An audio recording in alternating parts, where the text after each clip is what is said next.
February 17, 2023. The sky was clear and boundless, filled with serenity. The air had shed winter's chill and desolation, gaining a touch of mild warmth. In southwestern Germany lies Stuttgart, the capital of Baden-Württemberg, a famous automobile manufacturing hub whose brilliance and stature resonate powerfully across Germany and the world. The Stuttgart Football Club, a homegrown team in the city, is a representative of this metropolis and one of the current Bundesliga clubs. At the club's entrance, a young man kept glancing toward the secluded depths beyond the railings, a telltale flicker of anxiety and unease surfacing in his eyes. His yellow-skinned face was strikingly conspicuous. Many passers-by who caught sight of him silently assumed he was a visitor from Japan or South Korea.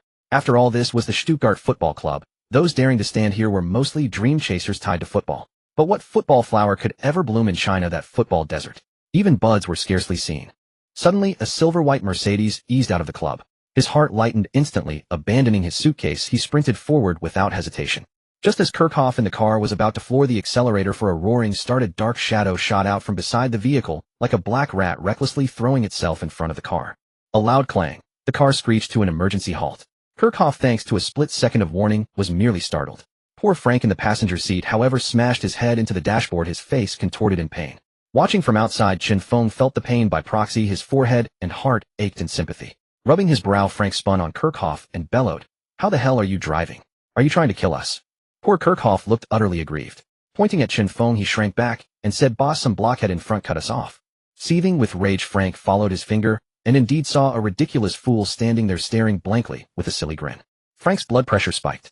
He flung open the door and stormed out, bent on one-sided slaughter. But no sooner had his foot touched the ground than the young man dashed over, all smiles, stealing the initiative.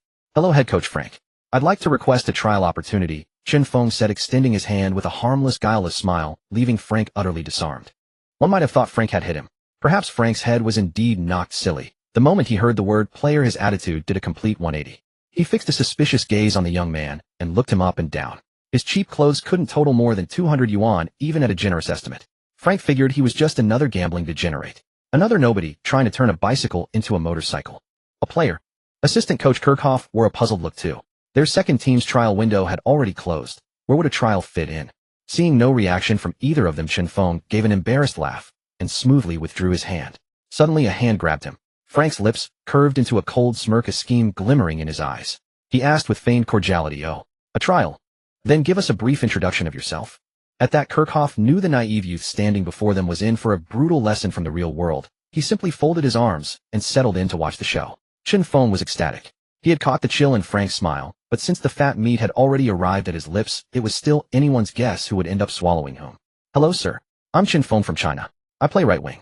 A faint thud echoed in both coaches' hearts. Though their knowledge of China was woefully thin, they still knew it was a football desert, windswept and barren, with scarcely a football prodigy to be found.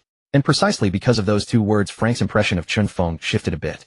He hadn't expected a Chinese lad to dare come here for a football tryout. Courageous indeed, but utterly foolish as well. "My football skills would be hard to fully convey through words alone. I wonder if I could step into the club for a trial," Chen Feng said brazenly, even shamelessly pointing at the Stuttgart club. Frank and Kirchhoff exchanged a glance, each seeking the other's opinion. Kirchhoff had worked with Frank for years and instantly understood the look in his eyes. He was being enlisted as a pawn once again. With a silent sigh, Kirchhoff spoke up. "And how can you guarantee you'll pass the trial? If you pass, fine. But if you don't, how are we to be compensated for our wasted time?" This time it was Chen Feng's turn to be taken aback. He had thought about seizing the opportunity, but never about how to justify the potential cost. But suddenly his gaze hardened, and brimming with confidence he declared, "What you've described, sir, is impossible, because I'm destined to pass this trial. I will definitely become the best forward after the 2022 World Cup." The two coaches froze. Holy hell, the kids certainly had a big mouth. But they liked it. What is youth without unbridled arrogance? Frank narrowed his eyes and sized up Chen Feng once more. "Kid, where does your confidence come from? Ronaldo and Lionel Messi may be aging, but their quality is still beyond your reach. Then there's Paris's Mbappe and City's Haaland. Two dazzling prodigies of the new generation. What makes you think you can surpass them?" The 2022 World Cup had just drawn to a close. Messi led the United Pampas Eagles to lift the Golden Trophy, and the Best Player award of the tournament went to Lionel Messi, an undeniable testament to his dominance over the footballing world. Ronaldo, meanwhile, had left Europe's top 5 leagues to join Al Nassr in Saudi Arabia's Riyadh. Whether he might return was the subject of endless debate, but his achievements were certainly not something some arrogant kid could compare himself to. Unflinching, Chen Feng kept his spine straight and declared, "I am my own greatest trump card and my own strongest support." Looking into those sharp, knife-like eyes so full of grit, and Hope Frank felt something stir inside him, as if he were gazing at his younger self. Who wouldn't yearn to be the swan song of an era, a legend of one's time? Pelé, the king of football, winning the World Cup 3 times, such a beautiful dream shared by countless players and coaches alike. Frank was no different. Frank shouted excellent 3 times and then brought his hand down heavily on Chun Feng's shoulder. Fine lad. With ambitions like that, I'll give you a shot. Get in the car. Back to the base. The words barely left his mouth before Frank swung back into the car with crisp efficiency. Beside him, Kirchhoff stood dumbstruck, but he had no choice but to comply. Overtime again, just great. Chun Feng dashed back to the corner, dragged his battered suitcase to the car, and climbed in. This time it was do or die. In the back seat, Chun Feng closed his eyes to steady himself, yet his consciousness drifted into a profound darkness. Legendary path system, thank you. You gave me direction when I was most lost. The avatar formed by his consciousness gazed at the interface of the system space. 3 days earlier, standing on a footbridge, he had been pondering the least painful way to jump off. When the system suddenly descended and bound itself to him, it made Chun Feng realize that no matter how he jumped it would hurt. So he resolved to endure and cling to life for a few more years. So he gritted his teeth and came to Germany. And that is how the story just now unfolded. Host panel. Host Chun Feng. Age 22. Height 176 centimeters. Weight 90 kilograms. Shooting 100. Free kick 50. Penalty 90. Heading 10. Ball control 15. Off the ball 15. Vision 61. Strength 84. Jumping 64. Speed 69. Acceleration instant burst boost 51. Dribbling 1. Volley 1. Stamina 71. Constitution injury recovery damage tolerance 75. Physique physical contest 73. Long pass 30. Short pass 56. Balance 75. Agility 61. Reaction 65. Marking 26. Tackling 20. Sliding tackle 18. Aside from the full mark, shooting, mercifully granted by the system penalty, was also influenced by it reaching 90 points. The rest of the attributes looked like a panel scraped out of a garbage heap, especially those skills with a pitiful value of 1. Chun Feng could only heave deep sighs. Truly terrible. Thank goodness he had developed the habit of nighttime jogging in university, otherwise he might not even have those lonely 1-point attributes. In the training ground, all the players had already left, leaving only the groundsmen to tidy up the pitch. Kirchhoff carried over a football and handed it to Chun Feng. Kid, there are no players around for a passing drill, so skip the match simulation. Just show me what you've got, Frank said with weight. Chun Feng accepted the ball, his eyes blazing, and gave a firm nod. Don't worry, sir. I won't let you down. With that, he walked toward the goal. Rather than heading to the penalty spot, however, he came to the edge of the penalty area and carefully set the ball down. Out of habit, Kirchhoff pulled out his little notebook, poised to scribble down the fundamentals, his focus glued to Chun Feng. Boss, seems he wants to shoot from the edge of the box. Only 16. 5 meters out, and with no goalkeeper in goal. Any semi-pro could pull that off. What can this possibly prove? Frank watched coolly. Let's see. Since he had the guts to block my car, he's probably not entirely useless. Then a flicker of wrath crossed his eyes, and he sneered, otherwise I won't let this slide easily. A resounding clang suddenly rang out. Chun Feng slammed the ball against the crossbar. The 2 seasoned coaches couldn't help but twitch at the corners of their mouths. Frank's face in particular turned a shade of green. This is the ability you were talking about. But what happened next shattered their expectations. Knowing how awful his ball control was, Chun Feng chose not to trap at all. He volleyed the rebounding ball straight back onto the crossbar. Another crisp crack echoed through the air, and everyone present bulged their eyes. 1, 2, 3. Frank and the others slowly lost themselves in the rhythmic clangs, as if bewitched by heavenly music. They seemed to recall Ronaldinho's old Nike advertisement, striking the crossbar 4 times in succession. And now with the 4th rebound, Chun Feng had matched the legend. But it didn't stop there. The 5th sound, like a soul-piercing psalm, stunned everyone. Then came the 6th. 10 straight hits on the crossbar. Mercifully, Chun Feng chose not to continue. He let the ball roll aside and struck a crisp pose. In Frank's and Kirchhoff's minds, only 2 words remained: holy crap. Nor was that all. Chun Feng retrieved the ball and walked to the byline on the right and near zero angle. A curling strike sailed into the top left corner. Then he ran back, fetched the ball again, and fired 10 more shots from the byline, each one into the exact corner. Kirchhoff gasped, his pen hovering in midair as he forgot how to record. Frank had witnessed plenty in the football world, yet even he was swimming in shock and elation. Still, his professional composure urged him to stay calm and rigorous. Chun Feng's flawless shooting alone might earn him a place in the second team, but what about everything else? More tests were needed. Frank wiped the awe from his face and called out, Chun Feng, right? Impressive. But what about your dribbling and ball control?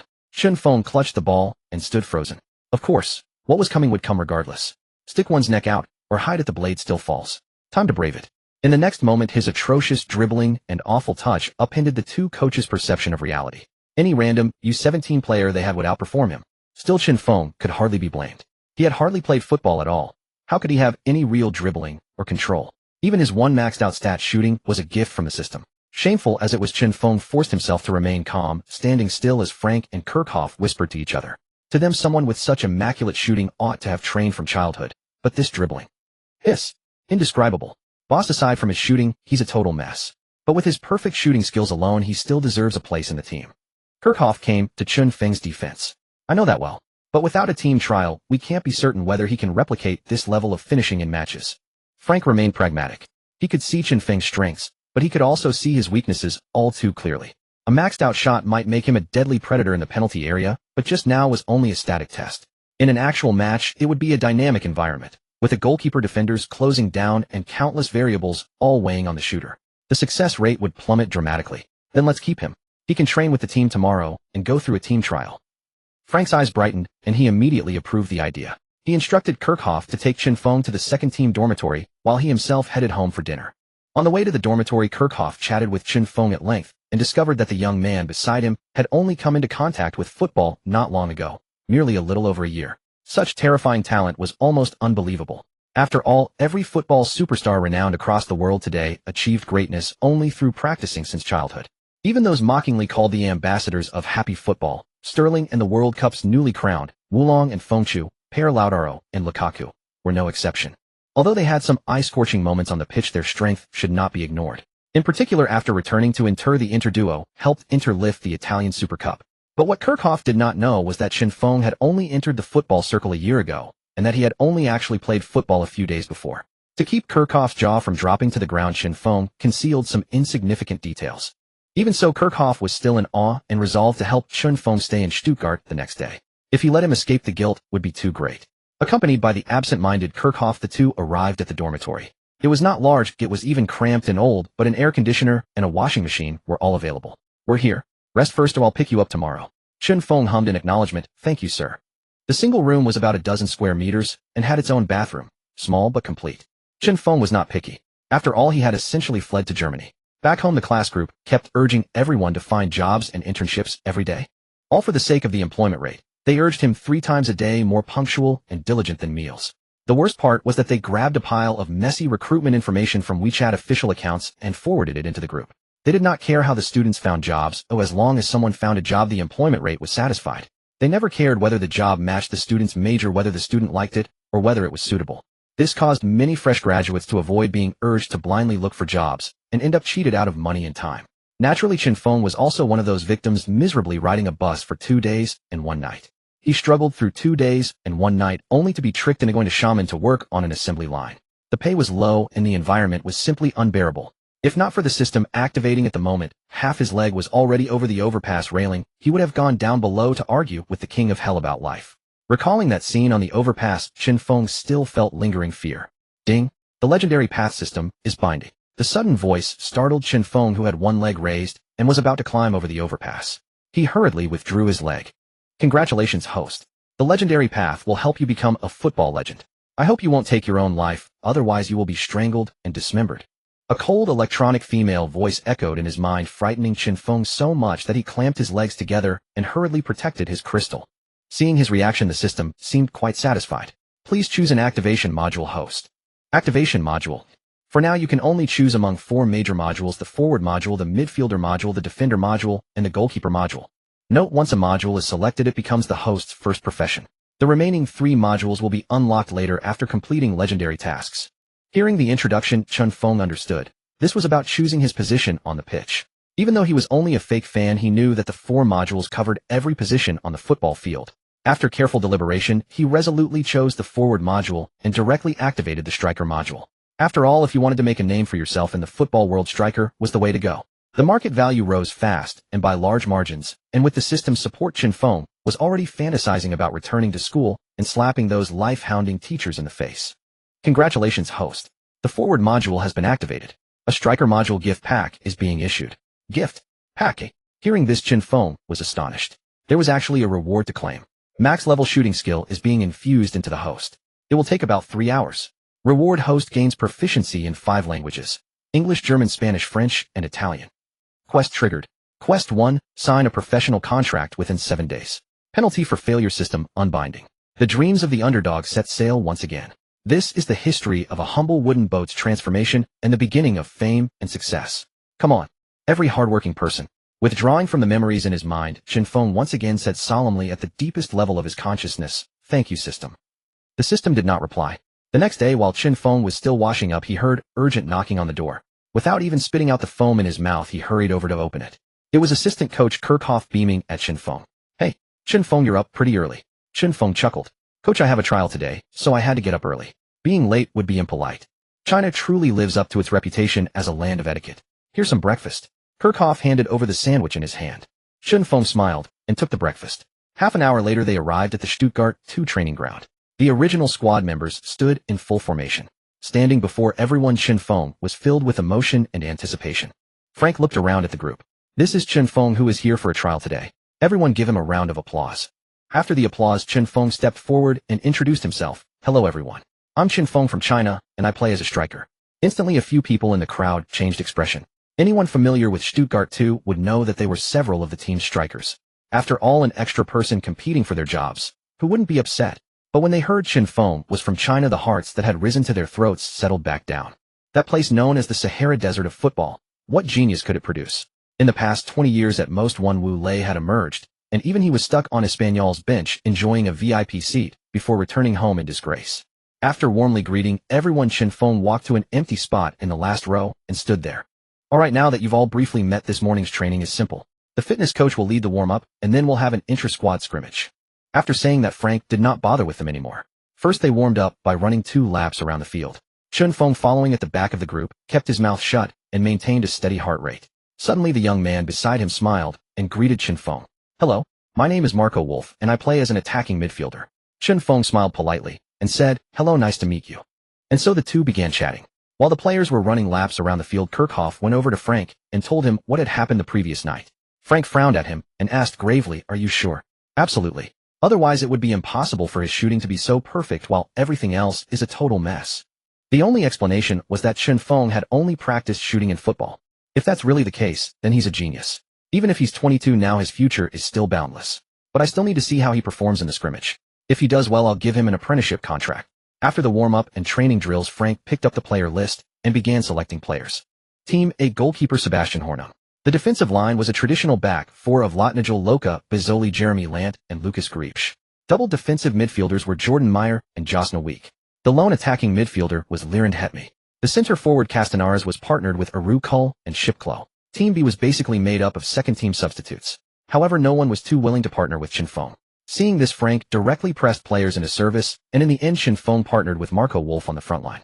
Wolf originally played as an attacking midfielder, so he had no conflict of interest with Chen Feng. Besides, he was curious about what talent this young man from China possessed, so he volunteered to partner with Chen Feng. Chen Feng cast a grateful look at Wolf. Wolf enthusiastically walked over and bumped fists with him. "Chen, although I'm playing as a striker in this training match, I can also drop back as an attacking midfielder to pass the ball to you," Marco said with a kind smile. Chen Feng was so moved that he did not know what to say. He simply nodded heavily. "I definitely won't let you down." The two sides began to line up for the kickoff. With a crisp whistle, team A, making no effort to conceal their ambition, launched into a frenzied attack, pushing forward with the ball in a mass advance, charging straight towards Team B's penalty area. Startled Team B's players hastily fell back to defend their backline. Team B's number 27 defender, quick on his feet, intercepted the ball with a sliding tackle, slowing Team A's sudden assault. Team A's ball carrier Aru Kur nudged the ball with his right foot, altering the trajectory of the speeding ball, sending a pass 2 meters ahead of Castanas, who was sprinting down the middle. Castanas' mid-sprint accelerated another gear, blazing past the pursuing central defender from Team B with unmatched speed. He then trapped the ball with the outside of his left foot, his momentarily slowed pace surging forward again. However, the half-second lost in controlling the ball gave Team B's defenders the chance to cover the gap in their backline. Team B's number 51 defender burst in from his right, executing a sliding tackle aimed directly at the ball, shielded by Castanas' lower body. As the starting striker for Stuttgart's second team, his reactions were lightning fast. He swept the ball towards Aru Kur, who was making a run on the left. Racing into the penalty area, Aru Kur didn't attempt to control the ball. Instead, he decisively redirected it with a powerful push shot, aiming for the bottom right corner of Team B's goal.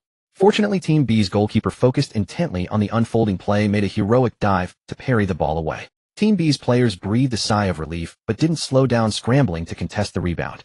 But no one expected that at the ball's landing point, a towering figure was already standing there. With an icy expression, Castanas slammed home the rebound, sending the ball into the net. Within the first minute, Team A scored, delivering a harsh blow to Team B. Araujo ran over to celebrate with Castanas. It was a result of their brilliant 1-2 combination. Castanas also took the opportunity to cast a disdainful glance towards Chinfeng. However, Chinfeng didn't take offense. Instead, he remained calm and indifferent. He possessed the system. His future footballing heights were something Castanas could never hope to reach. Seeing Castanas' petty gesture, Wolf ran over to console him. "It's alright, that's football." Chinfeng smiled faintly. "Yeah." Back at the center circle for the kickoff, a Team B defender passed the ball to Wolf. Receiving it, Wolf quickly turned. As he ran, he scanned the field, his vision sharp. Having played both striker and attacking midfielder, Wolf's technical skills were undoubtedly solid. His dribbling fluidity was naturally something that Chinfeng, a latecomer to the sport, couldn't match. Chinfeng was well aware of his own strengths and weaknesses. His shooting was top tier, but his dribbling and footwork were subpar. So he watched the offside line advance steadily and bided his time. After Wolf dribbled past one player, Team A's defensive midfielder and defenders appeared ahead, having quietly formed a blocking formation. They were confident they could dispossess this lone wolf. Knowing that breaking through alone would be difficult, Wolf decisively threaded a pass to his attacking midfielder teammate on the left. Receiving the ball, the teammate drew the attention of three opponents, dribbling carefully while scanning the field. He didn't get greedy. After advancing a few meters with the ball, he looked for a passing option. Getting rid of the ball was the safest bet. Suddenly, he spotted Chinfeng near the edge of the penalty area and lofted a high pass, aiming it towards him. Seeing the ball coming, Chinfeng didn't overthink. He hit it on the volley. His left foot planted firmly on the turf body, leaning slightly back. He combined his own power with the momentum from his lean, cracking a fierce shot on the ball. The approaching defender hadn't even arrived when a whoosh sounded past his ear and a black and white blur shot by. Before Team A's goalkeeper could react, the ball had already collided with the back of the net. Seeing the goal, Chinfeng couldn't help but grin widely. Wolf also ran over to congratulate him. Castanas, on the other hand, looked grim. As a striker himself, he could clearly see how exceptional Chinfeng's shooting technique was from that strike. But he still refused to believe it, thinking it was just a lucky strike by Chinfeng. In the 5th minute, with Chinfeng's volleyed goal, the two teams were level at 1-1. A somewhat angered Castanas returned to his teammates and rallied them, saying, "Let's trade blows with them. Overwhelm them with fierce attacks. I want to show them the harsh reality of football." Everyone exchanged glances. Castanas was letting his anger get the better of him. This was just a training match. But since it was only a training match, why not engage in an open battle? And so the internal attacking battle within Stuttgart's second team was set to ignite. Watching from the sidelines, Frank observed Castanas' actions with a grim expression. His behavior could lead to serious consequences. "Boss, should I step in and stop this?" Kirchhoff asked quietly. Frank waved his hand to stop him, his eyes gleaming. "No need. This is also a good chance to see if that kid really has the potential you mentioned. Besides, it's a great opportunity to evaluate the players." Kirchhoff understood that this training match was not only a trial for Chinfeng, but also an assessment for all the players. In the 13th minute, Castanas received a long pass from his attacking midfielder, adjusted slightly, and slotted the ball into the far corner for another goal. Score 2-1. In the 18th minute, Wolf used a well-timed run to beat the offside trap, went one-on-one with the goalkeeper, and scored with a powerful strike. The score was now 2-2. The tie further fueled Castanas' fighting spirit and passion, igniting the enthusiasm of all the players involved. In the 21st minute, Araujo dribbled into the penalty area, weaving past two defenders with nimble footwork, and chipped the ball into the net. Score 3-2. In the 37th minute, Wolf, now playing deeper as an attacking midfielder, received the ball, drove forward, and then slipped a diagonal pass behind Chinfeng. Chinfeng struck quickly, using a stylish outside of the boot finish to curl the ball into the goal. 3-3. Finally, in the 40th minute, Team B intercepted the ball from Team A's defensive midfielder. Winning possession, they pushed everyone forward, a dark cloud looming over the opponent's goal. The ball was passed around in the opponent's half, probing for openings and gaps. Finally spotting a chance, Team B's defensive midfielder exploited a crack in the defense, playing a through ball that pierced the backline, sending it long behind Team A's defense. Chinfeng sprinted at full speed to the ball's landing point and unleashed another powerful shot, finding the back of the net. 4-3. Team A hastily grabbed the ball and returned to the center circle, desperate to equalize. But Team B wasn't foolish. They had no intention of letting victory slip through their fingers. They dug and solidified their defense and held on to their win with an impenetrable wall. Finally, Frank's resounding whistle ended this internal civil war. Team B erupted in cheers and joy, not just because they had won, but because they had beaten the starters. A group of substitutes had defeated the first team, proving their worth. The usually arrogant starters had ultimately fallen due to complacency. Of course, Team B knew who the real hero of the match was, and they all crowded around Chinfeng to celebrate. Upon hearing the final whistle, Team A looked dejected and battered. They couldn't believe they had been played to a standstill by a group of substitutes. Frank watched Team A's reaction, a wry smile playing on his lips. A bit of a setback is a good thing. After the match, Frank gave his assessment. However, due to the contrasting emotions of the two sides, his words largely went in one ear and out the other, a routine post-match talk. Seeing this, Frank didn't dwell on it. He gestured for the fitness coach to lead them through some drills to work off the physical and mental fatigue. So, Frank asked Kirchhoff. Kirchhoff reviewed the report, confirmed its accuracy, and handed the analysis to Frank, saying, Chun Feng had 3 shots on target and scored 3 goals. Just like we saw yesterday, his shooting is top-notch, but everything else is severely lacking. He's worth offering a trainee contract, Kirchhoff said earnestly. Frank stared at the statistics in his hand, pondering for a long moment before declaring, give him a professional contract. Okay, I'll take him to. Kirchhoff started, then stopped, looking at Frank in disbelief, wondering if he had misheard. There was a huge difference between a trainee contract and a professional one. Frank looked towards the distant blue sky and white clouds, a flicker of excitement in his eyes. His near-perfect shooting technique alone merits a professional contract. Although he's a bit older, he still has room to improve. It's worth a gamble for me. Frank's gaze grew more intense. I'm betting that he can succeed, that he can carve out a place for himself in the world of football. His firm and resolute tone inspired Kirchhoff. Boss, I believe he can do it too. He won't let you down. Frank nodded slightly. Take him for his medical. I'll go get a professional contract from Miss Lintat. All right, I'll take him for the medical then. They then went their separate ways. Frank headed straight to the office of Stuttgart's sporting director, took a deep breath and knocked. Upon entering, Miss Lintat, who was working, looked up, saw it was Frank, and put on a friendly smile. Frank, what brings you here? Frank smiled in return and got straight to the point. I found a promising talent, and I'd like a professional contract for him. A promising talent. Miss Lintat was immediately intrigued. Frank managed Stuttgart's second team. While it served as a reserve pool for the first team, very few players had signed professional contracts. Most were on part-time trainee deals. He was curious what kind of genius would make Frank come personally to ask for a professional contract. Frank expressed his urgency through action, placing the data report in a USB drive with video footage on the table. Miss Lintat looked at the 2 items with skepticism. Frank explained, this is the kid's data and highlights. Take a look. He then sat down opposite him, watching with a smile. Miss Lintat, half convinced, plugged in the USB drive and began to watch the videos about Chun Feng. They weren't long, just highlights from the training match that had just concluded. 3 shots, 3 goals. Although Chun Feng's actions seemed simple and unadorned, true mastery often lies in simplicity. Often it's the simplest movements that hold the greatest power. Watching Chun Feng's shooting technique was like seeing a flowing ink painting unfold frame by frame. His control over power and precision of angle were both top-notch. Miss Lintat hadn't played much football himself, but as a die-hard fan, he could recognize Chun Feng's exceptional talent. Those movements were as alluring as a beautiful woman veiled in sheer fabric waiting to be discovered. Combined with the data report, Chun Feng's terrifying goal-scoring ability was even more pronounced. 3 shots, 3 on target, 3 goals. It took Miss Lintat a while to snap back to reality. This was a once-in-a-generation talent. This season, Stuttgart's first team was performing terribly. They lacked standout players in every position, leaving them languishing at the bottom of the league table. If this trend continued, they would be plummeting towards the Bundesliga like an unstoppable German bomber from World War II. The management was frantic, scrambling for solutions. Seeing Chun Feng's impressive performance, Miss Lintat seemed to spot a glimmer of hope, his gaze growing increasingly fervent. The potential of a top-tier striker. Miss Lintat drawled an assessment. Frank smirked, waiting for the punchline. After a long internal struggle, Miss Lintat put down the data sheet and asked solemnly, how confident are you in developing him into a first-rate striker in the football world? He could also see Chun Feng's weaknesses in the data. 3 years. Frank replied with sincere, firm eyes and intense confidence. No, 3 years is too long. I'll give you just 1 year. Miss Lintat interrupted decisively, as the first team's situation was dire and time was short. Hiss. All right, 1 year it is. Frank answered after a brief moment of thought. Fine. As for the contract details, you go negotiate with him. You have full authority on this. If he truly has potential, why not even give him a first-team contract? These words shocked Frank, his old eyes widening in surprise. It seemed Miss Lintat was also a fervent gambler. After the physical examination with Kirchhoff, it was already noon, and the two headed to the cafeteria for lunch. A phone call from Frank pulled them to a Chinese restaurant on the outskirts of Stuttgart. Inside the private dining room, Frank had ordered a spread of Chinese dishes to welcome them. Seeing Chun Feng enter, Frank beamed with a smile, saying, welcome, welcome. Chun Feng, not daring to put on airs, quickly bowed and extended his hand for a handshake. You're too kind. Frank, satisfied with Chun Feng's demeanor, laughed heartily. Have a seat. Today isn't just about a meal, it's also to discuss the terms of your contract. Hearing this, Chun Feng's eyes lit up.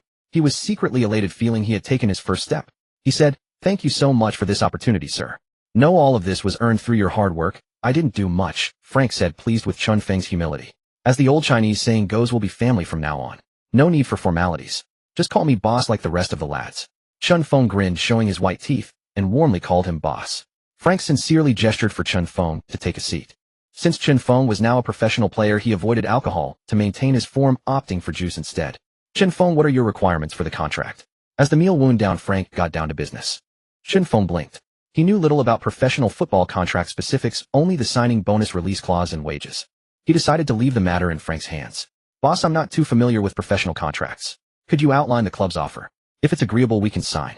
Frank narrowed his eyes. Chen Feng was clever, admitting his ignorance to prompt Frank to make an offer, subtly implying the offer needed to be satisfactory. He wouldn't sign if it was too low. Frank cleared his throat.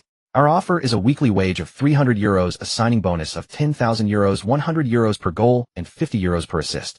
Of course, these are the bonuses for the Southern Regional League. So what do you think? Does it suit you? Chen Feng pulled out his 4-year-old smartphone, tapped on the screen, and looked at the exchange rate displayed. €1 equaled 7 yuan, meaning a weekly wage of 3,000 yuan, a guaranteed monthly base salary of 12,000. Damn, this is better than working on an assembly line. Chen Feng marveled internally, thinking how lucrative football was. Seeing his small action, Frank assumed he was dissatisfied and increased the offer. If you're not happy with this, I can raise your weekly wage to €400 and the signing bonus to 20,000. How about that? Kirchhoff, sitting nearby, was stunned. Such an offer was incredibly high for a newcomer. Chen Feng's eyes widened, his eyebrows dancing with joy. He quickly expressed his gratitude, but he wasn't carried away by the excitement. He asked soberly, and what about the release clause? He knew that if Frank was offering such a generous contract, the release clause was likely substantial. Frank flashed a shrewd smile. There is no release clause. Huh. They both frowned in confusion, looking at him for an explanation. My only requirement is that you must play for Stuttgart for at least 1 year and help the first team secure their spot in the Bundesliga. Frank knew this was a nearly impossible task, especially asking a football rookie to save the team from relegation. With most of the season gone, even if Chen Feng improved at an explosive rate, it would be incredibly difficult for him to single-handedly save Stuttgart. Chen Feng was silent for a long time, pondering deeply.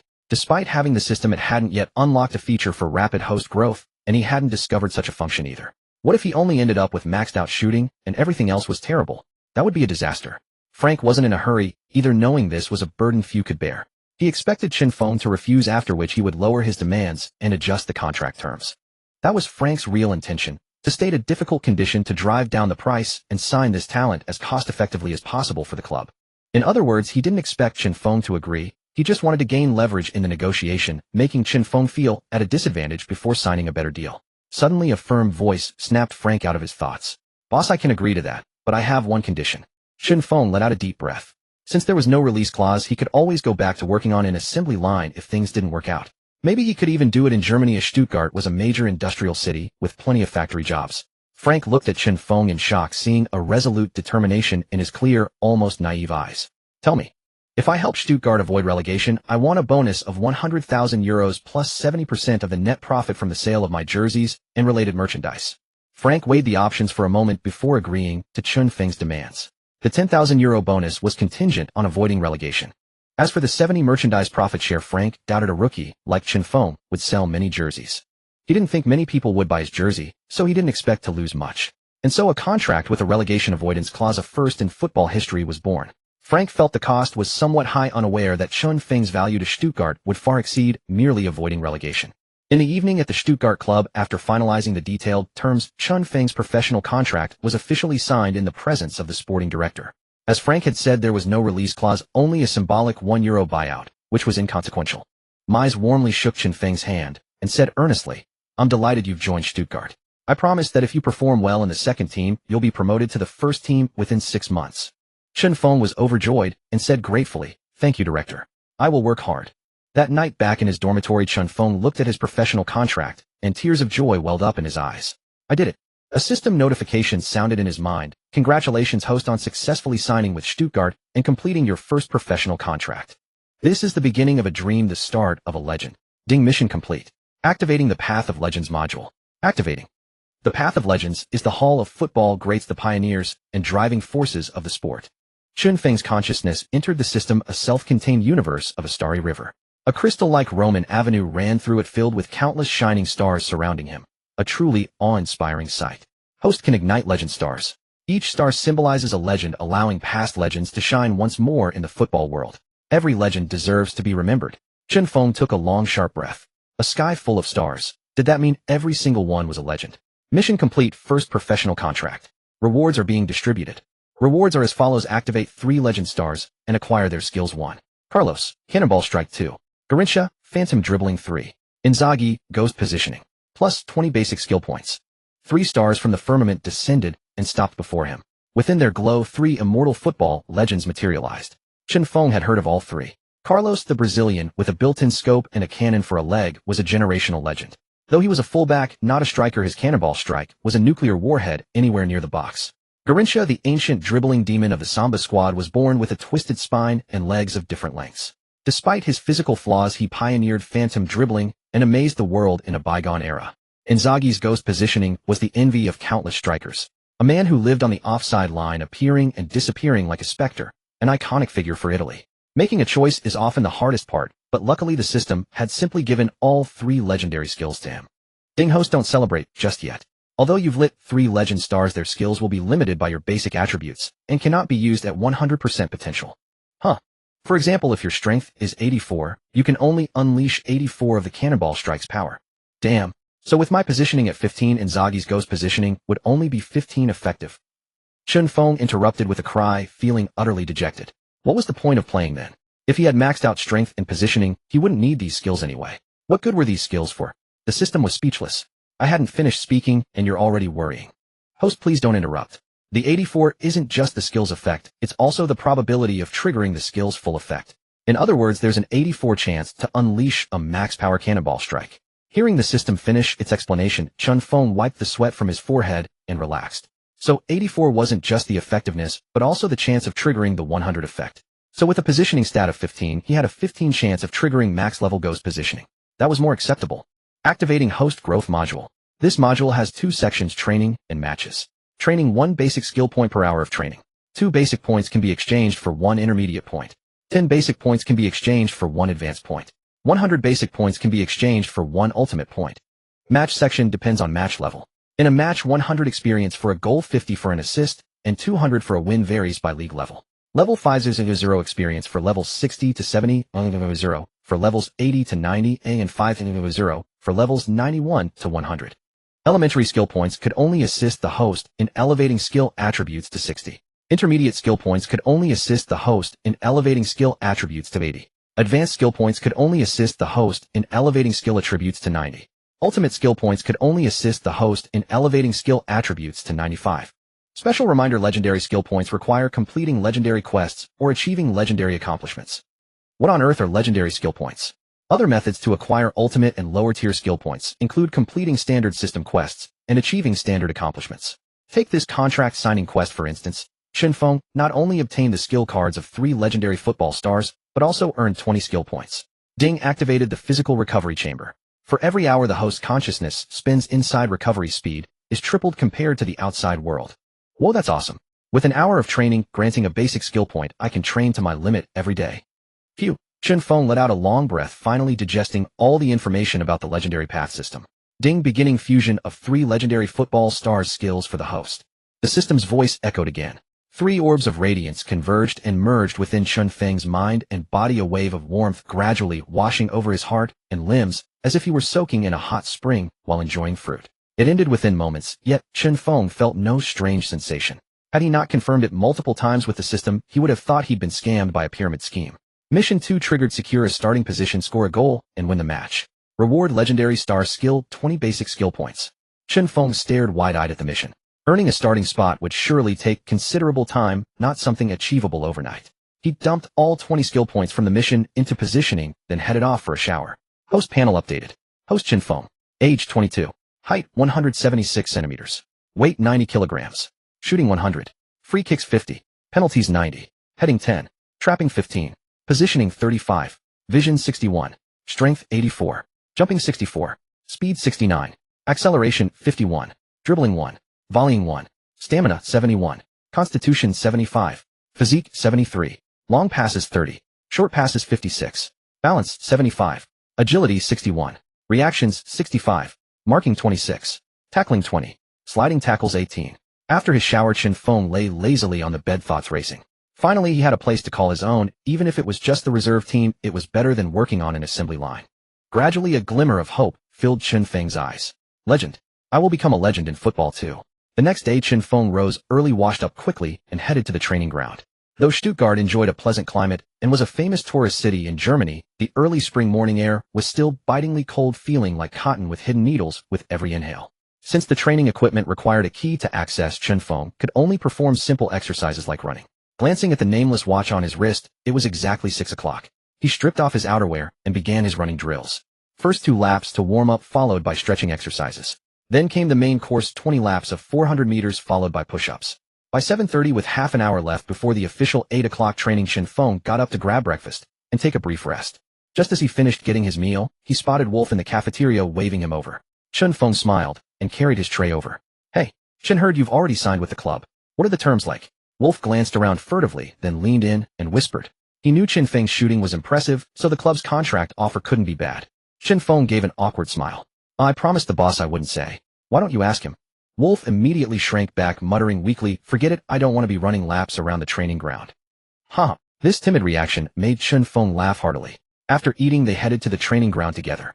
At the front of the team stood Frank, meticulous and stern-faced, a stark contrast to the amiable old man from yesterday's negotiation table. Starting today, Chen Feng is an official member of Stuttgart's second team. Everyone welcome him. After the applause subsided, Frank continued, "In 6 days we have a friendly match against Grossesbach. I expect 200% performance from you all this week, so I can justify putting you on the roster." He then signaled the assistant coach to begin leading the training session. At 6 in the evening, the day's training concluded. One by one, the players greeted the head coach and headed home to rest. Frank looked at the training schedule in his hands, ticking the final box for keepy uppies. Staring at the data sheet, his gaze grew distant and unfocused. Especially when he stared at Chen Feng's training stats for the day, a headache immediately began to form.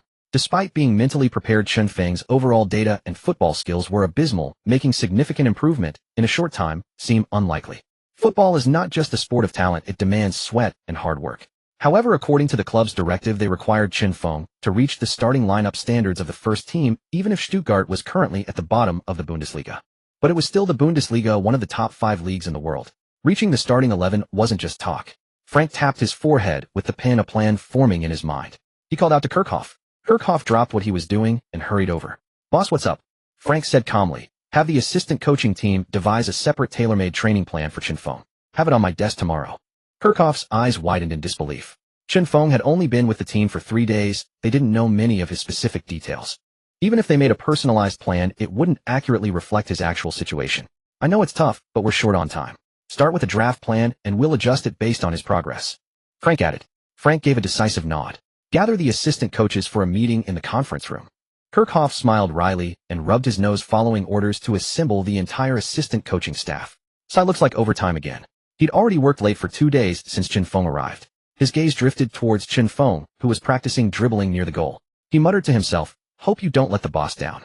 A cool breeze swept gently across the pitch, like a mother's hand stroking the unruly grass, carrying the fresh scent of soil and grass. After an extra hour of training, Chen Feng collapsed onto the grass, gasping for air. From 7 in the morning to 7 in the evening minus 2 hours for meals and rest, he'd accumulated 10 hours of training. That meant 10 skill points. If he trained another 2 or 3 hours after dinner, he'd have 12 or 13 skill points. If he kept this up daily, he could quickly raise his core striker skills to 60. Then he'd be eligible for a starting spot in the second team. After more training, he could move up to the first team. Chen Feng chuckled to himself, shelving his fantasies, and pushed himself up to head to the cafeteria for dinner.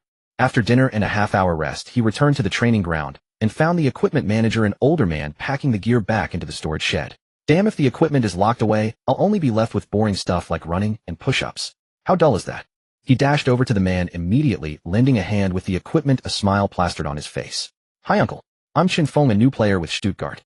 The older man gave him a brief glance, uttered a single, "Oh," and then nothing more.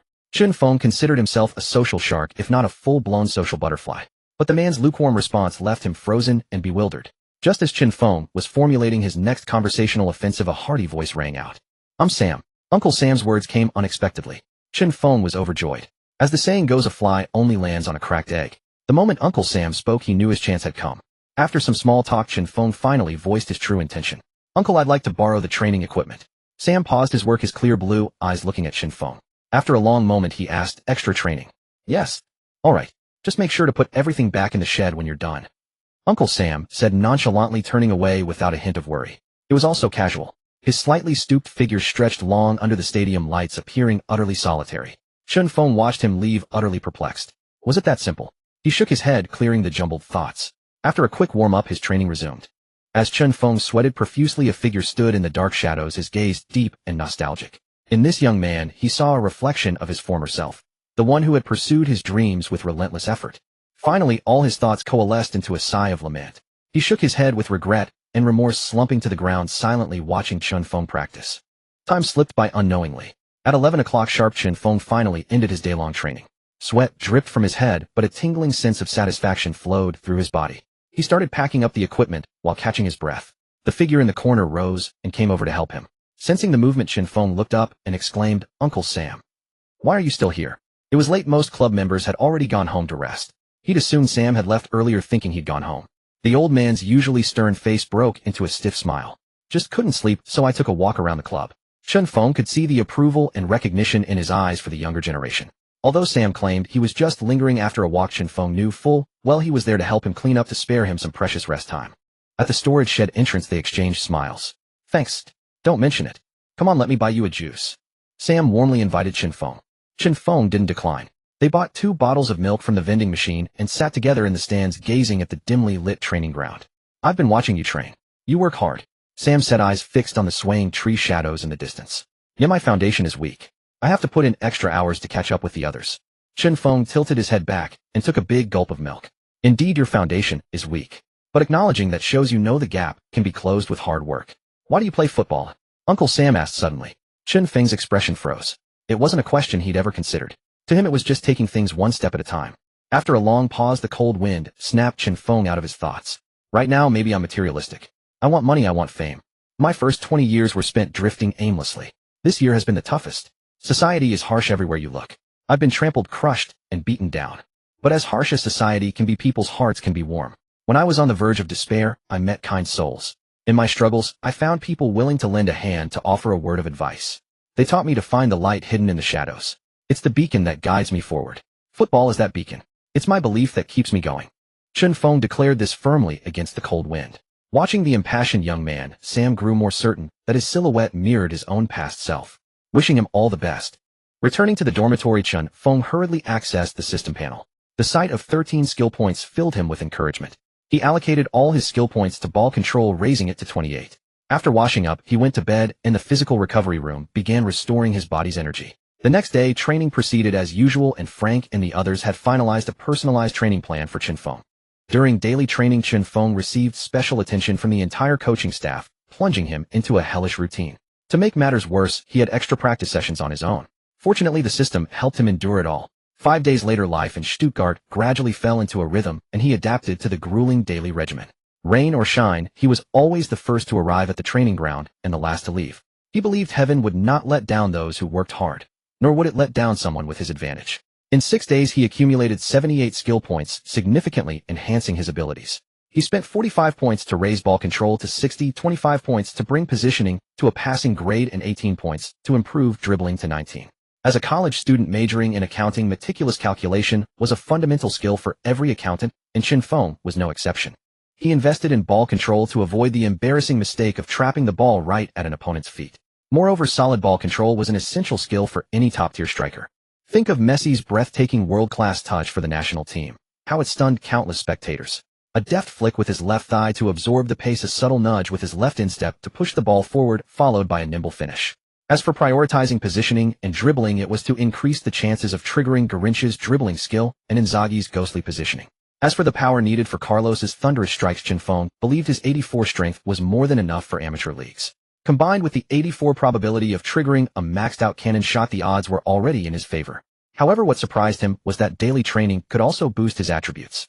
For instance, his speed increased by 1 point, meaning he could save skill points, which would ultimately shorten his growth timeline. This discovery thrilled him. Additionally, thanks to a healthy diet and intense training, he had shed 2.5 kilograms, and his muscles were noticeably firmer. Host panel updated. Host Chen Feng. Age 22. Height 176 centimeters. Weight 87. 5 kilograms. Shooting 100. Free kick 50. Penalty 90. Heading 10. Ball control 60. Positioning 60. Vision 61. Strength 84. Jumping 64. Speed 70. Acceleration 51. Dribbling 59. Volley 1. Stamina 71. Physique injury recovery 75. Build physical duels 73. Late at night on the training ground under a dim street lamp, Chen Feng trained tirelessly. Uncle Sam sat by the sidelines, his stubbled face watching intently. These past few days Uncle Sam had taken to wandering over to watch Chen Feng train, claiming he couldn't sleep, but both knew the real reason though neither said a word. Chen Feng's team is playing a friendly against Grossesback this afternoon. Don't you care at all? Uncle Sam asked with a grin. After finishing 2 shuttle runs Chen Feng replied lazily, Uncle, it's just a friendly. Why should I care? Uncle Sam burst into laughter. Your way of thinking is truly unique. Aren't you worried the other forwards might shine and steal your spot? Chen Feng remained unconcerned. While those forwards were talented, their abilities were only good enough for this amateur league. Why would he worry? He measured himself against the world's greatest strikers and legends. He yanked off his sweat-soaked headband, wrung it out hard, and droplets of sweat fell continuously. Opportunities are earned by myself, not handed over by their performances, Chen Feng said casually. Ha ha ha. Uncle Sam laughed heartily. That's the spirit. I like it. Chen Feng shot him a disgusted look and quickly stepped back, covering his rear. Uncle, I'm not into men, especially foreign men. Just the thought is unbearable. Uncle Sam laughed even harder, doubling over and clutching his stomach on the ground. Chen Feng put his headband back on and resumed his extra training.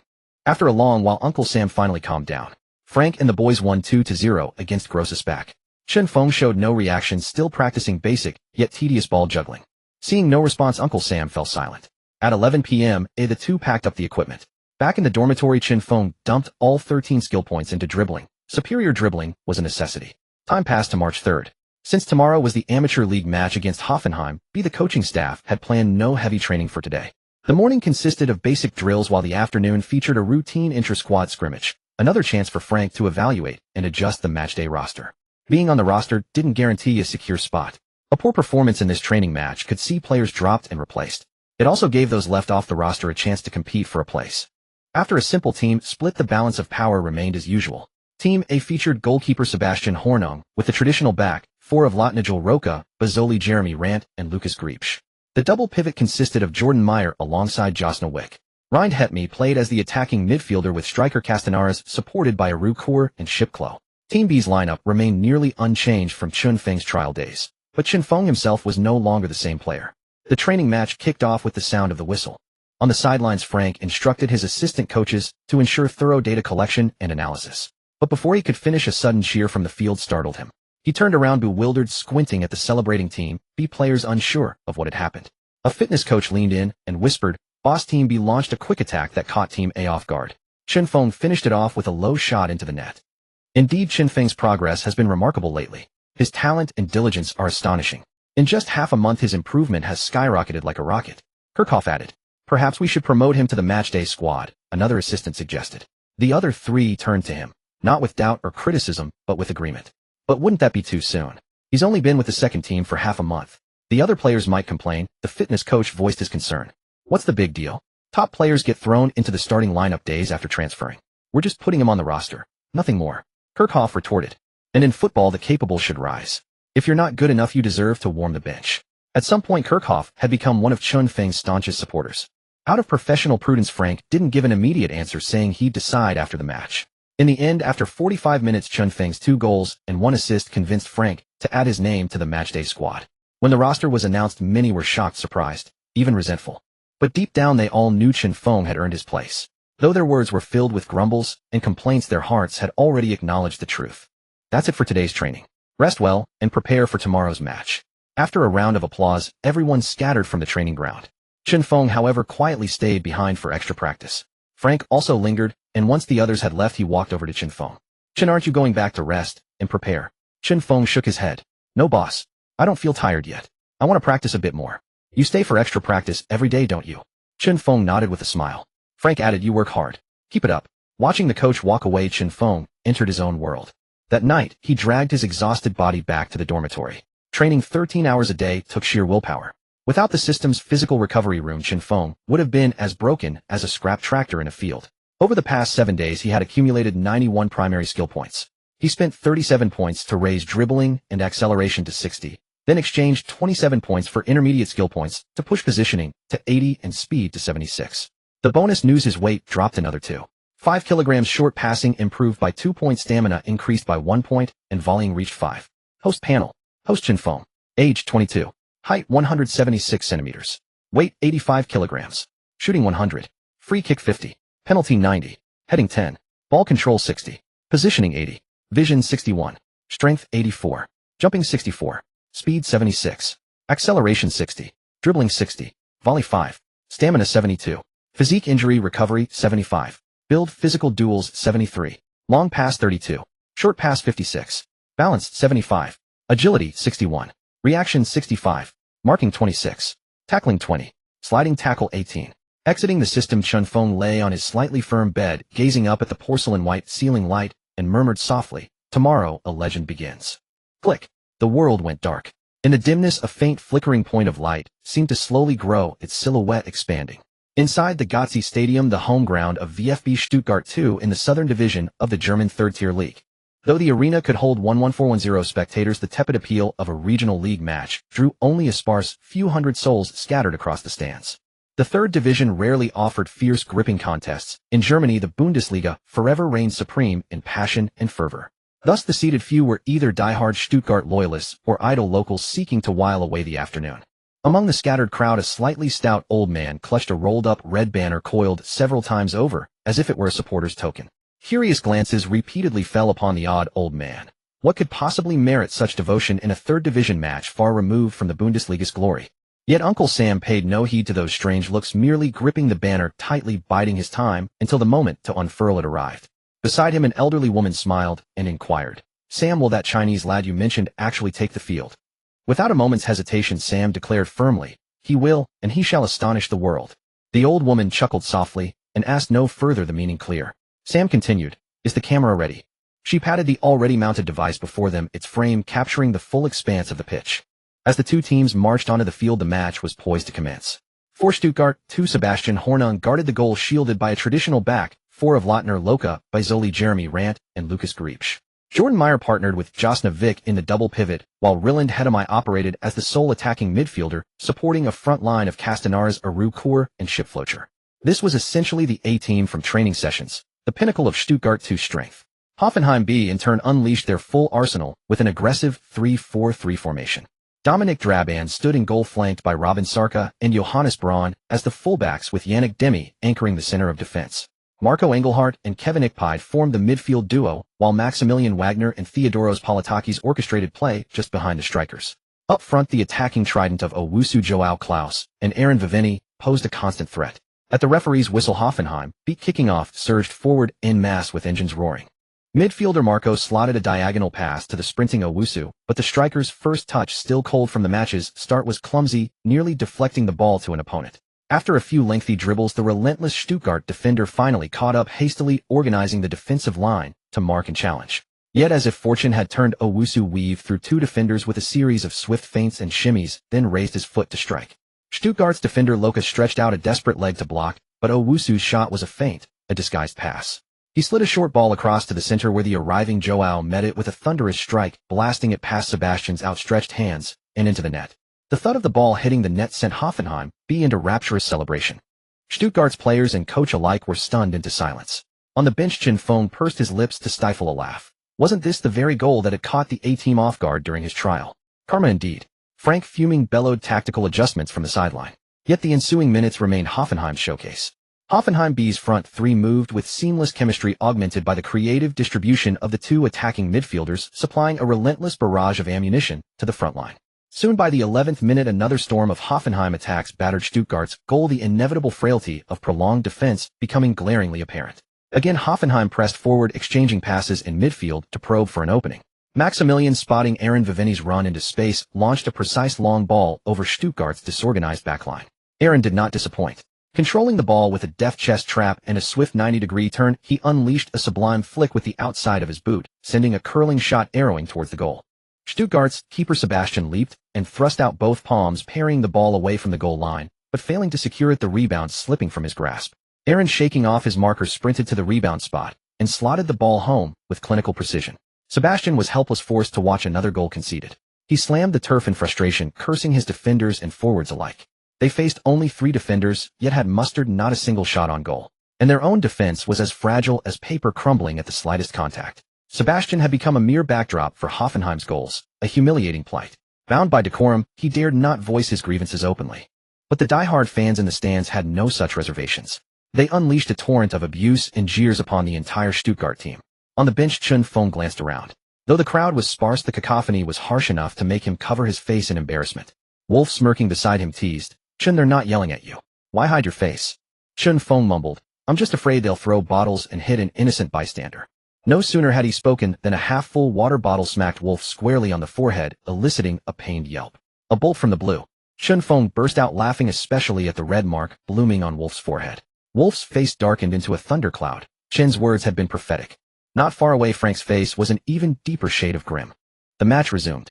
After scoring twice, Hoffenheim tightened their lines to conserve energy, retreating their attacking front to the halfway line, while their double pivot defended with renewed vigor. This finally granted Stuttgart some attacking initiative.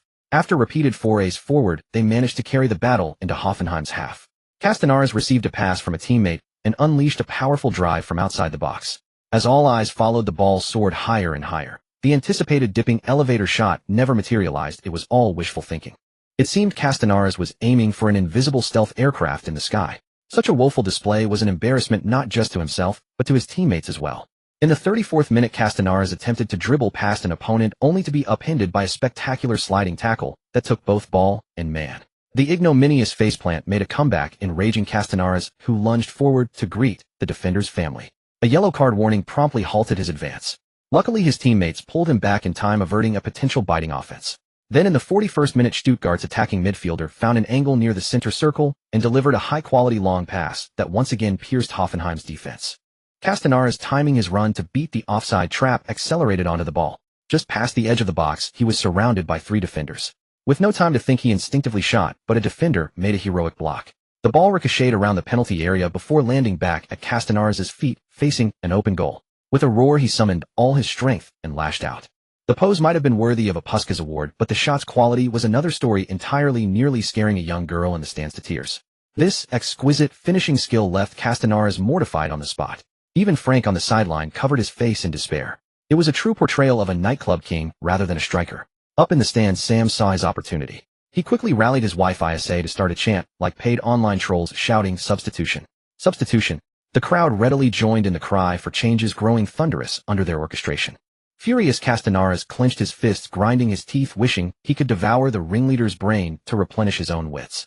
Especially seeing Frank shaking his head repeatedly on the sideline, he knew that another such godly performance would surely earn him a permanent spot on the bench. In first half stoppage time, at the 47th minute, Castenares got another chance to prove himself. Finding space on the left, he received a pass from a teammate. After dribbling a few meters forward, he felt the opposing defender stuck to him like a plaster. The pressure was immense. Passing to Aru, who was unmarked in the center, meant forfeiting his chance to redeem his earlier blunders. But if he didn't pass, scoring under the defender's relentless interference seemed nearly impossible. He knew he wasn't a player of Messi or Ronaldo's caliber. After a fierce internal battle, in a fleeting moment, Castenares gritted his teeth and chose to take the shot himself. His left foot was his stronger one. He had to trust it now. Fortunately, fate seemed to favor him this time. The ball rocketed forward, the defender's outstretched leg barely missed it as it whizzed past and headed straight for goal. The shot was angled acutely towards the far post, making it difficult for the keeper. But a sharp angle only matters if the accuracy is true, and that depends entirely on the player's skill. The opposing goalkeeper dove spectacularly, stretching for the speeding ball, but his hands were too far away, and he failed to make contact. Just as everyone anticipated a goal, the ball grazed the post by mere centimeters and flew out for a goal kick. In that instant, Castenares was petrified, the mournful whistle of the wind filling his ears. Half a minute later, the halftime whistle brought him back to reality. Glancing at Frank's overcast face, he knew his fate was sealed. Before heading into the tunnel, Frank beckoned to Chen Feng and Wolf, signaling them to skip the dressing room and start warming up for the second half. "Chen, this is your chance. I can't believe you're getting on the pitch just 2 weeks after joining the team," Wolf remarked with a hint of admiration. Chen Feng, stretching, smiled and said, "There's a saying from my country I love." "What is it?" Wolf asked curiously. "It's all about timing and destiny." Chen Feng paused, his gaze burning intensely upon the verdant pitch. In his eyes, the flat field transformed into a mountain rivaling Everest itself. Upon that mountain, true gods descended from the peak and climbers ascended from the base. Even as twilight falls upon the old gods, new stars rise. He too was now one of those countless climbers. As the second half commenced, Stuttgart kicked off from the center circle. However, they showed no immediate urgency to launch a wide-open, all-out offensive, fully aware that such an approach would only expose their own vulnerabilities. In the 49th minute, after a series of short passes in midfield, Chen Feng utilized his 80-point off-the-ball movement ability. Fortunately for him, his 80 chance of triggering the max-level effect ghostly run succeeded. Wolf, the attacking midfielder, constantly tracked Chen Feng's movements. Their close relationship and daily training sessions meant they often practiced together as a duo. If anyone on the team understood Qinfeng best, it was undoubtedly Wolf. Spotting Qinfeng ghosting into space, Wolf reacted, instinctively launching a high-lofted pass that pierced Hoffenheim's aerial defense, perfectly predicting the landing spot of Qinfeng's run. Qinfeng, already primed to accelerate, floored the gas pedal, bursting past the opposing defensive line in an instant, sprinting directly towards the ball's landing point. This movement sent a chill down the spines of Hoffenheim's midfield and defense, but the spectacle was far from over. Qinfeng galloped like a wild stallion, let loose, charging to a spot 34 meters from the opponent's goal. Hoffenheim's defenders, however, had maintained their focus and tracked back in time, preparing to set their defensive stance. Then the unexpected happened. Qinfeng had no intention of stopping to control the ball. Instead, he gathered all his strength, coiling his body like an archer drawing a bowstring. With a plan already formulated in his mind, Qinfeng decided to unleash a thunderous strike, right there, hoping to create the most memorable moment for his professional debut and his first goal. He was also gambling on his 84-point power stat, which carried an 84% chance of triggering the max-level effect heavy cannon shot. Even if the effect didn't trigger, a standard heavy cannon shot powered by 84 points of strength would be more than sufficient. As the ball descended faster under the influence of gravity, Qinfeng kept his eyes locked on it. His right foot coiled and ready, struck like a thunderbolt from a clear sky, his instep connecting like a spark igniting gunpowder. Boom. The max-level effect triggered. Qinfeng watched the ball fly, the sound of a deafening explosion ringing in his ears. The ball's shape subtly distorted in high-speed flight, resembling an oval cannonball leaving the barrel. Within fractions of a second, the ball reached its terminal velocity, a speed so blistering it was almost impossible for the naked eye to track, leaving onlookers utterly astounded. Even the Hoffenheim goalkeeper had no time to react. The ball slammed into the top left corner of the net like a cannonball, causing the net and goal frame to hum and vibrate violently. The Hoffenheim goalkeeper stood frozen in shock. What in the world was that, he thought to himself. I've been playing in the 3 Liga for years, and I've never seen anything like that. A wonder goal had just rocked the 3 Liga. The stadium fell silent for a brief moment, until a sudden sharp whistle blew. The referee gestured with both hands to form a square, then pointed towards the center circle. Goal! The Stuttgart fans in attendance erupted. Despite their small number, their cheers reverberated throughout the entire Gotzi Stadium. Qinfeng's Stuttgart teammates rushed over to embrace him in celebration. Wolf in particular used an adjective Qinfeng had taught him to express his astonishment. Awesome. Qinfeng, naturally not one for modesty, did a quick turn and leaped onto Wolf's back, pumping his fists in wild celebration. In the stands, Sam anxiously asked his wife Isa if she had managed to record the breathtaking goal they had just witnessed. Isa, whose head was spinning from Sam's frantic shaking, slapped him on his bald spot. I've already recorded it, she snapped. Ignoring his wife's irritation, Sam pulled Isa into a tight, joyful bear hug, silently congratulating himself on the brilliant decision to bring her along. On the sidelines in the Stuttgart coaching area, assistant coach Kirchhoff and others stared with wide, unblinking eyes, completely dumbfounded. Frank too was lost in amazement, recalling an old Chinese saying. A golden scale is no mere pond dweller, it transforms into a dragon upon encountering storms. The Hoffenheim B team's head coach quickly adjusted his tactics. He could no longer afford to leave Qinfeng unmarked. He issued urgent attacking instructions, realizing that sitting back and defending their narrow lead was akin to waiting for death. Despite now being closely marked by the opponent's defensive midfielder, Schaubing's performance was far from over. In the 61st minute, after a Hoffenheim shot went wide, the Stuttgart goalkeeper collected the ball and launched a powerful throw.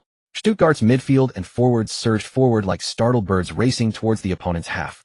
The ball traced a high arc before landing directly in front of Schiplock. Schiplock gritted his teeth and accelerated, breaking away from his marker. He lightly touched the ball with his toe, nudging it forward. Suddenly, a figure burst out from behind him on the left. Knowing he was in a poor position, Schiplock wisely refrained from taking any risks. He used his left foot to push a firm pass towards Wolf, who was positioned to his right and slightly ahead. Receiving the ball in the heart of the opponent's territory and seeing no teammate in a better position, Wolf made a decisive choice and unleashed a powerful shot. The ball rocketed towards the goal like a sword drawn from its sheath. The Hoffenheim goalkeeper, displaying sharp focus, managed to tip the ball over the crossbar with one hand, giving his teammates a much-needed moment to regroup and catch their breath. Stuttgart won a corner kick. Defender Roca jogged over to the corner flag. After receiving the referee's signal, he took a deep breath, did a short run-up, and whipped across into the opponent's penalty area. Players from both teams leaped to contest the ball. Stuttgart's center-back Lucas Gabusch won the initial header, but his effort was again saved by the opposing goalkeeper. The unexpected save caused the goalkeeper to fumble the ball. As luck would have it, the ball landed right at the feet of a player. That player naturally accepted the gift. As the goalkeeper scrambled to his feet in a desperate attempt to recover, Qinfeng calmly slotted the ball into the far corner of the net. The score was now 2-2, and both teams were level once more. Lucas, who provided the assist, was the first to run over and celebrate with Qinfeng. After all, it counted as his assist. On the sidelines, Frank was overjoyed. He never imagined Chinfeng would deliver such an explosive and awe-inspiring performance in his very first professional match. In stark contrast, the Hoffenheim coach wore a bitter expression glaring at Chinfeng on the pitch. He couldn't fathom where Stuttgart had unearthed this yellow-skinned prodigy. Despite his frustration, he adjusted Hoffenheim's tactical setup, once more pushing one of the attacking midfielders, Maximilian Wacker, further forward into a shadow striker role to bolster their attacking force. The change bore fruit quickly. In the 78th minute, Hoffenheim responded immediately with Theodoros assisting Maximilian to breach the Stuttgart second team's defense. Hoffenheim now led 3-2. However, their joy was short-lived as Stuttgart struck back with a brilliantly coordinated team move. In the 89th minute, Wolf and Aru combined with a series of 3 quick 1-2 passes in the opponent's territory. Wolf received the ball and showcased his close control, first feinting to move left with his right foot while shifting his body. The defender took the bait and shifted his weight, but Wolf executed a clever dummy, cutting the ball back inside with the inside of his foot. This created a yard of space, and he immediately unleashed a shot. With a thud, the ball hit the back of the net. The score was now 3-3. During the stoppage time, Hoffenheim, content with a draw and a point each, seemed ready to settle. They packed their defense, waiting for the final whistle. But Stuttgart had other ideas, refusing to play along. In the 92nd minute, Chinfeng drove down the right wing, charging straight at the opponent's box. The Hoffenheim defense was set for a stubborn last stand. Given Chinfeng's spectacular performance, Hoffenheim's attention on him was at its peak. The moment he got the ball, every outfield player tracked his every move. Chinfeng thought to himself, "I hope this works." He charged directly at the opposing defense, showing no intention of passing, simply dribbling forward relentlessly, coming face-to-face with their defensive midfielder and center-backs. At that moment, the max-level effect demon dribble flashed through his mind. It felt as if he were possessed by the legendary Garincha, an indescribable sensation surging through his entire body. His dribbling was both ingenious and incisive, the ball seeming like an extension of his body moving at his will. Chinfeng knew this was pure dribbling, not taking on defenders directly. It was about maintaining possession, while beating a man one-on-one was a different challenge. So after several dribbles on the right flank, he constantly probed for an opening. Fortunately, the demon dribble effect finally allowed him to create a sliver of space for himself. Confident with his max-level shooting ability, he pulled the trigger without hesitation. Technique and power were perfectly released. The ball curved along a ghostly S-shaped trajectory, nestling perfectly into the top corner of the goal. The stadium erupted instantly, a chorus of gasps and shouts. Players and coaching staffs from both sides were stunned. A hat-trick on his debut. Even if this was the 3. Liga, a semi-professional league with the 2. Bundesliga in between it, and the top-flight, Chinfeng's 3 goals, including 2 breathtaking strikes for the ages, were nothing short of extraordinary. At that moment, they felt as if they were witnessing a supernova rising. The match concluded with Stuttgart's impenetrable defense thwarting Hoffenheim's desperate late attempts, who ultimately went home empty-handed. As the final whistle blew, the Stuttgart players swarmed around Chinfeng, celebrating wildly. After years of waiting, their team's new talisman had finally arrived. On the bench, Castanes was fuming, his blood pressure skyrocketing. Chinfeng's phenomenal performance meant his own place in the starting lineup was in jeopardy. It was a tale of contrasting fortunes. Stuttgart departed with the joy of victory, leaving the pitch behind for the night. After the win, many players quickly hurried home to celebrate. The coach was in high spirits and didn't bother to enforce any curfew. As for Chinfeng, after a brief chat with his teammates, he had no desire to linger. He made a quick exit using the classic bathroom break excuse and vanished. That night, to reward himself for his heroic performance, Chinfeng went straight to Chinatown and bought a pile of greasy, spicy dishes along with some low-alcohol fruit beer before heading back to his dorm. Back in his dorm, he set up a table on the tiny balcony, less than 5 square meters. He laid out all the food, and with his mouth watering at the feast before him, he went to grab a chair. He placed his laptop on the table, put on a movie, and sat down comfortably. He cracked open a fruit-flavored beer and took several hearty gulps. Compared to the fiery kick of baijiu, he much preferred the sweet, mellow taste. He then checked his system quest rewards. Quest 2. Earn a starting spot, score a goal, and win the match. Reward legendary star skill, 20 basic skill points. Congratulations, host, for scoring 3 goals in this match. You are awarded 300 EXP plus 200 EXP for the win. Career match, level 1500-1000. Dribbling ability unlocked. Congratulations, you have completed quest 2 with an SSS rating. As a reward, you may choose one of 3 legendary star skills. 1. Kaká's long stride dash. 2. Ronaldo's pendulum feint. 3. Cristiano Ronaldo's king of adversity. Note the activation requirements for king of adversity are as follows: trigger only when your team is trailing by 2 or more goals, and only during the final 10 minutes of regular time, the final 5 minutes of extra time, or during a penalty shootout, where the penalty must be converted.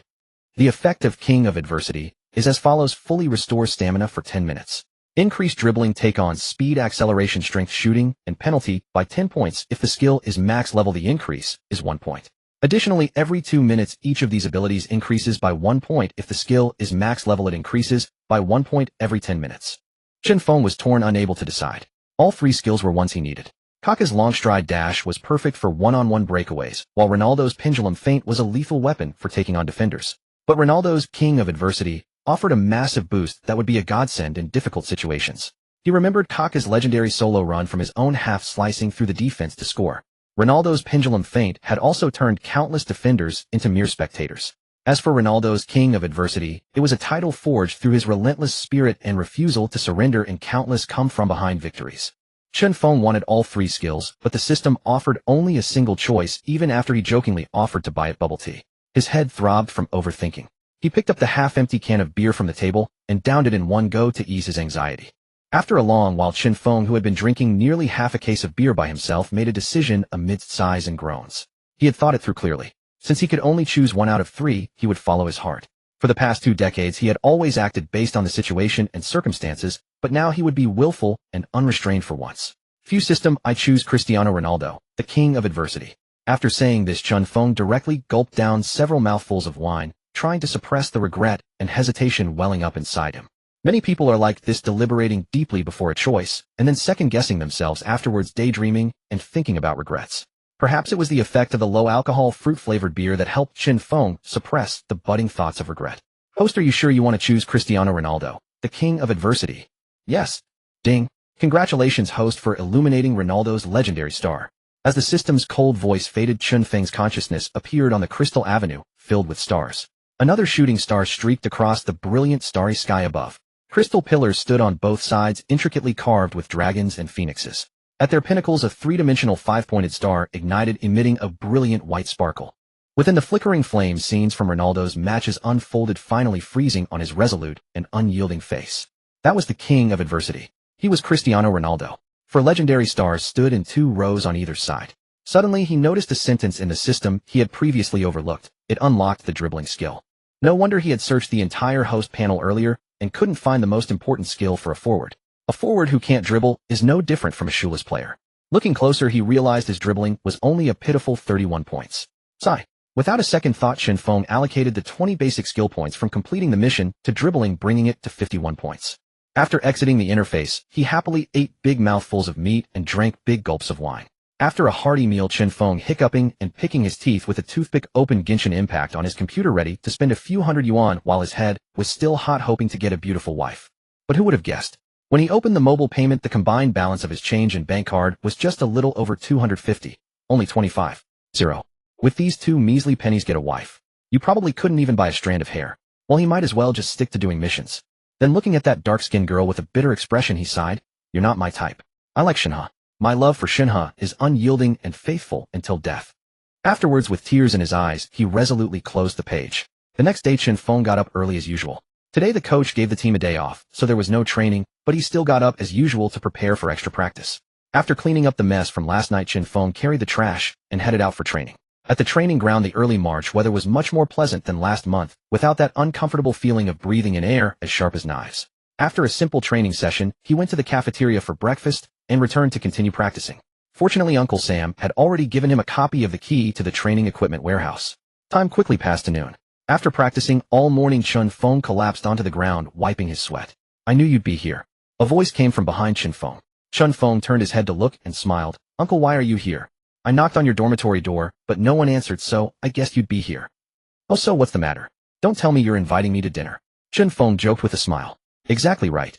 Sam suddenly flashed a mischievous grin and walked over to put his arm around Chen Feng's shoulders. Startled, Chen Feng scrambled back several steps. "Whoa, uncle, if you have something to say, just say it.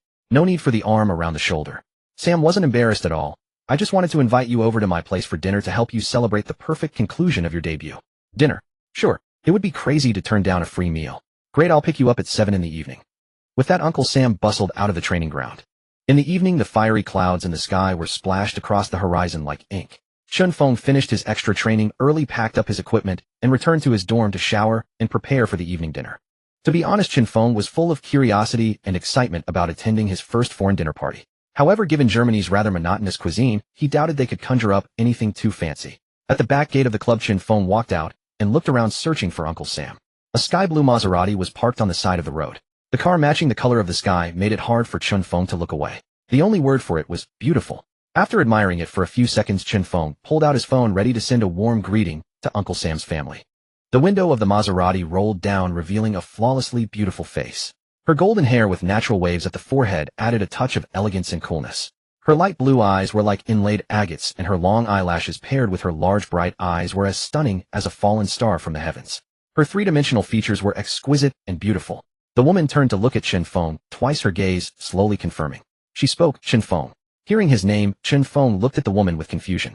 Could he already have a female fan, and one this attractive? You know me? The woman nodded. My father is Sam. My name is Alina Isabella. Damn. Chun Feng was astounded internally. Sam had a daughter this beautiful. There had to be something going on here. I'm here to pick you up. Get in. Isabella gestured for Chun Feng to get in the car, with a strikingly confident air. Chun Feng was more than willing. As he opened the passenger door, a faint pleasant fragrance drifted out, the scent of lavender. It was very nice. On the way to Isabella's house, Chun Feng stared straight ahead, constantly fighting the urge to glance sideways. Seeing Chun Feng's behavior, Isabella couldn't help but laugh. You're quite special. You didn't even stare at me. Am I not beautiful? Not beautiful. She was beautiful, incredibly so. Chun Feng smiled wryly. No, you're very beautiful. Ahaha. Isabella was momentarily stunned, then said no more. About 10 minutes later, the car entered an upscale residential area, and they arrived at her home on the 7th floor. Sam and his wife had already prepared dinner to welcome Chun Feng. The dinner was very pleasant, filled with casual chatter about everyday trivialities. However, throughout the meal, Sam kept giving Chun Feng meaningful looks. Chun Feng could clearly see what Uncle Sam meant. The expression was like that famous old movie scene. Do you want a wife or not? Finally, Chun Feng smiled bitterly and pretended not to see it. After dinner, Chun Feng didn't stay long and hurriedly left Uncle Sam's house. After all, if he stayed any longer, he might not be able to resist saying that line. Then just send her over. Sam had originally planned to have Isabella drive him back, but Chun Feng firmly refused. It wasn't that Chun Feng was being aloof or not engaging with Isabella, it was that his current priority wasn't romance. Arriving back at the club at 9, Chun Feng, having digested his meal, wrestled with his thoughts for a while before deciding to train for another 2 hours. The next 5 days returned to the grueling 13-hour-a-day routine. But that's football. If you don't push yourself, you'll be warming the bench. On March 11th, Frank announced the squad for the match against ruthless Koblenz. Chun Feng was prominently on the list, and Wolf, who had performed well last time, was also in the starting lineup. Through training over the 5 days, he earned 65 skill points. First, he raised his dribbling to 60.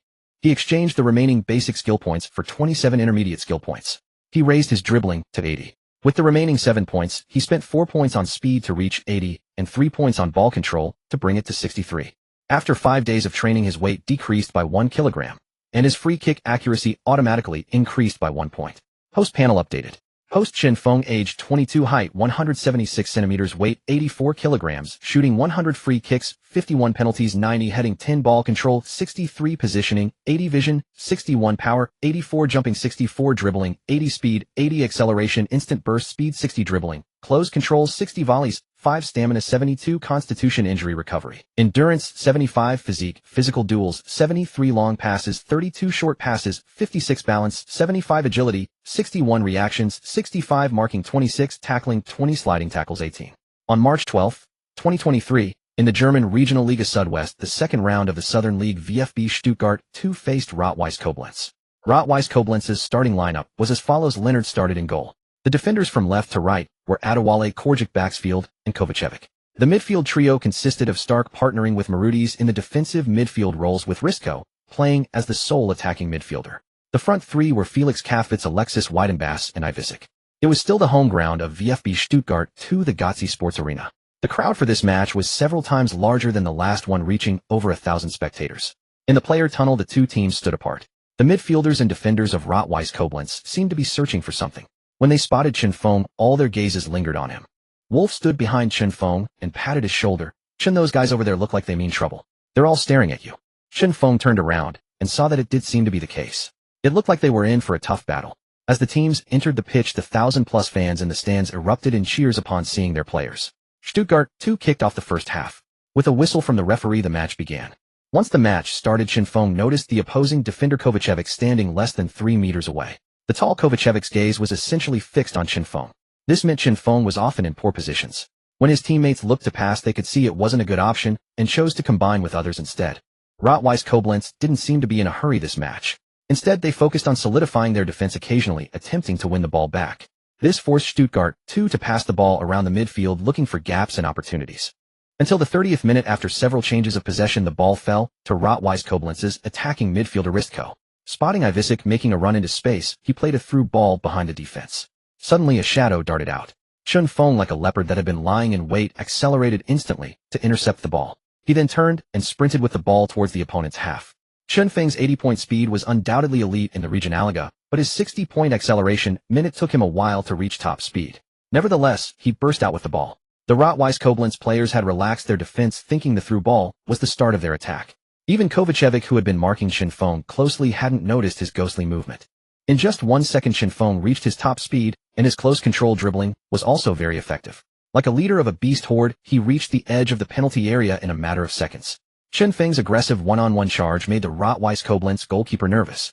He advanced to close down the angle, hoping to delay until his teammates could recover. But Chun Feng's maxed-out shooting stat was no joke. With his right foot, he unleashed a stunning low drive aimed at the far corner, which flew past the goalkeeper's outstretched fingers and into the back of the net. The referee's whistle confirmed the goal. The entire stadium erupted with over 1,000 people roaring in excitement. Many fans had come to the stadium out of curiosity after seeing highlights and an article about the previous match against Hoffenheim too in the Stuttgart fan group. They all wanted to see for themselves the new player who had scored a hat-trick on his debut, and whether that world-class thunderbolt of a goal was real. Now it was clear that Chun Feng's performance wasn't a flash in the pan or a stroke of luck. He genuinely had the skill.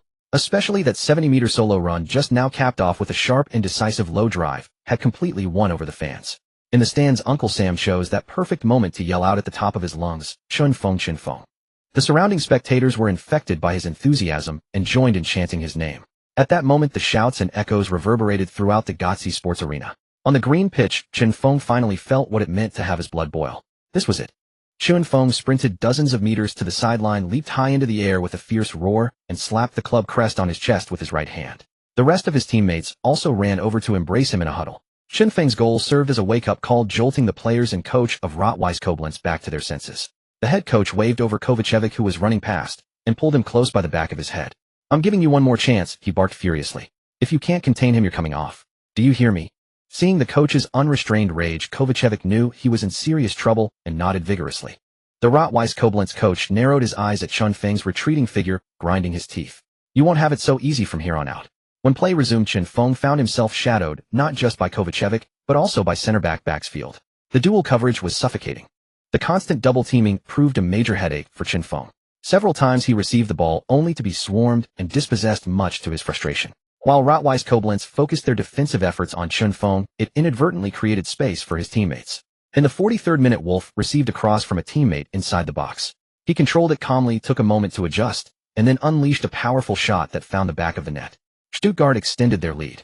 During the halftime break, the Rot-Weiss Koblenz coach was livid, unleashing a tirade of criticism aimed squarely at his defense. "How many times do I have to tell you to stay focused in defense?" A few players on the bench mentally retorted, "But we were focused. Just focused on that Chinese guy as you instructed." Naturally, these thoughts remained unspoken, no one dared voice them, given the abundance of benchwarmers ready to take their place. After the scolding came the tactical adjustments. Chun Feng's last performance was impressive, but he has a weakness: his dribbling is subpar. In that game against Hoffenheim too, he mostly relied on shooting from passes or making direct passes. Seems like just another poacher, nothing to worry about. So, I want you to press high and deny him the ball. Even if he gets it, block his path and force him to pass it back.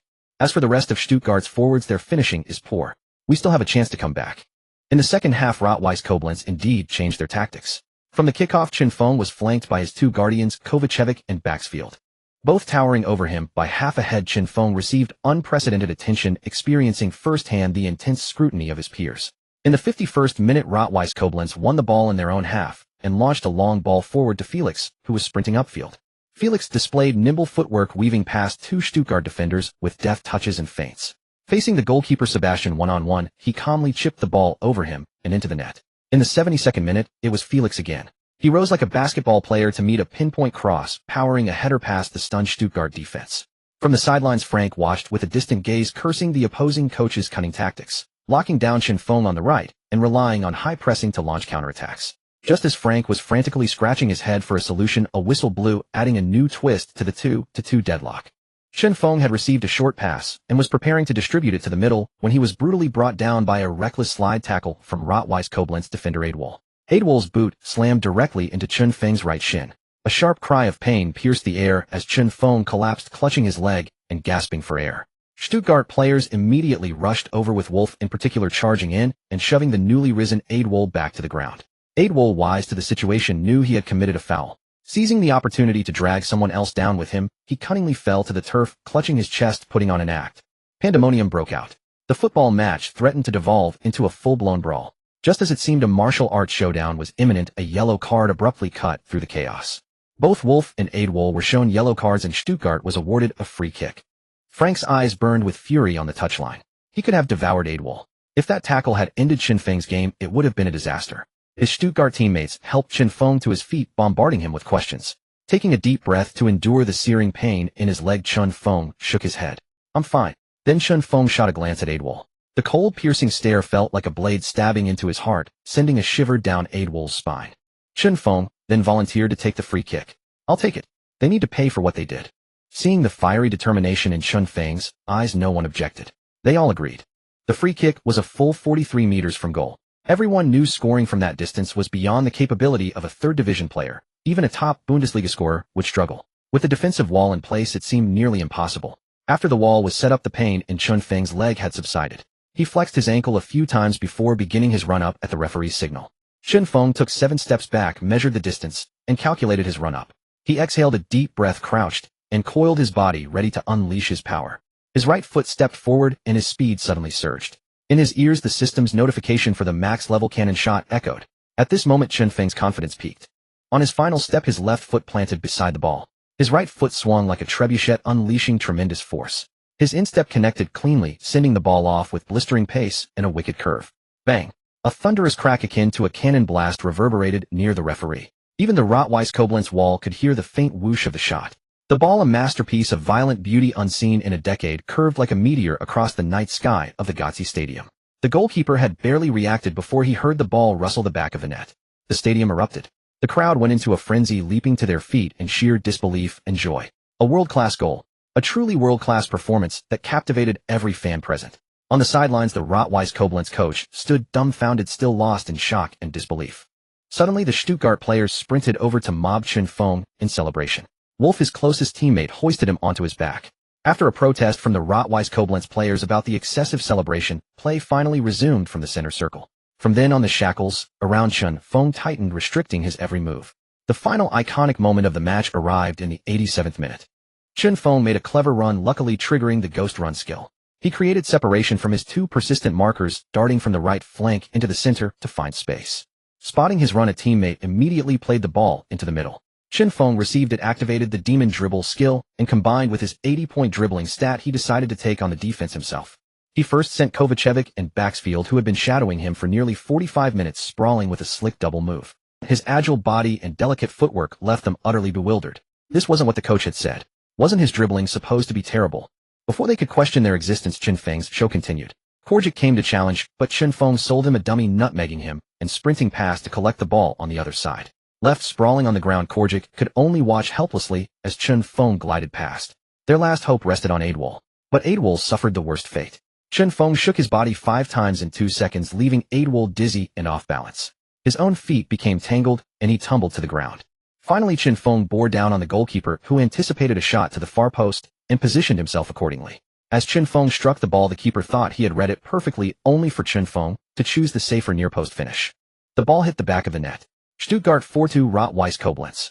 This goal effectively sealed the victory for Stuttgart, killing off any remaining hope for their opponents. Only a miracle could save them now, but such miracles were unlikely to occur. The stadium exploded once more. Amidst the thunderous cheers, an elderly fan pulled out a banner from his jacket and unfurled it with his companion. It read, "Eternal Star, Chen Feng. Chen Feng. Chen Feng." Chen Feng sprinted across the pitch, tearing off his shirt in defiance of the rules, swinging it wildly as he celebrated with unrestrained joy. From then on, ruthless Koblenz abandoned their focus on Chen Feng and threw everyone forward in a desperate all-out attack. But it was too little too late. The final score remained Stuttgart 4-2. As the players were leaving the pitch, many Stuttgart fans crowded near the tunnel, clamoring for Chen Feng's autograph and hoping for a closer look at the prodigy. However, Chen Feng didn't stop to sign. Instead, he bowed deeply in gratitude before leaving the field. His signature, which he considered akin to chicken scratch, was not something he was willing to show off. That night in the Stuttgart sporting director's office, Mai sat with his hands clasped under his chin, intently watching the match footage Frank had brought back. As he watched Chen Feng's performance, Mai's gaze grew increasingly intense and bright. He felt he was witnessing the emergence of an opportunity, a chance for Stuttgart's survival and resurgence. A long while after the video ended, Mai snapped out of his stupor, his breathing heavy. His performances in these two matches have been astonishing. Frank, who was sipping coffee nearby, handed Mai a new report on Chen Feng and began to speak. Indeed. Astonishing doesn't even cover it, it's more like shocking. A hat-trick on his debut, another hat-trick this game, 2 thunderous long-range strikes, and a solo goal past 4 defenders. His phenomenal performances leave one in awe, and then simply in admiration of his genius. A month ago he could barely play football. Now he's delivering performances like these.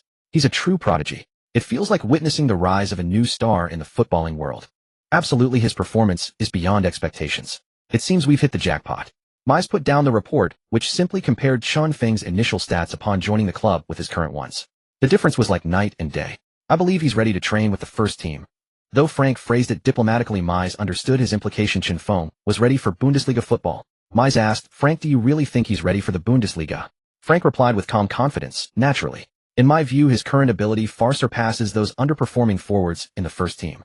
Seeing Frank's unwavering certainty, Mai agreed to discuss it with the first team coach. "Mai, I want to tell you, if Stuttgart gets relegated or barely survives this season, that first team coach will be out of a job." Frank set down his coffee and stated this flatly. His sharp gaze fixed on Mai, the implication clear. It wasn't just about changing players, but also the coach. Frank wanted the top job for himself. With that, Frank turned and left decisively, leaving Mai holding his head in his hands, a headache forming. The first team's poor performance wasn't solely due to the forwards' impotence or the defense's fragility. The coach also bore responsibility. Promoting Chen Feng to the first team was one thing, but changing coaches mid-season could destabilize the entire club. The implications were numerous and complex. Overwhelmed, Mai decided to pass the buck and picked up the phone. After the match against Rot-Weiss Koblenz, Chen Feng did not join his teammates to celebrate, as the pain in his foot still lingered. Although the team doctor had said it was nothing serious, he decided to return to the dormitory alone to rest, just to be safe.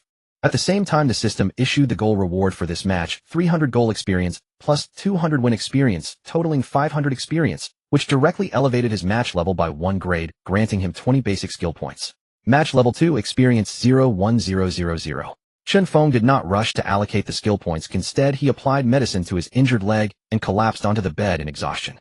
The quiet night was far from tranquil. The official Stuttgart page was flooded with comments and demands. The first team's recent performances had been disgraceful, especially the previous night's 1-1 draw against Eintracht Frankfurt. With 24 Bundesliga matches played, the team had lost 12, drawn 8, and won only 4. Such a dismal record had already drawn torrents of criticism from Stuttgart fans. Midway through the season, the team had essentially booked a spot in the relegation zone. Which fanbase wouldn't rage against such an unambitious squad? Coupled with the outstanding performance of Stuttgart's second team, fans saw a glimmer of hope. Since the transfer window was closed, the logical step was to promote players from the youth academy to the first team. Thus, the comments section was mostly filled with calls for lineup changes, and some even shared videos of the second team's last 2 matches in the fan club. Especially the young Chinese player with jet black hair. His consecutive blocks, 2 thunderous strikes, a dazzling solo run, and goal, his ghostly positioning, and the sprint half the field for a one-on-one chance. 5 of his 6 goals could have been nominated for the top 10 goals of the week in the 3. Liga. His breathtaking shooting, delicate footwork, and agile movements left a lasting impression on everyone. Consequently, the uproar under Stuttgart's official website grew even fiercer. Multiple voices converged into 2 words: change the lineup, accompanied by a few scattered chants demanding Labadia's dismissal. The next morning, Stuttgart's top management held an emergency meeting. Chairman Vera glanced around the room and began. Recently, the first team has been underperforming. Does anyone have any suggestions? For a long time, the room was silent, so quiet you could hear a pin drop. Since no one is speaking, let me share the fans' opinions from the official website. Vera said calmly. All eyes immediately focused on him, well aware of the recent calls for changes in both players and the coach. Labadia looked on nervously. The fans are demanding a change of coach and players. Most of them think we should promote Chen Feng from the second team to a starting position in the first team. Before he could finish, Labadia retorted, "No, Chairman. Chen Feng has only been with the club for less than a month. If we promote him to the first team's starting lineup, he might not replicate his performance in the 3. Liga." Vera pondered for a moment, his eyes shifting, and concluded that Labadia had a point. The 3. Liga is an amateur level, whereas the Bundesliga is one of Europe's top 5 leagues, not a place a newcomer could easily adapt to. Suddenly, Frank, sitting at the far end, coughed and stood up, saying, "Chairman, I beg to differ." "Oh, what's your opinion?" Vera turned to look at him. As the second team's head coach, Frank had the most say on Chen Feng's performance and ability. I believe Chen Feng's current ability can already rival that of the first team's forwards. In 2 matches he had 8 shots and scored 6 goals, 5 of which were a feast for the eyes. Coach Labadia just mentioned that Chen Feng has only been at the club for a month. But I want to point out that a month ago, aside from his shooting, everything else about him was utter garbage. Yet in just 1 month his growth cannot be described merely as gifted. His current performance is something certain first-team players cannot achieve. Frank squinted, his blazing gaze falling on Labadia, a faint smirk of disdain curling at the corner of his mouth. And as for the current first team, I can only say the attack is weak, the midfield is chaotic, the defense is full of holes, and the coaching staff's tactics are unworthy. It's better to do what Barcelona did. Clean out the dressing room and promote new players and coaching staff. Labadia was furious. Wasn't Frank implying that he was a poor coach and that the first team players were just occupying positions without contributing? He slammed the table and stood up. Frank, what do you mean? Do you think your second team is that great? Frank smiled faintly, avoiding a direct confrontation, and continued to state facts. Labadia, I think you misunderstood. I'm not saying our second team is amazing. I'm saying your first team is so bad it's indescribable. Labadia, fuming, pointed at Frank, his chest heaving, unable to find a rebuttal. And you claim Chen Feng has been here too short, lacking experience and ability to start in the first team. Let me tell you clearly, based on his current performance, within half a year, he will become a target for top clubs. By then his value might be several times that of this first team coaching staff. Enough. Chairman Vera slammed the table to stop the argument. Any other opinions? Vera, not taking sides, asked for others' views. Mai stepped forward. Chairman, I suggest we watch the videos of Chen Feng's 2 matches before discussing further. Mai smiled. Vera nodded in agreement. Soon the projector in the conference room displayed edited highlights of Chen Feng's 2 matches, which were not long. After more than 10 minutes the atmosphere in the room grew tense. Mai broke the silence. 6 goals in 2 matches, an average of 3 per game. His phenomenal performance is a testament to his talent and ability. Frank added, these 2 matches were only a week apart, yet everyone can see Chen Feng's progress. Though some in the room had never played football, working in the field gave them enough insight to recognize Chen Feng's improvement over the week. It was no longer mere progress, it was a sprint. Even Labadia, the first-team coach, fell silent. He had only known that the second team had recruited a promising player, but he never expected this seed to sprout so quickly. Soon many executives voiced their support for promoting Chen Feng to the first team. Just as Vera was about to announce his decision, Frank added one more remark. Chairman, I believe we should replace not just the player, but also the coaching staff. The room fell into dead silence. Labadia's eyes widened, hatred surging within him. All right. Regarding the club's future development, the senior management has already made some considerations. Given the first team's poor performance, the higher-ups have decided to give Coach Labadia one more chance. If he loses the next match, he will be relieved of his duties. As for Chen Feng, if he delivers another stunning performance in the next game, he can be promoted to the first team starting lineup. This meeting is adjourned. With that, Vera left decisively. Everyone exchanged glances and then departed. It turned out today's meeting had already reached a conclusion. They were merely going through the motions. Frank was delighted. If the first team lost and Labadia stepped down, he would be the sole candidate to take over as head coach. As for Labadia, he staggered out of the meeting room crestfallen. Meanwhile, Chen Feng, who had slept through the morning, finally got up lazily. The pain in his leg had mostly subsided. After a month, this was his first lie-in, absolutely blissful. Just as he finished washing up and was about to head out for lunch, a knock came at the door. He opened it to find Frank. Boss, what brings you here? Chen Feng asked with a curious smile. Are you free? Frank asked. Yes, what's up? Come have lunch with me. Sure. Chen Feng agreed, grabbed his backpack from behind the door, and left. Half an hour later, Frank brought Chen Feng to a restaurant where they ordered 2 steaks and 2 glasses of milk. Boss, what did you call me out for? Chen Feng was no fool. He knew the old saying, no one comes to the 3 Treasures Hall without a reason. Frank slowly cut a piece of steak, chewed it elegantly, and then said, you now have a chance to enter the first team, but there's a condition. Hearing this, Chen Feng looked at Frank with disbelief, suppressing his excitement. What condition? Convince the higher-ups with your performance. In the next match against FVS Frankfurt, you must play well. If you pass the test, you'll go to the first team. Chen Feng thought it wasn't too difficult. There were still 4 days until the match against FVS Frankfurt. 4 days were enough for him to improve significantly. Back at the club, even though he had planned to take a day off, Chen Feng headed straight to the training ground. He had to seize this opportunity. It was his chance to step into one of the top 5 leagues, and also a chance to make a name for himself among the top clubs. Over the next 4 days, Chen Feng trained like a madman, spending more than 16 hours a day on the field. Without the system's stamina recovery room, he would have collapsed. In those days, he accumulated 80 basic skill points from training, plus the 20 points from the match level up, totaling 100 skill points. He converted 50 points into intermediate skill points, raised acceleration and dribbling to 80, and used the remaining 10 points on ball control. Host panel updated. Host Chen Feng. Age 22. Height 176 centimeters. Weight 84 kilograms. Shooting 100. Free kick 51. Penalty 90. Heading 10. Ball control 73. Positioning 80. Vision 61. Strength 84. Jumping 64. Dribbling take on 80. Speed 80. Acceleration 80. Dribbling ball handling 80. Volleying 5. Stamina 72. Injury resistance 75. Physicality 73. Long pass 32. Short pass 56. Balance 75. Agility 61. Reactions 65. Marking 26. Tackling 20. Sliding tackle 18. On the evening of March 18, 2023, Stuttgart 2 faced FVS Frankfurt. Stuttgart had heavily promoted this match, especially by announcing early on their official website that Chun Feng's starting position would depend on his performance that night. Fans who had been clamoring for player and coach changes flocked to the Gotzi Stadium, among them many Chinese students from Stuttgart who held banners and cheering props. Days earlier, an announcement had revealed Chun Feng's track record since joining the club, and whether he could achieve a triple jump to become a Bundesliga starter in 1 month would be decided tonight. As the city's only Bundesliga club, the majority of Stuttgart's residents were its supporters, with the first team's recent dismal performances leaving fans frustrated. Hearing about a promising talent in the second team naturally drew them in. Of course, the most enticing part was the mere €10 ticket. Stuttgart knew how to leverage attention, marketing the event for 4 days and attracting significant interest. The Gotzi Stadium, with a capacity of over 110, boasted an attendance rate of 90%. In a domestic football channel's second-stream commentary room, Zhao Kai stared at the barely HD broadcast on his screen. He began, "Good afternoon, everyone. I'm bringing you the third round of the 3. Liga Stuttgart 2 versus FVS Frankfurt." The dozen or so viewers in the chat spammed 3. Liga. You must be drunk. Who wants to watch 3? Liga. Switch to the top 5 leagues, or I'm unsubscribing.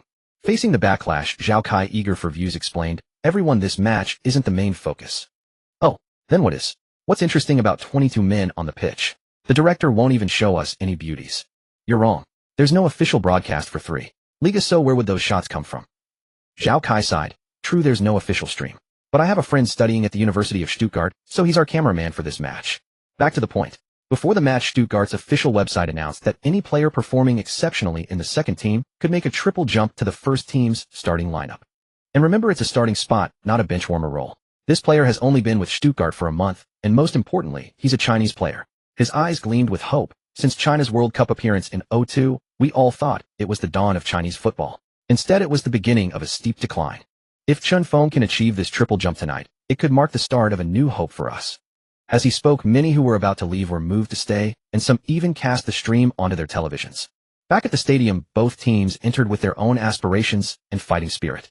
FVS Frankfurt, aware they were being used as a test, fielded their strongest lineup in defiance. Frankfurt set up in a 4-3-3 formation. Weiss guarded the goal as the last line of defense. The fullbacks were Hajisafi and Huber, with Barry and Ballas commanding the center-back positions. In midfield, Petty and Kruska anchored the defense as holding midfielders, while Engels orchestrated attacks as the advanced playmaker. Dedic led the line as the center-forward, flanked by wingers Epstein and Kaplani. Stuttgart 2, in contrast, fielded an unchanged starting 11 from their previous match. Sebastian Hornung started in goal. The traditional back four consisted of Lautner, Bazzoli, Randy, and Greaves. Jordan Meyer and Josna Vick formed the double pivot, with Wolf as the sole attacking midfielder. Chun Feng partnered with Aru Kaur and Shipklo in the forward line. During the handshakes, hostile glares were exchanged, with many Frankfurt players eyeing Chun Feng as if they wanted to devour him. Suddenly, a system voice echoed in Chun Feng's mind. Mission 3 triggered: win the match and secure a Bundesliga spot. Reward 20 primary skill points and a legendary star. Choose one of 3. Chun Feng's eyes lit up. He hadn't expected the system to activate a mission now, and with such a generous reward as the legendary star. As the referee's whistle blew, Frankfurt immediately implemented their game plan. The defensively solid center-backs Barry and Ballas completely marked Chun Feng out of the game. The fullbacks also positioned themselves close to Chun Feng, cutting off passing lanes to his teammates. The double pivot kept a watchful eye on his every move, limiting his space. As Barry and Ballas brushed past him, one whispered, "Kid, your Bundesliga dream might just die tonight."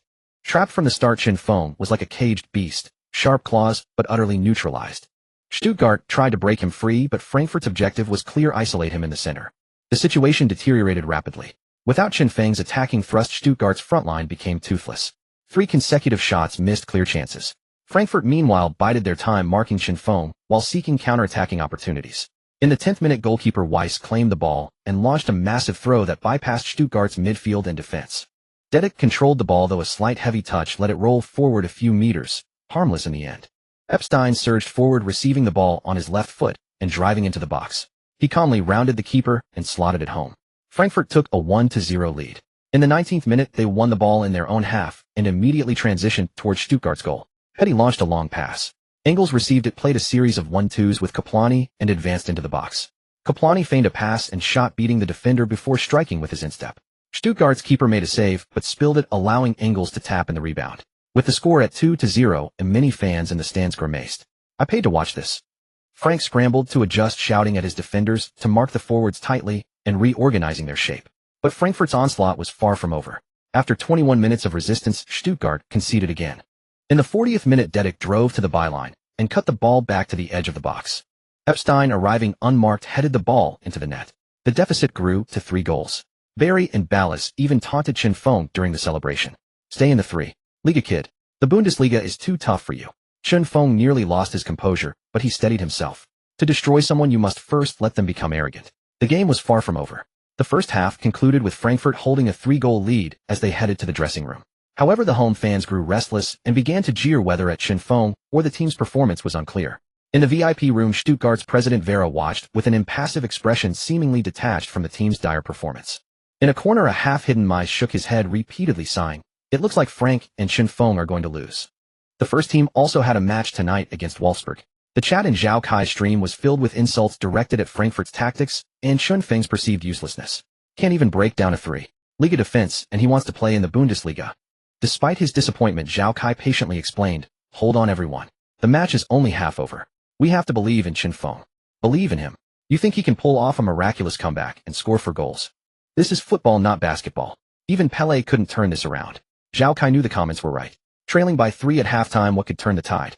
Divine intervention. A message buzzed on his phone. "Boss, should we keep streaming?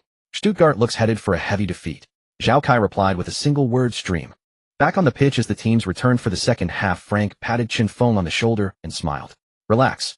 Even if you don't make it to the Bundesliga this time with your talent, the top leagues will be your stage soon enough." Chen Feng's eyes welled up. A month ago, he had arrived alone in a foreign land, asked for a trial, signed a contract. He was most grateful to Frank, a somewhat rigid old man who had treated him like his own protege. "Boss, thank you for giving me a chance to play. I won't let you down." Chen Feng replied firmly. Frank nodded. "Go get him." The second half began. Stuttgart made substitutions, replacing 2 center-backs with a holding midfielder and an attacking midfielder to bolster their offense. However, Frank's all-in gamble backfired. Instead of scoring, they conceded another goal due to their weakened defense.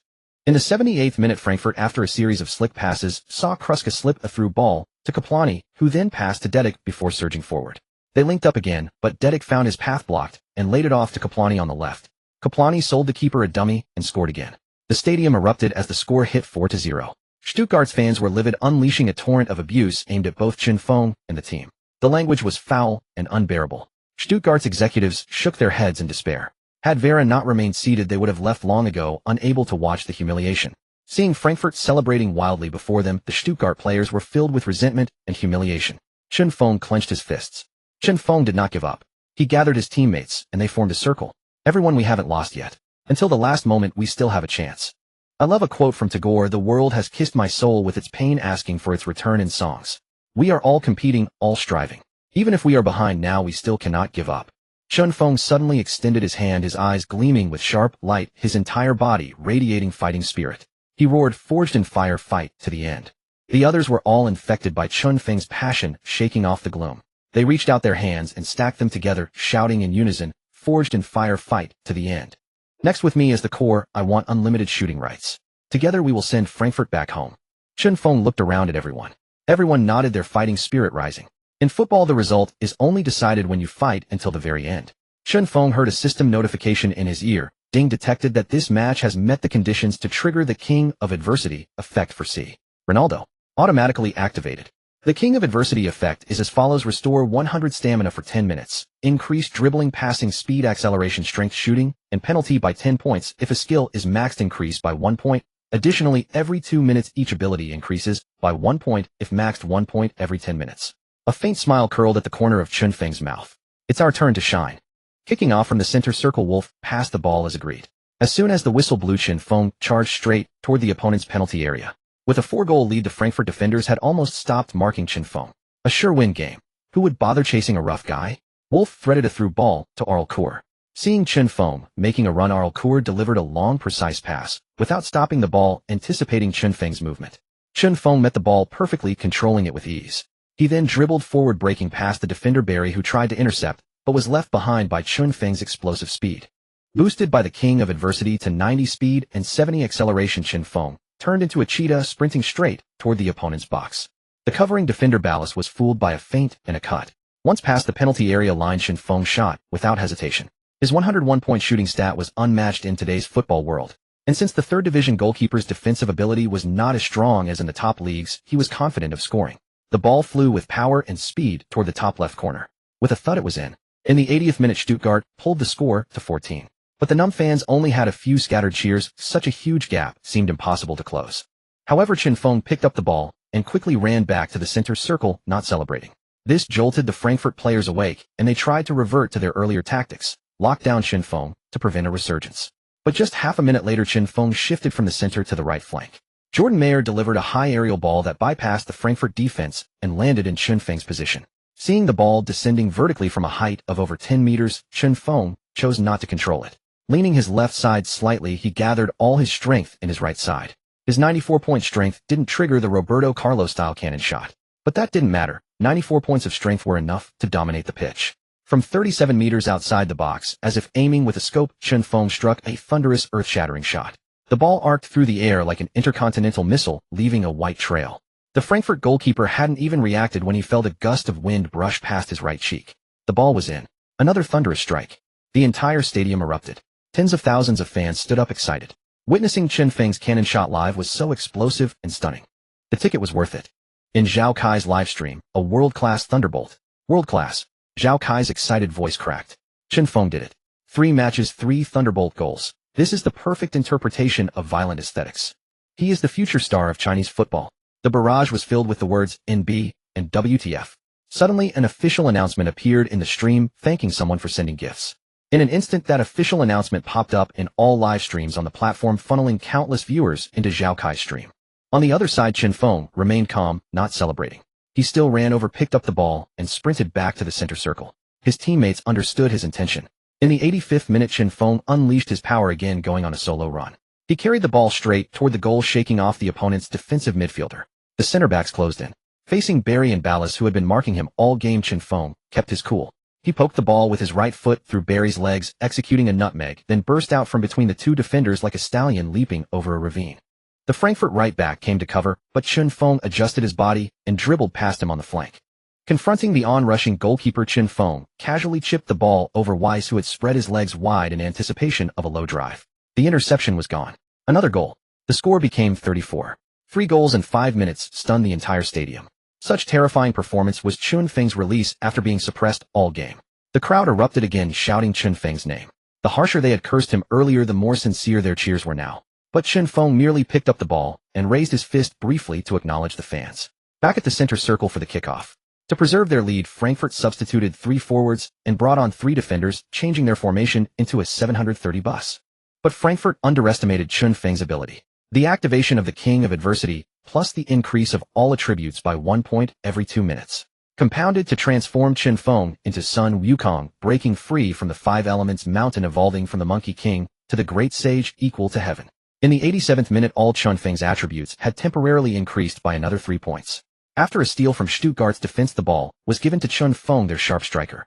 Relying on 93 speed and 73 acceleration, he turned into a supercar on the pitch, flooring the accelerator like a street racer, reaching top speed in 2 seconds. With 74 dribbling, luckily triggering the max-level demon dribble, he carried the ball all the way to the opponent's half, beat the 2 remaining defenders, and slotted it into the far corner. The score was tied at 44. In just 7 minutes, they were back on level terms. The goal reignited the stadium. Frank, composed, gazed at Chen Feng's imposing back, sensing he was witnessing the birth of a future superstar who would shake the football world. Then, still calm, Chen Feng picked up the ball and returned to the center circle. He seemed unsatisfied with the draw, as if he wanted to score another goal. The Frankfurt coach was speechless with frustration. He had just substituted his 3 forwards, and now they were being held to a draw. He had brought this upon himself. No attacking options left. Sigh. All the Frankfurt players were stunned by Chen Feng. They had never seen such a fierce player. 4 goals in a row, all pure skill. They had locked him down for the entire game, but in the end, he slipped away, a runaway horse impossible to catch. On the other side, Stuttgart's morale was soaring. In the 90th minute, Chen Feng was brought down while dribbling in the box. The opponent's defender seemed to have gotten a bit carried away. The referee decisively pointed to the penalty spot. Chen Feng did not go to take it. Instead, he let Wolf take the penalty. Wolf pointed at himself in disbelief, looking at Chen Feng with confusion. Chen Feng nodded. Wolf walked to the spot, took a couple of deep breaths, chose his direction in his mind, and pushed the ball with the inside of his left foot. The goalkeeper guessed left, but the ball flew into the bottom right corner. With Wolf's spot kick, Stuttgart completed the comeback from 0-4 to 54 in just 10 minutes. 3 minutes of stoppage time. In the 92nd minute, the final full stop of the match came. Chinfeng, using Inzaghi's ghostly run, lost his marker, received a cutback from a teammate, and side-footed the ball into the net. This time Chinfeng did not calmly run to fetch the ball. Instead, he sprinted toward the stands, ripped off his shirt, swung it in one hand, and ran roaring, releasing all his emotions. He had done it, a miracle comeback. He then slid on his knees across the grass for several meters. The entire stadium roared Chinfeng's name. Chinfeng. Chinfeng. One after another, his teammates piled on top of him in a celebratory dogpile. The final score of 64 would be unforgettable for anyone who watched the match. Chinfeng's 5-goal comeback. After the ecstatic celebration, he received a yellow card warning. The match continued with just 1 minute left. Frankfurt had no chance to turn it around, and Stuttgart did not attack. Both sides passed the ball casually, and the match ended quickly. After the match, Chinfeng stood on the pitch and bowed to the crowd in 4 directions, thanking the fans for watching and supporting. Zhao Kai's livestream peaked at 300 concurrent viewers, and there were still 100 at the end. Today's performance by Chinfeng is enough to be his ticket to the Bundesliga. It's a foregone conclusion that he will enter the Bundesliga. Let's applaud and congratulate him. Alright, that's all for today's stream. I will exclusively commentate on Chinfeng's matches in the future. You're all welcome to come back. I'm Zhao Kai, looking forward to our next meeting. Zhao Kai ended the stream swiftly. He collapsed into his gaming chair, as if he had cheated death. Thank God I made the right bet. It was good that he gained over 100,000 followers. 10,000 yuan for 100,000 subscribers was well worth it. In the Stuttgart dressing room at the stadium, the entire team watched the first team's match against Wolfsburg. The first team lost 0-1 to Wolfsburg. Everyone cheered, and even the coaching staff joined the players in dancing and celebrating. If the management saw this, they would probably deduct their wages. After Stuttgart's 0-1 loss to Wolfsburg, this wager meant a resounding victory for both Frank and Chinfeng. Chinfeng was smoothly promoted to the first team, while Labadia had to swallow the bitter pill of stepping down as head coach after numerous defeats this season. With Labadia's departure, the only viable successors were Frank and his coaching staff. Given the performance of many first-team players, Frank would likely call up players from the second team to reinforce the first team. Perhaps the number of call-ups wouldn't be large, but there was no doubt that some would ride on coattails to secure a spot in the first team. That night, Stuttgart's second team celebrated with unbridled joy, organizing a group dinner. When the meal wasn't enough to satisfy their spirits, someone suggested hitting a nightclub. Chinfeng, however, had no interest in that rowdy place, and left the gathering early to rest in his dormitory. The next morning, Stuttgart's management held a high-level meeting early in the day to render a final verdict on the agreement made a few days prior.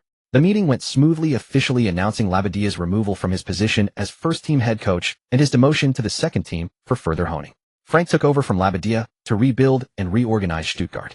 Simultaneously, Chinfeng was directly promoted to the first team as the starting striker, bypassing the substitute stage entirely. When the official transfer notice landed on Labadia's desk, he realized he had lost completely. Lost to Chinfeng, lost to Frank, and above all, lost to his own coaching inadequacies. Meanwhile, the official announcement topped the Stuttgart website with a flood of fan comments below, all praising the club for making a wise decision. Chinfeng's world-class striker performance the previous night had already won over even the most discerning fans. Even though the two Bundesliga lay between the Bundesliga and the 3 Liga, and his goal-scoring efficiency might drop threefold in the Bundesliga. With his average of 3 goals per game in the 3 Liga, once he adapted to the pace and the team in the Bundesliga, he was bound to make his mark. Back home, upon receiving the news, Zhao Kai immediately published an 800-word essay on his official account, then went live on stream to share the joyous update with netizens. After a morning of training on the pitch, Chinfeng encountered a figure he had only seen in photos on the club's wall of fame. Labadia. I didn't expect you to be here for extra training, even on your usual rest day. I suppose my defeat isn't undeserved. Labadia sighed with deep emotion. Chinfeng turned around, spotted Labadia, and took a moment to recall who he was. You're Mr. Labadia, the first-team head coach. Labadia smiled wryly and shook his head. Not anymore. Frank has taken over the first team, and I'm here to replace him with the second team. Chinfeng showed no surprise, having already anticipated this outcome the night before. Labadia, for his part, displayed no disappointment or sorrow. Instead, he strolled around the training ground with his hands behind his back, making casual conversation with Chinfeng. Having gotten used to the first-team training ground, it's hard for me to accept seeing this place.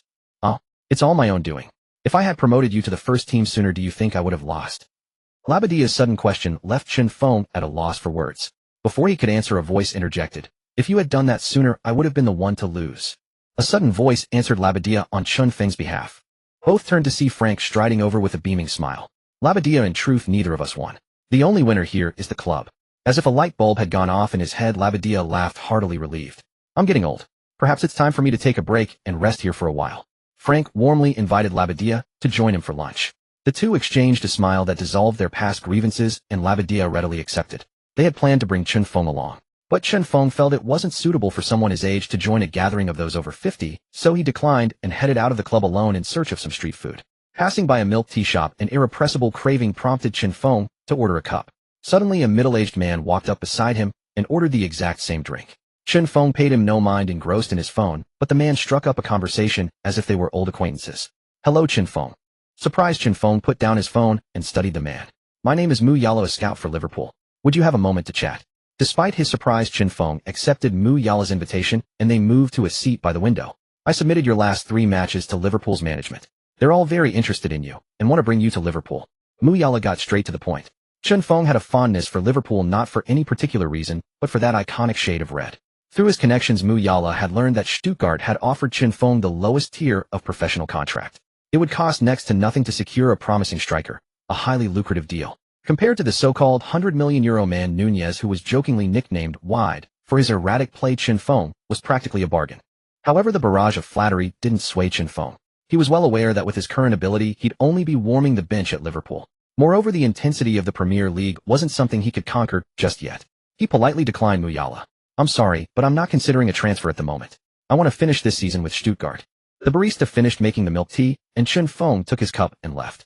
Mu Yala wasn't disappointed by the rejection, understanding that anyone would prefer starting at Stuttgart over guarding the water cooler at Liverpool. Nevertheless, Chen Feng had made a positive first impression, which would certainly count in Liverpool's favor if he ever considered a transfer.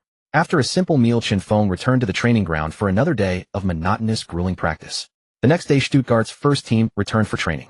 After a day of observation, Frank realized the team's problems were far more extensive than he had imagined, so he decided to call up players from the second team to bolster the first team.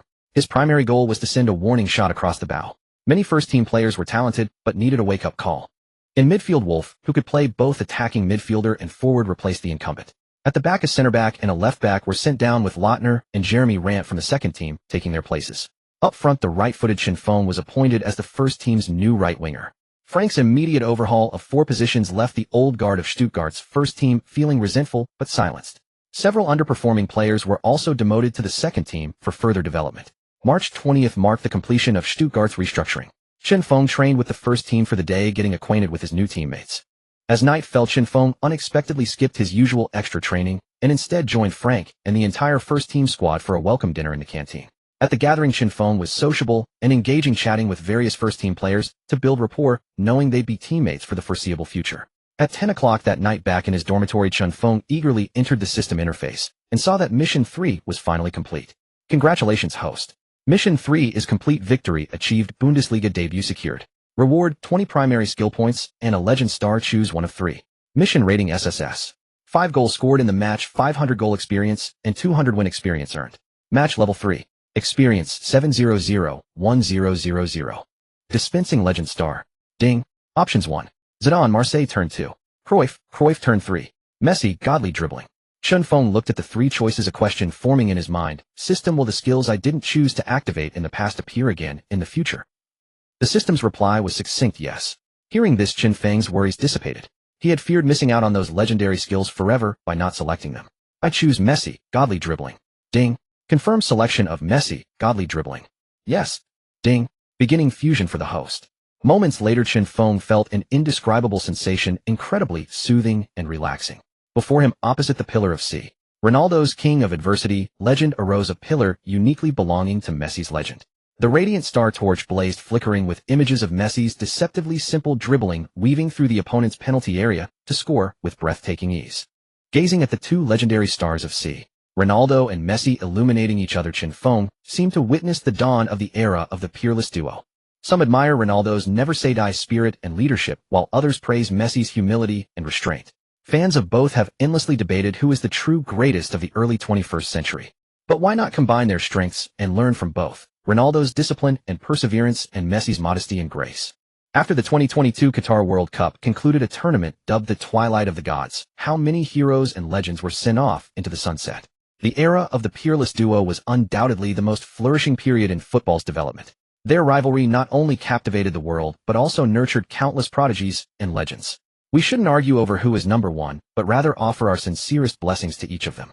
Lost in a sea of thoughts and memories, Chen Feng snapped back to reality, clenching his right fist. Why are legends called legends? Because every legend is unique. You don't just learn their skills, you must forge your own path to legend. The system unexpectedly took over the conversation. I'm not helping you to surpass those historical legends, but to help you become a unique version of yourself, a legend that leads an era. Chen Feng was utterly bewildered. A question he had harbored for a long time finally spilled out. System, have we met before? Does it matter whether we've met or not? The system replied with an unexpected hint of emotion.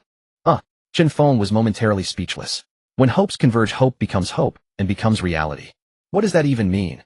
Chen Feng was baffled by the system's sudden philosophical musings. You will understand in time.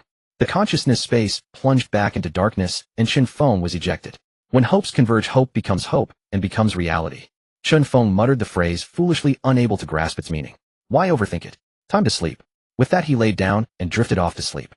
On March 24, 2023, Stuttgart was set to host a friendly match against the two Bundesliga side Heidenheim. This match was of paramount importance to Stuttgart. It was the first test for the rebuilt coaching staff and squad, and a crucial proving ground for Frank.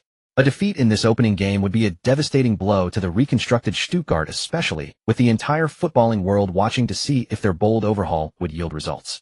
Losing to a Bundesliga team would be a monumental embarrassment, turning the management's drastic measures into a laughingstock. This friendly was a must-win. In the Stuttgart dressing room, Frank delivered his final pep talk with fiery passion, spit flying as he spoke. I want to see a victory tonight. I don't even want to draw. This isn't just Stuttgart's battle for redemption, it's your chance to prove your worth. Go out there and win. With a sweeping gesture, Frank roared, victory. The team's fighting spirit soared as they echoed the chant in unison. In the corner, Chen Feng joined the chant for a few moments before closing his eyes to focus. This was his first team debut, and he was fully prepared. He had accumulated 38 skill points from training plus 20 as a reward for completing a task. He converted 29 of these into intermediate skill points, using them to increase his acceleration to 80. He allocated the remaining 9 points to his ball control, bringing it to 72, a level considered average in the Bundesliga and far superior to many national teams. On March 24th, at Stuttgart's home ground, the Mercedes-Benz Arena, a stadium with a capacity of 60469, the attendance was over 70, making it a truly packed house. Walking out of the tunnel, Chen Feng felt his blood surge at the deafening roar of the crowd. Looking around, he noticed many familiar yellow faces, and a sense of kinship washed over him. Those fans saw Chen Feng and shouted his name in Mandarin. The sound filled his eyes with tears. It was a touching moment of hometown camaraderie. Chen Feng applauded continuously to thank his compatriots for their support. Back in China, Zhao Kai's livestream began. Next, I'll introduce the starting lineups for both teams. Stuttgart in their red and white home kit, from right to left. In goal is Bredlow. The defense from left to right consists of Pascal Stenzel, Anton Zagadou, and James Vick. In midfield, Karazor is the holding midfielder with Genki Haraguchi and Milo as the attacking midfielders. Up front on the left wing is Thiago Tomas, the center forward is Juan Perea, and on the right wing is Chen Feng. For Heidenheim, Eicher is in goal. The back four are Searsleben, Thomas Keller, Ritter, Miller, and Zukov. They have two defensive midfielders, Sessa and Ramisovic, with Tomala and Bernick as the attacking midfielders. The two wingers are Colvet and Schimmer. The referees whistle blew and Heidenheim kicked off from the center circle. Facing a reshuffled Stuttgart side, Heidenheim didn't rush their attacks. Instead, they focused on retaining possession, opting to adapt to the situation. Stuttgart had no intention of playing a scrappy game, so they pressed high from the start. However, Heidenheim seemed determined to hold a firm defensive line in the first half. One side pushed forward to win the ball, the other held their ground. A tug-of-war ensued, with Stuttgart frequently winning possession only to be immediately hounded and dispossessed by Heidenheim's tight marking. Stuttgart wanted to unleash a powerful punch, but it felt like they were hitting cotton, their strength finding no outlet. Finally, in the 37th minute, Stuttgart won the ball back. Thiago Tomas received it on the left flank and immediately burst forward, charging straight towards the opponent's half. However, Heidenheim's defense was resolute. Thiago's advances were repeatedly thwarted by their impenetrable backline. Forced to create space, he shook off a defender and lifted a high cross towards the center. The cross was poorly delivered. Juan Perea managed to control it, but as he wound up to shoot, he was barged off balance by a defender, and the ball was hacked clear for a corner. Stuttgart had a corner kick. Anton, preparing to take it, scanned the box and spotted a promising area. He delivered a precise, guided cross into the penalty area. Players jostled for the first ball. Stuttgart defender James Vick rose highest, leaping powerfully to beat his marker and head the ball towards goal. Heidenheim's goalkeeper Eicher was alert and managed to parry the ball, but the save was weak and it slipped from his grasp. Chen Feng, arriving at the far post, slid in and poked the ball into the net. Seeing the ball cross the line, Chen Feng got up and sprinted to the sideline to celebrate. The Chinese fans in the crowd roared his name in their native tongue. Stuttgart took a 1-0 lead. The score remained 1-0 as the referee blew the whistle for halftime. In the second half, Stuttgart kicked off and initially focused on keeping possession, biding their time. In the 73rd minute, Chinfeng received a pass from Genki Haraguchi and instantly accelerated. His 80-rated pace and acceleration made him untouchable on the pitch. Combined with his maxed-out demon dribbling skill, the ball seemed glued to his feet. Chinfeng's gaze flickered towards the opponent's defensive line. This wasn't the 3 Liga anymore, but he wasn't the same player he was back then either. He had an 80 chance to trigger messy, godly dribbling. He refused to believe he'd be that unlucky. Even if it didn't trigger, the 80 effectiveness of the skill was more than enough. Sure enough, he heard the system's voice in his ear, godly dribbling triggered. At that moment, he reached his top speed, turning into a Chinese sports car, charging directly at the opponent's goal. At that speed, he confronted Heidenheim's defensive midfielder Sessa. With deft footwork, he nudged the ball to the right with the outside of his left boot, sending it past the defender.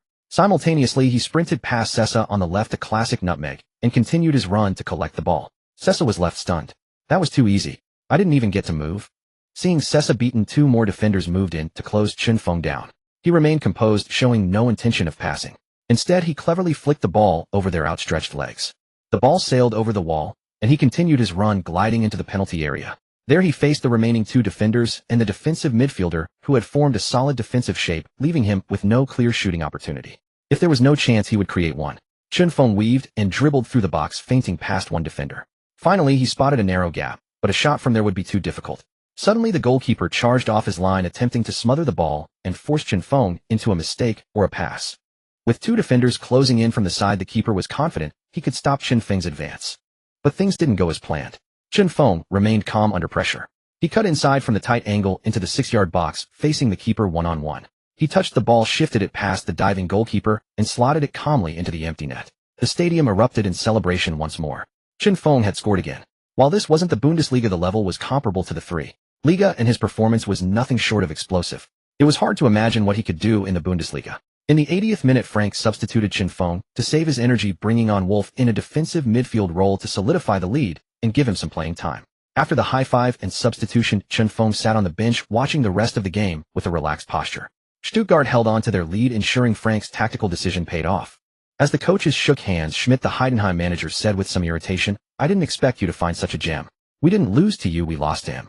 Frank laughed heartily, his mood buoyant. "Regardless, we won." Schmidt glanced over at Chinfeng. "He's probably not someone you can keep for long." Frank looked back at Chinfeng and sighed. "I know. His talent and ambitions are beyond what Stuttgart can offer." After the match, Chinfeng thanked the fans for their support. The system rewards arrived as promised: 200 experience points for the goal and 200 for the win.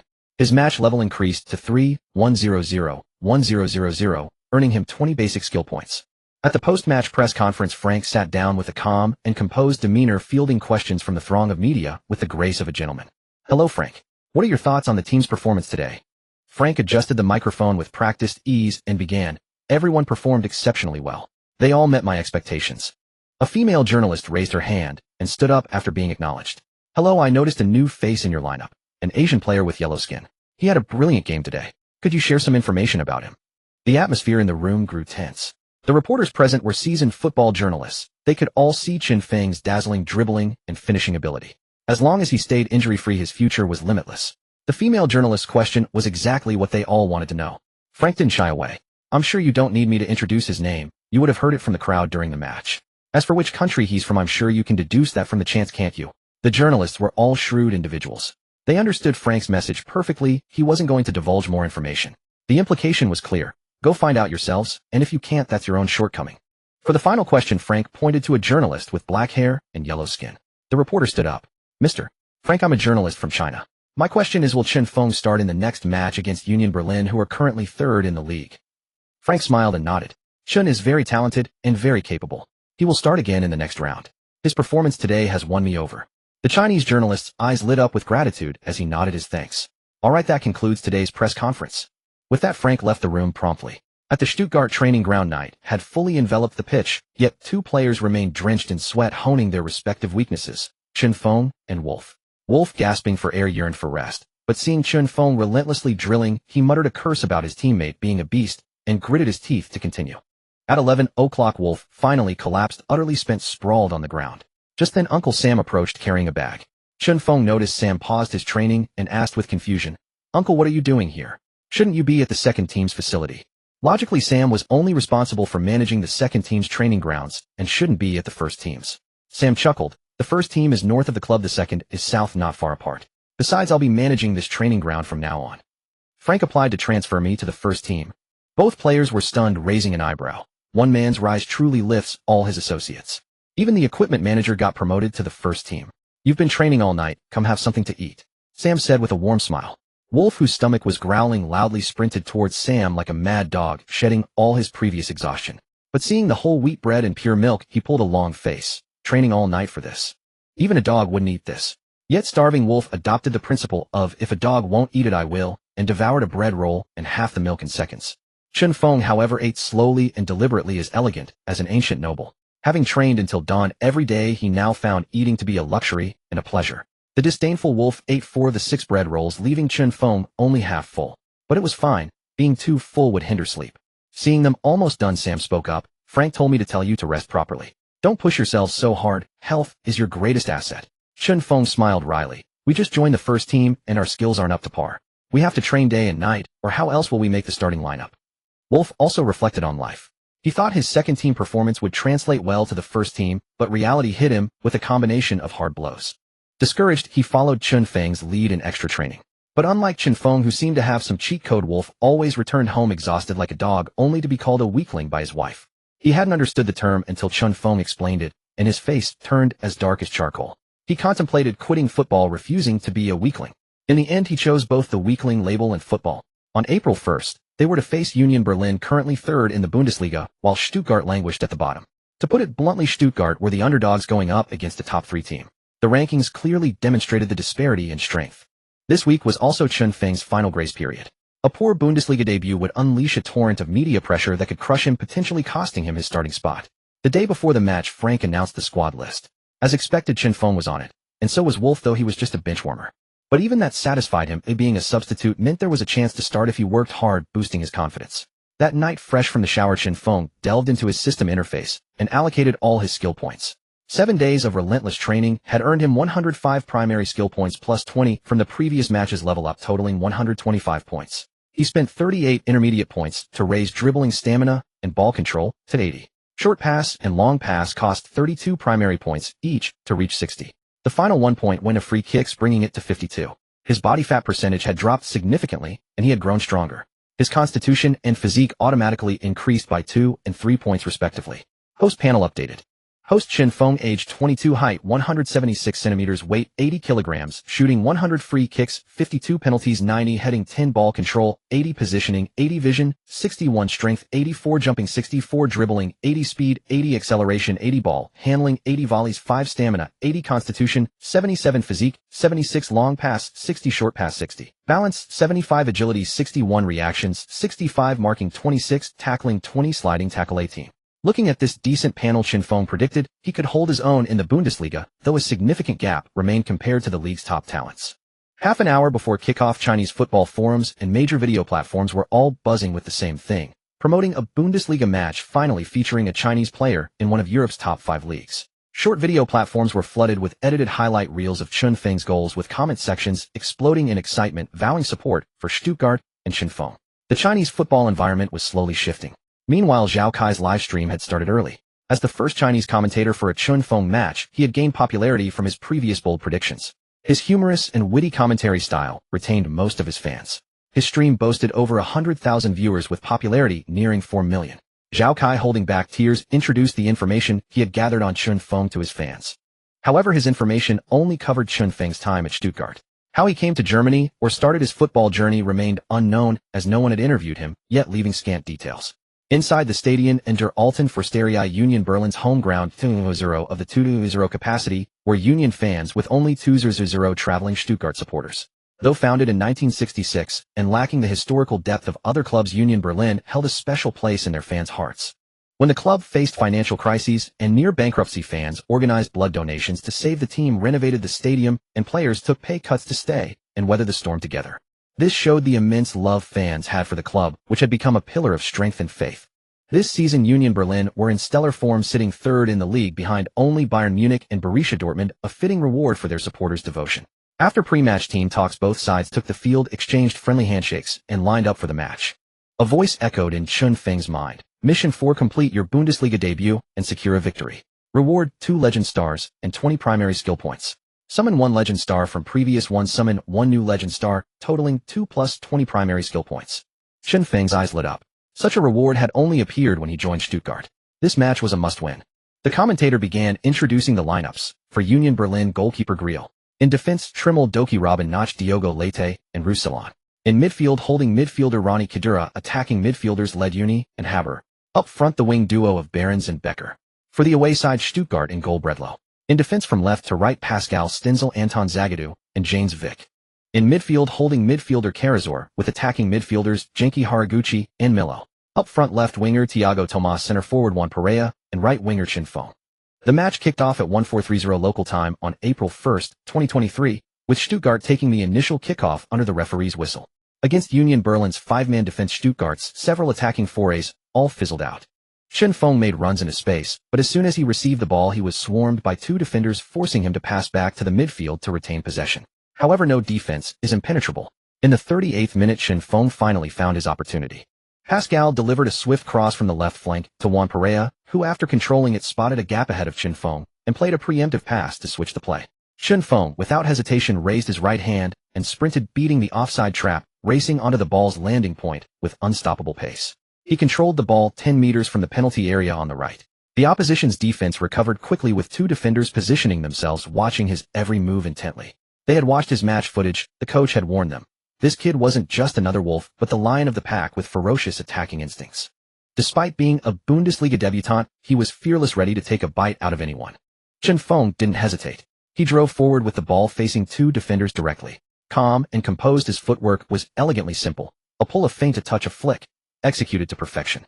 The defenders saw the simplicity of his moves, but remained wary, for a certain football legend used similar techniques to routinely dismantle backlines. Indeed, Chin Feng had triggered the 80 effect of Messi's godlike dribbling. A pull and a feint took him past the first defender. Then, with high-frequency body feints, he suddenly cut inside to beat the second defender. Facing goalkeeper Griel, Chin Feng didn't attempt any fancy tricks. He picked his spot and shot the ball flying straight into the top left corner. Griel leaped high, but the ball grazed past his fingertips. Inches away, yet it was in. Zhao Kai's commentary was ecstatic. Goal. Young Chinese talent Chin Feng, dribbling past 2 defenders from the right, scores a solo goal to give Stuttgart the lead. In the stadium, home fans showed disappointment, but continued to cheer their team on. Union Berlin's coach immediately adjusted, shifting defensive focus slightly onto Chin Feng, reinforcing the backline, while pushing attacking midfielder Ronnie Kadira higher to increase transition efficiency. Following Union Berlin's series of tactical adjustments, their 5-man defensive formation gradually demonstrated its strength and stability, not only in defensive solidity, but also in the high efficiency of its transitions. Meanwhile, Chin Feng was pinned down on the right flank by the opposing left back. He frequently made runs into space, but Union Berlin's defenders keenly detected these movements and swiftly closed down the passing lanes. This transformed Chin Feng from a goal scorer into a peripheral figure, managing only a few touches on the ball throughout the entire match. After the 42nd minute, Union Berlin's Trimmel, leveraging his passing prowess, seized an opportunity. A long pass pierced Stuttgart's aerial defense, delivering the ball to the central midfield area. Receiving the ball, Behrens surged forward instantly, sounding the horn for a counterattack. All Union Berlin players sprinted recklessly towards the opponent's penalty area. Fortunately for Stuttgart, Genki Haraguchi chased back, relentlessly pressuring Behrens, who was in a prime position outside the box, into relinquishing possession. Providing support from the side, Becker raised his hand to call for the ball. After a simple touch to control it, he immediately swung his leg and struck it, sending a curving shot towards the goal. Bredlow, displaying intense focus, dived to push the ball away. However, no sooner was that crisis averted than another arose. The rebound fell to Union Berlin defender Doki, who rose powerfully, outleaping everyone to unleash a formidable header. Bredlow was in good form today. He got up quickly, leaped high, and managed to tip the ball over the crossbar. But the ball struck the woodwork and bounced back into the penalty area. Chaos erupted in front of the Stuttgart goal. In the ensuing scramble, Ronnie Kadira, who had charged into the box from the far post, got a touch with his shin, and the ball nestled into the net. The score was leveled at 1-1, putting both teams back on equal footing. Ronnie Kadira ran towards the sideline to celebrate, joined by his Union Berlin teammates who swarmed around him. The home fans erupted in thunderous cheers. As halftime approached, the Stuttgart players believed they would head into the dressing room with the score tied at 1-1. But Union Berlin had other ideas. During stoppage time, amidst a flurry of activity in the Stuttgart box, Leiduni, who was dribbling forward, was brought down by a tug from Anton. The eagle-eyed referee immediately pointed to the penalty spot. Stuttgart players sighed in despair. Standing over the ball 12 yards out, penalty taker Becker took a deep breath to steady his nerves. He started his run-up, pumped his legs, and seeing Bredlow shift his weight to the right, decisively struck the ball to the left. The referee's whistle confirmed the goal. Union Berlin led 2-1. In the dressing room, Frank actively adjusted his tactics, instructing his players to avoid rushing attacks when in possession to prevent exposing gaps, thus retaining control of the ball. In essence, he wanted to dominate possession through a passing game. As for Chen Feng being shackled on the right, Frank hadn't found an ideal solution, resorting to sending support players to give Chen Feng opportunities to receive the ball and shoot. To leave his maxed-out finishing ability unused would be a waste. He could only hope the player would find a way to make an impact on his own. In the second half, under Frank's tactical adjustments, Stuttgart enjoyed longer spells of possession, lost the ball less frequently, and managed to get 2 shots on target. Evidently, Union Berlin hadn't adapted to Stuttgart's tactical shift, leading to a stalemate between the two sides. Although Chen Feng on the right flank touched the ball more often than in the first half, his marker remained tightly attached, seemingly determined to keep him confined within Union Berlin's defensive zone, effectively neutralizing him. In the 76th minute, Stuttgart launched a series of shots inside the opponent's box, but each was blocked by Union Berlin's goalkeeper and defense, who stood firm like an iron wall. Eventually, the ball was gathered by the goalkeeper, who immediately got up and launched a precise long throw to Haberer in the attacking half. Haberer controlled the ball with his chest, nudged it with his toes, spun, and accelerated, instantly charging towards the opponent's goal with the ball at his feet. After dribbling past 2 players, he delivered a beautiful sweeping pass with a half-elliptical curve. Becker, receiving the ball on the flank, didn't need to break stride to control it. He drove forward a few meters and unleashed a shot. The ball crossed the line once again. With the score at 3-1, Union Berlin had essentially secured the victory. As long as they maintained their composure for the remaining 15 or so minutes, 3 points were in the bag, and they could start planning the celebration. The 20,000 fans in the stadium clapped in unison, chanting Union Berlin at the top of their lungs, their fervor reaching a fever pitch. Chen Feng watched his surroundings with a sense of bewilderment. This was what it meant to play away. The deafening roar of the opposing fans penetrated his thoughts, an intimidating display of force. For the away team Stuttgart, this overwhelming spectacle felt like an invisible, immense mountain pressing down on them, subtly sapping their morale. Suddenly, a gentle breeze swept through the gloomy stadium, its cool touch caressing the pitch like a woman's delicate hand. In the dimming world, darkness became the defining tone of the Stadion der Alten Forsterie, seemingly foreshadowing Stuttgart's bleak outcome. Back home, fans watching the match saw the stark red scoreline indicating Stuttgart's 2-goal deficit, and despair began to creep into their hearts. Stuttgart's defeat seemed certain. Yet the barrage of comments on their screens was exceptionally united, displaying only 4 words: Chen Feng Jiao. This was the support of Chinese fans, even across thousands of miles. Their encouragement felt as immediate as a face-to-face shout. As the only Chinese player to grace one of Europe's top 5 leagues in 2023, Chen Feng represented the hope that Chinese fans had guarded and awaited through 2 decades of hardship and disarray. This match wasn't just Chen Feng's debut, it was also the debut of a Chinese player's return to the Bundesliga. Even the commentators in the CCTV5 broadcast studio were shouting Jiao Chen Feng. Gazing into the distance, Chen Feng noticed a sliver of light piercing the dark, low-hanging sky. It seemed like a sign of hope descending. Everything wasn't over yet. In fact, it was just the beginning. In the 80th minute of the match, a clear, pleasant voice echoed in Chen Feng's ears, triggered Cristiano Ronaldo, king of adversity effect. Restore 100 of the host's stamina for 10 minutes. Dribbling, tackling, speed, acceleration, strength, shooting, and penalties each increase by 10 points or 1 point for maxed out skills. Additionally, every 2 minutes, all abilities increase by 1 point or 1 point per 10 minutes for maxed out skills. Hope had finally arrived. His Bundesliga debut was just beginning. In the 80th minute, Chen Feng's counterattack started. Spotting his marker Trimmel distracted by the ball, Chen Feng suddenly darted infield towards the center. Karazor, in possession, looked up and saw the space ahead of Chen Feng. He immediately played a through ball, anticipating Chen Feng's run. Seeing the pass, Chen Feng accelerated at full throttle, timing his run perfectly to beat the offside trap, bursting through the 5-man defensive line. His speed and acceleration of 90 turned Chen Feng into a black lightning bolt, surging forward like sudden thunder, stirring the air with a whoosh. Within 3 seconds, the activated max-level demon dribbling made the ball feel like an extension of his body, moving with effortless grace. Facing the onrushing Chen Feng grill recalled the video compilation of Chen Feng's goals that the head coach had shown them in the training room.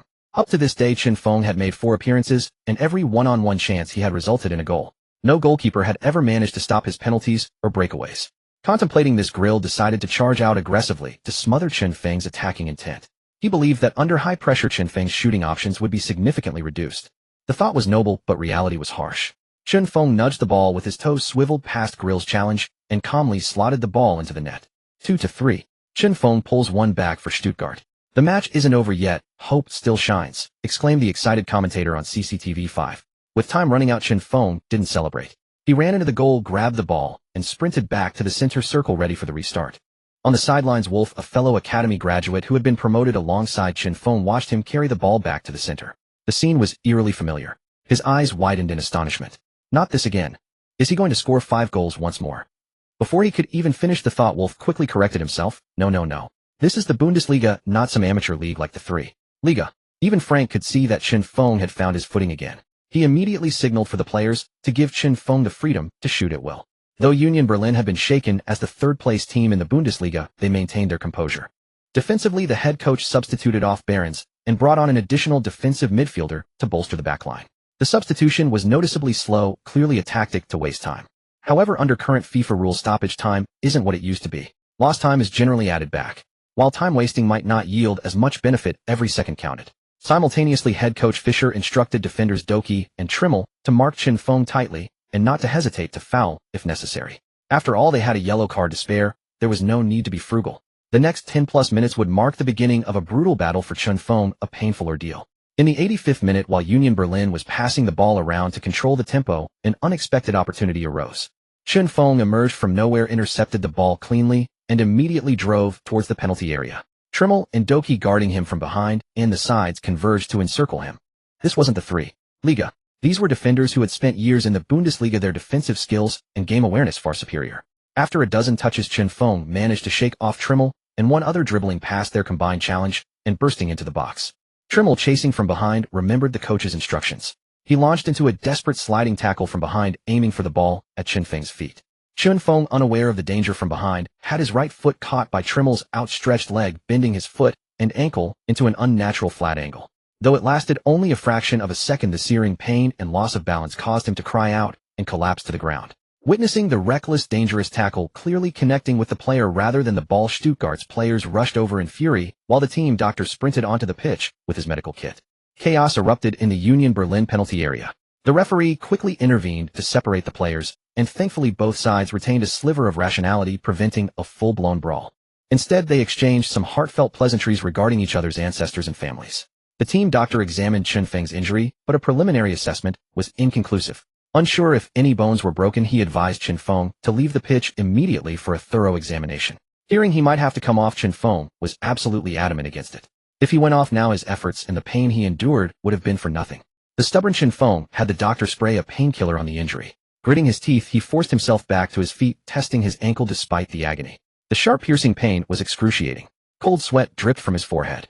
With a determined, stubborn look at the doctor and his teammates, he forced what he hoped was a confident smile. "I can do this. Trust me." His words earned him respect and admiration from everyone present. As Chen Feng got up again, the CCTV Sports Channel's live stream was flooded with comments. For that foul by Trimmel, the referee awards a penalty and shows Trimmel a yellow card. Standing over the penalty spot, Chen Feng volunteered to take the kick, and no one on the team objected. He had earned this right. At the referee's whistle, Chen Feng, ignoring the pain, struck the ball cleanly, and it flew effortlessly into the net. Stuttgart's players rushed to surround Chen Feng in celebration, though they were mindful of his injury and kept their gestures restrained. 3-3. In the 85th minute, Chen Feng wins and converts the penalty, completing his hat trick to level the score for Stuttgart. Tonight, Chen Feng has become Stuttgart's savior, rescuing them with a stunning hat trick. But the match isn't over yet. Let's continue to watch. Gazing at the tied score, Chen Feng's agitated heart gradually calmed, yet the pain in his ankle continued to torment him. The match was not over. It was then he realized the king of adversity effect was still stacking while he lay injured. This meant its duration lasted until the match's end, accumulating no matter how much time was lost. If that were the case, the skill was monstrously powerful. With at least 20 minutes from the 80th minute plus stoppage time, Chen Feng could stack 10 additional points to all his abilities. Truly overpowered. The match continued, the situation on the pitch growing increasingly tense. Union Berlin's reinforced defense made it difficult for Stuttgart to break through or create chances in the final third. Chen Feng's advances were also hampered by his foot injury, each burst of speed affected, leading to attacks fizzling out. During stoppage time in the 97th minute, Chen Feng was fouled again while holding the ball in midfield. Fortunately, it was nothing serious. Stuttgart earned a free kick near the center circle. Chen Feng did not take the kick. He handed the duty to Karazor and sprinted into the opponent's penalty area to join the attack. As Karazor launched the ball with a mighty strike, it arced through the night sky, like a cruise missile homing in on the opponent's box. Inside the Union Berlin penalty area, players jostled for position. The ball was ultimately headed clear by Yekel, who flicked it out of the box, while facing opposition player Doki. Chen Feng cutting in from outside the area sensed the danger. He pursued the ball after Doki's clearance and unleashed a fierce volley. The ball rocketed through the dimly lit sky of the Stadion and der Alten Forsterii, tracing a rainbow-like arc. The shot destined for the top, right corner, left Damen helpless. He stood frozen, watching another goal conceded. The ball hit the net. Chen Feng watched the rippling mesh, the weight finally lifting from his shoulders. 4-3. With only a minute or two remaining, Union Berlin likely had no chance to equalize. Witnessing Chen Feng score again in stoppage time, the home fans' faces were etched with despair. Their team had lost. They had come back from 1-3 within the first 80 minutes, only for Chen Feng to complete a spectacular 4-goal comeback, sealing the score at 4-3. It meant defeat. Indeed, in the final 2 minutes, Union Berlin launched a frantic assault attempting to create chaos in the opponent's box. But Stuttgart pulled everyone back, forming an impenetrable defensive wall. Union Berlin's hasty shots were ineffective, their attacks breaking down, either blazed over the bar or cleared by the defenders. Union Berlin swallowed the bitter pill of defeat. On the sidelines, their coach Fischer knew he and his team had lost to the young man who had just risen from the amateur leagues. The referee's final whistle pierced the stadium. The match was over.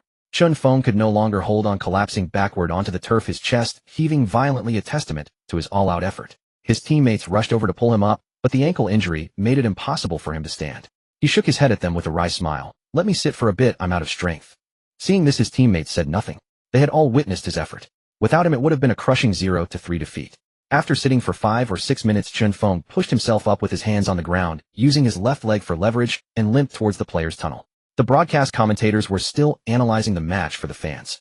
Facing Union Berlin third in the Bundesliga, Chen Feng, fearless as a newborn calf, ran tirelessly across the green pitch, with tenacity and grit, helping the team defeat Union Berlin with his savior-like goals. This was his Bundesliga debut.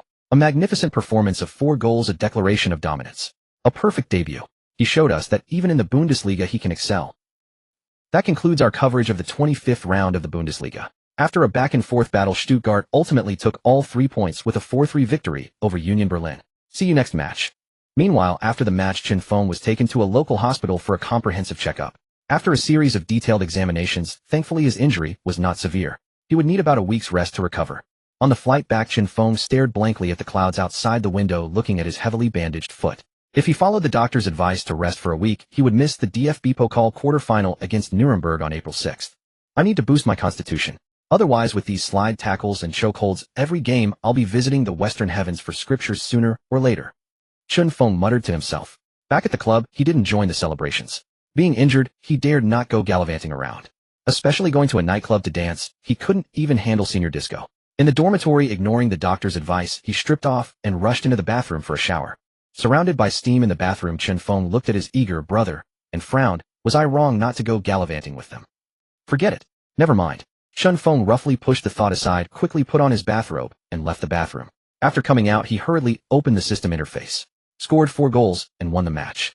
Received 1,000 match experience, 200 EXP per goal in Bundesliga, 100 EXP per assist, 400 EXP for a win. Match level 5, 300, 1000. Received 20 primary skill points. Quest 4, complete Bundesliga debut and secure victory. Reward: 2 legendary stars, summon 1 from previously appeared stars, resummon 1 new star, totaling 2 plus 20 primary skill points. Quest rating SSS. Rewards are being distributed.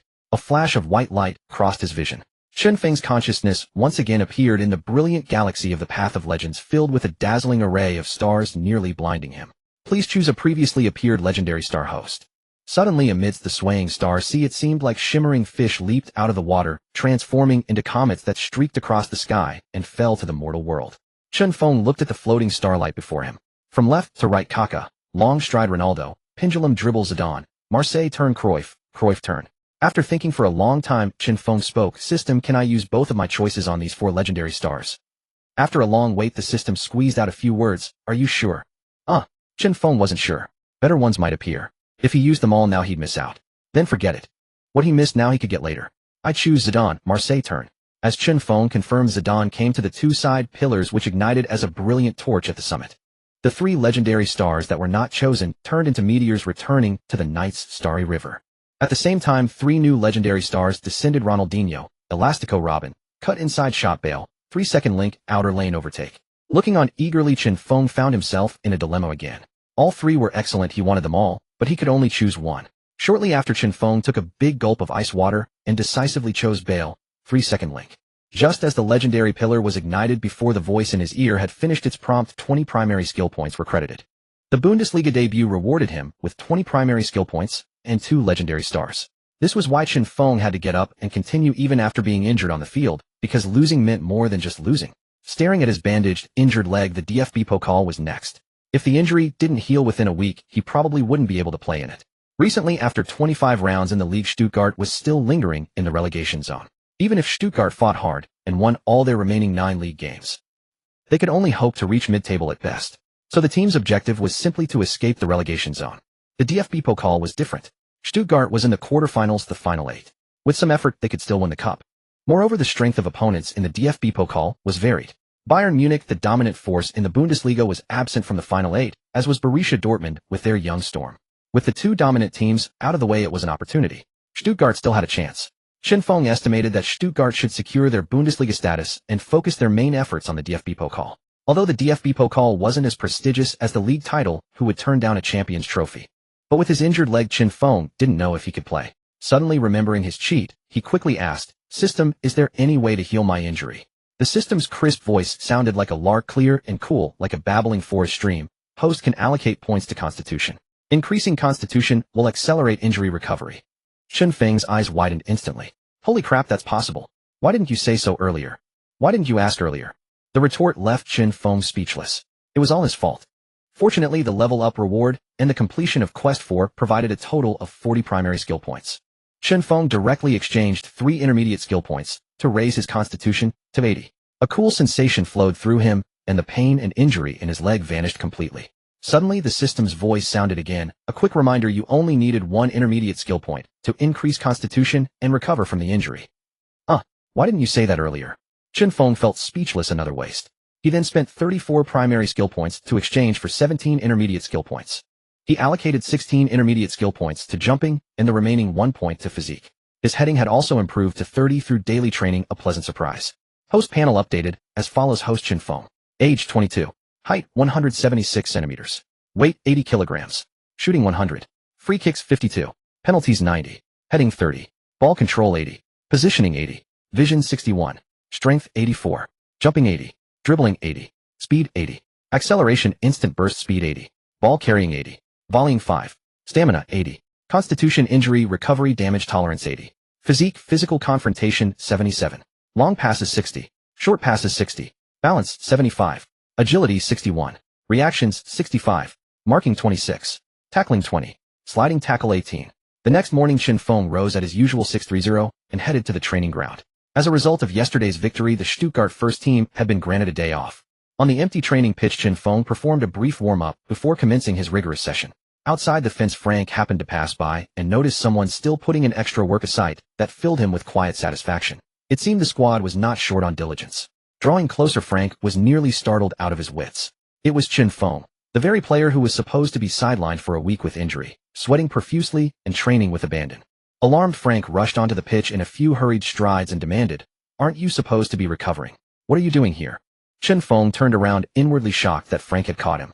He stammered for a moment before fabricating a story. "The team doctor applied some medicine yesterday, and I felt much better. I also massaged it myself, and when I woke up today, it was almost fully healed." Frank scrutinized the flustered Chen Feng, but chose not to question him further. With the cup match looming, no one was more eager than Frank to have Chen Feng on the pitch. "All right, just make sure you rest properly. Keep your form for the German Cup match, and don't overdo the training." "I know." With that, Frank headed towards Stuttgart's administrative building. Meanwhile, in President Vera's office, Vera poured Frank a cup of coffee and asked Frank, "Is there something you need?" Frank accepted the steaming coffee and replied, "I'm here about Chen Feng." Vera narrowed his eyes in puzzlement. "Chen Feng? Has something happened to him?" Frank shook his head. "No, he's fine. I'm here regarding his professional contract." "I assume you watched last night's Bundesliga match, President Vera." Vera nodded. He had indeed watched the entire match on television the night before. The game was thrilling, the players all performed admirably. "And what did you think of Chen Feng's performance?" Frank asked, a hint of a smile playing on his lips. Vera's gaze lowered and he answered without hesitation, "Quite impressive. If he continues like this, he has the potential to become a superstar."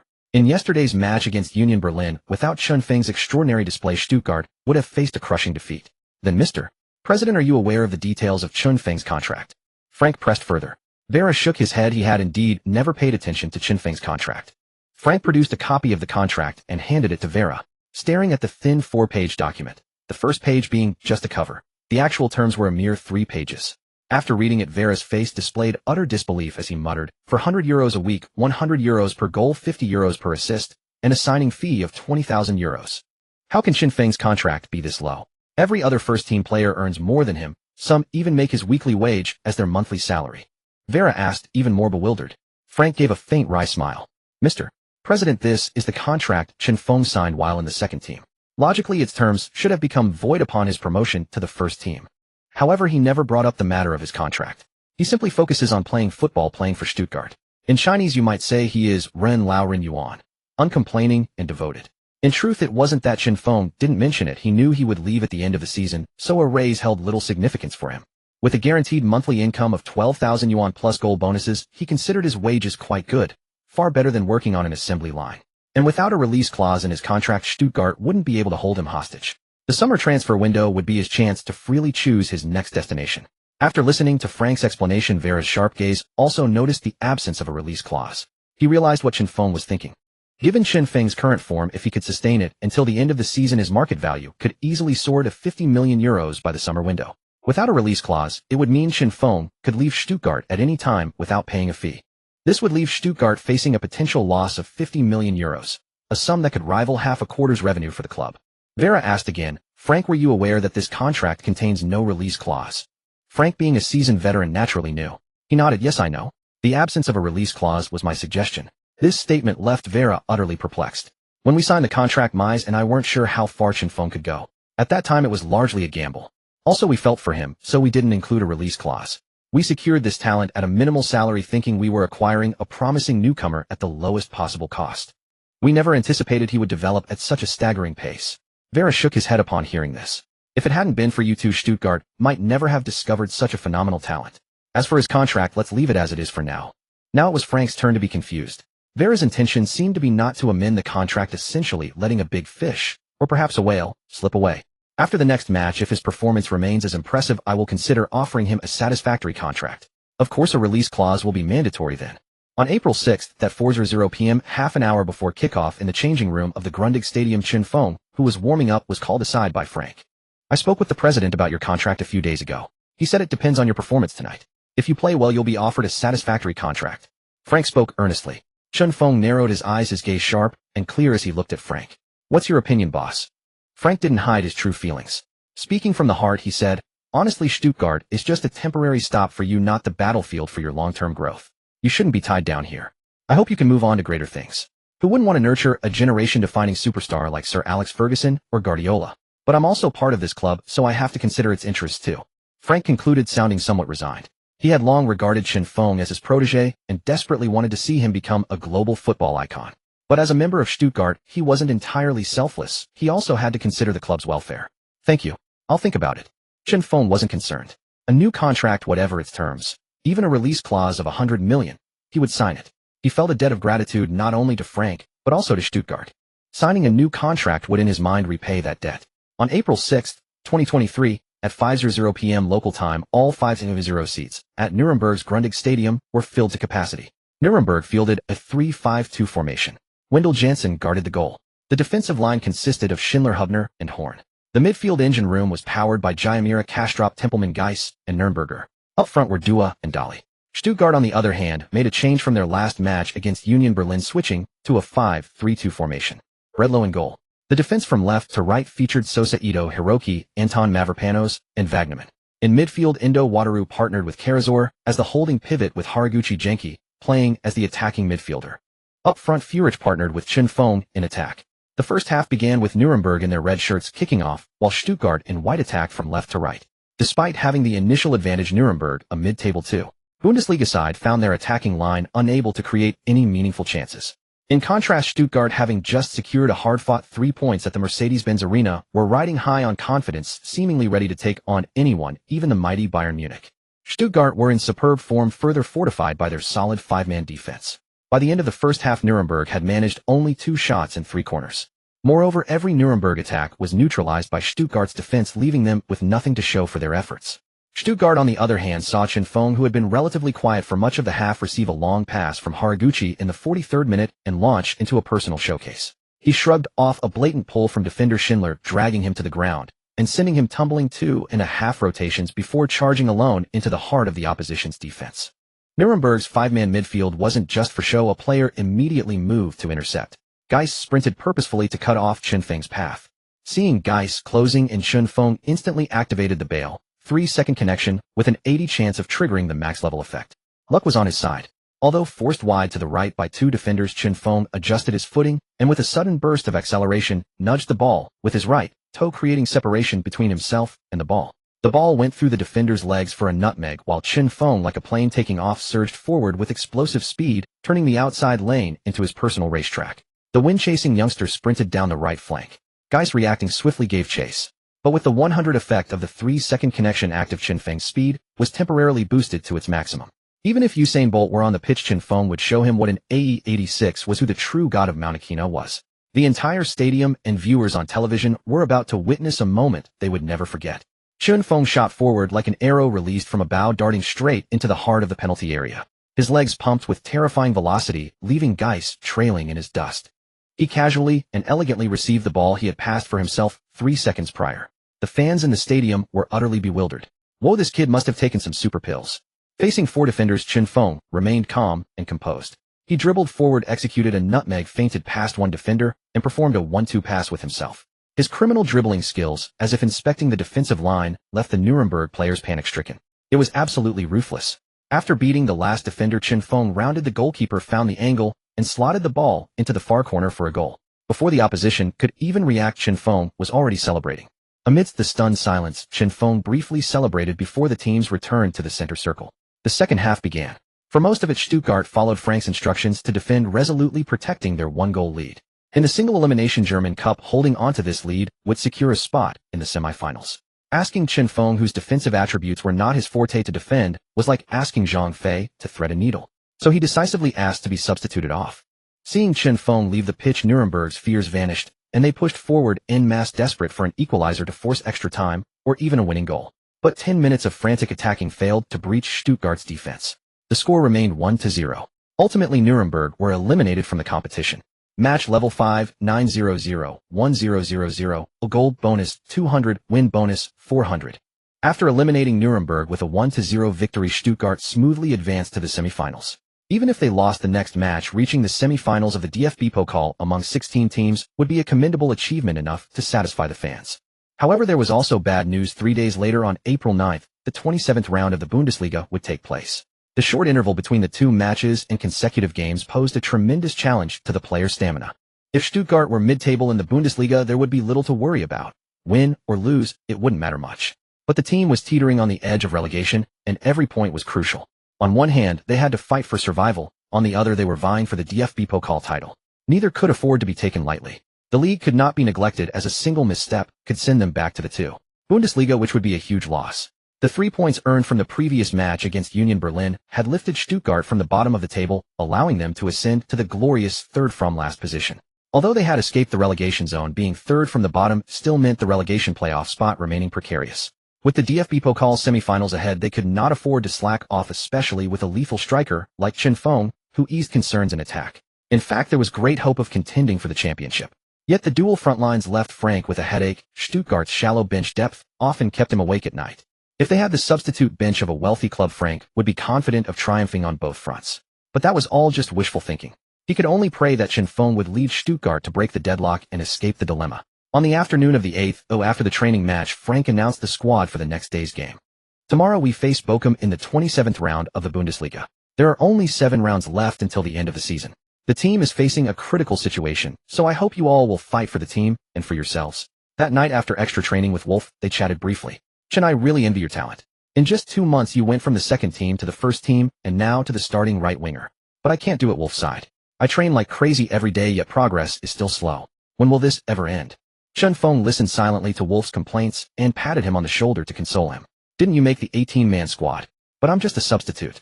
Wolf lamented, wallowing in self-pity. Isn't being a substitute better than not even making the squad? Chen Feng asked with a smile. Wolf paused, realizing that making the squad already proved he was better than many. Alright, I'm going back to sleep, Chen Feng said, brushing the grass off his pants and heading toward the dormitory.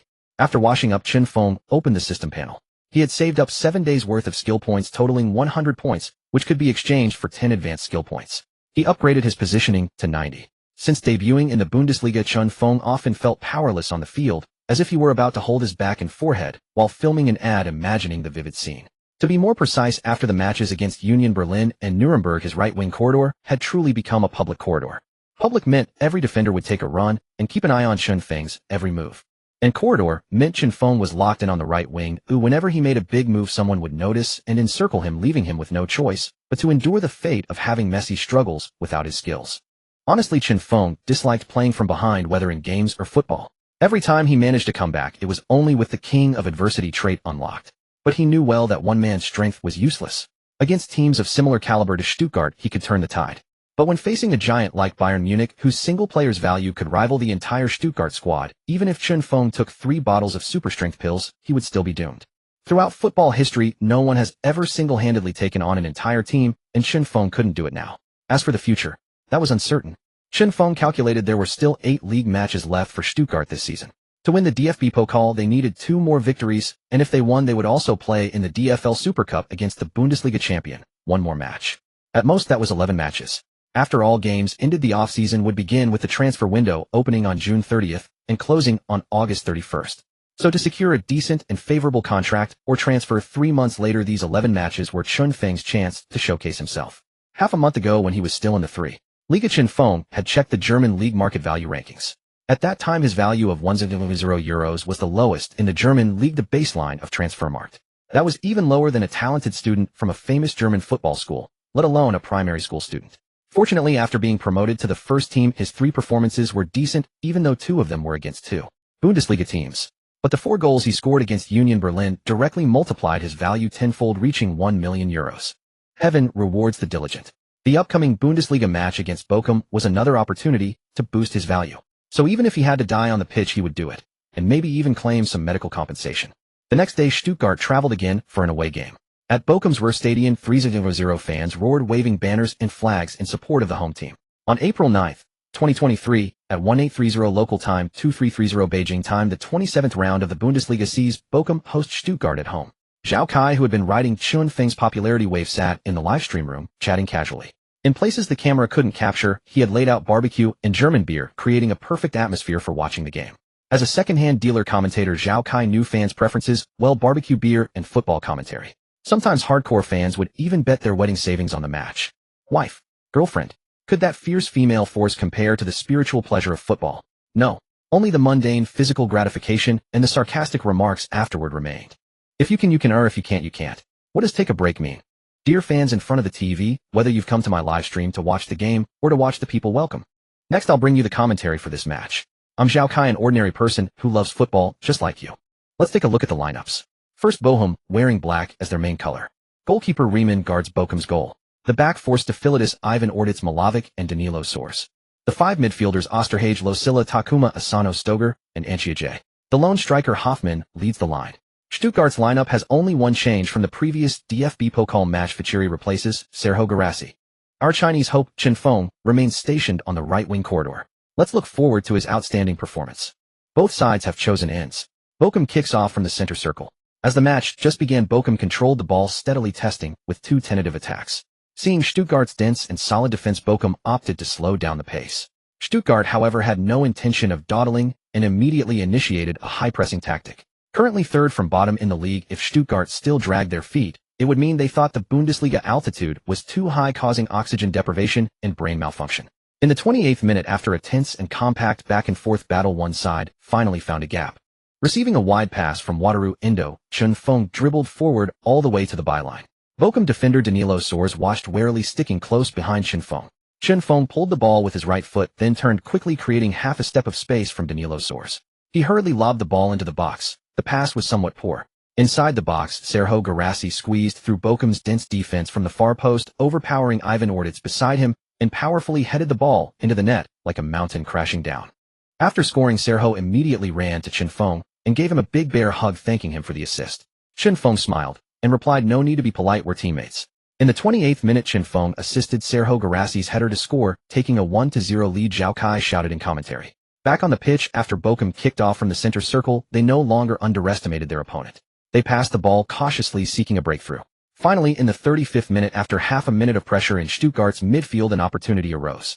Bochum's front trio of Takuma Asano, Stoger, and Anchiaje linked up, carrying the banner and leading the attack forward. First, Stoger dribbled past Sosa, then delivered a classic outside-of-the-foot cross that soared over Stuttgart's midfield trio. At the far post, Takuma Asano controlled the ball deftly with his chest, then glimpsed Anchiaje sprinting into space. He decisively slotted the ball with his right foot to Anchi at Stuttgart's right half space. Anchiaje didn't disappoint. He dribbled past Mavropanos and Wagnerman in succession, then took a confident shot. The ball flew toward the left side of the goal. On the goal line, Bredlow made a diving save, heroically parrying the ball, but the rebound fell back to Bochum's feet. From the left, Hoffman arrived and chipped the ball safely over Bredlow's head. Bredlow, who had just scrambled up, hadn't regained his balance and hurriedly tried to save again. But the ball still grazed past Bredlow's fingertips and into the net. Bochum, with exquisite midfield interplay, pierced Stuttgart's defense, scoring to equalize. The score is now 1-1. After a minute of exuberant celebration by Bochum, the referee pulled them back to the center circle to restart the match. In the 44th minute, Chen Feng used his ghostly positioning to find a perfect space again. Quick-footed Karazor responded with a fast, accurate, and powerful long ball over the top. As the ball was launched, both sides shifted into high gear, accelerating to maximum speed. Amid the crowd, Chen Feng, who had started half a step earlier, burst forward like a runaway horse, speeding past Bochum's offside line and racing toward the ball's landing point. Chen Feng stretched out his right foot to cushion the ball, letting it drop a few centimeters to absorb the kinetic energy. Just as the ball bounced up, he pushed it with perfect timing, sending it rolling forward. From behind, Malovic saw him about to accelerate again and instinctively tugged at Chen Feng's jersey. But Chen Feng, like a midnight werewolf, used all four limbs and sprinted away. Malovic, who hadn't braked properly, was dragged down by the force and fell awkwardly, tumbling over once. How embarrassing! Losing balance, grabbing a speeding car, and being dragged into a roll. A huge loss of face. Malovic had no time for such thoughts. He scrambled up quickly, but by the time he tried to give chase, Chen Feng had already broken into the penalty area. Chen Feng glanced at goalkeeper Riemann's positioning, then lifted his foot and blasted the ball, which rocketed into the top right corner. Goalkeeper Riemann reacted extremely fast, taking 2 big steps before diving, but even his height plus arm length couldn't match the ball's speed. Clang. 2-1 as Stuttgart scored another goal. The match continued with the second half's flames spreading across the pitch. The two teams were closely matched in the Bundesliga standings, their strength nearly equal. Whoever secured these 3 points would escape the relegation zone and leave their misery behind. In other words, both sides had to climb upward by stepping over the other's corpse. Thus, both teams fought with everything they had to claim this victory, leaving no room for error. Having taken a 2-1 lead in the first half, Stuttgart ceased their aggressive assaults on Bochum's defensive line, instead solidifying their midfield and backline, slowing the tempo of the game. Now it was Bochum's turn to fret. Every possession and attack was thwarted by Stuttgart's steadfast defense, which held them at bay outside the penalty area. 30 minutes into the second half, Bochum had yet to make any significant impact in the final third. This sight clinched the hearts of the coaching staff and supporters on the sidelines. Bochum's head coach urgently began to reshuffle his lineup, substituting the defensively inclined defenders Stafilidis and Losilla. He brought on forward Holtmann and midfielder Forster to bolster the attacking pressure and threat. The tactical adjustments quickly yielded significant results for Bochum.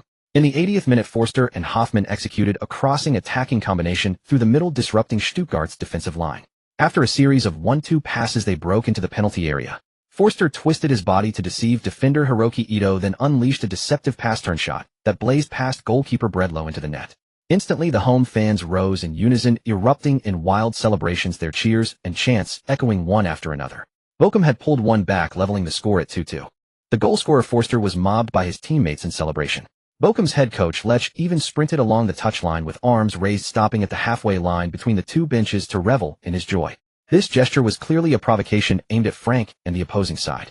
It seemed to say, "We've equalized. Why don't we both just settle for a draw and call it a day?" Seeing Bochum's equalizer and Lech's antics, a flicker of anger ignited in Frank's otherwise calm eyes. He gestured towards Wolf, who had been sitting idle on the bench. "I don't have time for you to warm up. When you get on the pitch, get the ball and pass it to Chen Feng. Have everyone else support him," drawing Bochum's fire and attention. "Understood." Frank's eyes gleamed with intensity, his tone resolute.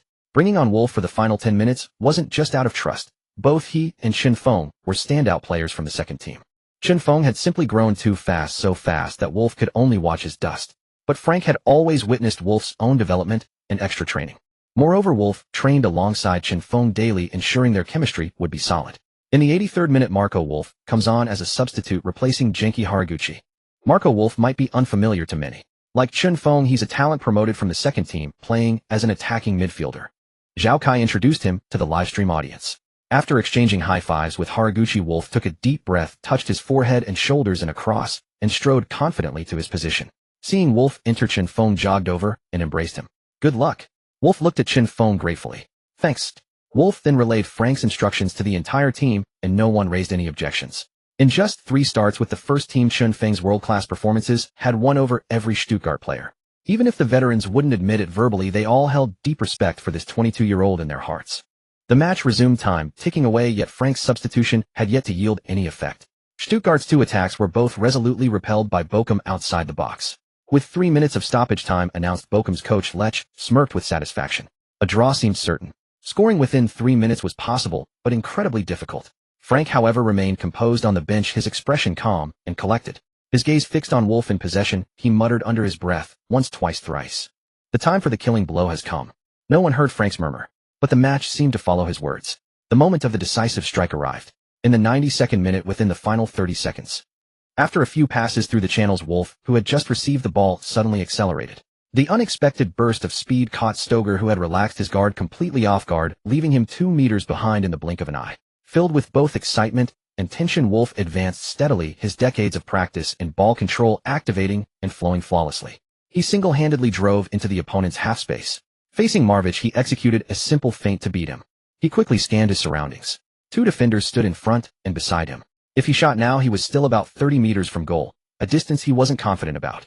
Stoger, sprinting up on the left, cut off the passing lane on that side. Fortunately, on the right, Chun Feng had made an unmarked run and gave him an okay sign. Clearly, Chun Feng was confident he could score. All eyes were on Wolf, leaving Chun Feng not only in a prime position, but also completely unmarked.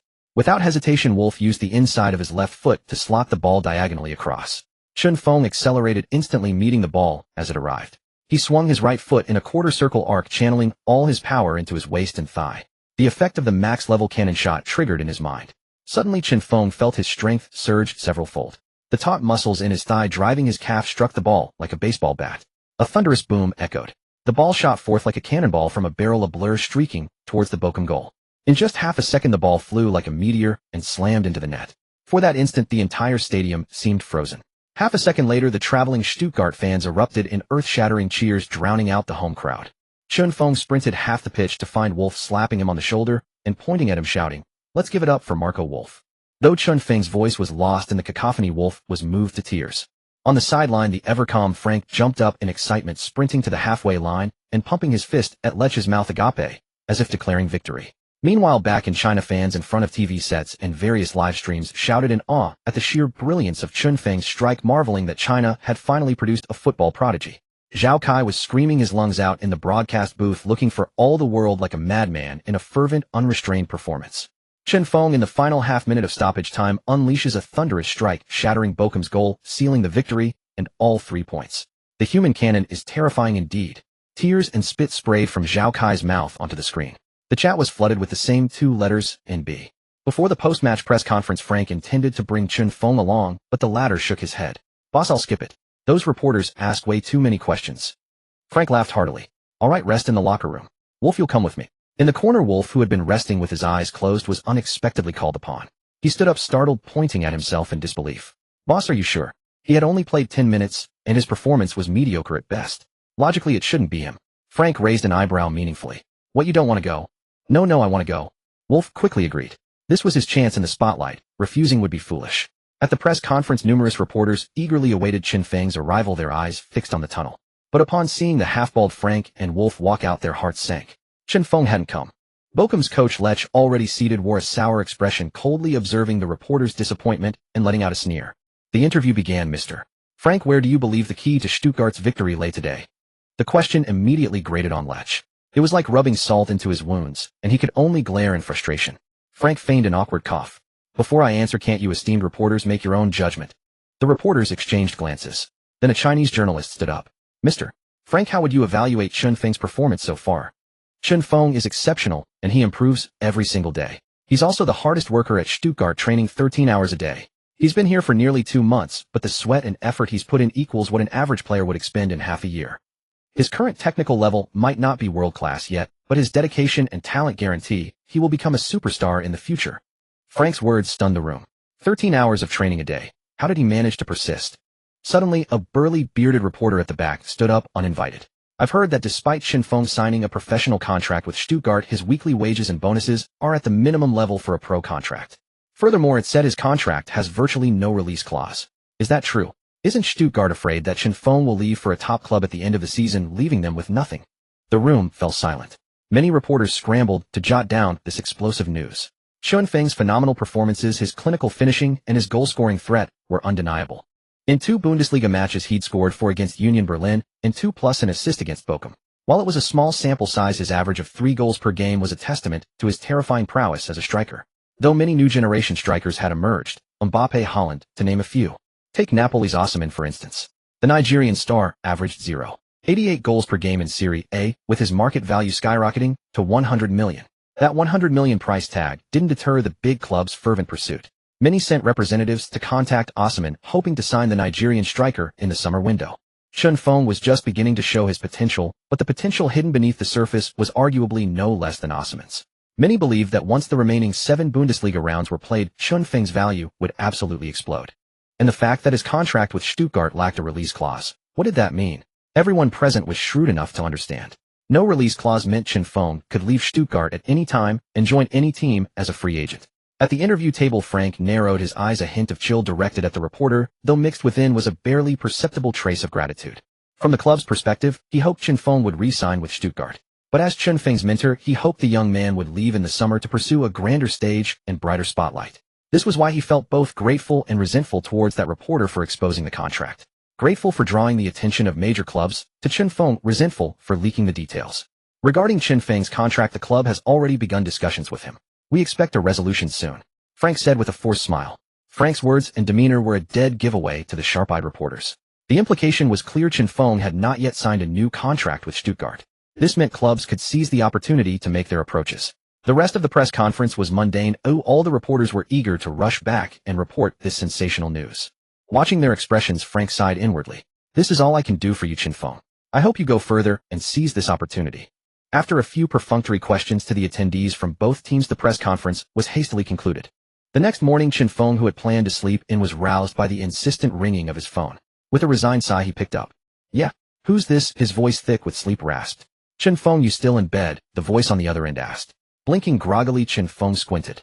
Uncle Sam. Why are you calling me? Uncle Sam's hearty laugh boomed through the receiver. Come out for breakfast, my treat. The moment he heard my treat, a spark lit up Qinfeng's eyes, banishing all traces of drowsiness. Where? I'll send the address to your phone. Hurry up. Be there in half an hour. Qinfeng kicked off the covers, sprang into action, and dashed off to wash his face. Half an hour later, at the Stone Hotel, one of Stuttgart's most renowned establishments, its opulent interior was a breathtaking spectacle of grandeur, adorned with lavish gold accents that dazzled the eye. In a private room on the 3rd floor, Qinfeng burst through the door with a whirlwind of energy. Seeing the table laden with food, he helped himself with the familiarity of an old friend, devouring the dishes with complete disregard for decorum. Unable to bear it any longer, Uncle Sam coughed to remind him to mind his manners. But Qinfeng, without even lifting his head, mumbled through a mouthful of food. Uncle, if you're sick, go see a doctor. Don't save your money for a coffin. His words made Uncle Sam's face turn black with anger. A woman sitting nearby covered her mouth, her silvery laughter causing Qinfeng's crude actions to abruptly halt. Qinfeng glanced up slightly and saw a stunningly beautiful woman sitting there like a princess, her smile as radiant as a blooming flower. Alina Isabella. Qinfeng's heart skipped a beat. Isn't she Uncle Sam's daughter? What's she doing here? Pretending not to be flustered, Qinfeng swallowed his food, and with what he thought was an air of elegance, he pulled out a napkin to wipe his hands, and then his mouth, before plastering a genial smile on his face. Alina, long time no see. You've gotten even more beautiful. As he spoke, he shot Uncle Sam a glare as if to say, why didn't you tell me a beauty would be here? Uncle Sam shrugged helplessly as if to say, I tried to warn you. Alina, with her graceful demeanor and sweet smile as soft as cotton candy, said, I just came to see you. Dad said you've become quite famous recently. Qinfeng gave an awkward laugh, a hint of red creeping onto his face. Oh, it's nothing. And then, silence. The atmosphere grew thick with an awkward tension. Qinfeng's eyes darted around the room, anywhere but at Alina, trying to appear as composed as a stoic sage. All right. Let's get ready, there's another guest coming. Uncle Sam finally spoke up to break the uncomfortable silence, seeing that Qinfeng was at a loss for words. Shortly after, a middle-aged man pushed the door open. Dressed in a sharp black suit and carrying an expensive-looking briefcase, he immediately broke into a warm, friendly smile upon seeing Chen Feng. You must be Chen Feng. Hello, Delia. The man extended his hand with great enthusiasm. Not wanting to be rude to a smiling face, Chen Feng shook it. Hello, Chen Feng. Everyone please take a seat. Uncle Sam said from the side. Once they were seated, he began. Chen Feng, Delia is here from Manchester United. He wants to have a talk with you. Manchester United. Chen Feng's brow furrowed, his mind suddenly flashing to Mu Yala, the scout from Liverpool he'd met recently. This was a clash of the Red Devils and the Reds. Delia was a man of precision and directness. He cut straight to the chase. Manchester United is very interested in you. If you come to us, you will be the inheritor of the number 7 shirt. The number 7 shirt at Manchester United is the embodiment of the club's Red Devil spirit. It began with George Best, was strengthened by King Eric Cantona, and flourished with David Beckham and Bobby Charlton. Of all its legendary wearers, the most famous is undoubtedly Cristiano Ronaldo, or simply CR7. The number 7 at Manchester United signifies the club's core player. Whoever takes it on is destined to be the new king of the team, the sovereign of the theater of dreams. However, Chen Feng wasn't particularly drawn to Manchester United, mainly because of what happened to Ronaldo there last year. Regardless of who was right or wrong, he could see that the club's style didn't fit his own. Chen Feng's expression gradually cooled. With a detached tone, he said, I'm sorry, Mr. Delia, but I don't think I'm worthy of the number 7 shirt, nor am I good enough to join Manchester United. My abilities are far from the level required for the Premier League. Delia was taken aback. Did he just refuse? This was Manchester United, one of the world's biggest clubs, a former ruler of the Premier League, especially during the Ferguson era when they were a class above the rest. Even though they haven't been performing well lately, no one would dare underestimate them. And who would dare turn them down? I haven't even mentioned my terms yet. Don't you want to hear them? Delia asked, puzzled. Chen Feng nonchalantly picked up his glass, drained the last of the water, and placed the empty glass in front of Delia. Mr. Delia, I am like this glass. My capacity is limited. I cannot contain the ocean that is Manchester United, nor can I bear such a weight. Thank you for coming, but I have other matters to attend to. Please excuse me. With that, Chen Feng stood up and walked straight out of the private room, leaving a bewildered Delia behind. They hadn't even started negotiating terms, and the meeting was already over.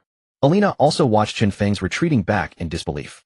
Although she didn't follow football closely, she knew about Manchester United's power from her father's influence. She never expected Chen Feng to leave without even hearing the offer.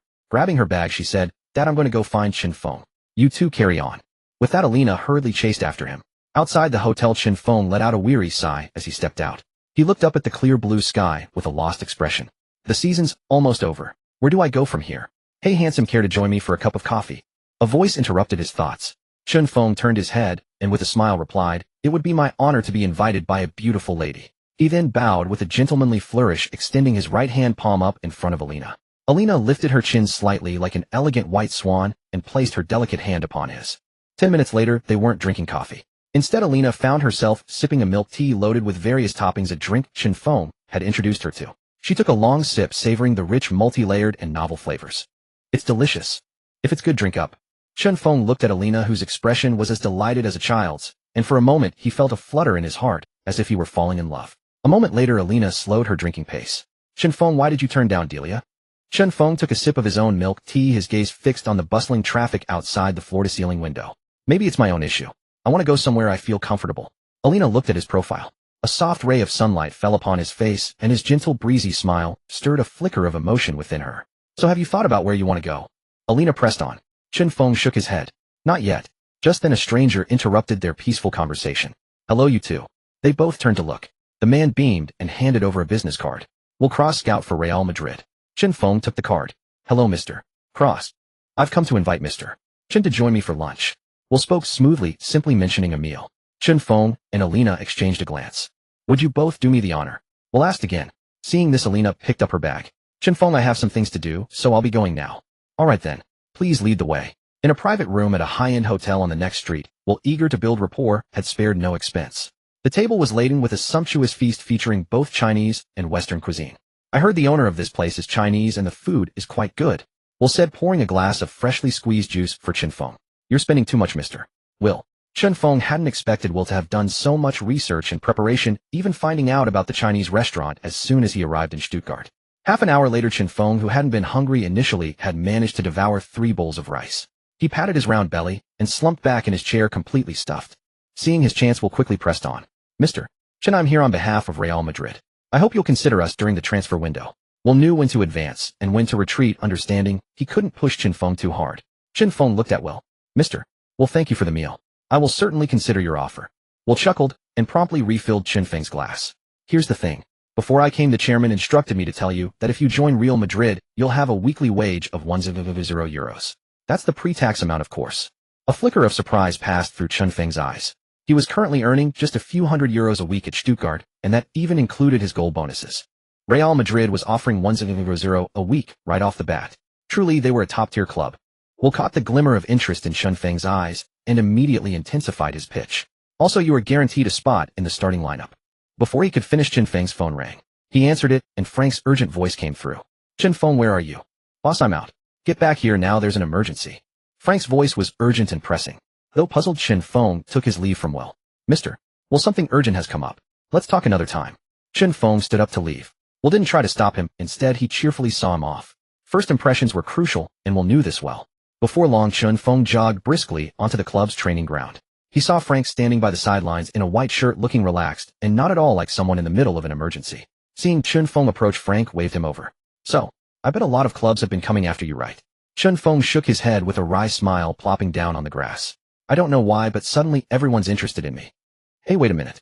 Boss, how did you know? Chen Feng suddenly realized, wondering how Frank had found out. Frank put on a mysterious air. You think you're the only one who knows Sam? Chen Feng gave a bitter smile. How could he have forgotten? Sam was the one Frank had arranged to be a janitor for the first team. The club has already drafted a preliminary contract adjustment, a weekly wage of 2,000 euros, a 1 euro bonus per goal, 500 per assist, 50 image rights, and a release clause of 50 million. Chen Feng pondered for a moment. He had no demands regarding his weekly wage. Stuttgart had taken him in when he had nothing. They were his benefactor and his starting point. He wouldn't complain even if he played for them for free for the next half year. Boss, what do you think? Chen Feng asked. Frank let out a light sigh, supporting his aging back as he sat down with some difficulty. Chen Feng, let me ask you a question. Go ahead. Would you consider me your master? In the way of the long history of your China? Frank asked, a smile playing on his lips, anticipating the answer. Without hesitation, Chen Feng replied, yes. From the moment you brought me into Stuttgart, you have been my master. Without you, I wouldn't be where I am today. Hearing his answer, Frank burst into hearty laughter. Hearing you say that makes me very happy. It means everything I've done has been right. Hearing that from you makes me happy. It means everything I've done has not been in vain. Listening to Frank's cryptic words, Chen Feng was utterly bewildered. What was this all about now? Like Patriarch Bodhi teaching son Wukong. Remember, when I take you to see the chairman later, do not agree to anything he says. You must refuse decisively. Frank's gaze locked onto Chen Feng as he gave the solemn instruction. Why, oi? Chen Feng asked, puzzled. To the club's higher-ups, you are their money printing machine for the summer window. They will find ways to tie you down and squeeze every ounce of your value. But right now you have no choice but to comply with the club. Otherwise, not only will you be benched and lose your starting spot, but I too will be stripped of my position and unable to help you. You need Stuttgart as a springboard to increase your market value. If you refuse, you'll have no games to play and will have to wait until the summer window. By now, several clubs are probably sending people to contact you. Your only task is to keep both sides steady. Use those clubs to make Stuttgart raise their offer, and use Stuttgart's matches to boost your value. Use them for your own benefit, understand? Frank said, clapping Chen Feng firmly on the shoulder. Boss, why are you helping me so much? Chen Feng was deeply moved. Didn't you say it yourself? I'm your master. If I don't help you, who will? Frank's gaze fell upon him, filled with the warmth and care of an elder for a junior. I also wish I could nurture a Messi or a Ronaldo. I wish I could become a Ferguson, a Guardiola. A fire ignited in Frank's eyes, his fighting spirit blazing only to cool just as quickly. But I don't have their caliber. This is the only way I can help you. I hope you can go further. Don't drag it out too long. 3 days is enough. Watching Frank's figure, his somewhat stooped back at that moment, Chen Feng's eyes welled up with tears. I won't let you down. Chen Feng clenched his fists, an unshakable conviction filling his chest. Let's go. I'll take you to see the chairman. In the Stuttgart chairman's office, the new contract was indeed largely as Frank had predicted. Chen Feng did not agree, instead stalling by claiming he had no agent. Villa was a seasoned veteran. Chen Feng's words clearly meant, I'm not satisfied with this contract. I'll find an agent to negotiate with you. Of course, these were all lines Frank had coached him on. Villa didn't press the issue, simply saying he'd have a satisfactory answer for Chen Feng in 2 days. That evening, Frank took Chen Feng to a restaurant for dinner where they could discuss their next moves. 2 people were already seated at the table. One was Uncle Sam, whom Chen Feng had met that morning, and the other was a middle-aged man in a black suit. He appeared to be around Sam's age. His casual suit was pressed so impeccably it gleamed like polished tile. Individually, his features were unremarkable, but together they exuded the composed maturity of a middle-aged man. His eyes were sharp and full of vitality. Have a seat, Frank said. Allow me to introduce you. This is Adam Seth, a professional football agent currently between jobs. Frank said, gesturing towards him. Adams extended a friendly hand to Chen Feng. When I heard these two old-timers talking about your extraordinary talent and potential, I was skeptical. Now everything proves they weren't exaggerating. Chun Feng frowned, sweeping his gaze across the three men. Adams's words implied they had known each other for a long time, and quite well at that. Uncle Sam cleared his throat. Let me explain. The three of us have known each other since we were young. Thinking back, it was during our days at the football academy. Now that I recall, it's been nearly 40 years. Indeed. Time flies, and we've all grown old. Frank chimed in, his voice filled with emotion. Back then we were classmates. We all started learning football, dreaming of stepping onto the green pitch, basking in the roaring cheers of the crowds. Sam's eyes shimmered with the passion of his youth, but his mood swiftly soured. He sighed. However, not everyone is a gifted child like you. Not long after we entered the academy, we realized we were average at best. To put it bluntly, we simply didn't have the football genes. We were just wasting our time there. But none of us were willing to give up. Adams stated calmly. That's right. Our love for football was no less than anyone else, but our talent was limited. In the end, Adams and I had no choice but to pursue studies related to football instead. Frank said, looking at Adams, then turned his gaze to Sam. Back then, Sam was stubbornly determined to stay and play. He trained with everything he had, trying desperately to close the talent gap. Frank's voice trailed off, his eyes seeking Sam's permission. Sam, however, was magnanimous. There's nothing to hide. I eventually joined a team in the Bundesliga. I played there for over a decade, always as a substitute, and finally retired due to injury. Chun Feng now understood why Frank had hesitated. To spend over a decade in the football world only to remain a substitute, and then be forced to retire due to injury. That would be a profound regret for anyone. Yet Uncle Sam's early life is a summary of countless football lovers' lives. They strive for their passion for half a lifetime and tragically often end up with nothing but regrets. But that's football. It never lacks prodigies, nor does it lack disciplined and hard-working individuals. But football is cruel. It only selects the best. And like Adams, I chose a different path. As you can see, I became a coach and Adams became a football agent. I had been a head coach at several amateur clubs. Coming to Stuttgart's second team was a peak in my career and likely my last. And I have you to thank for giving me the chance to coach the first team, to coach a Bundesliga team, so that my life isn't left with regrets. Frank's eyes reddened with emotion. Unlike Uncle Sam, who spent his entire youth bustling about only to be left with his love for football and a battered, injury-ridden body, Frank considered himself lucky. Let me briefly share my story. After choosing a different path from these two, my life was fairly comfortable. I've been an agent for many players, but with little success. I never had any particularly famous clients. A couple of years ago, I felt exhausted. Adams paused mid-sentence, reminiscing for a moment, then shook his head with a resigned smile, and continued. Or rather, after my last client lost his passion and left me, I lost my confidence too. Exhausted in both body and mind, I chose to return to my hometown of Stuttgart to retire. Frank asked me to come here today. He said he'd met a young man with the same passionate drive we had, and wanted me to see for myself. Looking around, Chun Feng saw three middle-aged men calmly summarizing their lives. Though their stories were brief, he could still feel their deep love and pursuit of football. Though they had experienced failures and been forced to bow to reality, the hope and spark within them still flickered and persisted. They were all respectable seniors. They commanded reverence. Chun Feng stood up and bowed sincerely to the three. Thank you all for your help. The three exchanged smiles, their faces filled with gratification, knowing their efforts had been worthwhile. Frank quickly pulled Chun Feng back to his seat. Well said. As you Chinese say, repay kindness with gratitude. It seems our efforts as old-timers weren't in vain. Hearing this, Chun Feng looked at them in confusion. What else had they done? The timeline went back to the night before, after the press conference following the match against Bochum, when a massive wave of news exploded in both German and Chinese football media. Various news stories about Stuttgart and Chun Feng flooded the Bundesliga and public consciousness.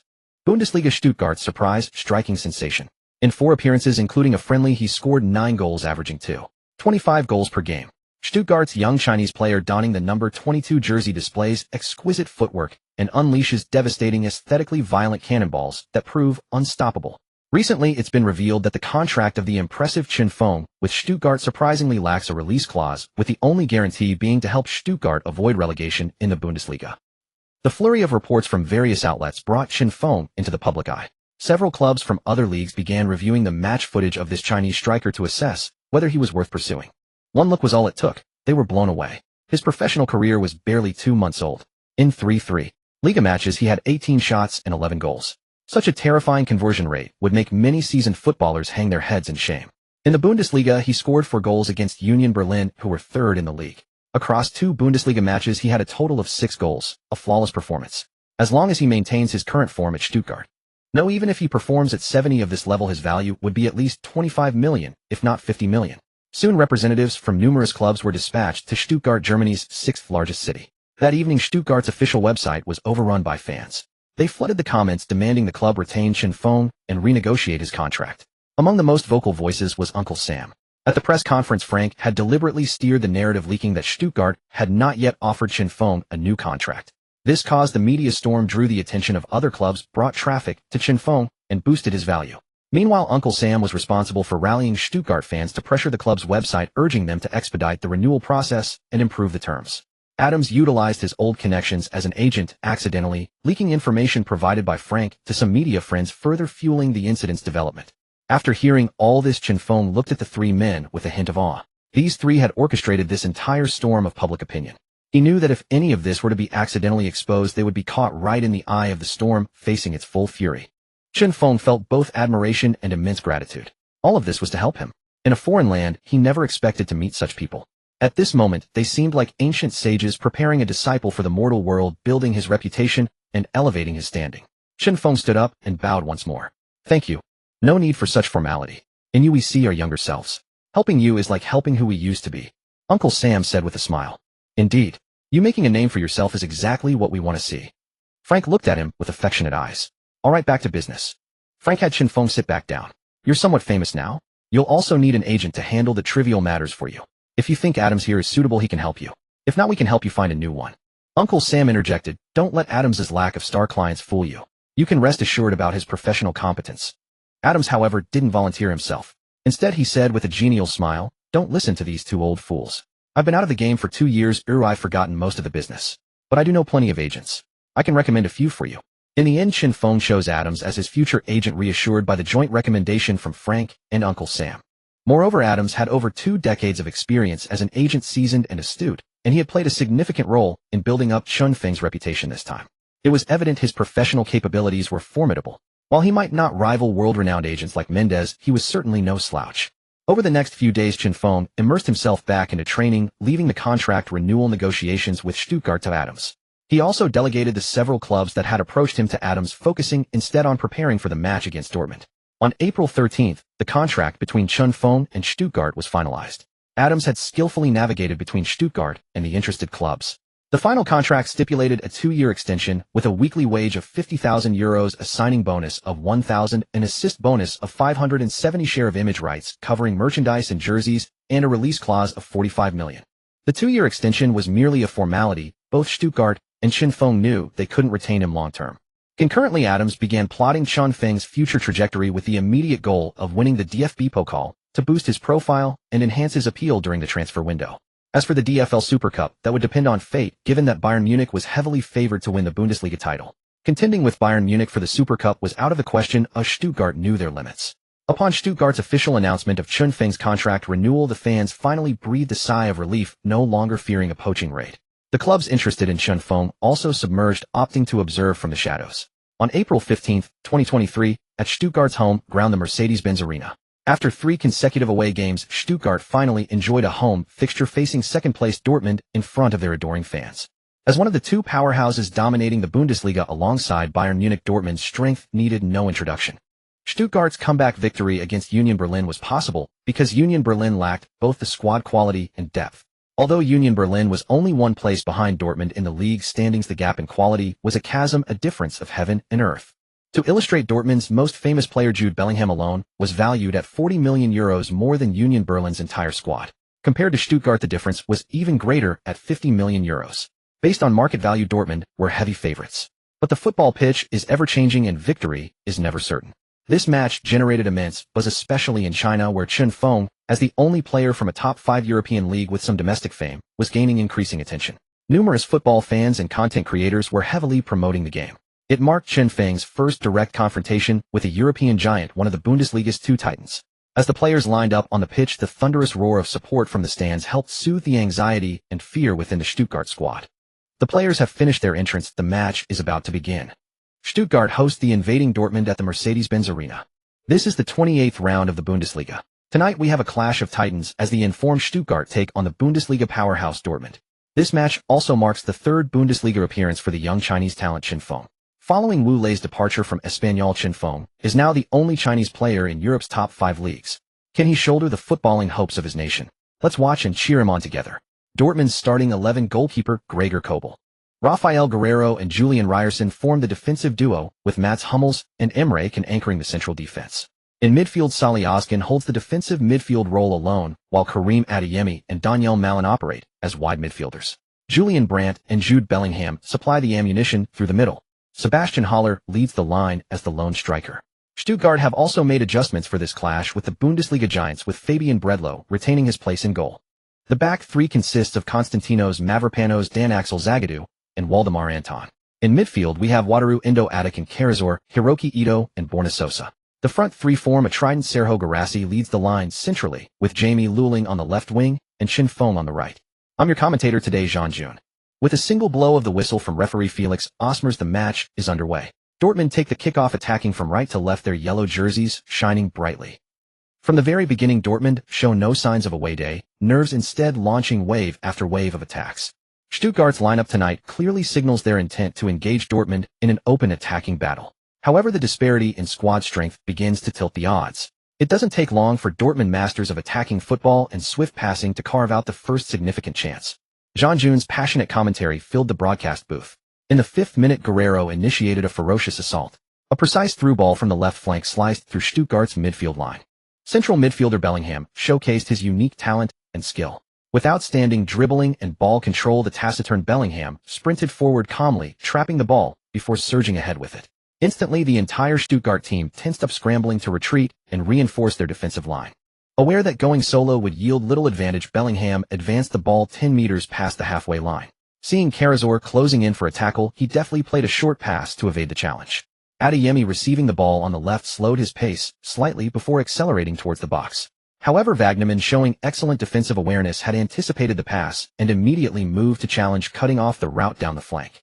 Adeyemi, positioned in the half space, was unable to carry the ball far as Wagnerman blocked his path, leaving him with neither space to dribble nor a clear passing angle. Forced towards the byline, the two players jostled for over 10 seconds before Adeyemi suddenly executed a turn and lofted the ball into the box.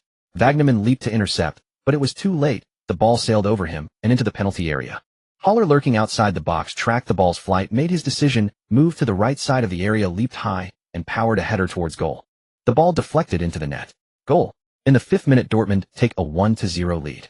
The attack was orchestrated by Bellingham, finished by Haller's header, giving them the early advantage. Haller ran towards Adeyemi, who had provided the cutback, and the two leaped in unison for a chest bump celebration. The faces of the Stuttgart players were etched with worry. Dortmund surpassed them in both teamwork and individual skill. That quick, coordinated attack had breached their defense before they could even set themselves. It was a bitter pill to swallow. In the 19th minute, Stuttgart's defense was breached again. The attack ignited their defensive line like a powder keg, creating a sense of panic. Dortmund launched relentless waves of attacks, but Bredlow was in inspired form, denying chance after chance and keeping the score respectable. Dortmund win a corner. Hummels steps up to take it. After ensuring his teammates were in position, he picked out his target and struck the ball with power. The ball flew into the Stuttgart box like a cannonball. Emre Can and Zagadou both leaped for it. Zagadou was a fraction late, and Emre Can out-jumped him, directing his header not towards goal, but nodding it clear of the crowded area. Malin, arriving late at the back post, met the ball with a powerful volley that rifled through the congested penalty area. The box was a chaotic scramble, obscuring Bredlow's vision. By the time he spotted the ball, even his desperate dive was in vain. He could only watch as the net rippled. Furious, Bredlow slammed his fist into the turf, rage boiling over. His own defense was flimsier than paper. In 20 minutes, Dortmund had 10 shots, barring 3 off target. He had single-handedly saved 5. His heart was heavy, but he kept his lips sealed. Chun Fong ran over and pulled the dejected Bredlow to his feet, saying, "Thank you for those saves." Bredlow looked up at Chun Fong, seeing the burning fighting spirit in the young man's eyes. He gave a wry smile. "I can't keep them out forever. It's okay, we won't lose." In the 33rd minute, Stuttgart finally earned their first opportunity to threaten the opposition's box. Mavropanos executed a clean tackle at the back, dispossessing Brandt, who was attempting to pass to Bellingham. With the ball at his feet, Mavropanos recalled the pre-match instructions from Frank. Upon winning the ball, pass it to Wagnerman to draw attention, then get it to Chun Fong to create a scoring chance. After Mavropanos' precise long pass, Wagnerman received the ball and immediately accelerated his mind, recalling the tactical plan, his eyes searching for Chun Feng's run. On the other side, Chun Fong had shaken off Hummels, who was ball-watching, and sprinted into space on the right flank. Seeing Chun Fong raise his hand, Wagnerman delivered a lofted pass that sailed over the halfway line. Instantly, the Dortmund players scrambled back, but maintained their disciplined, structured shape as they retreated. Hummels sprinted desperately to chase both Chun Fong and the ball. However, Chun Fong had gotten a head start, opening up a 2-meter gap. Though his pace was merely average against top-tier opposition, it was more than enough to keep the chasing Hummels at bay. The 34-year-old Hummels watched Qin Feng's back as he pumped his arms, accelerating away. He was filled with the spirit of his 22-year-old self, but his body could no longer answer the call. 2 seconds later, Qin Feng made contact with the ball, driving it towards the heart of the Dortmund box. The first obstacle was Ryerson. His rapid, agile footwork immediately put Ryerson on edge. Qin Feng activated his maxed-out dribbling skills. With 2 calm, sudden changes of direction, he easily shook off Ryerson and cut inside the box. Hummels, arriving from the side, lunged in with a desperate tackle. Qin Feng, with a deft touch of his right boot, nudged the ball to the left, hopped over the outstretched leg, and surged forward. Suddenly, Guerrero appeared from nowhere, attempting to pounce on the loose ball. Fortunately, Qin Feng had applied just the right weight on his touch, keeping the ball within his control. Failing to win the ball, Guerrero quickly positioned himself in front of Qin Feng. Qin Feng feinted left and darted that way. Caught off balance, Guerrero scrambled to adjust, pushing off his left foot to give chase. Then a moment of magic. Using his weaker left foot, Qin Feng dragged the ball back, shifted his body half a yard to the right. Spotting the gap in the defense, he unleashed a powerful, unstoppable shot that flew into the net. Guerrero, losing his balance, tumbled to the ground, becoming a mere footnote in the highlight. The stadium erupted. Qin Feng sprinted to the touchline and raised his right arm to celebrate with the crowd. Goal! Zhang Jun's roar echoed through the broadcast. Qin Feng pulls one back for Stuttgart. Another dazzling display from him. His control and execution of the attacking rhythm are truly top-notch. As Qin Feng scored, Dortmund's head coach on the sidelines fixed his gaze on the yellow-skinned figure. He knew tactical adjustments were necessary. Qin Feng had become Stuttgart's core player, their sharpest attacking weapon. He had sliced open their defense with alarming ease and scored. In the 40th minute of the match, Terzic immediately made a substitution, taking off defender Emre Can and bringing on Samuel Koulibaly. Up front, Youssoufa Moukoko, hailed as the future striking prodigy of the German war machine, replaced Haller, who had performed well in the first half. Dortmund's soul and captain Marco Reus came on for Brandt to bolster the midfield's transitional tempo and playmaking ability. The match continued. In the remaining time of the first half, Dortmund advanced into the opponent's half several times, but their attempts were repeatedly thwarted by brave defensive blocks. During stoppage time in the 47th minute, Mavropanos, in a desperate defensive effort, pulled down Samuel Koulibaly in his own half, conceding a free kick to Dortmund in a dangerous area. Reus stepped up to take it. The position was central, about 5 meters outside the penalty area, an extremely perilous spot. After Stuttgart formed their wall, Reus eyed the target with intense focus, picked his spot, then took a few deceptive stutter steps before unleashing a powerful driven shot. The ball curved over the wall and flew towards the goal, but disappointingly for Dortmund, it rattled the crossbar and bounced away into the stands, letting Stuttgart off the hook. Shortly after, the teams paused their battle and headed into the halftime break, with Dortmund still leading 2-1. In the dressing room, Frank used the players' rest time to explain tactics. He wasn't praying for a win against the Yellow and Blacks, just hoping they wouldn't lose too badly. Qin Feng asked to use the restroom. Once there, he splashed water on his face, then entered a stall and sat down. His consciousness entered the system. After the previous match against Bochum, he had earned 900 match experience points, 400 for goals, 100 for assists, 400 for the win. His match level had risen to level 6, with 800, 1000 experience points, granting him 20 basic skill points. Adding the 52 skill points from 4 days of training, he had 72 basic skill points. Looking at the panel, Qin Feng decisively exchanged 7 advanced skill points to boost his dribbling, bringing it up to 87. He casually added the remaining 2 basic skill points to tackling, raising it to 22, better than nothing. The second half ignited once more. Fueled by Frank's rousing words in the dressing room, Stuttgart took to the pitch with renewed fervor. "This is our home. Show Dortmund our fighting spirit. Let them see we are not the league's pushovers, nor the bottom-dwelling trash. Don't let our fans down. They brought their children, their wives, their parents, enduring hardship to support us. Will we just give up in disgrace?" "No," Qin Feng roared in response. The others looked at each other, and Wolf was the first to follow. "No. No. Good. Let's chew up this tough Dortmund bone and show them what you're made of. Come on, come on." The second half kicked off with Stuttgart in possession. Endo was substituted off, with Wolf coming on. Frank hoped Wolf could link up with Qin Feng and activate the right flank, so he positioned himself close to Qin Feng's side. In the 53rd minute, Stuttgart attacked through the middle. Sosa's cross was poorly executed and intercepted by Dortmund midfielder Adeyemi, turning over possession. In an instant, the Yellow and Black's counterattack horn sounded. Bellingham, decisive and technically adept, intercepted the ball and lofted a pass over the Stuttgart defensive line. German prodigy Moukoko sprang into action, instantly transforming into a German supercar, chasing down the landing point of the ball. The lightning-fast Moukoko was in the lead, but just as he was about to reach the ball, he noticed a white-shirt youth dart into the path. A faint smile played on Qin Feng's lips. The moment Sosa had passed the ball, Qin Feng hadn't sprinted headlong into the opponent's box. He had merely jogged in support on the right flank. In truth, he was mainly keeping an eye on old man Hummels, who was practically glued to him.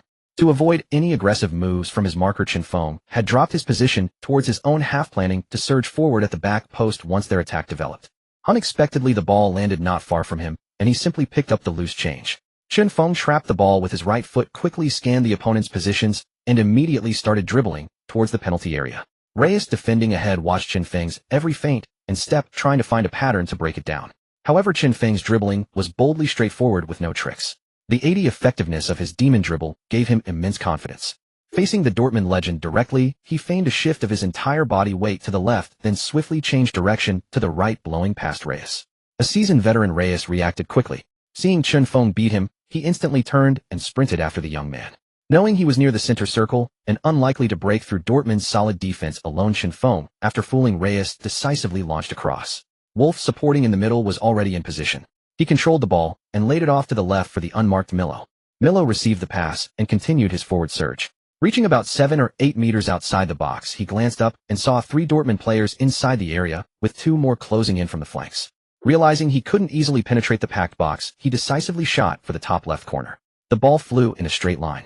Dortmund's Guerrero jumped and blocked the ball's path with his chest, deflecting it towards the center. Dortmund players surged forward to clear the ball and avoid a scramble in the box. But a burly figure brutally shoulder-barged Samela Koulibaly, who was closest to the ball, sending him stumbling. The 80-plus kilo Koulibaly lost his balance and the ball, awkwardly trying to regain his footing. Chen Feng hooked the ball with his toe, scooping it out of the penalty area. With no shooting angle himself, he had no choice but to knock it back out. Wolf, arriving late at the back post, met the ball with a ferocious right-footed volley. It struck the right post and ricocheted into the net. Dortmund's goalkeeper Gregor Kobel had no chance to react. Stuttgart had scored again. The stadium erupted in thunderous jubilation, the roar echoing around the Mercedes-Benz Arena. Seeing his goal, Wolf sprinted towards Chen Feng, knowing that without his clever flick back out of the box, he wouldn't have had the chance to shoot. Chen Feng didn't celebrate with him. Instead, he gestured for Wolf to run towards the fans and soak in the adulation. Wolf understood that Chen Feng was giving him the spotlight. The commentator Jean was ecstatic. Chen Feng wins the ball at the back, dribbles past Reyes, doesn't dwell on it, and plays it into the middle. Especially that shoulder barge in the box that sent Koulibaly sprawling, and that exquisite toe poke flick back for the assist. A masterpiece. He sets up Wolf for the goal. At this moment, the 2 players who fought their way up from the second team connect perfectly, breaching Dortmund's defense and dramatically equalizing the score. Across various streaming platforms, the chat was flooded with "NB, a perfect testament to the loopholes in compulsory education," and there were quite a few of them. Damn, Chen Feng is awesome. That bump just hit me right in the heart. My heart is pounding. Vomit emoji. Dude, do you have a birth certificate from the hospital? That's disgusting. Chen Feng and Wolf's link up. Does that make them the WC combination? A naive netizen asked. Seems like it. The netizens were stunned for a moment. The description seemed rather apt. Soon the live chat was dominated by the 2 letters, WC. Back to the match, Dortmund's head coach watched with a calm, steely gaze. He turned to Reina and Bino Gittins on the bench and said, "Warm up, you're going on." In the 57th minute, the first red card of the match appeared. Stuttgart defender Mavropanos, defending against Ballon at the back, resorted to pulling and grabbing. Finally, losing his temper, he violently kicked out, striking Ballon on the thigh. The latter let out a cry of pain and collapsed. Referee Osmer saw it clearly and showed Mavropanos a yellow card. His second yellow of the game meant a red, and he was sent off early. Stuttgart were now down to 10 men against 11, and crucially, they were a man short in defense, placing immense pressure on their backline. It was clear that Dortmund's attacking intensity would now increase dramatically.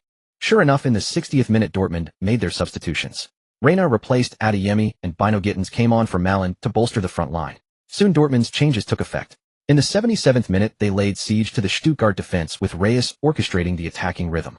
Bellingham, Reyes, and Moukoko combined with for crisp passes, cleverly piercing Stuttgart's defensive line at the edge of the box. Reyes slipped the ball through to Bellingham on the left, who had made a run. Bellingham then quickly played a diagonal pass behind the defense for the onrushing Moukoko. Moukoko received the ball centrally, but chose not to shoot. Instead, he performed a dummy shot, drawing the Stuttgart defense before cleverly passing it to Reyes, who had made a run to the left. Reyes controlled the ball near the byline, pulling it back with his left foot, and then delivered a crisp cutback pass. Moukoko, who had timed his run to the near post, perfectly met the ball. He controlled it, turned and shot, but his effort was blocked by Zagadou and rebounded back. Reina reacted quickest, steadied himself, and blasted the ball into the net. 3-2, Dortmund regained the lead. The traveling Dortmund fans in the stands rose and roared their cheers, drowning out the home crowd. Though few in number, they were loud and proud. Despite having the man advantage and the lead, Dortmund did not sit back. They continued to press forward, determined to claim all 3 points from Stuttgart. A win here would see Dortmund level on points with Bayern Munich in the title race.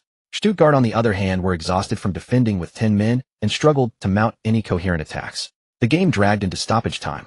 In the 97th minute, after once again weathering Dortmund's storm in their own box, goalkeeper Bredlow launched a huge throw towards the far end. With the game nearly over, this counterattack was their last chance to snatch an equalizer. Players from both sides surged forward like sprinters off the blocks, chasing the ball's landing point. However, Bredlow's throw was aimed precisely behind Chen Feng, giving him the positional advantage. Chen Feng controlled the ball deftly and without hesitation sprinted towards the Dortmund box. Bellingham, chasing back, gritted his teeth and summoned his last reserves of energy, clinging desperately to Chen Feng's heels.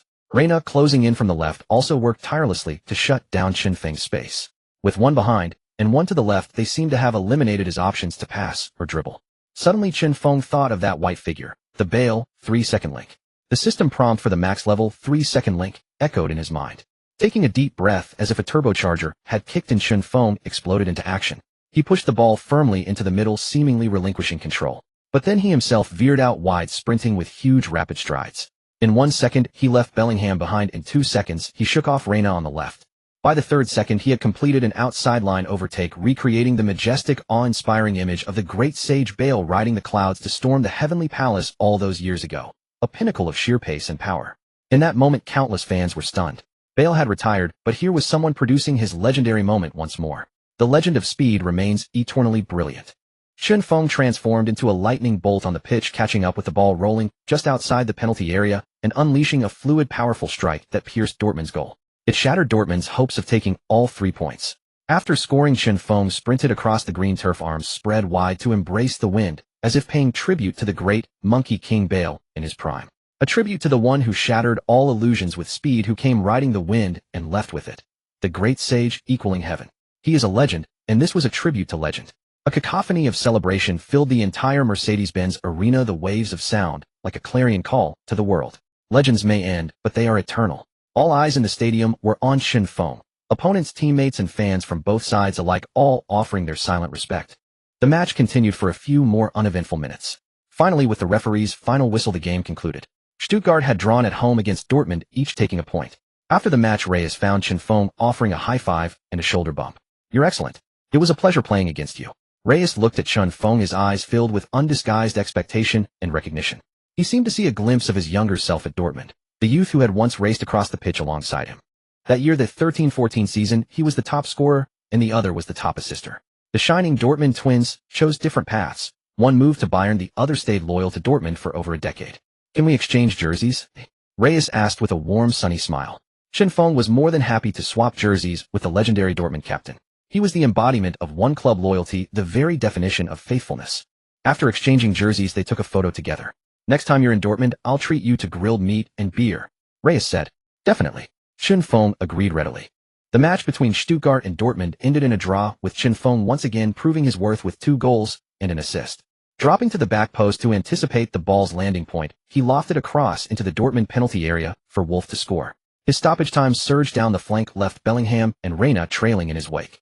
His blistering pace left the two €140 million players utterly helpless, forced to watch as Chen Feng leveled the score. Let us congratulate Borussia Dortmund, Stuttgart, and Chen Feng for securing a point. That concludes today's broadcast. See you all next time. John suppressed his excitement and signed off. Back on the pitch, after a brief interaction with the fans, the post-match press conference began. This time, Frank practically dragged Chen Feng to the press conference, insisting that his performance had won over even the most critical fans, and that he needed to show his face. Many clubs had been watching this match closely. When Chen Feng arrived, the assembled media finally got what they were waiting for, training their cameras and lenses on him. Facing the array of microphones and cameras, Chen Feng remained composed. "Hello, fellow journalists. I'm Chen Feng, number 22 for Stuttgart." Reporters scrambled to ask questions. Chen Feng noticed a man with reddened face straining to get his attention, a sticker of the 5-starred red flag on his cheek. Feeling a sense of kinship, he gestured for him to speak. The man stood up excitedly, holding up his press badge, his face flushed. "Hello, Chen Feng. I'm a reporter from China Football Sports Evening News." Chen Feng nodded slightly with a friendly smile. "Go ahead, please ask your question." After 2 months, he could finally use fluent Mandarin. The others in the room were baffled. They hadn't learned Chinese. What were these two doing? Couldn't they speak German? Frank leaned in and whispered, "Try to use German, or English is fine too." Chen Feng shrugged helplessly. "He's my countryman. I must respect my mother tongue." "Hello, Chen Feng. Could you tell us how you embarked on your path to becoming a professional footballer?" A flicker of melancholy passed through Chun Feng's eyes, replaced by a wry smile. Circumstances create heroes. There's no particular reason. The journalists below were frantically trying to use their phones for simultaneous translation, but the results were gibberish. They stared at the words, combinations of familiar letters that made no sense, utterly confused. Only the Chinese reporter truly grasped the meaning behind Chun Feng's words. Simply put, he had no choice. You may ask another question. The man was overjoyed, having expected only one chance. He asked excitedly, what is your goal? Chun Feng pondered for a moment. To chase the highest honors in football and become a legend. The man's eyes widened. Become a legend. All right, next question. Chun Feng said fluently in German. He picked a young, attractive female reporter. Who doesn't appreciate beauty, especially such a pleasing sight? Hello, Chun Feng. What are your plans for the future? Focus on the present, prepare for the future. His airtight answer left many disappointed. That evening back at the club, Frank was delighted with the draw against Dortmund. With a grand gesture, he invited the team out for a hearty meal. As for the world-famous German beer, being professional athletes, they unanimously chose to forget about it. At midnight, when his teammates were determined to hit the clubs to unwind, Chun Feng declined and took a taxi back to the club. Compared to club girls, he preferred Shinha from that game.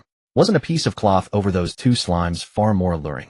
For this purpose, Chun Feng took out his newly received wages, totaling 100,000 euros. 30,000 was his second signing bonus, 50,000 was compensation for his previous grueling under-the-table work, and the remaining 20,000 was his salary and benefits. He first transferred 80,000 euros home. To avoid complications, he asked Adams to exchange it into RMB. The remaining 20,000 euros converted to 140,000 RMB. He could even buy a little turtle for his aunt. But before he could start recharging, a call came in. Seeing the caller ID, Mom, he was stunned. He answered, and the voice on the other end was full of concern. Xiaofeng, aren't you in Xiamen? Where did you get so much money? Don't do anything illegal. If you find it hard out there, just come home. Your father and I are waiting for you. Her words were frantic, worried, and rambling, but Chun Feng listened patiently. Hearing his mother's voice again after 2 months filled him with deep emotion. Mom, don't worry. I'm doing well here. I've made some good money starting a business with friends, and it'll only get better. Use that money without any worries. Really? His mother was skeptical. Really? And I'll only earn more in the future. Don't worry, use it to pay off the bank loan if you need to. The bank loan was taken by his parents when they thought he was about to graduate and burdens would lessen, so they borrowed to renovate their bare-bones house. Your father and I will handle the loan. Keep that money for your future bride, his mother reassured him. Oh, Mom, I've told you I'll earn much more later. Don't worry, a wife is a long way off. All right then. Remember to sleep early and don't stay up late. Hanging up, tears welled in Chun Feng's eyes. Last time he had defied his parents to go to Xiamen only to suffer the consequences, ending up dejected and broke.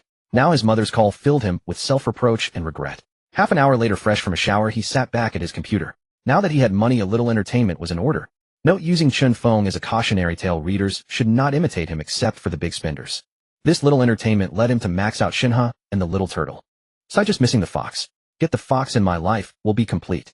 Chun Feng yawned, slumped onto his bed, and drifted off. The next morning he woke up and went for his usual extra training. At the training ground, Wolf was there even earlier than him. Chun Feng checked his 9 yuan watch. 7:30. Damn, is Wolf on something today? He's here this early. Seeing Chun Feng arrive, Wolf ran over and brought back a lunchbox. Try my wife's love-filled breakfast. Hearing the awkward Chinese pronunciation of wife, Chun Feng gave a wry smile. He had just taught Wolf that term of endearment last time, and now he was using it. Chun Feng opened the lunchbox and saw baozi youtiao and soy milk. His expression turned serious. Isn't this a standard Chinese breakfast? How could Wolf's wife? How does your wife know how to make a Chinese breakfast? Chun Feng asked incredulously. Wolf replied blankly, she is Chinese. She came to Stuttgart to study, and that's where we met. Chun Feng was stunned, frozen in place. No wonder Wolf gets called a skinny dog by his wife. Turns out she's a big short video influencer. Chun Feng couldn't stop laughing. Watching Chun Feng giggle while eating a baozi, Wolf scratched his head in confusion. Had he choked and hit his head? If any nosy Chinese person saw this, they might think Chun Feng had ambitions like Prime Minister Chow, aiming to save women everywhere. At noon, a Wolf dragged Chun Feng home for lunch, saying he wanted to thank him for the past yesterday. Under Wolf's insistence, Chun Feng reluctantly got into the car with him. They arrived at a villa district. Chun Feng's eye twitched. So Wolf was a rich second generation. You live here? Chun Feng pointed at the sleek modern villa. To the left of the entrance was a 100-square-meter lawn with 2 goals, and to the right was a shaded rest area. As they entered, a tantalizing aroma of food wafted out, stirring his appetite. Feeling a bit out of place, Chun Feng changed his shoes and went inside, where a woman in her 20s was setting dishes on the table. Seeing them return, she smiled warmly. Come wash up and eat. Wolf nodded eagerly and led Chun Feng to wash his hands. She's your wife? Chun Feng asked curiously. Wolf nodded happily. Yeah, our families have business ties. We've known each other since childhood. Chun Feng nearly choked. What kind of cliché plot was this? At the table, the woman introduced herself simply. Hello, Chun Feng. I am Wolf's wife Song Yu. Looking at the graceful, elegant, and serene Song, Yu Chen-feng lamented the injustice of the world. Wolf was a classic case of a pig getting a fine cabbage, and a jade one at that. Hello Chen-feng. He nodded in greeting. Thank you for helping this oaf at the club. Song Yu shot Wolf a mock glare, but her eyes were full of affection. Wolf, having been smitten with Song Yu since childhood, had also learned Chinese in bits and pieces and could barely follow their conversation. That was also why when Chen-feng first joined the club, Wolf was the first to accept him and become his close friend. During the meal, they chatted for a long time until a light bulb seemed to go off in Wolf's head. Honey, don't you have a lot of pretty friends? Why don't you introduce one to Chen-feng? Song Yu gave Wolf a sweeping glare as if to say, don't tell me you have your eye on my best friend. Wolf cowered, hurriedly piling food onto her plate as a peace offering. Chen-feng nearly spat out his juice. Wolf was possessed by a matchmaker. Song Yu smiled. Indeed. Chen-feng, how about I introduce you to someone? I guarantee she's a beautiful, rich, and tall girl. A phrase suddenly popped into Chen-feng's head. Fair-skinned, beautiful, with long legs, curvy, rich, and beautiful. No need, sister-in-law. I'm fine on my own. Chen-feng declined despite his heart saying otherwise. Song Yu smiled regretfully. Alright, if you ever want to meet someone, just let me know, and I'll set you up. Deal. Chen-feng laughed cheerfully. After the meal, Wolf and Chen-feng drove back to the club together. In the car, Wolf said, Chen, if you don't like Chinese girls, how about you go pick one from my dad's company? They come in all shapes and sizes. Chen-feng was speechless. If this guy's old man heard that, he'd definitely get 2 big slaps. Do you think my company is a casting couch? Chen-feng politely declined Wolf's kind offer. In the 28th round of the Bundesliga on April 22nd, Stuttgart traveled to Augsburg to challenge the 13th place team in the league. This match was considered a focal point as both teams were of similar strength, promising a truly evenly matched contest. Moreover, with Stuttgart sitting in 12th place with 38 points, they were already far from the relegation zone. Therefore, Frank did not arrange an overly aggressive tactic, instead focusing primarily on defensive counterattacks. Meanwhile, Wolf, following his stellar performance in the previous match, once again earned Frank's favor and was named in the starting lineup. Augsburg also tacitly agreed to play at a slower pace. With only 6 rounds remaining, winning the league title was already out of reach, so their only goal was to ensure the team avoided relegation. In the 8th minute of the first half, Augsburg launched an attack. Meyer delivered a cross from the right flank, and Beijiao, arriving at the far post in the penalty area, found himself in a prime, unmarked position. He executed a diving leap, heading the ball powerfully into the net to give Augsburg a 1-0 lead. In the second half, Stuttgart responded in kind, earning a free kick about 35 meters from the Augsburg goal. As the team's current top scorer, Chen-feng, stepped up to take the kick. After exhaling a deep breath, he sprinted 5 paces, planting his left foot like a meteorite, the muscles in his right thigh tensing in an instant. The ball he struck soared like a cruise missile over the defensive wall, crashing against the crossbar with the force of a meteor hitting the earth before deflecting downwards and flying into the net. Stuttgart equalized in the second half. For the remainder of the match, both teams created chances in the opponent's half, but failed to find a decisive breakthrough, leaving the score locked at 1-1. In the end, the match concluded in a draw. Both teams belong to the Werder Bremen faction and share a good relationship, so they were both accepting of the drawn result. Going home early to rest was also a satisfactory outcome.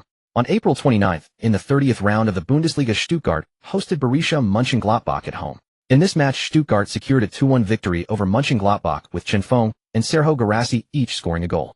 With this, Stuttgart's 6 matches for the month of April came to a close. On May 4th, 2023, the DFB Pokal semi-final kicked off with great excitement as Stuttgart hosted Eintracht Frankfurt. The winner would advance to the final to face RB Leipzig. To prepare for the clash with Frankfurt, Chen-feng spent half a month training with an intensity that bordered on pushing himself to the brink of exhaustion. From the recent 3 matches, he earned 2,100 match experience points, bringing his match level to 9900, 1000, and obtained a total of 40 basic skill points. Combined with the 208 basic skill points gained from training between April 16th and May 3rd, he consumed 100 intermediate skill points to raise vision, short pass, long pass, physique, agility, and reaction to 80, with reaction at 79. He allocated the remaining 48 basic skill points to tackling, bringing it to 60, and sliding tackle to 28. To avoid raising his abilities too noticeably at once, Chen-feng deliberately distributed the points across his skills each day. The host panel was updated as follows: host Chen-feng, age 22, height 176 centimeters, weight 75 kilograms, shooting 100, free kick 52, penalty 90, heading 30, ball control 80, positioning 90, vision 80, strength 84, jumping 80, dribbling 87, speed 80, acceleration 80, ball carrying 80, volley 5, stamina 80, constitution 80, physique 80, long pass 80, short pass 80, balance 80, agility 80, reaction 79, marking 26, tackling 60, sliding tackle 28. Gazing at what he considered a luxurious panel, Chen-feng revealed a triumphant smile, feeling he had finally made a name for himself in the football world. At 1745 local German time, the DFB Pokal semi-final commenced. Welcome everyone to the live broadcast of the DFB Pokal match. Although it's already the early hours of the morning here 2:45 a.m. Beijing time, I believe sleepiness cannot diminish the excitement for our viewers watching on television. Let's get today's match started. Stuttgart hosts Eintracht Frankfurt. The winner advances, the loser is eliminated. For the away side, Frankfurt's goalkeeper is Kevin Trapp. Defender Evan Dicka is positioned on the left with Makoto Hasabi and Tuta on the right. In midfield, Gibril Sau holds the defensive midfielder role. Ansgar Knopf and Dina Ibimbi occupy the left and right wing-back positions respectively, while Sebastian Rode plays as the central midfielder.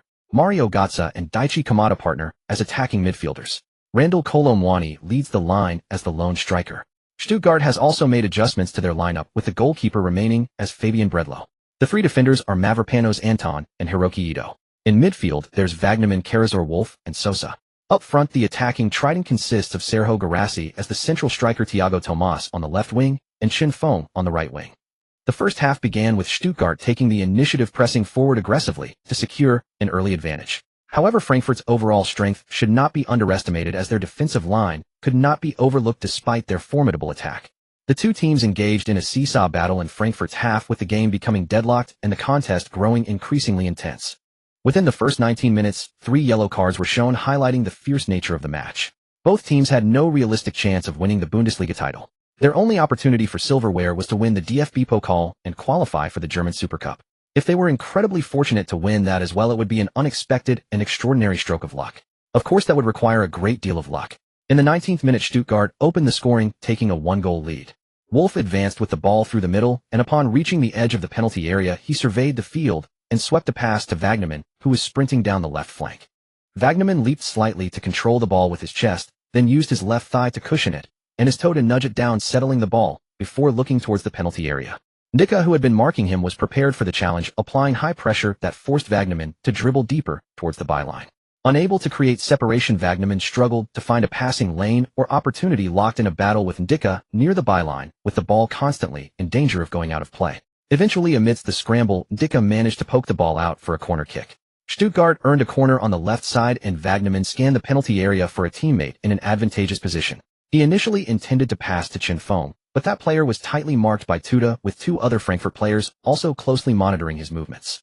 Forced into a different option, Vagnoman swung the ball into the penalty area where everyone was poised for action. The ball was met by Sergio Garassi, whose header deflected with a curve and nestled into the Frankfurt net. Stuttgart took a 1-0 lead. Garassi pounded his chest and sprinted towards the home fans to celebrate. This goal significantly boosted Stuttgart's morale, and they played with renewed vigor. The match continued, and in the 36th minute, midfielder Hiroki Ito successfully intercepted the ball. He glanced at Frankfurt's defensive line and his teammates' positions. He then played a delicate through ball that sliced through Frankfurt's defense.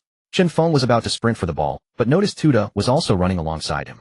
Forget it, no point in contesting that one, he'd just see how things played out. Fortunately, the ball was cleanly controlled by the advancing Wolf, who, finding himself unmarked, quickly dribbled forward. He strode purposefully to the edge of the penalty area, spotted a gap, and unleashed a low drive. However, the shot was too central, and Trapp collected it comfortably. Recognizing this as a chance to counter, Trapp sprang up quickly like a monkey and launched a powerful throw with his right hand. The ball arced across the halfway line, landing with So, who controlled it with a deft touch before delivering a first-time lofted pass to Götze, who had made a run down the left. As the 2014 World Cup winner who shattered Messi's dream with a single goal, Götze's quality was undeniable. Götze sprinted to the far post, timed his run to stay onside, and bore down on goal with only the keeper to beat. He chose to slot the ball into the far corner. Bredlow had anticipated a shot to the near post, as it was the safer option. His dive to the near side was in vain, as the ball nestled into the far corner of the net. After scoring, Götze remained remarkably composed, offering a muted celebration before jogging back to the center circle for the restart. Since that World Cup winning goal in 2014, it seemed Götze had expended all his magic and talent, with his career's pinnacle forever frozen at that moment of triumph. If you ask Götze if he would still have scored that decisive goal, knowing the years of struggle that would follow, he would undoubtedly answer without hesitation yes. Because that was Germany's zenith, the glorious era of the German machine conquering all in the early 21st century. But then the German war machine seemed to lose its engine, and their overall strength declined significantly. In the 51st minute, Frankfurt attacked. Kolo Muani dribbled down Stuttgart's right flank towards the byline before cutting the ball back. Dicka, arriving unmarked at the far post in the penalty area, met the ball with a powerful volley, scoring another goal for Frankfurt. The traveling Frankfurt supporters erupted in celebration as their team took the lead. The score was now 1-2.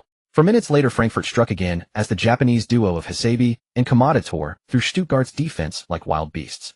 Hasebe played a high ball from near the center circle that sailed over Stuttgart's midfield. Kamada sprinted onto the pass, controlling it and driving towards the penalty area. He found himself in a one-on-one situation with the keeper. Kamada unleashed a sharp low shot that beat Bredlow, extending Frankfurt's lead. His teammates rushed over to celebrate with him, especially the assist provider Hasebe, with the two sharing a moment of celebration in front of the Stuttgart fans. Their expressions subtly betrayed arrogance and disdain, as if to say, "What does it matter if we let you score one?" They even deliberately ran past Chen Feng, muttering something provocative in Japanese. Although Chen Feng, who was fluent in 6 languages, couldn't understand a word, his instincts told him those two were definitely not saying anything pleasant. Chen Feng's eyes blazed with fury as his anger ignited. He gathered his teammates and spoke with fierce intensity. "Give me the ball. I'm going to tear those arrogant fools apart." His resolute words startled the team. They all followed his gaze towards the two players. Hiroki Ito shuddered, sensing something ominous. The others didn't have strong feelings about those two, so if Chen Feng wanted the freedom to attack, they would give it to him. As long as they won, that was all that mattered. As the broadcast camera zoomed in, viewers saw Chen Feng's tense facial muscles and murderous glare like a warrior on a battlefield, sword drawn ready to conquer. "Whoa, what's wrong with our Feng Shan? He looks terrifying." "Yeah, I'm so scared I'm peeing in different directions through the screen." "I remember those two Japanese guys said something to Chen Feng just now." "What? Japanese guys?" The live chat exploded with fury, everyone enraged, knowing those two must have said something disrespectful to provoke their beloved Feng Shan. With that, this was no longer just a Bundesliga match, it had become an Asian derby, filled with intense animosity. The rage-fueled limited edition Chen Feng Golden Card was now officially unleashed. 2 minutes after Frankfurt's goal, Stuttgart, led by Chen Feng, surprisingly abandoned defense, directly discarding their backline. To maintain Ito Hiroki's image in Japan, they left him alone to guard Stuttgart's defensive line. At that moment, the entire team abandoned the tactical arrangement of pressing Frankfurt, pushing all positions forward. Fullbacks became wingbacks, defensive midfielders became central midfielders, and attacking midfielders became shadow strikers. Wagnoman and Sosa pushed forward as wingers, delivering crosses from the byline. Karazor took the lead as an attacking midfielder, and Wolf moved forward as a shadow striker to serve the forward offensive line. Stuttgart's formation instantly transformed into 1-3-6, with a single defender becoming the last bastion of the backline. This drastic change left Frankfurt and their head coach utterly bewildered. Had they been kicked silly, or was it a desperate all-or-nothing gamble? Even Frank, the head coach, was astonished. The assistant coaches gathered around him and whispered, "Boss, did you arrange this?" Frank erupted in fury. "Which eye of yours saw me arrange anything?" The assistant coaches, intimidated, shrank back and slunk off to the bench. Frank gazed at the pitch. What on earth is happening? In the live stream, damn, what's going on? Has Stuttgart gone mad? The match continued. At the 59th minute, Stuttgart's 6-forward lineup, like a raging flood or a violent beast, tore apart Frankfurt's defense. Wagnoman broke through on the left, delivered a cross from the byline, and sent a curling ball into the box. Chen Feng brutally shoved the tall defender beside him to the ground and headed the ball. Although he wasn't skilled at headers, this ball was lucky and didn't let him down. The ball grazed the right post and bounced into the net, igniting a roar of celebration from the entire stadium. The former, with a cold expression, ran into the opponent's goal, picked up the ball, and returned to the center circle ready for the restart. 2-3, 1 goal behind. Wolf exclaimed a Chinese exclamation. "Holy shit. This guy has gone berserk." Beside him, Sergio Garassi and Thiago Tomas asked puzzledly, "What's wrong?" Wolf made a prayer gesture toward the sky, not for himself, but for Frankfurt. "For them. We'll fully support him, and we can definitely advance to the DFB Pokal final." The two didn't doubt Wolf's words. They knew Chen Feng's abilities well. He usually adhered to the Chinese principle of harmony, treating everyone with courtesy. Today, seeing Chen Feng angry for the first time, the opponent was likely in for a rough time. The focus returned to the center circle kickoff. Less than 50 seconds after Frankfurt kicked off, possession had changed hands. Just as So, who had the ball and was about to pass, raised his foot for a long ball, he felt a white figure flash before him. The ball at his feet, yet to be passed, had vanished. After intercepting the ball, Chen Feng, with few words and fierce action, kicked the ball and triggered his maxed-out demon dribbling and 3-second connection, allowing him to charge from his own half, leaving all behind, and sprint straight toward the opponent's penalty area. Facing Daichi Kamada's challenge, he threaded a straight pass through Kamada's legs, then accelerated past him. 3 seconds later, the ball rolled past the center circle, and Chen Feng, adhering to the principle of ball arrives as man arrives, sprinted desperately to catch up, passing the ball to himself 3 seconds later. That was the essence of the 3-second connection.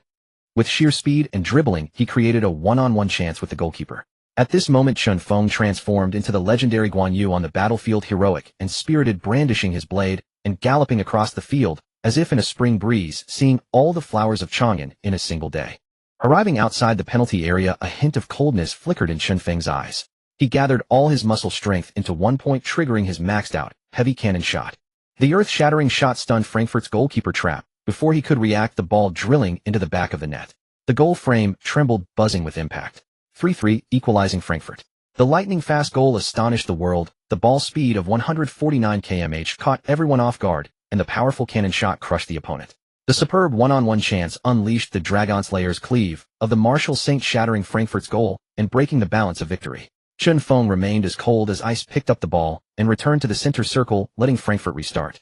Frankfurt's head coach Glasner scratched his head on the sidelines. Was this kid drunk on cheap booze to be this fierce?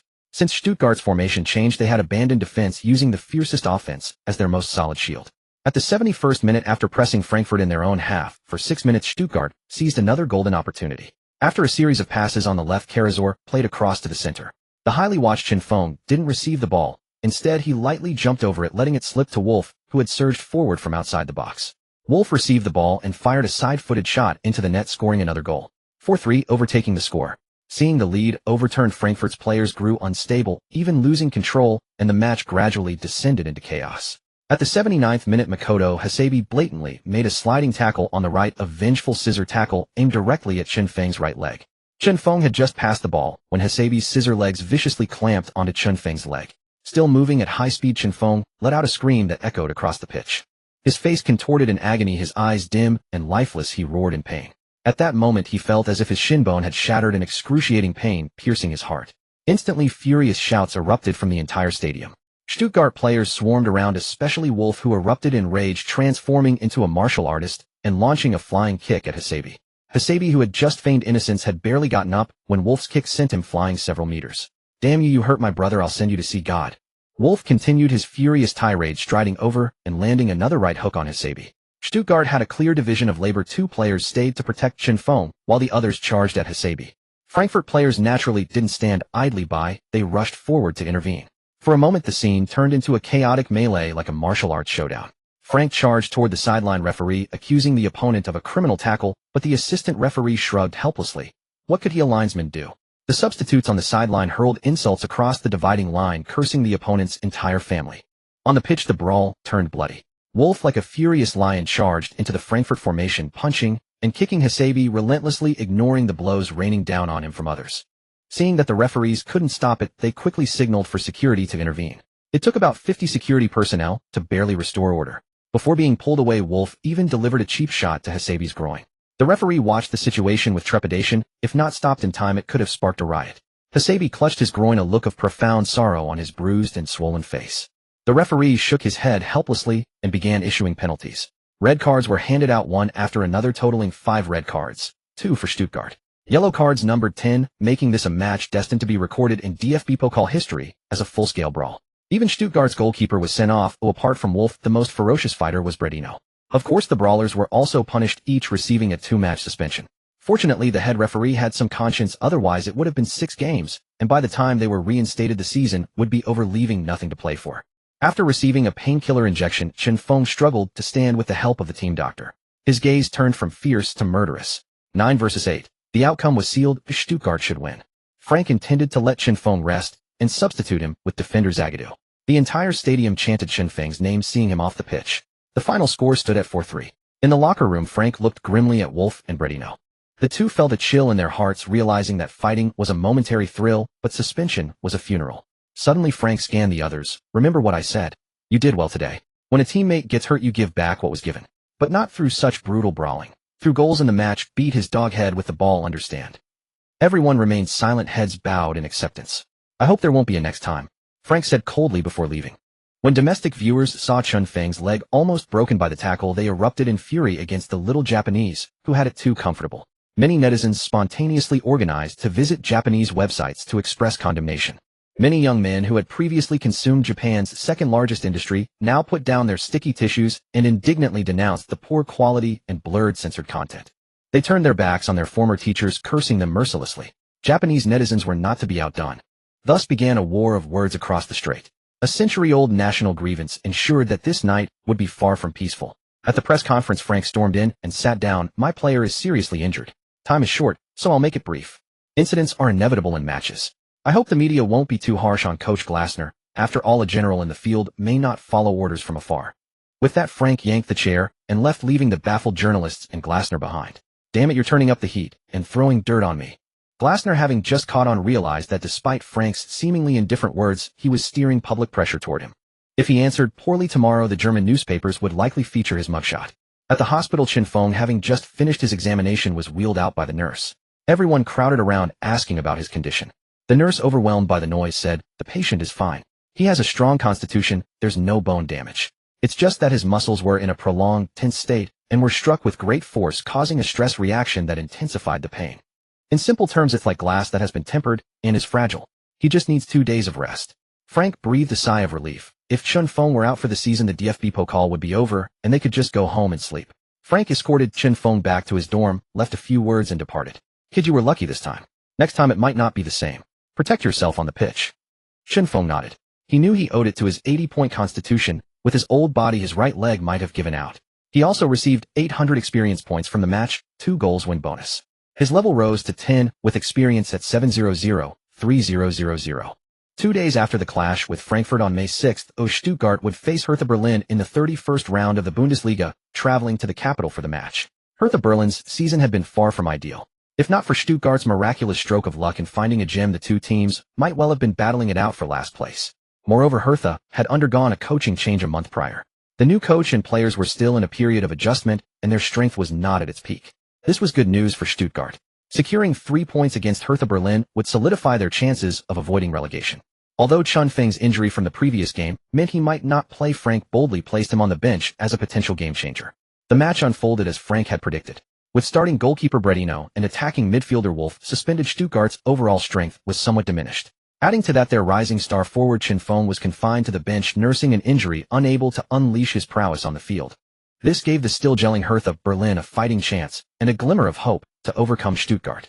Though Frank was coaching a top-5 league team for the first time, his previous coaching experience was not in vain. He was quite astute and cunning. He knew the team lacked firepower in attack and a reliable presence in goal.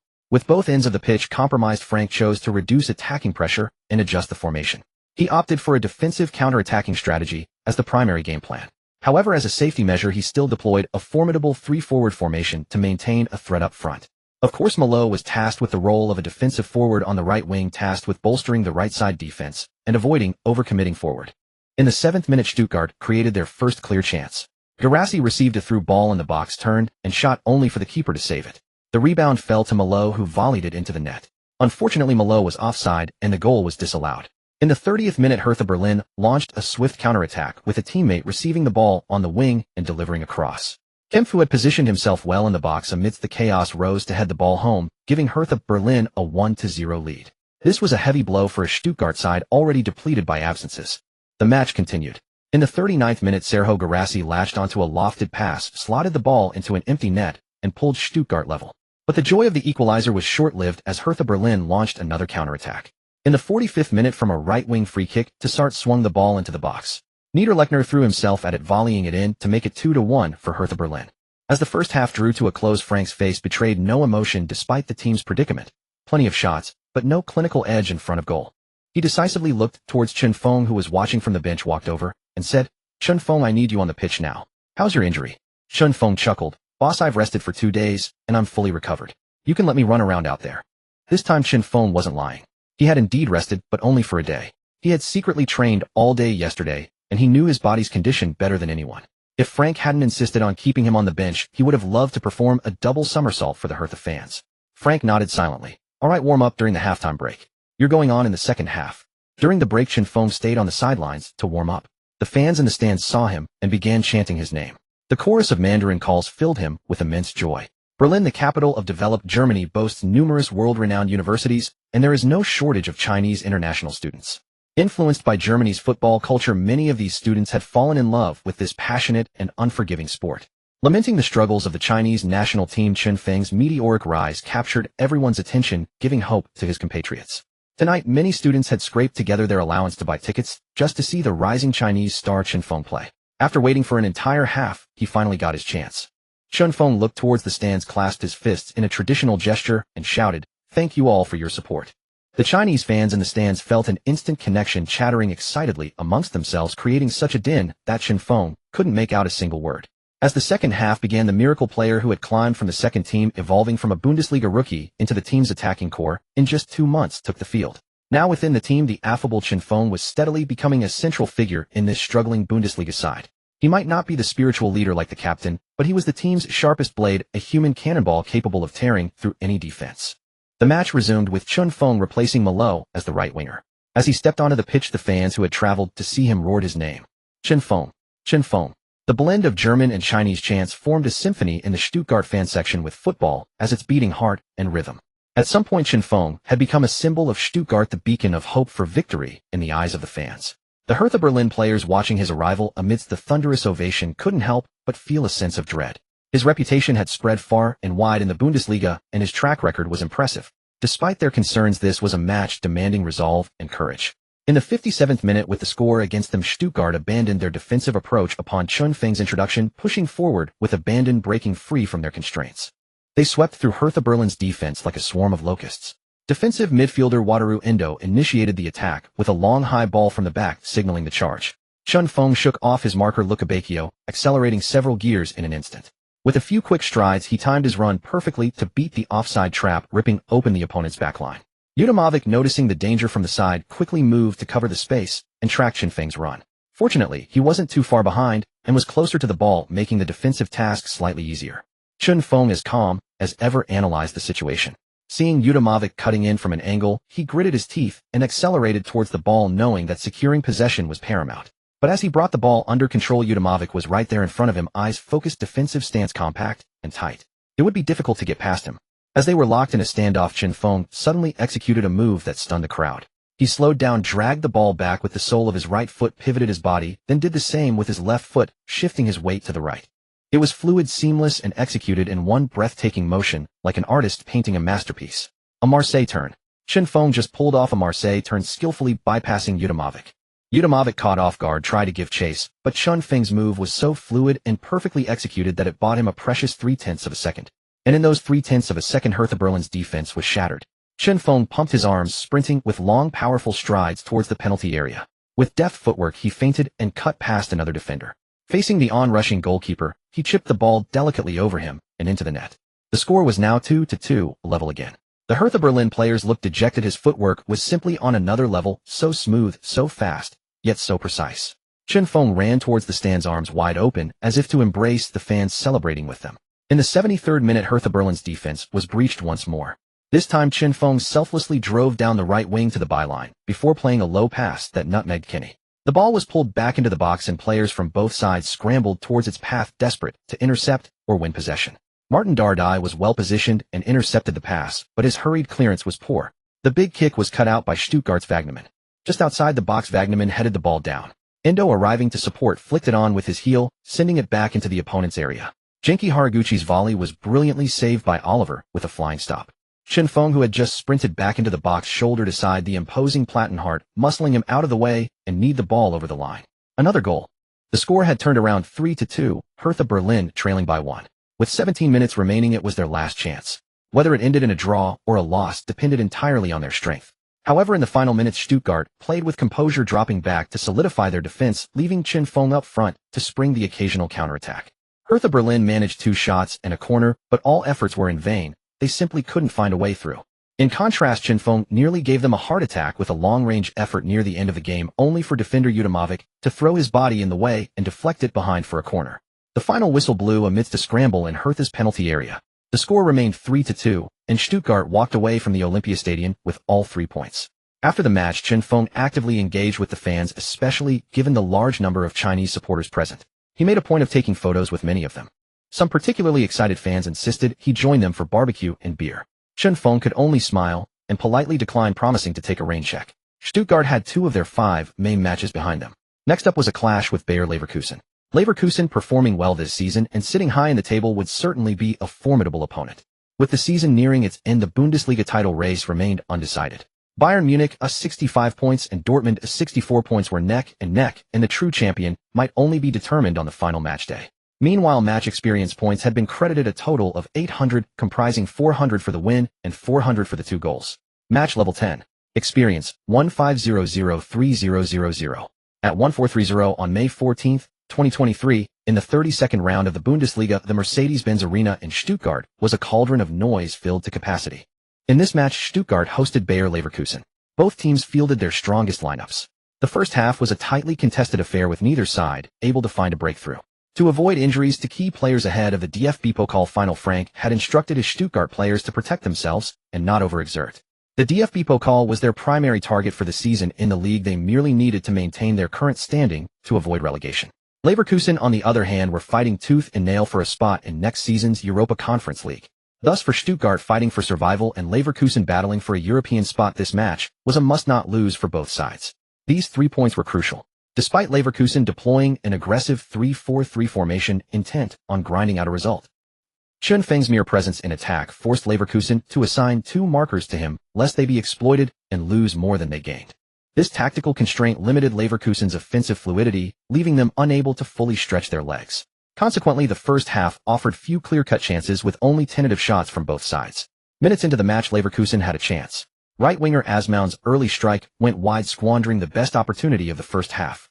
Additionally, Wataru Endo created several chances, but failed to convert, letting opportunities and the score slip through their fingers. The teams went into halftime locked at 0-0. 2 second-half penalties sealed the match as a draw. In the 57th minute, Endo tripped Tapsoba inside the box, conceding a penalty. This penalty tilted the scales of victory towards Leverkusen. Palacios converted the spot kick, giving Leverkusen a temporary 1-0 lead.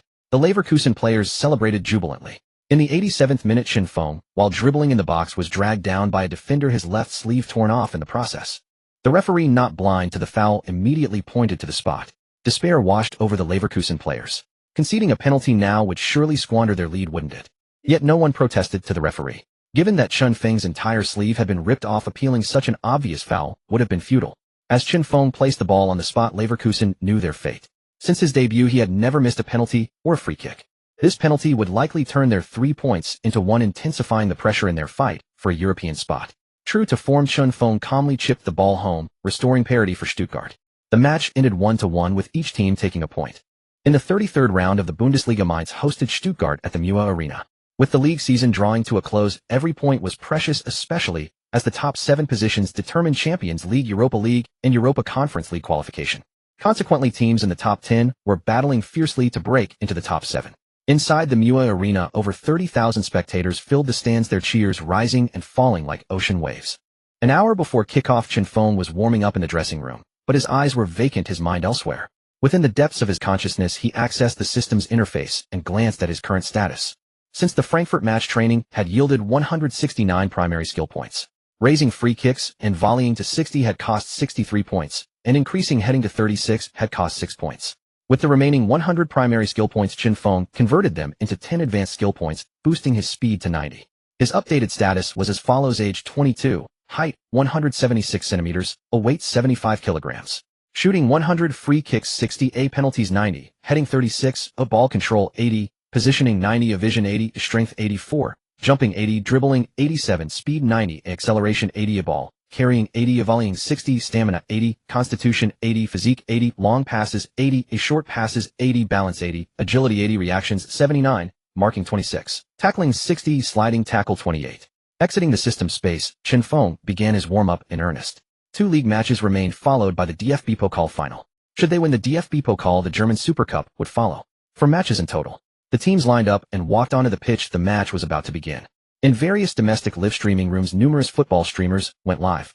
The most popular secondary stream commentator in the football section was undoubtedly Zhao Kai. He had seized the wave of Chin Feng's rise, riding it to become a top football streamer. May 21st, 2023, 1430 local time, 2130 Beijing time. Mainz hosts Stuttgart in the 33rd round of the Bundesliga. This promises to be a match where both teams go all out. Let's look at Mainz's starting lineup. Goalkeeper Dahmen stands as the first line of defense. The 3 defenders are Stefan Bell, Dominic Kor, and Edmilson Fernandez. The 4 midfielders are Kachi and Danny Da Costa on the flanks. Stock anchors the midfield with Barrero orchestrating the attack. The front 3 are Eamon Barcoke and Invarksen on the wings, with Anisawo as the central striker. Stuttgart's lineup sees Florian Muller in goal as Bredino is suspended. The defense from left to right is Hiroki Ito, Zagadou, and Anton. The midfield consists of Nardi, Endo, Karazor, and Vagnaman. Up front, Mvumpa, Serho Garassi, and Shin Feng form the attacking trio. The referee's whistle sounded. Stuttgart kicked off, passing back to Endo to control the tempo. Endo didn't rush the attack, instead circulating the ball in midfield, probing for an opening. In the 23rd minute, Mainz intercepted a pass from Karazor. They launched a swift counterattack. Stock drove forward with the ball, his eyes darting, searching for a weakness in the Stuttgart defense. He spotted Invarksen making a run down the right wing and delivered a perfectly weighted diagonal pass that sliced through Stuttgart's left flank. The ball ran through to the byline. Invarksen, having timed his run to perfection, latched onto the pass. Having beaten the offside trap, Invarksen controlled the ball, took a touch to set himself, and unleashed a curling shot from outside the box that bent past Muller's outstretched hand and nestled into the back of the net. Mainz erupted in celebration, taking a 1-0 lead. The home fans roared their approval. In the 41st minute, Mvumpa picked up the ball deep in his own half and launched a surging solo run, carrying it the length of the pitch before cutting it back from the byline. Dominic Kor, first to the near post, won the ball, but his clearance taken from an off-balance position was poor. Chun Fong, charging in from outside the box, met the ball with a ferocious low drive that rocketed past the keeper, shattering Mainz's lead. Stuttgart equalized 1-1, a restoring parity and resetting the contest. Kor, the culprit, slammed his fist into the turf in frustration, blaming himself for the error. His teammates pulled him to his feet, offering words of consolation. Early in the second half, in the 49th minute, Stuttgart won a corner. Wagnerman, assessing his options, whipped a high, inviting cross into the box. Sergio Guirassy, using his height advantage, rose highest and powered a header into the net, breaking the deadlock and giving Stuttgart the lead. Guirassy celebrated by sprinting towards the fans and executing a long knee slide. In the 64th minute, Stuttgart pressed forward again, their attack overwhelming the Mainz defense, which crumbled under the relentless pressure. Endo, from just outside the box, threaded a precise through ball that dissected the Mainz backline, finding Chun Fong making a diagonal run into the box on the right. Chun Fong took a touch to control, feinted past the recovering Stefan Bell, and with a swift strike, curled the ball into the net. 3-1. The score had changed again. The 2-goal deficit plunged Mainz into despair, as such a mountain to climb seemed insurmountable. The growing deficit felt like a chasm, swallowing the hopes of every Mainz player. In the 92nd minute, Stuttgart scored again, sealing Mainz's fate. Nardi dribbled into the box, drew the goalkeeper and a defender, then unselfishly squared the ball to the left. Unmarked, Thiago Tomas slotted the ball into the empty net, adding further insult to Mainz's injury. The final whistle brought an end to the match. Mainz's players slumped to the turf, exhausted and dejected, watching Stuttgart celebrate the bitterness of a comprehensive defeat etched on their faces. Stuttgart walked away with all 3 points. 6 days later, the Bundesliga season would conclude, and the final match would decide the 2022-2023 champions. Would Bayern Munich retain the title, or would Borussia Dortmund lift the Meisterschale for the first time in 11 years? All would be revealed. In the 34th round of the Bundesliga, the final match day of the season, the spotlight for many fans was on the fierce battle for the Meisterschale between Bayern and Dortmund. This round would decide the ultimate Bundesliga champion, with both teams locked in a final showdown. Consequently, the attention of football enthusiasts across Germany and beyond was fixated on Bayern and Dortmund. As a result, the season finales of other teams felt somewhat dull and devoid of passion. On May 27, 2023, multiple Bundesliga matches kicked off, simultaneously marking the most intense round of the season. The Mercedes-Benz Arena in Stuttgart hosted the home team's season finale against mid-table Hoffenheim. Although both teams had avoided relegation this season, they had also failed to secure a top 7 finish, missing out on Champions League, Europa League, and Conference League qualification. Therefore, both sides viewed this match as merely the final chapter of their league campaign, hoping to draw a satisfactory, close to an otherwise underwhelming season. Frank, the head coach, had his sights set not on the league match at hand, but on the upcoming DFB Pokal final. He relegated a portion of his starters to the bench to rest, giving players with fewer appearances this season a chance to get some minutes on the pitch. Hoffenheim, for their part, also lacked intensity, muddling through the first half against Stuttgart's rotated side. In the second half, perhaps feeling remorse for the traveling fans, both teams began to play with more purpose. In the 69th minute, Chun Fong, who had just come on, sprinted into the opponent's half, and after a brief burst, unleashed a curling shot that looped over the defenders and the goalkeeper into the net. Stuttgart took a 1-0 lead. In the 84th minute, Hoffenheim launched a counterattack, winning the ball in their own half and quickly advancing on Stuttgart's defense. Defensive midfielder Promel carried the ball on a surging run, bypassing the midfield before delivering a bold lofted pass over Stuttgart's disjointed backline. Bubu appeared at the far post, launching himself into a diving header that powered the ball into the net, leveling the score for Hoffenheim. The match ended 1-1.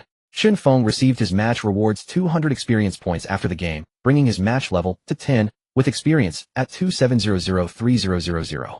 Meanwhile, the Bundesliga title was finally decided. Dortmund had squandered their slim advantage in the latter half of the season. This allowed Bayern to lift the 2022-2023 Meisterschale, securing the Champions League spot and the German Supercup berth for the following season. At the Stuttgart club grounds, as dusk fell, fiery red clouds painted the sky like spilled ink. Chun Fong, who was doing extra training, paused his drills. He removed his headband, wrung out the sweat, and gazed into the distance. With the conclusion of the Bundesliga finale yesterday, the league season had truly come to an end. June 4th marked the DFB Pokal final, his last match for Stuttgart. As for the German Super Cup, should they win, that would only be for the next season. By then, however, Chen Feng would have already left Stuttgart, making the Super Cup an unattainable goal, unless he stayed. But that was unrealistic. Regardless of the circumstances, he would be leaving during this transfer window. This place was no longer the right fit for him. Of course, unless Stuttgart's management had a sudden change of heart and decided to invest heavily in the squad. But that was clearly impossible. Chen Feng let out a sigh and laid down on the edge of the training pitch, hands behind his head. In the distance, a slightly balding figure approached. Frank, holding 2 bottles of water, offered one to him. Thinking about where you'll go after the cup finally? Frank asked, looking at Chen Feng. No, not that. Then are you thinking about going home for a visit? Frank asked again. Chen Feng shook his head. Just a bit tired. By the way, boss, are you leaving after the DFB Pokal final? Chen Feng inquired. Where did you hear that? A flicker of annoyance crossed Frank's eyes. That bastard must have leaked it. Assistant coach Kirchhoff mentioned it. Frank let out a hearty chuckle. Yes, I'm getting old, and it's time to go home and retire. No point in running around on the pitch with you young lads anymore. Make sure to come visit this old man from time to time, Frank said with a hint of reluctance. Chen Feng nodded. I will. A week later, the date arrived, June 4th. At the Olympiastadion in Berlin, fans of both teams were streaming through the gates, their most devoted supporters carrying banners and donning their team's colors. Supporters of both RB Leipzig and Stuttgart were arranging their chants, banners, and elaborate tifo displays in the stands. A deafening roar of support reverberated throughout the Olympiastadion as the German commentators on site whipped up the atmosphere and provided their pre-match analysis. Back in China, millions of fans flooded into the CCTV broadcast, waiting silently in front of their televisions. The station had specially invited the renowned commentator, He Wei, known as the poet of football commentary, to add his touch to the occasion. Dear viewers at home, it is a pleasure to be with you again at this moment. We are about to witness the grand spectacle of the DFB Pokal final. This match will draw the final symbol on the German league season. Will it be an unforgettable ellipsis or a sorrowful full stop? That has become the key point of contention for both teams tonight. The 2 finalists are the defending champions RB Leipzig and this year's surprise package Stuttgart, who are on an incredible 12-match unbeaten run. Football fans know the sheer power of RB Leipzig. They finished 3rd in the Bundesliga this season, securing a Champions League spot. Their quality is beyond doubt. Stuttgart, on the other hand, have been the dark horse of the second half of the season. After a change of manager, their bold decision to promote young talent like Chen Feng from the second team has paid off spectacularly, turning them into the league's surprise package. They held Dortmund's young Storm to a draw, defeated third-placed Union Berlin, and knocked Eintracht Frankfurt out of the cup to reach this final. Each victory, each triumph against the odds showcases Stuttgart's courage and determination. Without that audacious spirit, they wouldn't be standing here in the DFB Pokal final today. The young Chinese talent Chen Feng has been instrumental since his promotion to the second team, consistently delivering crucial performances and goals. Since joining the second team, he has scored a total of 17 goals, 12 in the league, 3 in the cup, and 2 in friendlies. His goal-scoring rate of 1.41 per game has made him the team's top scorer. There are rumors that numerous top clubs are already sending scouts to make contact with this Chinese prodigy, who is still under 23. This striking forward has become a highly sought-after commodity. The match is about to begin. Let us all look forward to Chen Feng's performance. Back in the Stuttgart dressing room, Frank, his face flushed with excitement, was delivering his final pre-match team talk and rallying cry. The league is over, meaning our Bundesliga journey for this season ends here. Whether successful or unsuccessful, it has been a season of hard work and dedication. Although the results may not have been as beautiful as we imagined, it doesn't mean our season is over. We still have the DFB Pokal. Our goal now is to conquer this cup. Let's win this cup and complete our season. Leave no regrets. Everyone, the road ahead is tough. Let's go. All eyes were fixed on their strict yet benevolent coach, their gazes filled with fighting spirit and determination. This final domestic match was their last chance to prove themselves, and for those looking to move on their final stage to shine. After the pre-match ceremonies in the tunnel, the players from both sides suppressed their nerves and excitement, gazing towards the distant light that marked the pitch and towards their futures. Finally, the seemingly endless yet fleeting opening ceremony concluded, and the players took to the field. They strode forward with heads held high, greeted by a thunderous wave of cheers that swept across the entire stadium. The chants and encouragement ignited the passion and fighting spirit within the players. Both teams lined up on the pitch, basking in the support of their fans. Here are the starting lineups for this match. RB Leipzig fields their strongest 11 in a 4-2-2-2 formation. In goal is Silas Vitch. The back four consists of Henriks, Klostermann, Willi, Orban, and Halsenberg. The double pivot is Leimer alongside Amadou Haidara. Soboslai and Olmo operate as the attacking midfielders, with star striker Nkunku partnering Werner up front. For Stuttgart, Bredlow returns from suspension to start in goal. The defenders from left to right are Ido Zagadou and Anton. The midfield consists of Nardi Indo Karazor and Vagoman. Up front the attacking trio is Fulrich Serho Garassi and Shenfeng. After a long silence the system's voice echoed in Chun Feng's mind once more. Legendary mission, first career title triggered. When the DFB called to be rewarded with 3 legendary skill points and a legendary star. As the players prepared for the kickoff in the center circle, Shenfeng recalled the host panel in his mind, feeling a sense of reassurance. The skill points from the previous 7 days of training had provided his final boost. He had allocated one of his 91 basic skill points to heading, bringing it up to 37. As for the remaining 90 basic points, he converted them all into 9 advanced skill points, using them to elevate his dribbling to 90 and his strength to 90. The host panel was updated as follows: Host Shenfeng, age 22, height 176 centimeters, weight 75 kilograms, shooting 100, free kicks 60, penalties 90, heading 37, ball control 80, positioning 90, vision 80, strength 90, jumping 80, dribbling 90, speed 90, acceleration 80, close control 80, volley 60, stamina 80, constitution 80, physique 80, long passes 80, short passes 80, balance 80, agility 80, reactions 79, marking 26, tackling 60, sliding tackle 28. At the referee's whistle the clash ignited instantly. Both sides fielded their strongest lineups, with the cup final representing the last hope for silverware this season. RB Leipzig kicked off the first half, and immediately after the kickoff the players swiftly moved into the positions dictated by their coach's pre-match tactics. There was no tentative probing or defensive counter-attacking strategy from Leipzig in this match.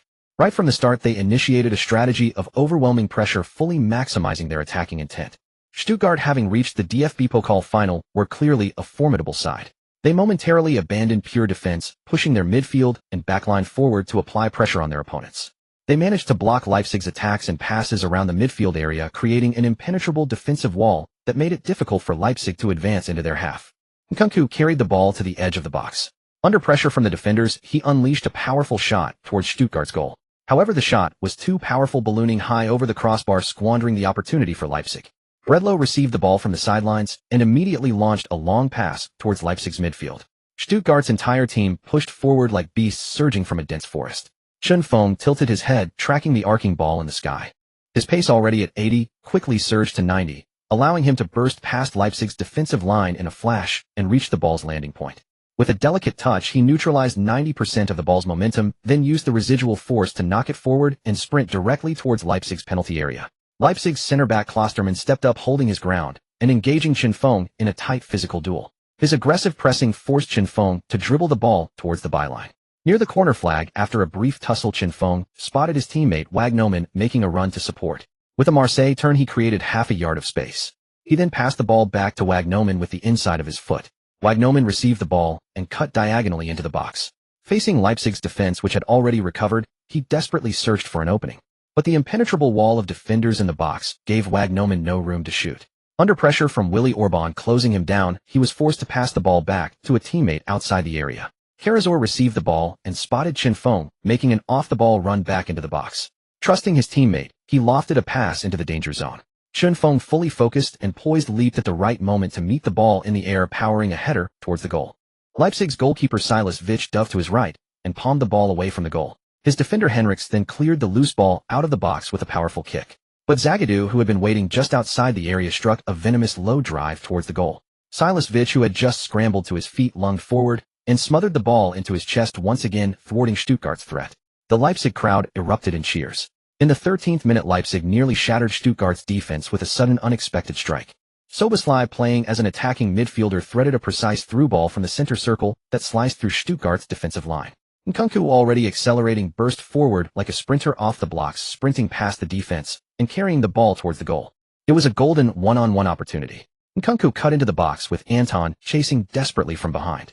But Nkunku's head start was too significant to overcome. Anton dug deep, pushing his speed up by a fraction. He barely caught up to Nkunku, but Nkunku had already wound up to shoot. Anton threw himself into a sliding tackle, a dangerous challenge inside the box, but executed with precision and timing, deflecting the ball out for a corner kick. Nkunku looked at Anton's clearance in disbelief. It seemed he was beginning to understand that Stuttgart's journey this far wasn't solely due to Shenfeng's efforts. With a smile, he pulled Anton to his feet. Though they were opponents now, there was a mutual respect. Leipzig had a corner. Amadou Haidara, taking the kick, picked his spot and swung the ball into the box. Players from both sides scrambled towards the ball's landing point. Amidst the chaos, Zagadou headed the ball clear. Shenfeng, waiting outside the box, turned and sprinted towards Leipzig's half. He controlled the ball cleanly and began to dribble forward. Facing the onrushing defender Halsenberg, Chun Feng feigned a sudden burst to the right, pretending to launch an attack down that flank. Halsenberg shifted his weight to follow, but it was a dummy. Chun Feng explosively cut to the left, nudging the ball past the defender and racing around him on the outside. A classic nutmeg. After advancing a few meters, Willie Orban came charging in from the side and poked the ball away from Chun Feng's feet, sending it skewing out of control. Chun Feng quickly changed direction to chase the ball, then used his right foot to control it, accelerating once more towards the Leipzig penalty area. Just as he entered the box, the disruptive Willie Orban was there again, setting himself to block Chun Feng's path. His aim was not just to stop the attack, but also to buy time for his teammates to get back in cover. Chun Feng attempted another quick shift from side to side to shake off Orban, but the defender's movements were too compact and disciplined, offering no clear angle to exploit. A slight smirk touched Chun Feng's lips. He flicked the ball up with his foot, and with the outside of his boot chipped a pass to Sergio Guirassy, who was charging up on the right. Guirassy met the ball with a spectacular volley, but the shot was too central and Silas Vich collected it comfortably. The end-to-end action had the fans on the edge of their seats, passion and adrenaline coursing through their veins. On the sidelines, coaches from both teams shouted tactical instructions, while also gesturing for the crowd to increase the noise and support. The match was flying by amidst this open attacking exchange. In the 35th minute, Leipzig's attacking wave surged forward once more. Nkunku received a short pass in midfield and accelerated instantly. Using his blistering pace, Nkunku quickly found himself in a one-on-one situation, sprinting half the length of the pitch to face the goalkeeper. He slotted the ball into the far corner beyond Bredlow's dive, giving Leipzig a 1-0 lead. Nkunku sprinted towards the fans, jumped onto the advertising hoardings, and struck a regal celebration pose before leaning back and falling into the crowd. His teammates had already formed 2 rows behind him, creating a human bed to catch him safely. The match continued. In the 43rd minute, Stuttgart had a golden chance to equalize. Chun Feng timed his run perfectly to beat the offside trap on the right, receiving a through ball from a teammate. A brilliant 3-second combination allowed Chun Feng to race past Henrichs on the outside. 3 seconds later, he reached the edge of the box and unleashed a curling shot towards the far corner, only to be denied by a spectacular save from Silas Vich. Chun Feng sprinted to the rebound and struck again, but once more Silas Vich was equal to it. The parried ball was hoofed clear by a chasing defender towards the center circle. Chun Feng looked dejectedly at Silas Vich, who had just made 2 incredible saves. He felt utterly deflated. This goalkeeper was having the game of his life. The score remained 1-0 as the halftime whistle blew. In the dressing room, Chun Feng was lost and thought Silas's miraculous saves replaying in his mind, making him question his own abilities. Frank sat silently in the corner, his expression unreadable, offering no tactical advice or words of encouragement. Many players looked at Frank with apprehension, wondering why he wasn't giving a team talk, why he wasn't emphasizing their positions or strategies. As the halftime break neared its end, the players began to rise, preparing to return to the pitch. They all looked towards Frank in the corner, waiting for him to speak. After a long half-minute, Frank pushed himself up from his knees and said calmly, "Gentlemen, this is far from over. Believe in yourselves. The fear within you is your greatest opponent. Conquer it, and you conquer yourselves. Come on. Victory may seem distant, but it is also within reach." The players exchanged bewildered glances, not entirely sure what to make of his words. As the second half began, Leipzig continued their intense pressure from the first half, attacking with relentless force. Stuttgart, however, seemed to have lost momentum and morale during the break, appearing even less confident than before. This puzzled the fans and left commentators struggling to find an explanation. Their low spirits were completely devoid of the drive and ambition needed to win a final. In the 68th minute, Stuttgart, having abandoned their attacking approach for a purely defensive one, were breached once more. Nkunku exploited the left channel with a short pass that sliced through Stuttgart's seemingly resolute yet fragile defense. Werner, cutting in from the side, took a half step forward to meet the ball. Spotting a perfect opportunity, he unleashed a powerful shot that found the back of the net. Bredlow on his line was a split second too slow to react. Stuttgart's fans stared in disbelief at the unfolding scene. Had their team been beaten into submission? Why did they look so utterly defeated? The glaring 2-0 scoreline sent a chill through the hearts of everyone associated with Stuttgart. The game seemed lost. The match continued, and even Chun Feng on the right wing seemed lost and unsure of himself. Having had 4 shots saved in the first half, his conversion rate was so poor he couldn't believe it was his own doing. Suddenly, a burly middle-aged man on the sidelines shouted angrily at Chun Feng, "What are you doing? Are you sleepwalking? If so, go home now. Why waste time here?" Chun Feng turned his head and saw Uncle Sam screaming at him through a megaphone. Beside him, Alina Isabel and her mother were trying to restrain him. But the 2 slender women were no match for his fury. Uncle Sam was livid, veins bulging on his forehead and temples. "Boy, if you're going to give up just because a few shots were saved, then you don't deserve to play this game, and you certainly don't deserve the trust that the 3 of us have placed in you." Chun Feng glanced over at Adams, who stood calm and composed, his eyes as placid as a still lake, betraying no emotion. It was a stillness that mirrored the journey of the past 6 months. Feng go. We believe in you. Alina shouted, her face flushed, abandoning all pretense of elegance to cheer him on. In her slightly oversized jersey, the cool, aloof beauty looked unexpectedly small and endearing. In that moment, Feng understood. Is failure truly terrifying? Yes, it is. But giving up without a fight is shameful. To surrender and doubt himself just because a few shots were saved. Wasn't that the same lost soul he was on the overpass 6 months ago? If he were going to give up, why would he have come to Germany, to this unfamiliar city of Stuttgart? The system's words echoed in his mind. When hopes converge, hope becomes hope, and it becomes reality. At the sidelines, Coach Kirchhoff leaned toward Frank and whispered, "Boss, why didn't you give any tactical instructions during halftime? You didn't say a word." Frank's calm gaze rested on the Stuttgart players on the pitch as he spoke softly. Advancing in the DFB Pokal is already one of the better results Stuttgart has achieved in recent seasons. They lack experience in high-stakes matches. I considered giving them a pep talk and tactical adjustments during the break, but on the pitch they must see if they can withstand the pressure themselves. This is their trial. Words are meaningless. Only self-reliance is the greatest strength and support. Confidence must come from within. I believe in them. On the field, Feng, who had just been thoroughly berated by Uncle Sam from a distance, finally came to his senses. This was the finals hallowed turf, not a prairie. He couldn't entirely dismiss himself, his teammates, or the team because of a moment of despair. Although their opponents were the defending champions from the previous DFB Pokal and possessed far superior strength and experience, are you so sure you'll lose without giving it your all? Feng gathered his teammates. They huddled together, conversing while the opponents celebrated. Everyone standing here, now I am honored. I'm happy to play football with you, happy to have been your teammate. This is the last match of the season. It's also our chance to write the final chapter. Whether it ends in regret or fulfillment, I believe that will be our result. So let's just give it our all. The team looked at Feng, whose eyes shimmered with determination, and then glanced around at the fans still cheering for them. They couldn't let themselves down, and they certainly couldn't let the fans down. The match resumed. Stuttgart shook off their slump, regrouped, and took to the field once more for the final dance of the season, regardless of the outcome. On the sidelines, Frank watched his players' performance, a hint of a smile and relief appearing at the corner of his mouth. The dynamics of the match shifted again as Stuttgart's players donned their armor anew for battle. The situation on the pitch reverted to the stalemate of the first half. The clash of attacks resounded once more. In the 73rd minute, Stuttgart intercepted the ball in their own half. A series of crisp short passes sliced through the opponent's defense like threading a needle. Wagnerman, receiving the ball at the center circle, played a decisive through ball that broke Leipzig's defensive line. Feng, already poised at the far post, exploded into a sprint, chasing the ball as everyone's eyes converged on that single point. Feng's first touch was a powerful surge forward. The demon dribble echoed in his ears at 80 effectiveness. It only slightly reduced his carrying speed. He charged into the penalty area like a lone horseman. A fierce glint in his eyes, he quickly scanned the goalkeeper's position, squinting slightly as he spotted his opportunity. Feng pushed the ball firmly with the inside of his foot. The swift ball slipped through the goalkeeper's hands and nestled into the net. The referee's whistle confirmed the goal. Stuttgart had finally pulled one back.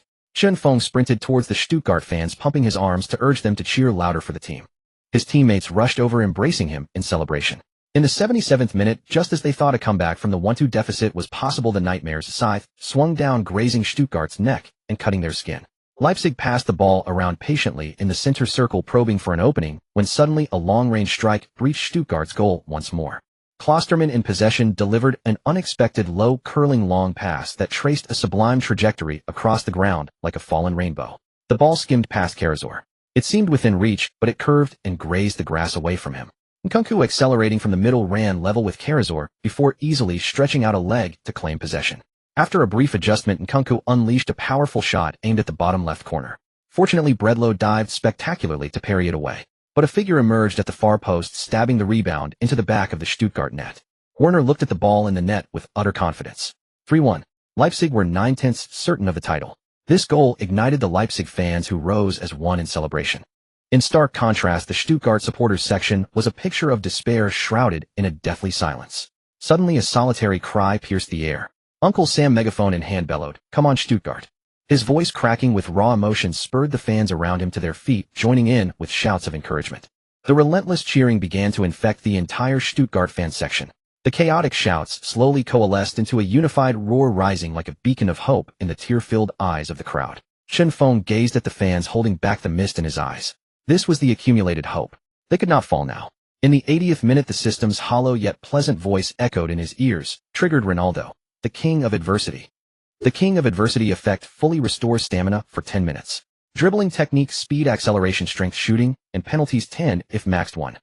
Additionally, every 2 minutes all stats increase by 1 if maxed 1 every 10 minutes. Only when hopes converge can they become true hope. Nkunku, advancing for Leipzig in the front line, had just received the ball and intended to push forward when a figure darted out from the side and poked the ball away from his feet. A closer look revealed it was Chun Feng breaking his usual attacking pattern to drop back, defend, and win the ball. With the 100 effect of the king of adversity empowering him, Chun Feng's speed reached its zenith. Like a runaway white stallion, he transformed into a flash of lightning streaking across the Olympia Stadium. He surged the length of the pitch, leaving his chasing defenders several meters behind. Facing the opposing defender Henriks, he feinted right with a delicate outside of the boot touch, then swiftly cut back left with his instep. With a flick of his toe, the ball lofted into the air, tracing a small arc to the right. Meanwhile, Chun Feng's body veered to the right of Henriks, bypassing him without the ball. As the ball curled in from the left, Chun Feng angled his body, letting it drop perfectly onto his right thigh. He cushioned the ball with his thigh, nudging it slightly forward, then killed it dead with a delicate touch from his toe. The stadium erupted. The man and the ball had traced two separate semicircles, reuniting to breach Henrik's defense. Such a dribbling move seemed unprecedented in football history. Chun Feng continued his advance with the ball, leaving a stunned and bewildered Henriks rooted to the spot. Chun Feng dribbled past two more defenders before unleashing a low-driven shot that pierced the goal guarded by Schlaswich. Even the spectators were left in awe-mouths agape at the spectacle. The big screens replayed the mesmerizing dribble, showing how the man and the ball had independently looped around Henriks in semicircles. Henriks, standing in the middle, hadn't dared to move. Had he raised his hand and struck the ball, it would have been a handball. By staying still, he was just a mere footnote in Chun Feng's highlight reel. It wasn't his fault. Anyone in that position would have struggled. The score was now 2-3. For Stuttgart to win, they needed 2 more goals. The match continued. In the 89th minute, Anton intercepted the ball on the wing for Stuttgart, and a long clearance from the back found Wataru Endo, the link-up man in midfield. Endo laid it off to Nardi on his left. Nardi spotted the run and threaded a precise through ball to Sergio Guirassy in the center. Guirassy drove forward with the ball. Facing Klosterman closing him down, he used the outside of his right foot to spread play wide to Furich, who had burst forward on the left. Furich received the ball, but was immediately pressured. He wisely played it back to Guirassy in the center. The two then combined in a slick 1-2 in Leipzig's half. After receiving the return pass, Furich spotted Guirassy's run in the middle and played a clever diagonal ball. Guirassy controlled it with his instep adjusted and unleashed a spinning shot that was blocked by the lunging Willy Orban. The ball deflected towards the left byline. From the corner of the area, Chun Feng shook off the attentions of Halsenberg, took 2 steps forward, and with his back to goal, chipped a return pass into the box. Blind to the goal, the chip was not of high quality. It failed to find a Stuttgart player at the first bounce and was headed clear by Henriks. Wagnoman was first to the loose ball outside the box. He met it with a ferocious volley that threaded its way between 2 defenders and flew straight into the net. Thanks to Wagnoman's strike, Stuttgart had clawed another goal back, now trailing 2-3. With just a minute of regular time left, one more goal would force extra time. 4 minutes of stoppage time were signaled. In the 91st minute, as Stuttgart pushed relentlessly forward, a gap appeared on the right side of Leipzig's central defense. Chun Feng, ever alert, spotted the space and raised his hand for the ball. Furich, near the left edge of the box, swung a powerful crossfield pass. The ball arced over the top of the area and landed perfectly for Chun Feng. Timing his run, every muscle in his body coiled and exploded. His right leg swung like a baseball bat, connecting flush with the ball. The maxed-out cannon shot tore through the air with a sonic boom, breaching Leipzig's defense. Even goalkeeper Schlaswich was left rooted, the ball screaming into the top right corner. 3-3. The score was level. If they could just hold on, the match would go to extra time, where anything was possible. In the dying moments, the 92nd minute, Leipzig launched a counterattack. The swift break caught Stuttgart's defense unprepared. Olmo played a piercing through ball that sliced through the hasty backline. Nkunku, seemingly fired up, met the rolling ball without hesitation and unleashed a thunderous strike. Bredlow dived desperately, getting his fingertips to the ball, but the sheer power was too much to keep out. Leipzig had snatched the lead back at the death through Nkunku's rocket. Leipzig led 4-3. A wave of triumphant noise swept the stadium. At this stage of the game, this goal almost certainly meant the title was Leipzig's.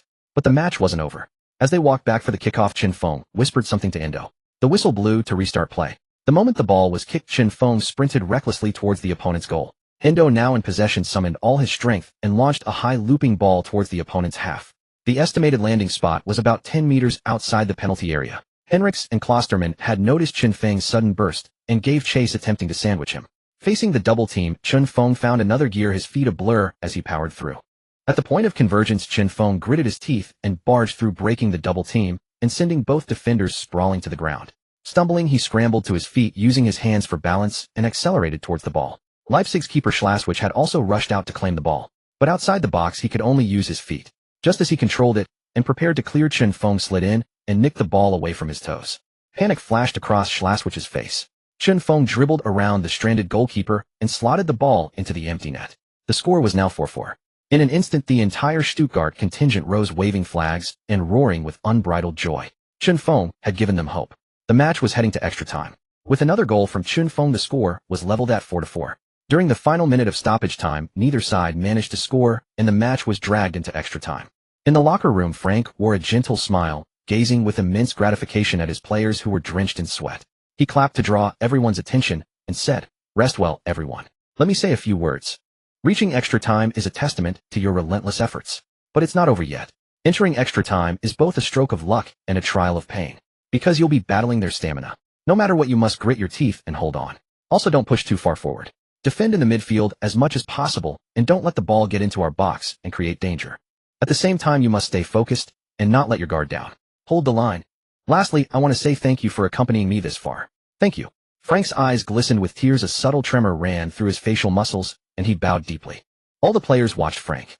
It was this old man who had led them to the DFB Pokal final. Though he was usually strict, his care for each player far surpassed any previous coach. Frank straightened up, extended his right hand, and said, "Everyone, let's give it our all together." One by one, the players placed their hands on his, shouting in unison with unwavering determination. As extra time began, both managers made substitutions, replacing players whose stamina was waning. Stuttgart made the first change, bringing on Miola for Wataru Endo in midfield. In defense, Mavropanos replaced Anton. For Leipzig, Poulsen came on for striker Werner, and Popper replaced midfielder Soboslai. During the first half of extra time, aside from the fresh substitutes, the stamina of the remaining players on both sides was nearly depleted. The running of many players no longer had the speed and explosiveness of the first 90 minutes. This turned extra time into a battleground of attrition, where whoever had enough energy and form would seize control of the match. In the 98th minute, Leipzig launched a wave of attacks, successfully breaching Stuttgart's defensive line through a central penetration. Poulsen dribbled, shifting his body to the left. Seeing an opening, he unleashed a powerful long-range shot from outside the box, which was saved. Bredino, in scorching form, dived to palm the ball away. Poulsen reached the rebound and took another shot. Bredino sprang up like a deer, thrusting out both hands to deny the ball again. The loose ball was cleared by defender Zagadou towards the center circle. In that moment, all the exhausted players tensed up again. Chen Feng, who had been drifting on the wing, instantly sprinted towards the ball. Unfortunately, the clearance was too hasty, and the ball landed near Leipzig's Klostermann. Klostermann took 2 steps back and headed the ball to Poulsen on his right front. But out of nowhere, Miola slid in and intercepted the ball. He quickly got up and passed it short to Sergio Guirassy in the middle. Guirassy received the ball, dribbled into the gap in the opponent's defense, shook off Lamer, and with his left foot played a through ball behind the defense. Chen Feng, who had already started his run, cut into the box, but he was a fraction too slow. The ball was first reached by Silas in the penalty area. Chen Feng was a bit disappointed. The through ball's quality was slightly off. Or perhaps after that, Cristiano Ronaldo, king of comebacks card, had worn off, his speed had reverted to its original value, making it hard to catch up with the ball's pace. In the 105th minute, the referee blew the whistle to end the first half of extra time, signaling just 15 minutes remained. At the start of the second half, Leipzig kicked off from the center circle. Olmo played the ball back to Amadou Haidara. Leipzig slowed down the tempo, keeping possession and biding their time. Firstly, with the match nearing the 2-hour mark, both teams had roughly exhausted their energy, relying purely on willpower and the hunger for victory. Secondly, at this stage of the game, a single minor mistake could be magnified infinitely and cost them the match. Leipzig, in control of the ball, noticed that Stuttgart wasn't pressing urgently either. They merely made probing runs to challenge, forcing Leipzig to pass back to their own half. In the 117th minute, pressure from Felici forced Halsenberg into a passing error, and Sergio Guirassy intercepted the ball. In an instant, Stuttgart's formation surged forward. The attacking horn sounded. Chen Feng, pushing his stamina to the limit, sprinted wildly down the right flank towards the opponent's half. Sergio Guirassy quickly advanced into the penalty area. Facing the goalkeeper and the watchful Henrichs, he swiftly scanned his surroundings. Chen Feng's run on the right was cut off by Henrichs, and the other teammates hadn't caught up. Guirassy had to take the shot himself, for hesitating any longer would waste the opportunity. However, due to the angle and the shot, the ball flying towards the center was palmed over the crossbar by Silas. The ball went out for a goal kick. The Stuttgart players let out a collective sigh of relief. Although the shot was saved, they had earned a corner kick. Wagnerman, preparing to take the corner, took deep breaths to steady himself as he walked over. His tense expression was like the rushing river, flowing with urgency and unwavering focus. Wagnerman assessed the positions of teammates and opponents in the box. At the assistant referee's signal, he offered a silent prayer and swung the ball into the penalty area. After a scramble, the ball was headed clear from the box by a Leipzig defender. Zagadou, waiting just outside the area, was first to the ball and struck it with a powerful volley. The ball was blocked again, this time by Amadou Haidara. The rebound fell to Nardi, who took a decisive shot. The ball seemed to play tricks, getting blocked and deflected again as players scrambled for the loose ball. Finally, Ito poked the ball to the right side of the box, where Chun Feng, amidst the chaos, flicked it with his toe. Silas, his view obstructed, saw the ball too late and could do nothing to stop it. As the ball rattled into the net, the crisp sound of the referee's whistle confirmed the change in score. Stuttgart had taken a 5-4 lead, seizing control of the match's destiny and avoiding a penalty shootout. The goal scorer Chun Feng ran towards the advertising hoardings, leaped onto them, and struck a king of the world pose as if responding to Nkunku. In that instant, the entire stadium erupted in cheers for Chun Feng's name. Some emotional fans were moved to tears. It was like neighbors in a small alley finally seeing the mischievous kid they'd watched grow up amount to something. And that kid was Stuttgart, the team they had watched grow. In the final minutes, Leipzig threw caution to the wind. Even their goalkeeper ventured out of the box to join the attack. But Stuttgart, gritting their teeth, defended with their lives to protect the scoreline. Despite Leipzig's desperate and frenzied attack, Stuttgart held firm, guarding the hope they had within their grasp. With the referee's final whistle, the match concluded, bringing an end to this dramatic and thrilling contest. In this moment, Stuttgart's joy knew no bounds, with fans rising to their feet in celebration. Leipzig's players and fans, however, were plunged into the depths of despair, their darkest hour. Some lay face down on the pitch, sobbing, some looked to the sky holding back tears, and others stood expressionless, unable to hide their sorrow and regret. After a season of relentless effort, the ending might not have been ideal, but the journey itself is what we will cherish. The bittersweet experiences are the true essence and seasoning of our lives. Keep your heads up, RB Leipzig. On the pitch, Chun Feng collapsed to the ground. The moment the match ended, a wave of muscle soreness engulfed him, and he slumped down, utterly spent. He looked around, then up at the night sky, where the stars shone brilliantly. His teammates came over, pulling him up to celebrate with them. Wolf, who had sat on the bench the entire game, especially lifted the exhausted Chun Feng onto his back to celebrate together. Amidst the roaring cheers, Chun Feng seemed to glimpse a distant future, a vision of himself having achieved greatness. After the match, as the Stuttgart players and fans celebrated in unison from afar, the German Cup trophy presentation ceremony was finally prepared. The first honor was the individual award. Chun Feng, with 7 goals in the German Cup, edged out Frankfurt's Kolo Muani to claim the title of the German Cup's top scorer. He also became the highest-rated player of the match, securing the top spot with an impressive score of 9.5. When the announcer called his name, the smile on Chun Feng's face dissolved into an unforgettable blend of bitterness and exhaustion. He took a deep breath, tensed his facial muscles, and held back the mist of tears from coalescing into droplets. Who could have imagined that 4 months ago he was a complete failure? Yet now, 4 months later, he stood at the German Cup award ceremony to claim the title of top scorer. It was a stroke of luck, but also the crystallized fruit of his relentless daily training. The results had not betrayed his efforts and sweat. He walked through the tunnel formed by his teammates, high-fiving each player and coach as he made his way to the podium. He received the trophy from the hands of the German Football Association president. After a grateful handshake, he turned and raised the trophy aloft, celebrating with the fans in the stadium. The fans, who had roared all day, unleashed their voices without restraint, and many screamed until their voices cracked. The name Chun Feng resounded throughout the entire Olympic Stadium. As a newcomer in the Bundesliga this season, his performance was enough to astonish the world. He had stemmed the tide of collapse, propped up a crumbling edifice, and dragged Stuttgart, who were on the brink of relegation, back to a mid-table position in the league, securing their participation in the next Bundesliga season. Perhaps for many legendary players, such an achievement might seem trivial, but for a fledgling newcomer, helping the team avoid relegation was undoubtedly a monumental feat for Chun Feng. Following that, the German Cup medal presentation ceremony commenced, with the DFB president again awarding medals to each player. Captain Wataru Endo then lifted the prestigious German Cup. Let's give a round of applause to the 2022-2023 German Cup champions, Stuttgart. The applause thundered through the night sky like drum beats, adding a rich tapestry of background music to the dark, curtain-like evening. The team photo of all Stuttgart members was forever frozen in that moment of lifting the trophy. With this victory, Stuttgart earned the right to compete in the German Super Cup at the start of the next season against Bayern Munich. But no one could say for sure whether Stuttgart would retain their current squad next season. All they could do was cherish the present moment. Back in the locker room, Wolf had somehow found a bottle of champagne. After being shaken vigorously the moment the cork popped, a fountain of foam sprayed across the room. That night, Stuttgart indulged in unrestrained revelry, celebrating wildly after the season's end. Chun Feng watched his teammates, and even though he was drenched and looked like a drowned rat, he smiled with joy as he looked around at the teammates he had trained and competed with. After the exuberant celebrations in the locker room, the Stuttgart contingent drove off for a lavish team dinner, throwing all thoughts of strict diets to the wind. The strict healthy eating regimen they had adhered to all season was finally cast aside. During the meal, Chun Feng was relentlessly plied with alcohol, with no chance to escape. After dinner, as is typical in uninhibited Germany, they proposed heading to a nightclub to continue drinking. Bailing out halfway, Chun Feng felt the world spin before his dizzy eyes. His legs gave way beneath him, and he stumbled sideways, falling asleep on the spot. Forced to take responsibility, Wolf carried Chen Feng away from the gathering, foregoing the trip to the nightclub. In the underground parking garage, a pair of high beams cut through the darkness, jolting the half-asleep Chen Feng awake. The two men looked at the approaching car in confusion. Wolf noticed Chen Feng was awake. "Chen Feng, you're up." Chen Feng grunted in response, struggled to his feet, and nearly toppled over again from dizziness, saved only by Wolf's steadying hand. A strikingly beautiful and elegant woman stepped out of the car. Chen Feng rubbed his bleary eyes. "Alina, what are you doing here?" Alina revealed a stunning smile. "I don't know. My dad asked me to pick you up." It must have been Frank who called Uncle Sam, who then sent Alina over. Chen Feng's lips twitched in a wry smile. "Uncle Sam, you really are something. I treat you like a brother, and you treat me like a son-in-law." Unable to refuse the offer, Chen Feng had no choice but to get into the car with Wolf and head back to the nightclub, though his teammates had probably already started their own extravaganza there. Chen Feng had intended to sneak into the back seat, but Wolf was quicker, diving in and sprawling across all 3 seats.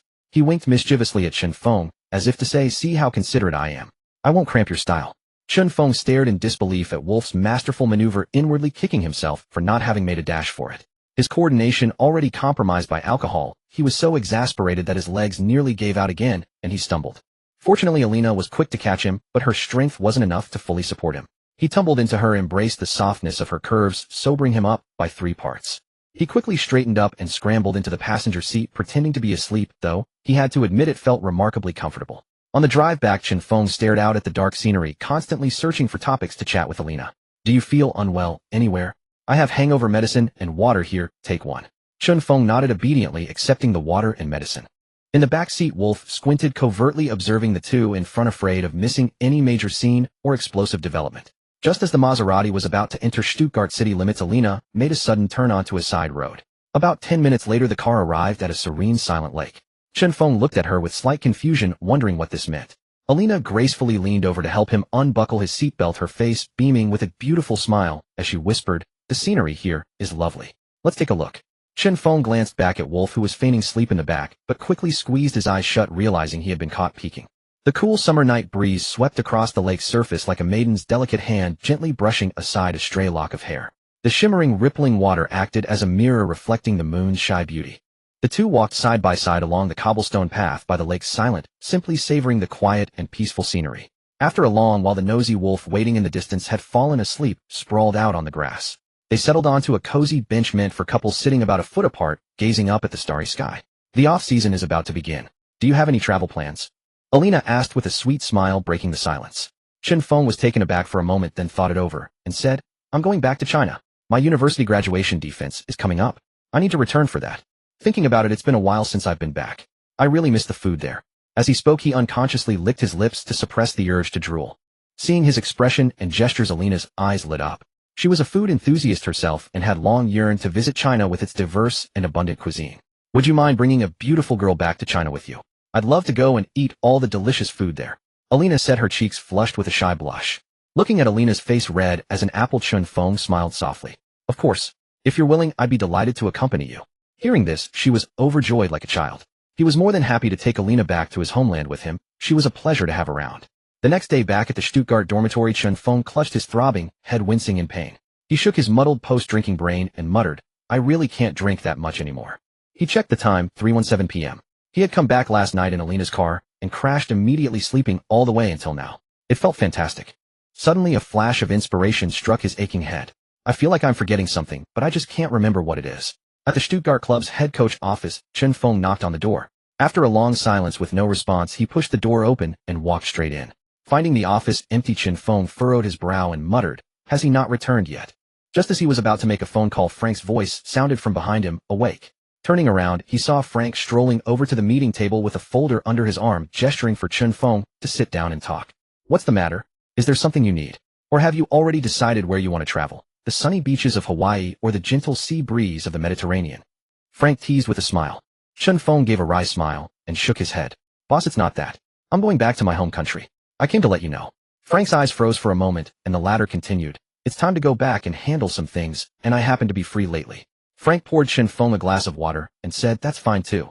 You've been training and playing matches day and night in Stuttgart for months. It's been a tough few months. Going back home for a rest is good, a chance to relax your nerves. By the way, let me ask you one more time. Are you sure you want to transfer?" Frank asked with a grave expression and a serious tone.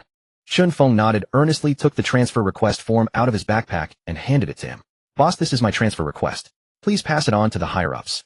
No problem. I doubt the higher-ups will block your transfer. I've heard that quite a few top clubs have already been in contact with the management. Adams has also received calls and offers from many top clubs. Your performance this half-season has guaranteed your market value at a minimum of 50 million euros.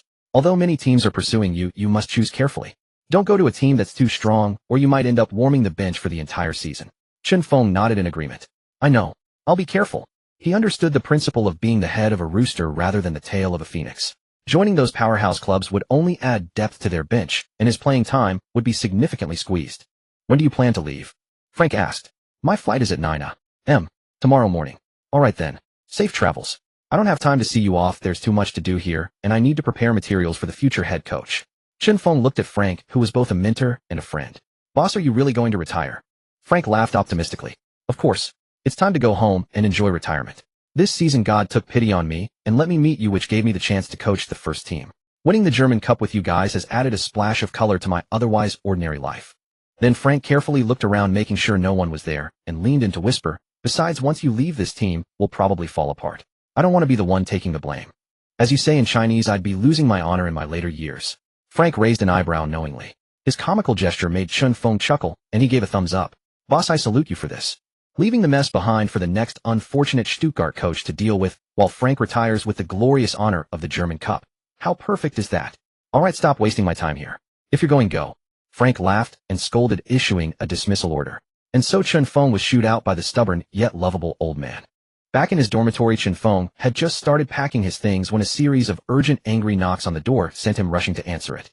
There stood Wolf, disheveled and panting heavily. His hair was a mess like a bird's nest, with a few strands of green grass sticking out, and his face was covered in mud. Chun Feng couldn't help but burst out laughing. Did you get robbed, Oi? Wolf's already dark face turned even darker, his eyes full of grievance as he glared at the laughing Chun Feng. It's all because of you and that beautiful woman. At that, Chun Feng's laughter abruptly stopped. What did he mean by that? How did it become something he and Alina did? After Wolf recounted his tale of woe with much complaint, Chun Feng scratched his head awkwardly. Last night, Wolf had initially planned to get off the car to see what kind of passionate, dry wood and fierce fire event would unfold between him and Alina by the lake. But who would have thought the two of them couldn't manage to say a single word to each other? Bored out of his mind, Wolf lay down on the grass and fell asleep, thus missing the chance to get back to the city center. The unfortunate Wolf was woken up by the sun the next day. He woke up to find that the couple from last night had abandoned him, and he was furious. Moreover, since he had hitched a ride, he hadn't thought to bring any money. Penniless, he had to rely on his own 2 feet to walk back to the city center. Luckily, an old lady gave him some money on the way. His first thought was to find Chun Feng and settle the score. Chun Feng didn't know what to say for a moment, but it wasn't entirely his fault. If anyone was to blame, it was Wolf's nosiness. In the end, to avoid Wolf throwing a tantrum, Chun Feng promised to bring him back a gift as compensation, sending the miserable guy on his way. He then called Alina, reminding her to pack her things. On the other end of the line, the excited Alina had already prepared to leave and agreed readily. The next day, the two agreed to meet at the airport. Looking at the tickets that required 2 transfers and a total travel time of 20 hours, Chun Feng felt his vision blur and his heart sink. An hour and a half later, the plane landed in London. Not in a hurry to catch their next flight, the two decided to grab a bite to eat. More than 9 hours later, after a bumpy journey, the plane landed smoothly on the tarmac of the Capital International Airport. Gazing out the window at the international metropolis, Chun Feng was overwhelmed with emotion. Finally back. Beside him, Alina was still leaning on his shoulder, sleeping like a lazy bug with drool at the corner of her mouth soaking his clothes. This time during the transfer in London, there were too many people flying to Beijing, so they couldn't get business class and were forced to buy economy tickets. Otherwise, he wouldn't have had to suffer Alina's drool attack. He gently shook awake the girl who loved both sleeping and eating. Wake up, sleepyhead. If not, you'll miss out on food later. Alina immediately straightened up, her light blue eyes sparkling. Where's the good food? Realizing Chun Feng was tricking her, Alina promptly gave him a playful beating with her fists. Suddenly, a flight attendant nearby flashed a professional smile. Sir, you and your girlfriend are such a lovely couple. Since she spoke in Chinese, Alina couldn't understand. Chun Feng smiled and said, thank you. We're getting off the plane now, so we won't hold you up. The flight attendant smiled politely. No problem. After exiting the airport, the two didn't choose to take another flight to Guiyang. Instead, they decided to spend half a day here. They planned to take Alina to eat some good food, leave tomorrow, and take in the local customs of Beijing. It was around noon, so Chun Feng and Alina took a taxi to the hotel to drop off their luggage. At an old Beijing Zhajiang restaurant, Chun Feng watched in amazement as the seemingly petite Alina single-handedly devoured 2 bowls of noodles. He quickly stopped her from eating anymore. Alina, we still have to go to the next place. Save some room. Alina widened her big watery eyes and blinked them, looking utterly cute and adorable, completely devoid of her usual goddess demeanor. She pouted her red lips and whined, but I want to eat more. The sight was almost irresistible. Fortunately, Alina was speaking German, though otherwise the men around them would have been constantly turning their heads. Chen Feng had a soft spot for beautiful women, so he finally ordered her half a bowl more. 3 hours later, on a commercial street, a man was laden with bags of various snacks, followed by a woman who was eating and drinking without a care for her image. Alina, you've been eating for 3 hours straight. Are you full yet? Chen Feng asked helplessly. Today he learned that the only thing harder than accompanying a girl on a shopping trip is accompanying her on a food street tour. They can just keep eating and drinking endlessly. Alina took a big sip of her milk tea and patted her slightly protruding belly with satisfaction. Your Chinese food is so delicious. Why wasn't I born in China? Then Alina hopped over and linked her arm with his, saying coquettishly, I read online in a food guide. No, a travel guide, that you also have night markets in China. It said there's lots of good food there too. I want to go see. Ugh. Alina had even done her research and knew about night markets. There was probably no escaping it today. Chen Feng said with a grimace. Yeah, there is. Let's go back and rest for a bit, then we can go later. Hearing this, Alina's eyes lit up, and she nodded eagerly. As night fell, Alina dragged Chen Feng out of the hotel. Helpless Chen Feng found an elderly man resting by the roadside and asked for directions. A dozen or so minutes later, the two entered the night market. The crowded market was filled with office workers and students who had just gotten off work. The air was thick with the lively atmosphere of everyday life. The bustling crowd made this street a perfect place for many to unwind. Alina looked around with the curiosity of someone visiting a grand garden for the first time, while Chen Feng acted as her tour guide and translator, communicating with various vendors to procure food. At 12 a.m., the two returned to the hotel laden with goods and continued eating. Fortunately, even though Alina wanted to buy everything she saw, they managed to finish all the food in the end. The next morning, the two rose early. Chen Feng knocked on the adjacent door, and after much delay, Alina finally opened it, her eyes still heavy with sleep. Chen Feng cut straight to the point. I'm heading back to school today. Are you staying in Beijing or coming with me? Alina snapped awake, her mind torn between fond memories of yesterday's cuisine and the prospect of accompanying him. Seeing her dilemma, he offered, why don't you stay? Beijing has an abundance of delicious food. This was undeniably true. As the capital of China, Beijing boasts around 70 of the nation's diverse culinary delights, enough to keep Alina happily satiated into her 80s. Her limpid eyes sparkled with understanding. She was perceptive enough to realize his suggestion was for her benefit, knowing how exhausting it would be to trail after him. The food-loving beauty nodded with a hint of disappointment. All right then. Travel safely. I'll stay in China for a few more days before heading back. There are matters awaiting me at home. Chen Feng keenly sensed her emotional shift and could tell she still wished to follow him. He smiled. If you don't mind the hustle, why not come and see for yourself? Instantly, her downcast expression vanished, replaced by a brilliant smile as she threw her arms around him. I'll go get ready right now. We'll leave soon. She bounded back into her room, and Chen Feng, with a wry smile, closed the door for her. Watching it shut, he shook his head with a soft chuckle. Alina, with you this adorable and beautiful, I fear I might lose control one day. At the airport's business lounge, Alina flitted about, sampling various snacks. Her cheeks puffed, she asked Chen Feng, her words muffled, if he wanted any. Chen Feng, wearing a mask, shook his head and cautioned, eat less or you'll gain weight. Alina continued to stuff her face. No worries, I'll just hit the gym when we get back. I'm fully prepared to gain 10 pounds. Her words left him speechless. He found no room for rebuttal. A stewardess approached gracefully and said softly, Mr. Chen and Miss Alina, you may now proceed to board. Chen Feng hurriedly pulled Alina, who was still trying to pack away more snacks, towards the gate, fearing her handbag would soon be bursting at the seams. Along the way, the stewardess stole a few glances back at Chen Feng. Noticing this, he touched his face and asked, did you figure out I didn't wash my face? The stewardess gave a charming smile, finding this stranger humorous. No, it's just that you remind me of someone. Oh, my friends all say I'm more handsome than Daniel Wu. I'm embarrassed you could still recognize me despite the mask, he said, shaking his head in mock regret. This made the stewardess laugh heartily. Then turning serious, she said, actually no, I think you look like a football player.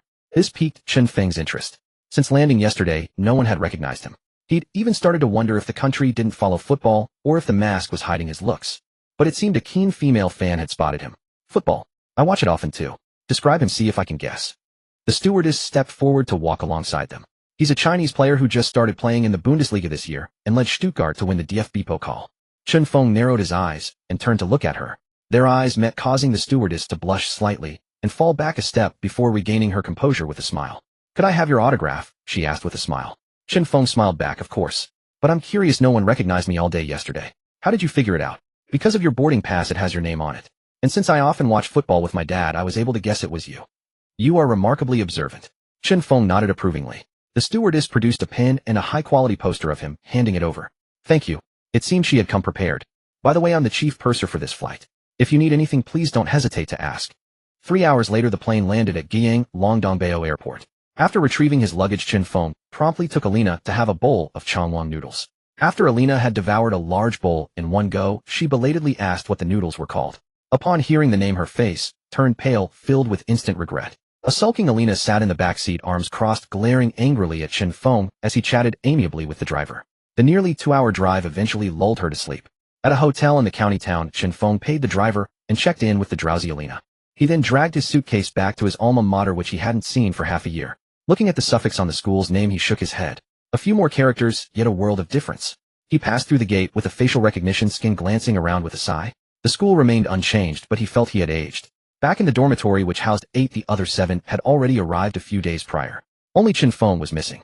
As he opened the door, seeing Chen Feng return, they greeted him with friendly sarcasm. Yo, if it isn't President Feng. Climbing out of which secretary's bed. You're late by days. And you've slimmed down so much from that chubby physique. You need to learn some restraint. Chen Feng laughed and cursed back. Bullshit. It's been many secretaries, not just one. Besides, with daily intensive training, how could he not get leaner? No, not leaner, more solid. Zhu Hongyu, nicknamed Accountant Brother Zhu, chimed in. Sounds like a grand battle of 1 against 3. Of course. With my status and position, how could just one suffice to demonstrate my prowess? Class monitor Luo Meng, nicknamed Meng, interjected. Standing here with your back straight, I'd estimate your endurance was only a few seconds. Chen Feng retorted, annoyed. Please change seconds to hours.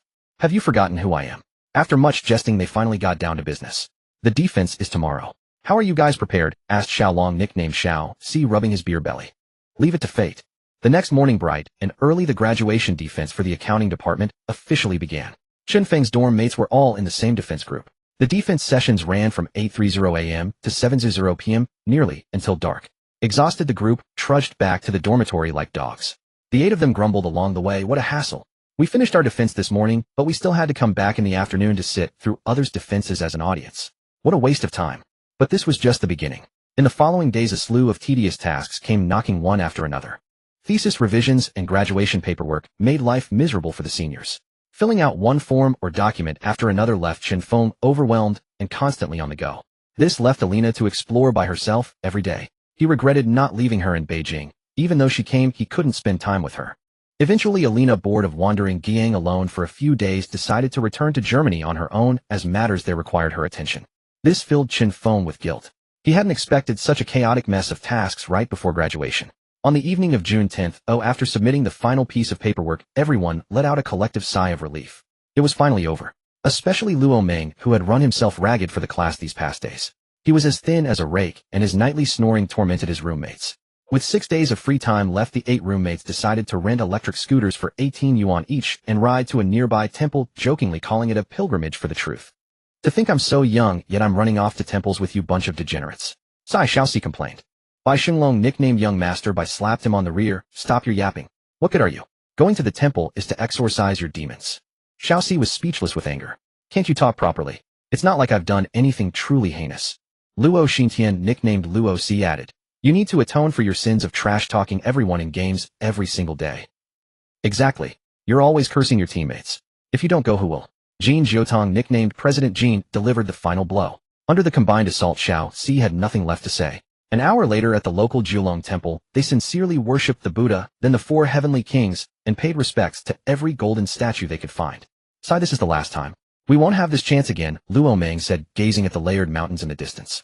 Stop crying those crocodile tears, it's embarrassing. Get lost. Xiao C cursed from behind. Luo Meng wasn't one to back down. With a classic grappling move, he grabbed Xiao C by the neck. Say that again. Xiao C immediately started grinning and begging for mercy. The 8 of them took a few photos around the temple's scenic areas before heading to their next destination. The next day was for the class graduation photo. The entire class, dressed in caps and gowns, took their final group photo in front of the library. After that, Shun Feng's dormitory group went off to take their own dorm photos. On the 3rd day, the dormitory group went out for a drink, what the optimistic bunch referred to as their farewell dinner. After this meal, they would all go their separate ways, some to take civil service exams, some to find jobs, and others to go home and rest for a couple of months. During the meal, Luo Meng looked at his roommates of 4 years and raised his glass. Brothers, let's raise our glasses. They all raised theirs in response. Wishing you a smooth journey. Luo Meng's face darkened. Damn, I'm going for an exam tomorrow, not to the underworld. Xiao Zhu teased. Remember, I'm only here because I'm hungry not to send you off, you bastard. What are 4 years of friendship worth nothing? Luo Meng asked. Worth something. After listening to your snoring for 4 years, you dare talk to me about worth? Everyone burst into laughter. Luo Meng pretended to be speechless and lowered his head to eat some meat to hide his embarrassment. There were no sorrowful farewells at the table, only laughter, jokes, and cheerful banter. The sadness of parting didn't seem to touch the table. At the end of the meal, they raised their glasses once more. 4 years have passed in the blink of an eye. I'm really going to miss you bastards. As he said this, Luo Meng pretended to wipe away a tear. Xiaolong quickly interrupted, cursing, Get out of here. You're the most disgusting one. When I'm your best man at your wedding, I'm definitely projecting your embarrassing stories on the big screen. Luo Meng suddenly looked scared and pleaded, No, please, Brother Long, don't do that. Scared now. The next morning was for receiving diplomas and degree certificates. However, Chen Feng's school didn't hold a ceremony. They just found an empty classroom, handed out the diplomas hastily, and took a quick photo with the counselor. In the afternoon, after having one last lunch together, Luo Meng by Shenglong and Jin Jiutong packed up and left one by one. The rest lay on their beds, sadness welling up inside, but they smiled and joked as they saw them off. On the 19th, Xiaolong, Zhu Hongyu, and Li Bo also went home one after another. On the 20th, only Chen Feng and Luo Xintian remained in the dorm. They decided to travel to Guiyang together, where Luo Xintian planned to stay and look for a job. Chen Feng, on the other hand, was preparing to head to Zhujiang. He had previously sent his wages to his parents, who were still working there. This time he was going to visit them. After that, he would contemplate where to go during the transfer window. Inside the airport waiting lounge, a call came through on Chen Feng's phone. Seeing the caller ID, it was Adams' agent. Hey, how's the vacation, Shun? You've been gone for half a month. You must have gotten a few shades darker. Adams' hearty voice sounded from the other end. Chen Feng recalled the miserable experiences of the past half-month, hardly agreeing with Adams' assessment.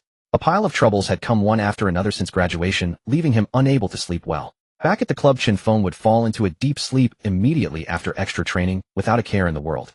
Now he was constantly worried about errors in the documents submitted to school. Don't even mention it, these past 2 weeks nearly killed me. Chen Feng complained bitterly. Oh really? Then let me share some good news. Adams' cheerful laughter came through. What good news? So far I've received offers from over a dozen clubs. I think Stuttgart has received them too. Tell me more. This piqued Chen Feng's interest. I've picked out the better ones. First, Liverpool has shown great interest with a transfer offer of 65 million. On the other end of the line, Adams picked up the collection of transfer offers he had gathered over the past 2 weeks. Chen Feng was a bit surprised that Liverpool was willing to spend so much. He remembered that the first scout to contact him was Liverpool's Muyala. Surprised by the high offer, Adams asked, Indeed, I never imagined I would receive such a high bid. Chen Feng replied. Honestly, he hadn't expected his transfer value to exceed 50 million euros. Of course, if you hadn't won the DFB Pokal this season and delivered that stunning match-turning performance in the cup, many teams wouldn't have seen you as a big game player. Many teams might lack a striker like you, but they prefer a player who is both a sharp attacking weapon and a clutch performer. Chen Feng nodded. In a single match, especially a final or an important game like the DFB Pokal, big game players perform better and more consistently. The voice on the phone continued, especially your breathtaking 4-goal performance in the final, which made many top clubs eager to sign you. There are even higher offers. Listen to these. Chen Feng hummed in acknowledgement. Adams continued. Let me list the Premier League clubs first. Manchester United offers 67.5 million. Manchester United. Chen Feng muttered. He remembered rejecting an invitation from their scout once, which had been a bit of a snub. Logically, Manchester United shouldn't have sent a transfer offer to Adams. That's right, it's Manchester United. I heard Sir Ferguson has a hand in this transfer. He specifically asked the club's management to sign you to inherit the iconic number 7 shirt. Chen Feng narrowed his eyes, not expecting this. Actually, joining United might be a good move. Recently, Sheikh Jassim's Qatari fund has been in the process of acquiring the club. I believe there will be a result soon. By then, a financially powerful United will definitely make bold moves in the transfer market. Next season, they could be strong contenders in both the Premier League and the Champions League. I'll consider it. There's plenty of time. Tell me about the other offers, Chen Feng said calmly. Next, Arsenal offers 55 million. Having ended the season empty-handed, Arsenal finished second behind Manchester City, narrowly missing out on the Premier League title. Therefore, Arsenal's management is prepared to invest heavily in reinforcements, especially in the forward line. There aren't many affordable and cost-effective strikers in football today, but the new star emerging from the Bundesliga, Chen Feng, is definitely one of them. Next is this season's Champions League winner, Manchester City, with an offer of 70 million euros. The high offer made Chen Feng gasp. 70 million euros was something he only dreamed of. However, I have a suggestion, if you don't mind me saying. Adams paused mid-sentence. Chen Feng told him to speak his mind freely. After all, he was the agent. If he didn't speak, who would? Although City's offer is high, I don't think you should go there. Their squad is incredibly strong right now. With your current abilities, you'd likely be warming the bench. Argentina's Julian Alvarez is the perfect example. Adams voiced his concerns honestly. Yeah, I know. I also believe fans prefer to watch clashes between titans, not super teams. Chen Feng joked. The two laughed in unison. Manchester City boasts Erling Haaland, the Premier League and Champions League top scorer, their pivot forward, Jack Grealish, fan favorite Phil Foden, and the little spider, Julian Alvarez on the bench. Going to City would just be a luxury addition. He preferred to join another team. Moreover, the vast majority of fans prefer to see strong teams compete against each other rather than team up. Both the Football Association and fans would surely prefer a multipolar league over a one-club dominance.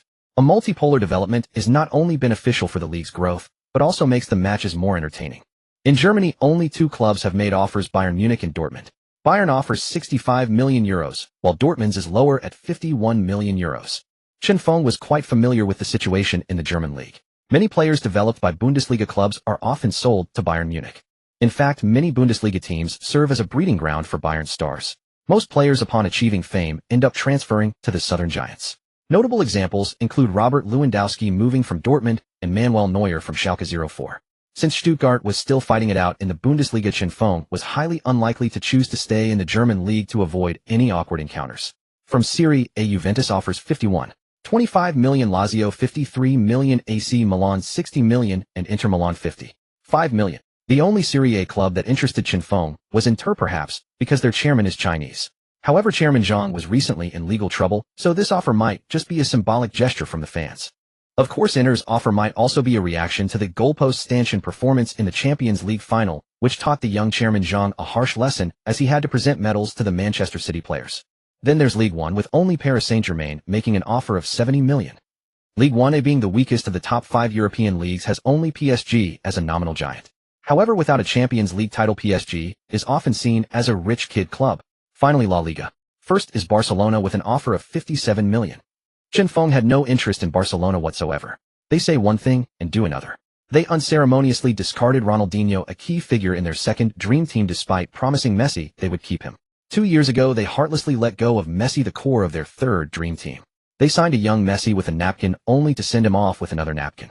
It's a joke. Fickleness seems to be the impression many fans have of Barcelona. Real Madrid offers €71.5 million, which is the highest among all the clubs right now.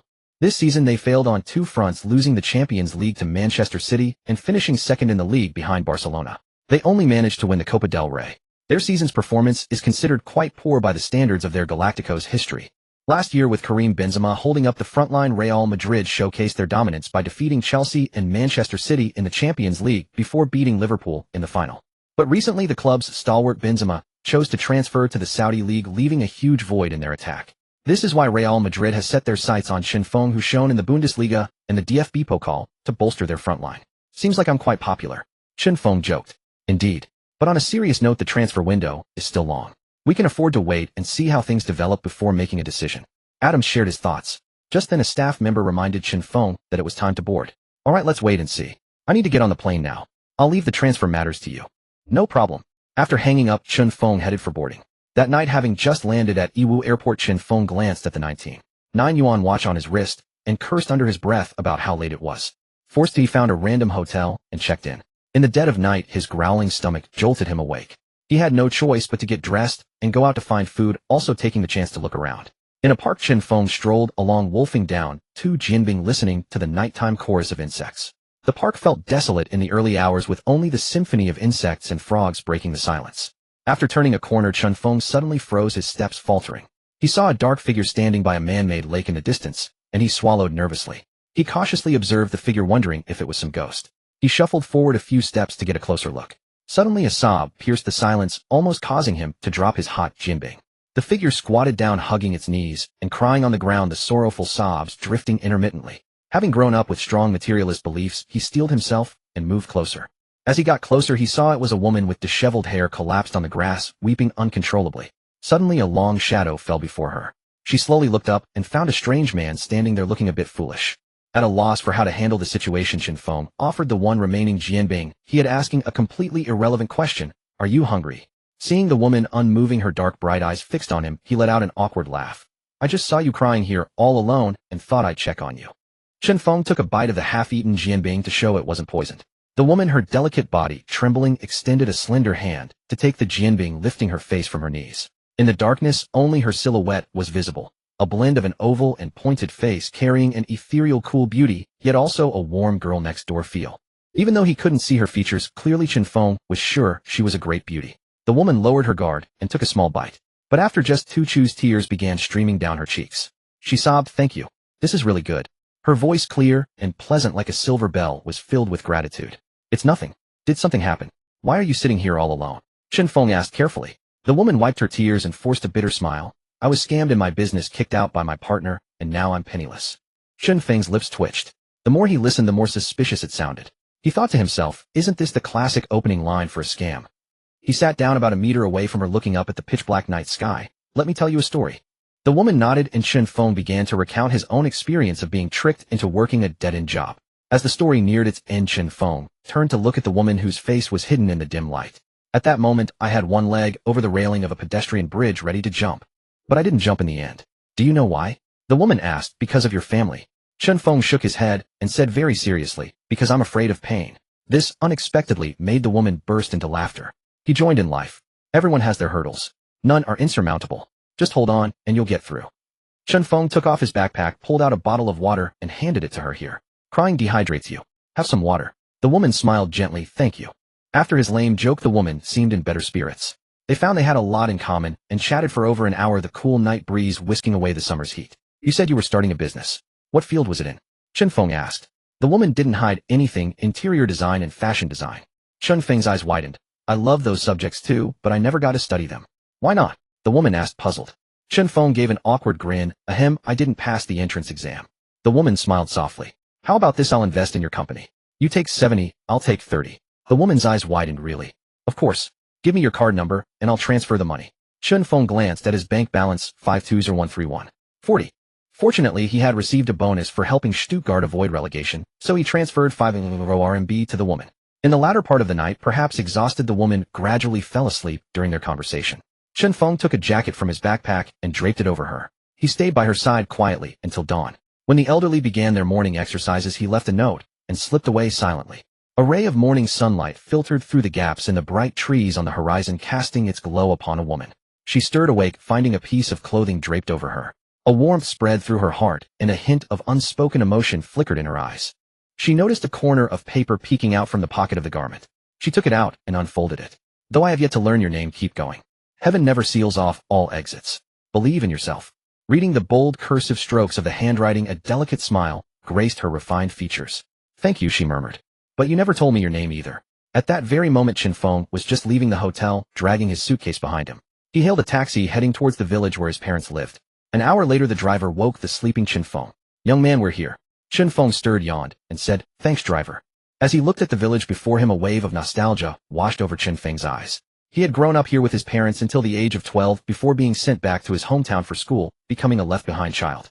He gazed at the babbling brook on his left and smiled. 11 years had passed, and it was still there. He took out his phone and called his mother. After a long wait, she finally answered. "Hello. Mom, it's me. I've come to Iwu. I've reached the village where you live. Where are you staying now? I'll come find you." His mother was taken aback on the other end of the line. "Aren't you supposed to be at work?" Chen Feng explained. "I came back recently to get my diploma, so I thought I'd come see you both." Half an hour later, he stood in a cramped rented room of about a dozen square meters, cluttered with daily necessities, yet kept meticulously tidy by his mother. "All right, just sit tight here. I managed to get an hour off, but I need to head back to work now." She tossed a set of keys to Chen Feng and hurried off before even finishing her sentence.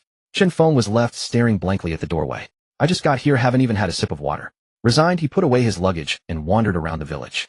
Despite being away for over a decade, he could still navigate the area, relying on childhood memories. He first walked to the primary school of his youth, marveling at its completely renovated appearance.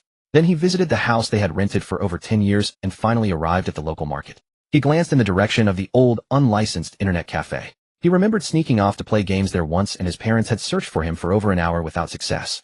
When he finally got home, he received a severe beating that kept him from daring to roam for half a month. But his rebellious streak emerged again, and he braved another beating to go back to the internet cafe. A flood of memories surged up. He bought a good amount of vegetables at the market and returned to his parents' place to prepare lunch. However, neither of his parents came back at noon. In the evening, he had dinner ready. His mother returned with his younger sister, while his father arrived half an hour later. Chen Feng also had a second sister who was currently interning at a hospital. The four of them sat around the table chatting about family matters. Chen Feng urged his parents to return to their hometown, and enjoy life since he was now relatively well off and they deserved a rest after a lifetime of hard work. To his surprise, his parents shook their heads and refused, saying that staying at home would be too boring and they'd rather find something to do. Perhaps this was the persistence and stubbornness of their generation. Unable to sway his parents' resolve, Chen Feng stopped trying to persuade them. "Dad, I remember you wanted to sign up for driving lessons and buy a car, right?" He then took out his specially reserved emergency fund and handed it to his father. "There's about 200,000 in this card. After you get your license, go buy yourself a car." The three of them were startled. His mother asked worriedly, "Can your business really make that much money?" His parents didn't know what football was and didn't pay attention to it, so Chen Feng had previously told them he was making money through his own business. "Yeah, business has been pretty good lately." In truth, Chen Feng had intended that emergency fund to be his personal piggy bank. But last night, in a moment of impulsiveness, he had given that stranger 50,000, forcing him to dip into his reserves. Over the next few days, his parents and younger sister were busy with work. Finding himself with nothing to do, Chen Feng decided it was time to return to Germany. On the night before his departure, his parents, whom he had been persuading for days, finally relented and agreed to retire and rest at home after finishing this year's work. In Xiamen, Chen Feng stood on the overpass where he had once nearly jumped off. Looking at the wetland park still under construction, he thought, "If I had jumped back then, my life would have been over." He returned to his old rented place. Passing by a braised meat shop on the street, he bought 2 jean of pork head meat and a roast duck. Then he knocked on the door of his former landlord, the one who had talked him out of his despair. The landlord had also offered him words of encouragement back then when he returned without jumping. The next day, Chen Feng rose early, rushed to the airport, and boarded a flight back to Germany.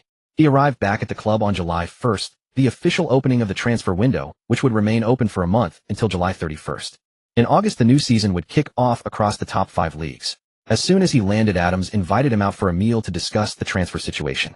At a Chinese restaurant, Adams had ordered a large table full of dishes. Seated with them were Uncle Sam and Frank. However, Uncle Sam looked rather gloomy, especially when his gaze fell on Chen Feng. It was laced with anger. Chen Feng pretended not to notice and looked at the other two instead. "Quite a few clubs have been emailing me every day lately. It's turning my hair gray." Adams joked cheerfully. Despite his words of complaint, his demeanor revealed pure joy and delight.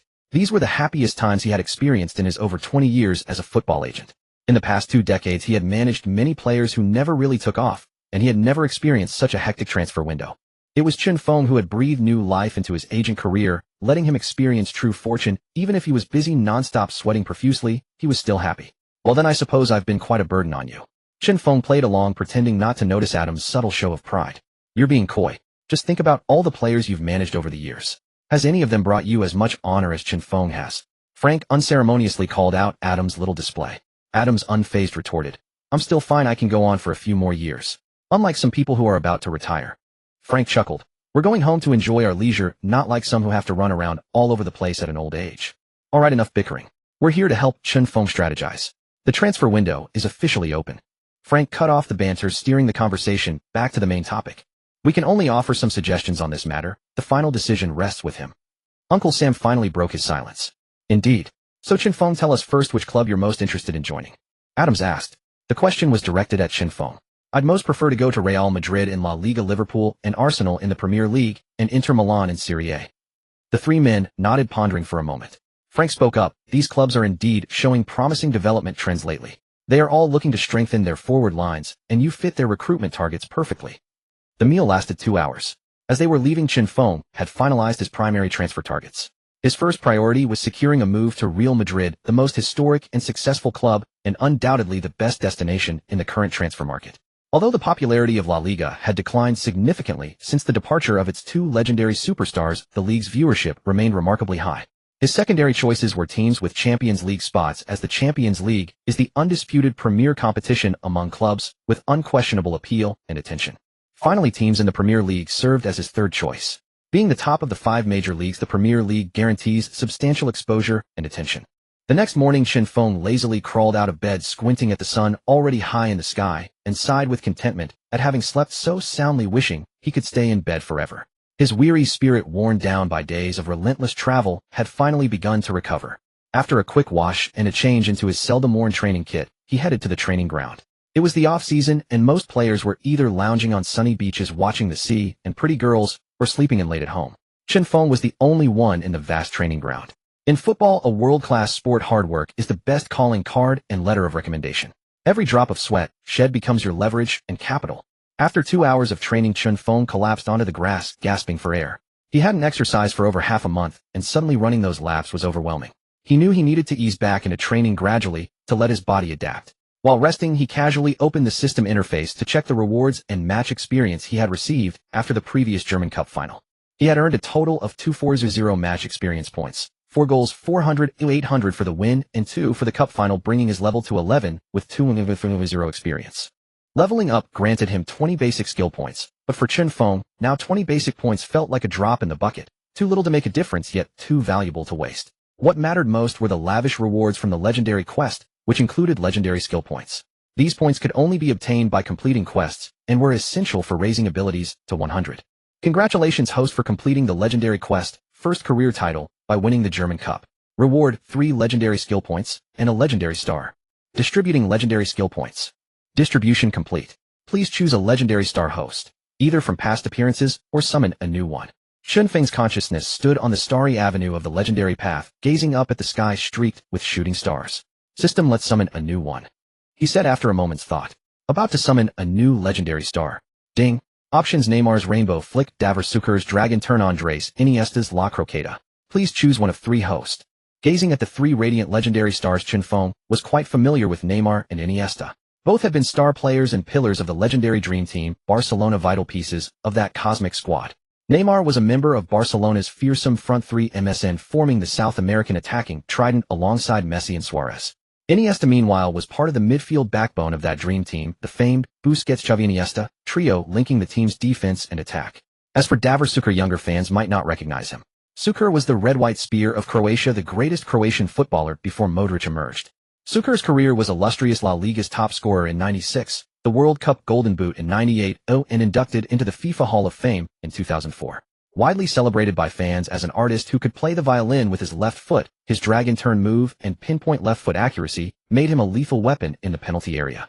After pondering for a long while, Chen Feng still found it hard to decide which one to pick, so he simply asked the system for its opinion. System, which one do you think I should choose? The system was utterly speechless. In the end, he chose Iniesta's La Croqueta. Why not the other 2? The main reason was that Neymar's Rainbow Flick, while flashy, would likely just draw the opponent's ire. He didn't dare to dribble as arrogantly as Neymar did it. Otherwise, while he was trying to play football honestly, the opponents would start playing the man instead of the ball. As for Suker's Dragon Turn, Chen Feng weighed it carefully and decided to shelve that tactic for now. If Suker's skill had been something akin to a left foot art technique, like his legendary left foot, he might have gritted his teeth and gambled on unlocking his weak foot. But it wasn't. As Chen Feng snapped back to reality from his thoughts, a sudden voice startled him half to death. Awake. Frank was crouching nearby with squinted eyes, a cardboard box full of documents beside him. Chen Feng, calming his racing heart, asked, "Boss, are you leaving?" Frank nodded. "Pretty much. The new head coach is arriving soon, and then preseason training will begin before the league starts. I need to hand over the player files to him, so he can get an initial understanding of their physical condition. It'll help with training." "Boss, besides me, who else from the club is transferring?" Chen Feng asked curiously. "Quite a few, but whether they actually leave depends on their luck. After all, to transfer away, you need solid strength and talent. Not everyone is like you, growing so fast that top clubs are fighting over you and driving up the price. Without you, a mediocre team like Stuttgart probably wouldn't see a transfer fee exceeding 50 million in 20 years. Frank patted him on the shoulder, his squinted eyes brimming with pride and delight. "And you've brought massive attention to Stuttgart." "Huh?" Chen Feng was completely baffled. Seeing his confused expression, Frank asked tentatively, "Don't you know? Since you joined the first team, Stuttgart's official fanbase has grown massively, now over 5 million new followers in total. And 70 of them are Chinese fans." Hearing Frank's explanation, Chen Feng couldn't help but marvel. "I have that kind of pull. I had no idea. Alright, I won't keep you. I still have some files to organize. We'll talk later." Before leaving, Frank reminded Chen Feng to train in moderation. No sooner had Frank left than Adams called him. A video call, no less. What's so important that Adams needs a video call, eh? Despite his confusion, Chen Feng answered. On the screen appeared 2 people, a middle-aged man with salt and pepper hair, sitting casually beside Adams, greeting him. Staring at the familiar face, he suddenly couldn't recall who it was, so he just smiled and replied, "Hello. Hello, I'm Florentino Perez, president of Real Madrid." Those words struck Chen Feng like a thunderbolt. The president of Real Madrid was personally reaching out to him. Adams chimed in, "Chen Feng, I'm in Madrid, now discussing some matters with Florentino. Some of it requires your input, so I called you." Suddenly Adams' eyes widened as he noticed Chen Feng's background, and he said in surprise, "Hey, you're doing extra training at the training ground." Florentino's attention was piqued too, and upon closer look, he confirmed it was indeed a training ground. He had heard before that Chen Feng trained with exceptional diligence, but he'd had his doubts. Now they were largely dispelled. Let me hand you over to Mr. Florentino. Adams passed the phone to Florentino beside him. Hello, Chinfeng. It's a pleasure to meet you in person. Florentino greeted him with a warm smile. After some pleasantries, they got down to business. We'd like to invite you to join Real Madrid. Our offer to Stuttgart is 75 million. Your annual salary would be around 7.5 million euros after tax, with a signing bonus of 1 million euros. Moreover, my squad will be built around you, Vinicius and Rodrigo, as the new front three core. After Florentino rattled off a long list of promises, Chinfeng, following the advice of Frank and the others, didn't show immediate eagerness to transfer. Instead, he said he wanted to visit Real Madrid first to see things for himself. Florentino was quite taken with Chinfeng's coy approach. As long as he was willing to come and see, he was confident he could find a way to keep him. Over Madrid, the capital of Spain, an airplane traced a path across the sapphire blue sky, while Chinfeng peered down, his eyes fixed on the landscape below. Madrid, the largest metropolis in Spain, serves as the nation's economic powerhouse, the capital of the Madrid province, and stands as a fabled historical city in Europe. As Spain's commercial and headquarters economy hub, Madrid holds immense geographical significance, historically earning the moniker Gateway of Europe due to its strategic position. Madrid is also a cultural and tourist center of southern Europe, boasting a wealth of historical relics, modern tourist amenities, and a well-developed service sector. Undeniably, Madrid's architecture exudes a distinctive European charm, with every structure echoing Spain's profound historical legacy from its bygone era as a maritime empire to the Renaissance. Inside Barajas Airport, Chinfeng, having just collected his luggage, spotted Adams waiting for him just outside the terminal, dressed in a smart casual suit. From a distance, Adams appeared radiant and filled with self-satisfaction, clearly relishing his recent hectic but fulfilling life. The two embraced warmly. Beside Adams stood Florentino, who had put on weight in his later years.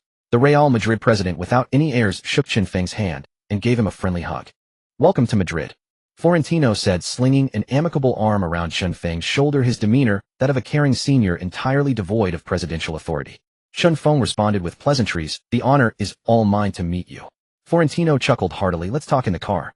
Inside the imposing and spacious business vehicle, the supple leather and stable cabin environment felt refreshingly luxurious to Chinfeng. At a hotel, Florentino generously ordered a table laden with dishes and even brought out a prized vintage wine. Amidst the cordial dinner atmosphere, Florentino feigned drunkenness, a glint of boldness and resolve flashing in his eyes as he spoke. Though Real Madrid's season hasn't been stellar, our ambitions lie with the Champions League. This time we intend to forge a new Galacticos era, and you will be our striking force. He gestured towards Chinfeng, then promptly slumped over the table, feigning sleep. After the long meal, the welcome banquet for Chinfeng concluded. Back in his hotel room, Adams followed him inside. So what do you think? Chinfeng was taken aback. About what? Adams, a shrewd man in his 50s, cut to the chase. During the dinner, Florentino never once discussed the transfer. He was only trying to build a rapport with you. Don't you get it? Chinfeng laughed heartily. He led Real Madrid to resurgence, turning them into the greatest club in history. Does he need our validation? Suddenly Chinfeng's gaze turned sharp. Even in his twilight years, every word and action of his reveals his grand ambitions. He wants the Champions League. He wants glory. And I like that, because I too crave championships. Adams squinted at Chinfeng, realizing this young man was also a cunning fox who saw through everything. Indeed, he didn't mention the transfer at all, just kept building a connection to pave the way for it. He knows when to advance and when to hold back. So are you ready to transfer to Real Madrid? Adams asked. Chinfeng opened a bottle of water and gulped down half of it. Most likely. Our focus now should be on securing a salary and image rights of over 60. Chinfeng wasn't overly concerned about the annual salary. The key was the image rights, the share of net profit from sales of merchandise like his jerseys. Before leaving for Madrid, Frank had repeatedly stressed the importance of securing the highest possible percentage of image rights. Because Chinfeng has the immense Chinese market behind him. It's well known that Chinese football lags far behind European football, and its market development is still nascent. Many European football stars struggle to break into the Chinese market. Now that a Chinese football superstar like Chinfeng has emerged, it's likely many Chinese people would be eager to show their support. Therefore, the image rights percentage would significantly impact Chinfeng's income. Indeed, compared to other stars, Real Madrid's initial salary offer for you is quite low. The next day at the Real Madrid facility, Chinfeng toured the grounds on a buggy, taking in the club's atmosphere. Florentino himself personally guided him through the trophy room, recounting the history and glories of Real Madrid. The intent was as clear as day, leaving the decision to Chinfeng. He felt a sense of humility at Florentino's personal accompaniment, astonished that this elderly man would set aside his status and pride to accompany a youngster. Sir, your personal accompaniment truly makes me feel humbled and honored, Chinfeng said, looking at him gratefully. Florentino's wrinkled face broke into a kindly, aged smile. I was just taking a stroll, and you are a promising junior we old-timers have our eyes on. Honestly, I sincerely hope you will come and play for Real Madrid. In our eyes, we already see you as the next Cristiano. If you were to join Real Madrid, it would be our honor. The accompanying officials all smiled and chimed in, yes, we all hope you'll come to Madrid. Florentino, a master of rhetoric, smoothly pivoted. If you don't join this time, it will be our loss. As they say in China, if we can't work together, it simply means Real Madrid, and you weren't destined to be. Chen Feng gave a wry smile. This silver-haired old man was truly impeccable with his words. Regardless of how the transfer turned out, Real Madrid had left a lasting positive impression on him. Of course, Florentino's keen interest was primarily driven by the urgent need to reinforce the forward line after Benzema's departure. Secondly, there was the French speedster Mbappé, who had toyed with Real Madrid twice. He had claimed he would join 2 years prior, leading the club to prepare a grand welcome with transfer plans already laid out. However, Mbappé unilaterally backed out, crippling Real Madrid's recruitment strategy. But then again, Paris Saint-Germain's offer was simply too lucrative, and anyone would have stayed to earn that money. 3 days later, after a morning of negotiations, Adams, Chen Feng, and Florentino finally arrived at a preliminary contract satisfactory to all parties. Chen Feng scrutinized the contract. The crucial terms included a net annual salary of $7.5 million, with the club receiving 40 of his image rights, and Chen Feng retaining 60. However, the release clause was set at a hefty $90 million. Though in today's football landscape of immense wealth, that amount was a mere trifle for most top clubs. Over the 3 days of talks, Chen Feng met with various Real Madrid executives, enjoying meals with them daily. Real Madrid's head coach Ancelotti even promised Chen Feng a guaranteed starting position provided his performance didn't regress from his Bundesliga days, in an effort to persuade him. On July 7, 2023, at 7:00 p.m. VfB Stuttgart officially announced on their website that they had accepted Real Madrid's $75 million offer for Chen Feng's transfer. Simultaneously, Real Madrid announced Chen Feng's official signing, revealing he would wear the number 22 jersey. Instantly, fans of both clubs erupted. Stuttgart supporters flocked to the club's entrance, holding banners pleading for Chen Feng to stay. Chen Feng, stay. We need you, Chen Feng. Returning to the club to handle the transfer formalities, Chen Feng was startled by the sea of people at the entrance. Some overzealous fans even attempted to surge into the building. Fortunately, the security personnel were sufficient to hold back the impassioned crowd. As Chen Feng approached, the chaotic crowd fell silent. Among the thousands, young and old, were the club's loyal supporters, their passion for the team inherited from previous generations. Suddenly, a little girl of about 7 or 8 squeezed her way to the front and asked in a sweet, childish voice, "Big brother, are you leaving?" Hearing her innocent voice, Chen Feng's eyes welled up. He knelt down, gently touching her cherubic face, and forced a smile. "Yes, big brother has to go. But I won't forget any of you, especially you, nor will I forget this beautiful city and Club Stuttgart." He softly kissed her forehead. "You must remember me too." The girl raised her little head and nodded seriously. Chen Feng then turned to the crowd, his gaze sweeping across them, and spoke with deep emotion. "Everyone, thank you for all your support. You've been with me every step of the way. It's because of you that I am who I am today. Whenever I struggled to keep going on the training ground or the pitch, thinking of your support gave me the strength to persevere. Thank you." With that, Chen Feng bowed deeply to the fans. 2 teardrops escaped his eyes, falling and shattering on the parched ground. The tears fell like nourishing rain upon the dry earth, a poignant reflection of how Chen Feng himself had revitalized the stagnant Stuttgart, giving their long-suffering fans a hero to believe in. But now their hero was leaving them. How could they not plead for him to stay? They were well aware that Stuttgart couldn't offer Chen Feng the salary and glory he deserved. They simply wanted to hold on to him for their deep, lifelong love of football, to keep the hero who had delivered the DFB Pokal. "Everyone, let's meet again at the summit," Chen Feng shouted, casting aside his sadness and reluctance. The fans in front, moved by his heartfelt words, couldn't hold back their tears. Many female supporters sobbed, their eyes red as they wiped away tears of sorrow. "Before I go, how about we take a group photo?" Chen Feng pulled out his phone and gently offered tissues to the crying fans. "Please leave me with your smiles." Chen Feng's smile was like a gentle spring breeze upon the fans. He asked staff to help with the photo arrangement, and half an hour later, a massive group photo with thousands of people was taken. Chen Feng held his phone as if it were a precious treasure, clutching onto the memories it held. He posted the photo on social media, inviting his fan groups to download and keep it. On July 8th, Chen Feng's final day in Stuttgart, the day before his departure for Madrid, the club entrance had once again settled into calm after the brief, yet moving farewell with fans the previous day. In the evening, Chen Feng specifically invited Frank and the others out for a meal, expressing his gratitude for their unwavering help and support along the way. Without Frank, he would never have joined Stuttgart or achieved his current success.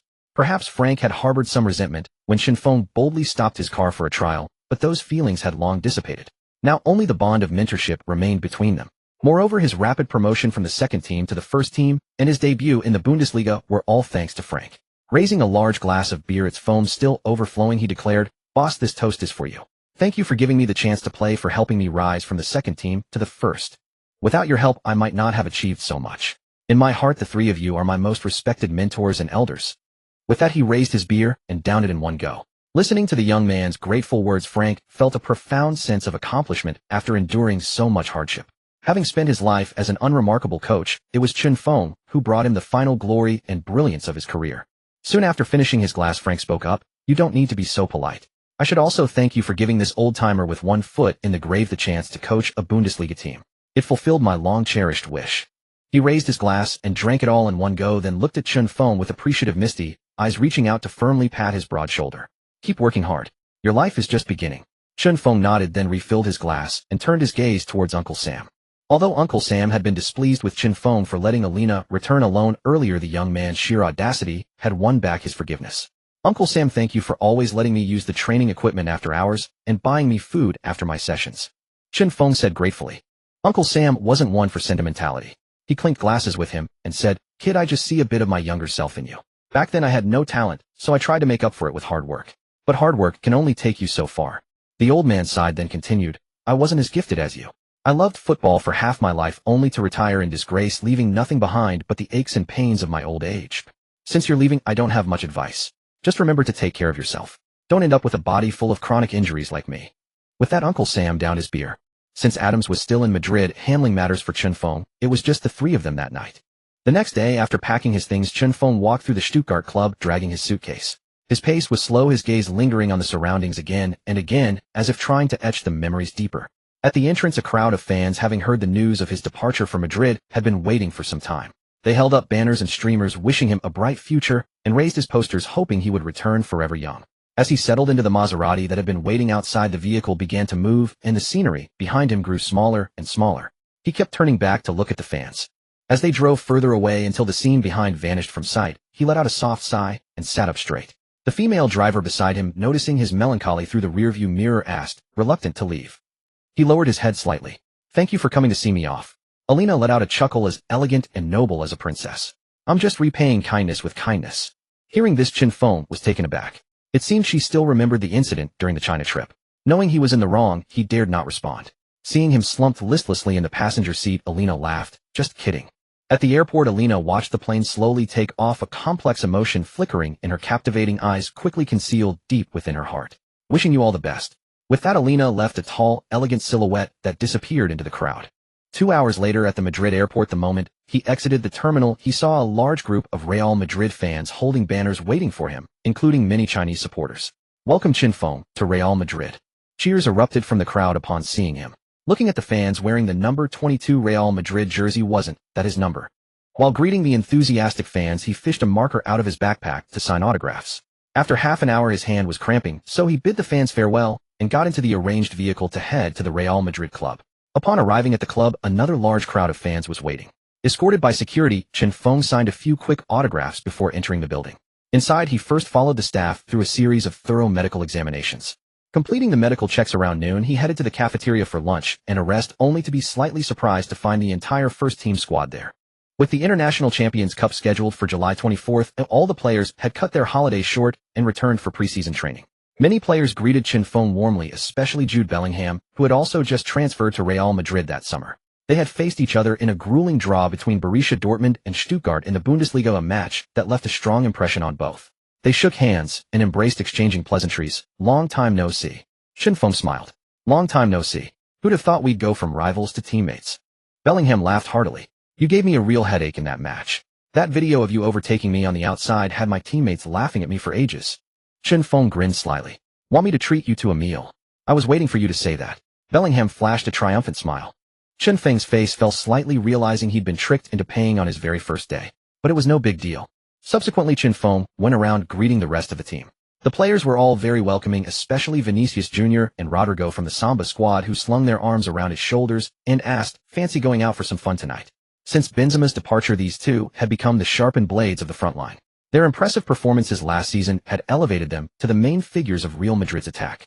Having come from Brazil, the land of Samba, the two were certainly no strangers to having a good time, especially after their Samba celebrations at the World Cup brought Brazil even more fame. Chen Feng politely declined with a wry smile. Some other time, some other time." Vinicius looked disappointed. "All right, I was going to show you a truly out-of-this-world experience."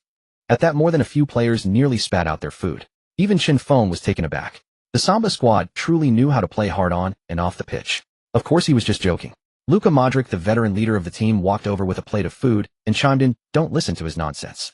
Go get your food before they eat it all." Vinicius protested, "I barely eat anything," which drew laughter from everyone present. Chinfeng appreciated this jovial atmosphere. Just then Carlo Ancelotti walked in and headed straight for Chinfeng. "Chinfeng, I heard your medical is done. You can start training with the team this afternoon." Chinfeng nodded. "Okay, coach." After having lunch with the team, Chinfeng joined the training session. In the late afternoon after training concluded, many looked at Chinfeng with surprise. Vinicius spoke up, "Chin, I heard your fundamentals weren't that great before. How come your footwork is so polished now?" Chinfeng didn't know how to explain it, so he just smiled and said, "I don't know." Vinicius and the others were momentarily stunned. What kind of answer was that? In truth, having not seen his match footage before, many had somewhat underestimated this Chinese player, believing his abilities were merely hyped up by the media. But during the just concluded training, Chinfeng's technical skills were clearly on par with theirs, and in some areas, even superior. As there was a fan meeting scheduled for the evening, Chinfeng didn't chat for long. Adams called him away to prepare for the event. Adams drove Chinfeng to a villa district. This was the villa he had rented for him in Madrid, only a half-hour drive from the club. The villa also boasted a training ground of nearly 200 square meters. At 8 p.m. inside the Santiago Bernabeu Stadium, the fans were already buzzing with anticipation. Suddenly the stadium lights went out, plunging everything into silence. Several spotlights converged on the players' tunnel, and the commentator in the broadcast booth began passionately introducing Chinfeng. He is the rising star from the Bundesliga. In just 4 months since his debut, this Chinese striker prodigy has scored 31 goals in 16 professional matches. His 4 goals in the DFB Pokal final helped Stuttgart clinch the title, also earning him the MVP and Golden Boot awards. His thunderous shots pierce the net like shooting stars. His pace is unmatched. His dribbling is agile and unpredictable. His ball control is sharp and steady, and his ability to seize chances is simply awe-inspiring. In an instant, all eyes were fixed on the players' tunnel, everyone eagerly awaiting the arrival of this Chinese genius. His image appeared on the big screen. He stood tall, chest rising and falling with a deep breath, his determined and bright eyes gazing into the distance. Let's give a warm round of applause for Chinfeng. As the words faded, Chinfeng walked confidently towards the tunnel exit, heading straight for the light. At that moment, he felt the same grandeur and passion that Cristiano Ronaldo must have experienced upon his arrival at the Bernabeu. Emerging from the tunnel, he was met with thunderous applause and cheers. With a warm smile, Chinfeng raised both hands to greet the fans, high-fiving his teammates lined up on either side. A stage was set up in the center of the pitch. Florentino Perez, holding a microphone, ignited the entire stadium with a single sentence: "Welcome, Chinfeng." Whoa! The stadium erupted, plunging into a moment of high-pitched excitement and fervor. Taking the number 22 jersey and the microphone from Florentino Perez, his next words sent the atmosphere to a fever pitch. "I came to Real Madrid to do only 3 things," Chinfeng said, scanning the crowd with narrowed eyes. The stadium fell silent once more, all fans holding their breath, gazing at the man in the center. "Champions! Champions! And champions!" Chinfeng declared emphatically, counting on his 3 fingers. Boom! The fans erupted, chanting his name at the top of their lungs. Beside him, Florentino Perez watched Chinfeng with appreciation, thinking to himself that this young man had real ambition. It seemed the Bernabeu had found its new king. July 23rd marked the start of the International Champions Cup, though Real Madrid's opening match was scheduled for the 24th against AC Milan. The International Champions Cup, a significant commercial tournament, brings substantial visibility and attention to its participating clubs. Previously known as the Guinness Cup, it spans regions including North America, Europe, China, Australia, and Singapore, standing alongside tournaments like the Emirates Cup and the Telecom Cup as a premier preseason friendly. Its predecessor was the World Football Challenge, initiated in 2009. As one of the most influential preseason tournaments in international football, it attracts the participation of many elite clubs. As a preseason event, the International Champions Cup serves as a crucible for participating clubs, a testing ground for new signings. Consequently, clubs place great importance on this tournament, using it to gauge the worth of their recent acquisitions. Chinfeng, gazing at the International Champions Cup schedule pinned to the wall of the tactical training room, clenched his fist, a silent vow forming in his heart. "This will be my stage." Vinicius Jr., entering the room, noticed Chinfeng standing transfixed before the schedule. He approached and clapped him on the shoulder. "What are you staring at, Chinfeng? It's just a schedule. What's so interesting?" Snapping back to reality, Chinfeng found Vinicius squinting at the schedule, as if trying to decipher its hidden secrets. Chinfeng smiled lightly. "Just passing the time." Vinicius let out a bored "oh," glanced at the wall clock and exclaimed, "Whoa, it's already 11. We've been training till 11 without realizing it. I'm heading home to sleep. See you tomorrow." Watching Vinicius jog away, Chinfeng walked to the locker room, grabbed his backpack, and also prepared to leave the club. In his 10 days at Real Madrid, training sessions typically concluded around 5 or 6 p.m., yet many players voluntarily stayed behind for extra practice. Several players often trained until 10 p.m. Despite their flashy talk, both Vinicius and Rodrigo were exceptionally dedicated and hardworking in training. Just as he was about to switch off the training room lights and leave, Modric emerged from the showers and greeted him warmly. "Hey, still here. Just leaving." Chen Feng gestured with his backpack. "What about you?" Modric smiled amiably and offered, "Just finished showering. How about a lift?" Chen Feng gladly accepted the ride. As the humid summer evening air flowed into the car, Modric spoke. "You have immense talent and work ethic. I believe you can become the next Cristiano. Signing you is the wisest decision Real Madrid has made." Through nearly 2 weeks of training together, Modric was astonished by Chen Feng's daily progress. During internal practice matches, Chen Feng's 7 goals in 5 games left his teammates in awe of the newcomer's skill. Courtois, despite being beaten repeatedly, would insist Chen Feng stay for extra shooting practice. Chen Feng was happy to oblige, honing his finishing against a world-class goalkeeper. Each session would begin with Courtois eagerly dragging Chen Feng to the goal, only to end with the goalkeeper dejectedly sitting on the goal line, clutching the ball. Chen Feng's set pieces, curving shots, and powerful strikes left Courtois questioning his own abilities. The Belgian international was nearly broken, his save percentage against Chen Feng plummeting to a pitiful 27, for plunging him into deep self-doubt. He was only consoled by the words, "It's not your goalkeeping, it's Chen Feng's shooting that's just too good." Looking at Ancelotti's flushed and excited face, Courtois could only weep internally. Chen Feng replied humbly, "You flatter me. I still have much to learn from you." Modric laughed heartily. "You Chinese truly are a civilized people, so modest. Honestly, being able to meet a talent like you in the twilight of my career is my privilege." Modric's gaze fixed on the bustling traffic ahead. "Keep going. I believe the future of football will be your era." Back at his village, Chen Feng parted ways with Modric. After a simple low-calorie meal to maintain his physique, he went to bed. Time flew to the 21st. With the match in Los Angeles, the team prepared for an early flight to the American city. An 11-hour flight was pure torture for the squad. Beyond sleeping, there was little else to pass the time. The first few hours were filled with banter, but by the latter half, everyone was slumped in their seats, utterly drained. To pass the time, Chen Feng watched a downloaded period drama on his tablet. After the long journey, the team finally landed in Los Angeles. As the plane descended over the city, the glittering skyline and bright lights of the famed metropolis sprawled below, a dazzling sight.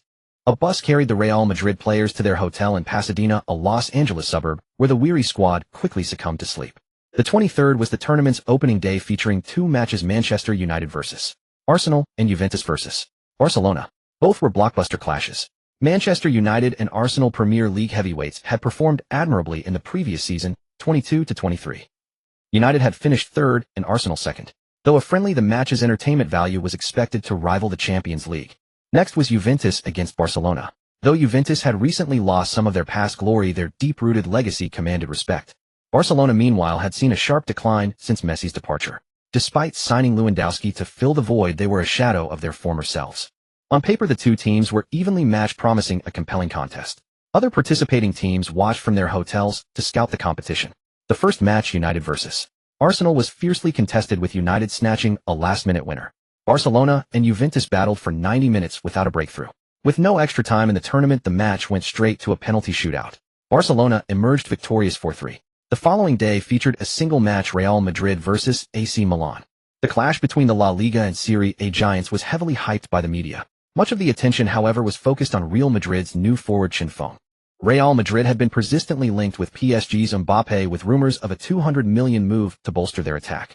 Instead, they spent $75 million on Stuttgart's impressive Chen Feng to fill the void left by Benzema. They also secured Borussia Dortmund's midfielder Bellingham for $103 million, seemingly building a new trident midfield. Chinese media and social platforms were ablaze with praise for the Chinese prodigy, promoting the tournament with unprecedented fervor.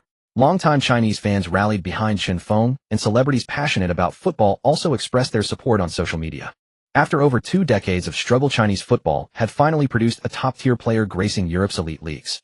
Chen Feng was the first Chinese player to join a major club in a top-5 league since Sun Jihai, carrying the nation's hopes for the Asian Cup and World Cup.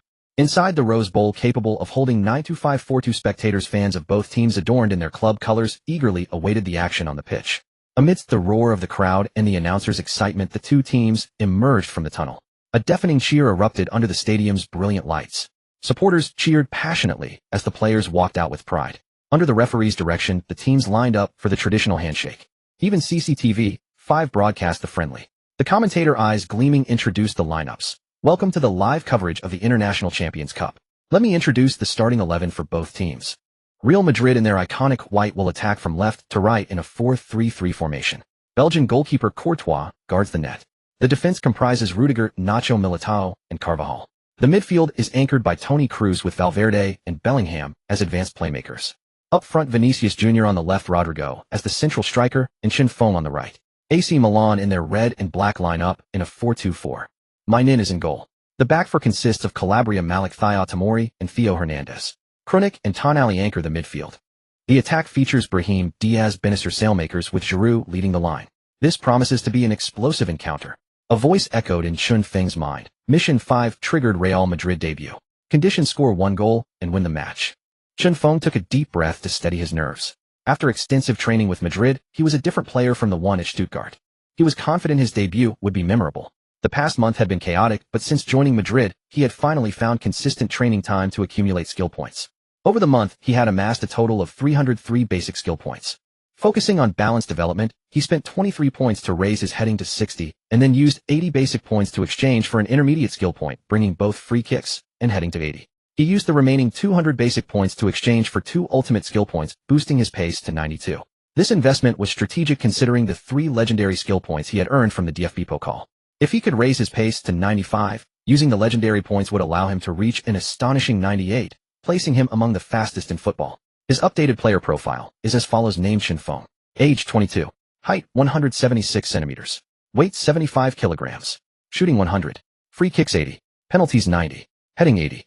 Ball control 80, positioning 90, vision 80, strength 90, jumping 80, dribbling 90, pace 92, acceleration 80, ball carrying 80, volley 60, stamina 80, physique 80, aggression 80, long passes 80, short passes 80, balance 80, agility 80, reactions 79, marking 26, tackling 60, sliding tackle 28.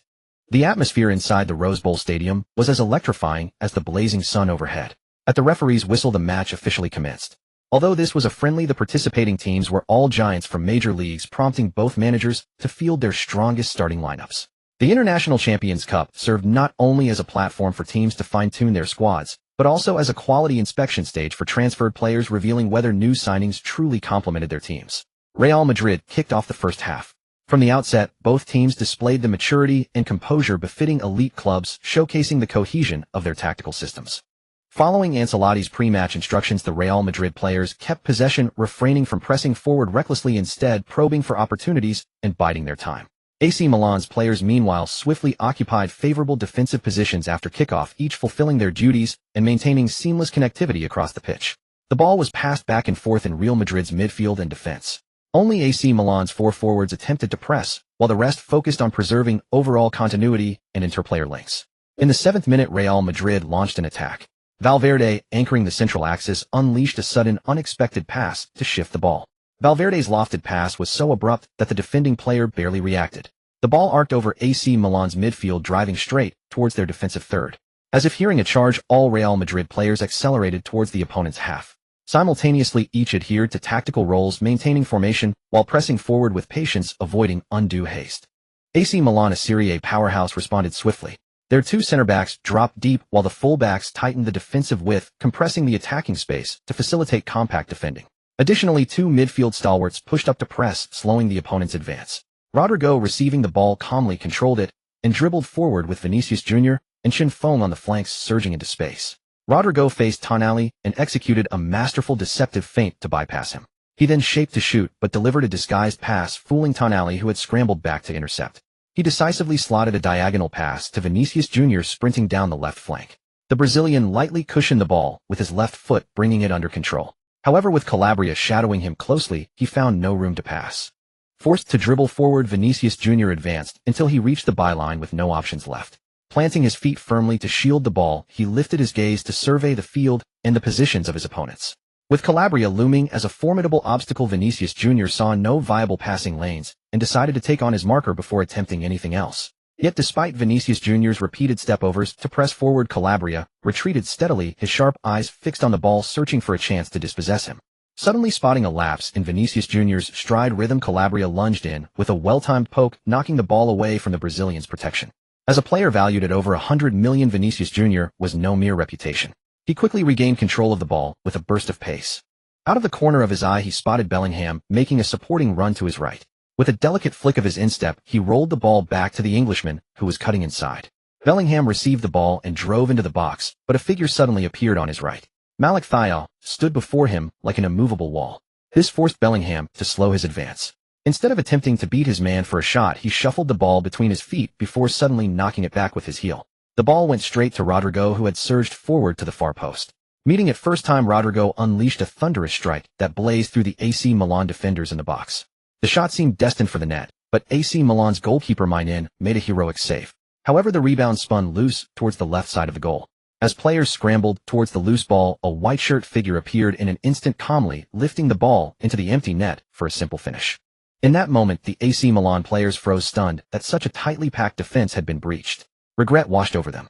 Xinfeng was overjoyed. This was his debut for Real Madrid and his first goal. Surrounded by his teammates, he raised his arms in celebration, while tens of thousands of fans in the stands rose to their feet cheering him on. As both teams returned to the center circle to resume play, Real Madrid, despite holding a one-goal advantage, abandoned their earlier patient possession-based style in midfield and defense. They shifted to a more aggressive approach, pushing their entire formation up by over 10 meters. This ensured the attacking midfielder could cross the halfway line to support and link up with the forwards, enhancing the connection between the lines. AC Milan, now trailing by a goal, abandoned their cautious probing and unleashed the full potential of their 4-forward setup. While maintaining their defensive structure, AC Milan gradually advanced with the ball, ensuring a high baseline for the frequency and efficiency of their transitions between defense and attack. Possession changed hands several times, but Real Madrid failed to push deep into AC Milan's half again. AC Milan's efficient transitions meant that even when Real Madrid regained the ball, they struggled to breach the midfield. In the 19th minute, AC Milan won the ball back, once more showcasing their lethal transition play. Krunic launched a powerful long pass that pierced Real Madrid's defensive line like a spear. Brahim Diaz, positioned as a second striker, received the ball and immediately played a quick through ball, embodying the counter-attacking philosophy. Having found space, Giroud controlled the ball with a side-footed touch, adjusted his stance, and unleashed a powerful shot from outside the box. The ball curved with a dipping trajectory, tracing a beautiful arc. Courtois leaped, stretching both arms high to block the shot. But the dipping ball accelerated, unexpectedly slipping just past his outstretched gloves. The net rippled. Goal. Giroud's long-range screamer crashed into the net like a battle axe, splitting wood, breaching Courtois' fortress.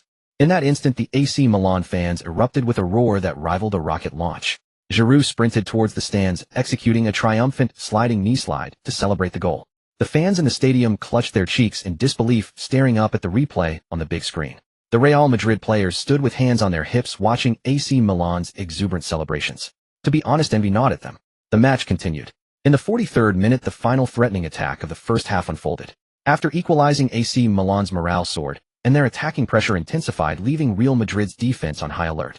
AC Milan, causing constant trouble in the opponent's half, pushed to the edge of the box. Brahim Diaz, in possession, lofted a delicate outside foot pass into the area towards Giroud. Giroud and Milinkovic-Savic Militao jumped simultaneously to contest the header. Militao outleaped the Frenchman, or rather his timing was better. Militao headed the ball clear out of the box. Xinfeng, who had been tracking across the middle, controlled it on his chest, then hooked the rebounding ball back with his toe. The ball looped over his head in a rainbow arc. Xinfeng spun, quickly finding the ball perfectly placed just ahead. He sprinted towards it, nudging it forward with his toe as he accelerated. His pace suddenly surged, and for a moment all eyes in the stadium were fixed on him. The only players between him and the goal were the 4 defenders who had stayed back.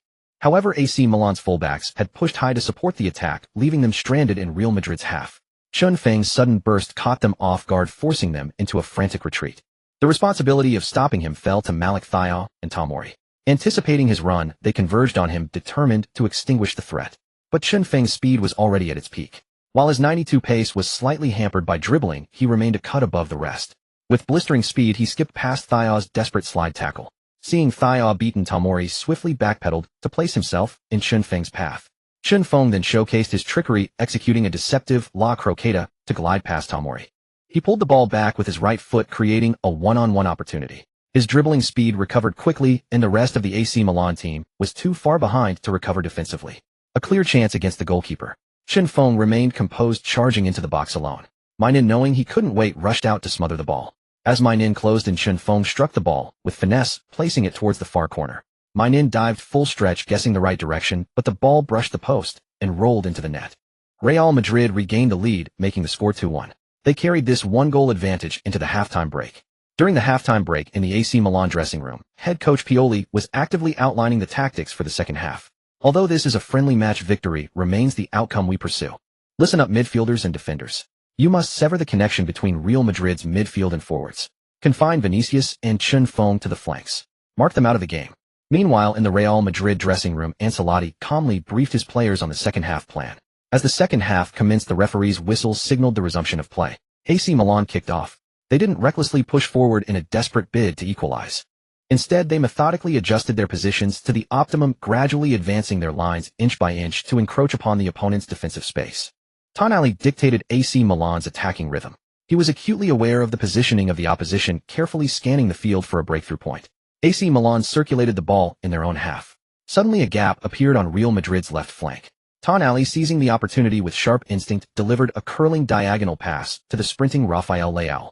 Rafael Leao surged past the halfway line, receiving the excellent pass with ease. He then drove the ball charging towards the Real Madrid penalty area. Focused Carvajal quickly moved to block Leao's path. He stood firm like an iron tower, mirroring the winger's movements and sticking tightly to him. Rafael Leao remained calm in the face of Carvajal's challenge. He executed a series of stepovers, leaving the defender bewildered before swiftly dragging the ball and turning to evade him. Having beaten his man, Rafael Leao accelerated continuously, threatening the Real Madrid defense. Cutting inside the box, he curled a shot with his right foot, the ball bending on a deceptive trajectory, evading Militao's desperate block. At the final line of defense, Courtois tracked the ball intently and launched himself, using his body to parry the curling strike. The rebound fell kindly for Rafael Leao. He met the ball and struck a low, venomous drive that skimmed across the turf, full of menace. Courtois, proving his world-class status, mustered the strength in his core from the ground, pushed off with his left foot to spring up, and desperately thrust out his right hand to block the ball. But the power behind the shot was immense, and Courtois' second save was rushed. The ball slipped from his grasp and nestled into the back of the net. In the 57th minute, the score was leveled at 2-2. The match was back on equal footing, and the AC Milan fans in the stadium roared their support. Play resumed with Real Madrid in possession. They attempted to feed their front three for a counter-attack, but AC Milan's midfield repeatedly intercepted their passing lanes. In the 64th minute, Ancelotti substituted Valverde, bringing on Modric to take over the role of midfield orchestrator. Despite some neat passes from Modric after his introduction, AC Milan's resolute defense remained an insurmountable wall for the Real Madrid players. In the 87th minute, Real Madrid finally found a chance for a late winner.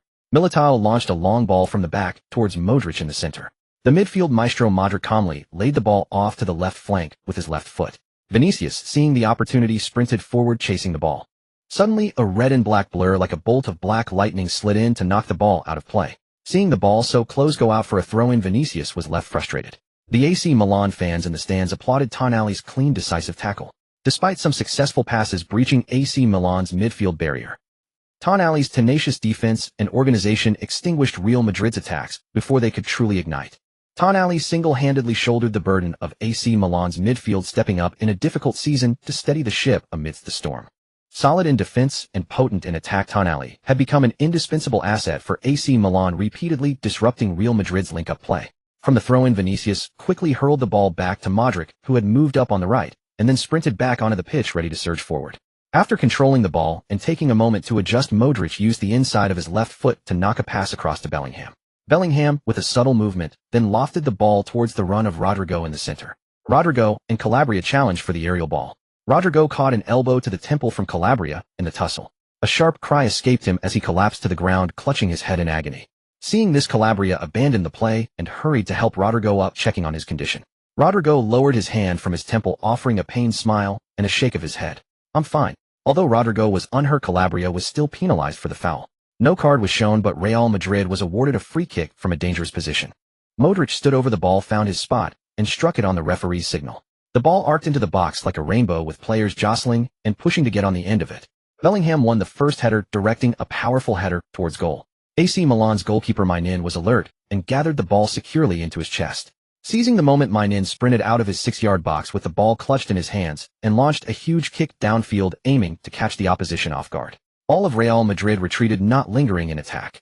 Near the center circle, Giroud and Nacho, neither giving an inch, leaped simultaneously. In the air, Giroud used his advantageous position to lean back, slightly forcing Nacho down, and headed the ball back to the arriving Junior Meshes. Junior controlled the ball on his instep and chipped it forward to Giroud. After landing, Giroud turned sharply, shedding Nacho's challenge. The muscles in his legs exploded with power as he sprinted the ball, landing perfectly in his path. Just as Giroud was about to race clear on goal again, a white-shirt player as swift as if riding the legendary red hare had already sprinted back from the opponent's half to save his team. His breathtaking speed ignited the crowd. Chun Feng burst in from Giroud's left, beating the striker to the ball by a mere fraction of a second. Real Madrid fans rose to their feet in spontaneous celebration. Having won the ball, Chun Feng swerved, turning like a horseman, changing direction, and sped past the disbelieving Giroud, carrying the ball on a half-field dash. Giroud's one-on-one chance had transformed into a Chun Feng solo run. He became a silver-white meteor streaking across the green pitch. Crossing the halfway line again, Tonali moved to intercept, aiming to stop Chun Feng's advance with a tactical foul. But Chun Feng prodded the ball forward with his right foot, sending it past the midfielder. With blistering pace, Chun Feng accelerated down the touchline, passing Tonali's challenge before the midfielder could even react. He sprinted 20 meters before catching up with the ball, nudging it forward as it rolled. His Real Madrid teammates surged forward in support. Krunic moved to intercept. Chun Feng, unfazed, eased off the pace slightly and used the tip of his right boot to drag the ball to his left. Before Krunic could commit, Chun Feng's right foot swiftly moved over the ball, using the outside of his boot to stop it. He then flicked it up with his toe, the angle of his foot imparting a curve on the rising ball. His exceptional balance allowed him to smoothly recover his footing after the skill. Then he rounded Krunic on the right side, completing a full circle with the ball. He lifted his thigh to bring the ball down, nudged it forward, and continued his advance with a light touch. The stadium erupted, the crowd's adrenaline spiking at the sheer novelty of the dribbling display. With the ball glued to his feet, like a phantom dribbler, he faced Theo Hernandez. With a nonchalant La Croqueta, he created half a yard of space for himself. But instead of bursting down the right, he pushed the ball through the defender's legs and ran around him for a nutmeg. Theo couldn't believe the audacity and skill of the move. A split second later, he was in the box. With two AC Milan center-backs blocking the goal, a direct shot seemed unlikely to succeed. But Chun Feng decided to take a gamble for glory. He dribbled across the left side, drawing defenders while his teammates moved to create space for him. Seeing Rodrigo pull Tomori out of position, creating a sliver of space on the right, Chun Feng seized the shooting opportunity. He struck decisively. His left foot planted firmly, his right whipped through the ball like a horsewhip. The lean in his body didn't affect the quality of the strike. The ball curved in an S shape, first evading Malik Thiaw's challenge, then deceiving the goalkeeper before nestling into the net. As the ball hit the back of the net, Chun Feng tumbled to the ground, but the thunderous roar from the crowd told him it was all worth it. In the 87th minute, Real Madrid took a 3-2 lead against AC Milan. Chun Feng had won back possession with a lung-busting run, then embarked on a half-field sprint showcasing incredible speed, beating two men before unleashing a powerful shot into the back of the net. Falling behind once more, AC Milan regrouped and launched a fierce offensive, storming the Real Madrid half with relentless pressure. To stabilize the situation, Real Madrid withdrew all their players into their own half to absorb the AC Milan onslaught, with Courtois once again proving a heroic guardian of the goal. In the end, AC Milan's repeated attacks came to naught. The final whistle blew, ending the match. Exhausted, Chun Feng lay sprawled on the pitch. This match had revealed the limits of his stamina against such elite opposition. Looking at the AC Milan players, he couldn't help but admire them. They were a true traditional powerhouse, their coordination in both defense and attack bordering on perfection. The nobility and elegance of this red and black legion were on full display, like medieval knights undaunted by hardship and never yielding. After the match, Tonali approached Chun Feng to exchange jerseys. Chun Feng was more than happy to oblige. They swapped shirts and shared a brief embrace. They shook hands and Tonali said, "I didn't expect a friendly to reveal a big fish like you. I'm truly surprised." Chun Feng took Tonali's words as a compliment. "Thanks for the praise, but I don't think I'm a big fish." "Oh, then what are you?" "A whale." Chun Feng joked quietly. Tonali laughed heartily. "Interesting. See you next time." Tonali departed. Chun Feng turned to the Real Madrid fans, raising his hand in acknowledgement and bowing to thank them for their support. In the post-match interview, a reporter asked, "Chun Feng, was that dribbling move you performed during the match something you created yourself?" Chun Feng nodded with a smile. "Not exactly created, just something I practiced for fun. I recall you also used it in the DFB Pokal final. Have you given it a name?" The reporter pressed. Chun Feng was stumped for a moment. He hadn't thought of a name for the move. Suddenly, a Chinese fan in the stands shouted, "Yi Fei Hua." Hearing this, Chun Feng's eyes lit up. The ball had flown in a circular arc like a drifting leaf, and his body movement with the ball was like a flower bud blooming. It was indeed a fitting name. Chun Feng laughed heartily. "A fan just suggested Yi Fei Hua. I think it sounds great, so let's call it Yi Fei Hua." The reporter paused, pondered for a few seconds, and said, "It certainly has a poetic ring to it." And so Chun Feng's signature move was born. Yi Fei Hua. Inside the president's office of Real Madrid club, even at 9 in the evening, the lights remained as bright as ever. Florentino gazed at the interview, playing on the television, a smile occasionally curling at the corners of his mouth. He took a sip of the steaming coffee he had lifted. With seasoned eyes fixed on Chun Feng on the screen, he murmured, "Facing AC Milan, you scored a hat-trick to seal the victory. Not bad, not bad. Perhaps foregoing the purchase of Mbappe and acquiring you is my optimal solution." Inside the stadium, fans still sat in the stands reluctantly gazing at the post-match interview on the pitch. After answering a few questions, Chunfeng finally managed to leave. His already exhausted body had endured standing there for a long time, making it even more agonizing. In the locker room, as Chunfeng entered, the players greeted him, congratulating him on his hat-trick in the match. A hat-trick in his first game for Real Madrid was a testament to his ability and potential. Moreover, against a traditional powerhouse like AC Milan, such a performance was truly commendable. Even the veteran coach Ancelotti did not spare his praise. "You played exceptionally well, far exceeding our expectations." "Thank you." Chunfeng nodded modestly. "Rest well. We have many more matches ahead," Ancelotti said in a calm tone. "Matches?" Chunfeng murmured softly, suddenly recalling the International Champions Cup schedule. The next opponent was Manchester United, a Premier League giant. Back at the hotel, Chunfeng hurriedly opened the system panel. Task 5, Real Madrid debut. Completion condition: score 1 goal in this match and win the game. Congratulations, host, on completing Task 5. Reward: 20 basic skill points. 3 goals in this match, 1200 experience points. 3400 winning bonus, 800 experience, total 2000 experience. Match level 11, experience 2900-3000. Chunfeng gasped in surprise, not expecting the International Champions Cup to grant so much experience. That being the case, the International Champions Cup was the perfect place for him to level up. If he played well, leveling up would be within easy reach. Due to the tight schedule of the International Champions Cup and all matches being held in the United States, the teams chose not to return to Europe. Instead, each team traveled to the location of their next match after the game. Real Madrid's next venue was NRG Stadium in Houston, Texas, where they would face Manchester United. The next day, before the Real Madrid squad had rested properly, they were roused from sleep by the notice to catch a flight, forcing them to head to the airport for Texas. The players only managed to catch up on sleep and rest on the plane. On July 27, 2023, at NRG Stadium, Manchester United vs. Real Madrid, the stadium was packed with over 7,000 spectators. Although American football and basketball dominate in the US, the passion for soccer is not weak, especially since Messi left the top 5 leagues to join Inter Miami in MLS. As one of the top 3 superstars in football, Messi's arrival brought more exposure and popularity to MLS.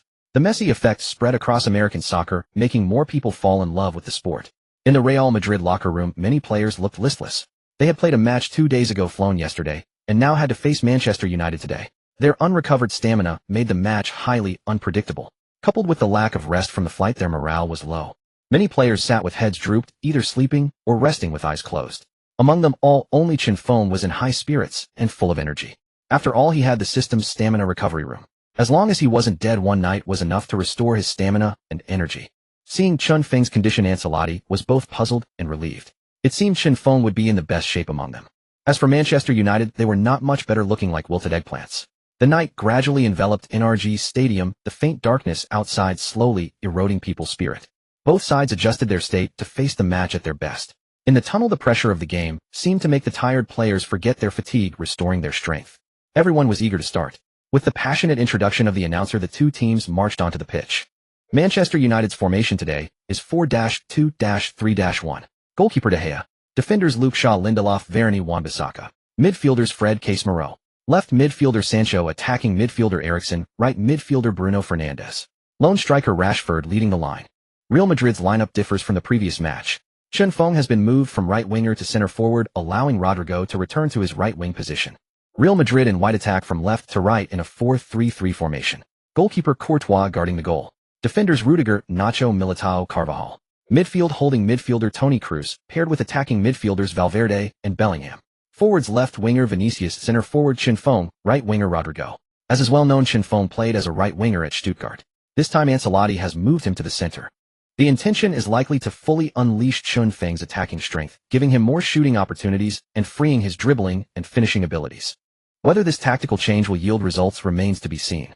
If effective, Chunfeng will fully fill the void left by Benzema, taking on the central attacking role. The match officially began. Manchester United kicked off. After a few passes, Casemiro, facing his former club, demonstrated his familiarity with Real Madrid's style and tactics. After the kickoff, Casemiro orchestrated Manchester United's overall rhythm from midfield. In the 11th minute, Luke Shaw received a back pass from the goalkeeper and spotted an opportunity to short pass to a dropping Casemiro. Casemiro scanned the pitch and decisively launched a long pass. His command echoed to his teammates. On the right, Fernandes, without stopping the ball, delivered a quick short pass that penetrated Real Madrid's right flank. Real Madrid's defense quickly reorganized, with Rudiger making a probing tackle to slow the attack. Fernandes, the Portuguese international, swayed his body to create an angle, then burst past Rudiger on the left, accelerating forward. Having charged into the right side of the box, Fernandes faced the returning Nacho and Militao. Without looking, he precisely pushed the ball across the center with his right foot. Rashford in the center sprinted into position, meeting the ball and curling a shot toward the far post. Courtois dived to save, but the ball grazed the left post and rebounded back into play. Carvajal cleared the rebound, stopped the ball, turned and lofted it toward the center circle. Bellingham, sprinting back, flicked the ball with his head past Lindelof to Rodrigo on the flank. Returning to his right wing position, Rodrigo accelerated to full speed, quickly getting beyond the offside line. He jumped to control the ball with his instep, then dribbled inward. His blistering pace left Luke Shaw scrambling to get into position, forcing him to close down Rodrigo tightly. Rodrigo advanced to the edge of the box. With Luke Shaw pressing him, he delivered a flashy backheel cross. The ball's trajectory seemed aimed at Chinfeng in the center, and several United players raised their hands for offside. But Chinfeng did not receive the ball. Instead, he spread his legs and let it pass through to Vinicius, who had run out from the left.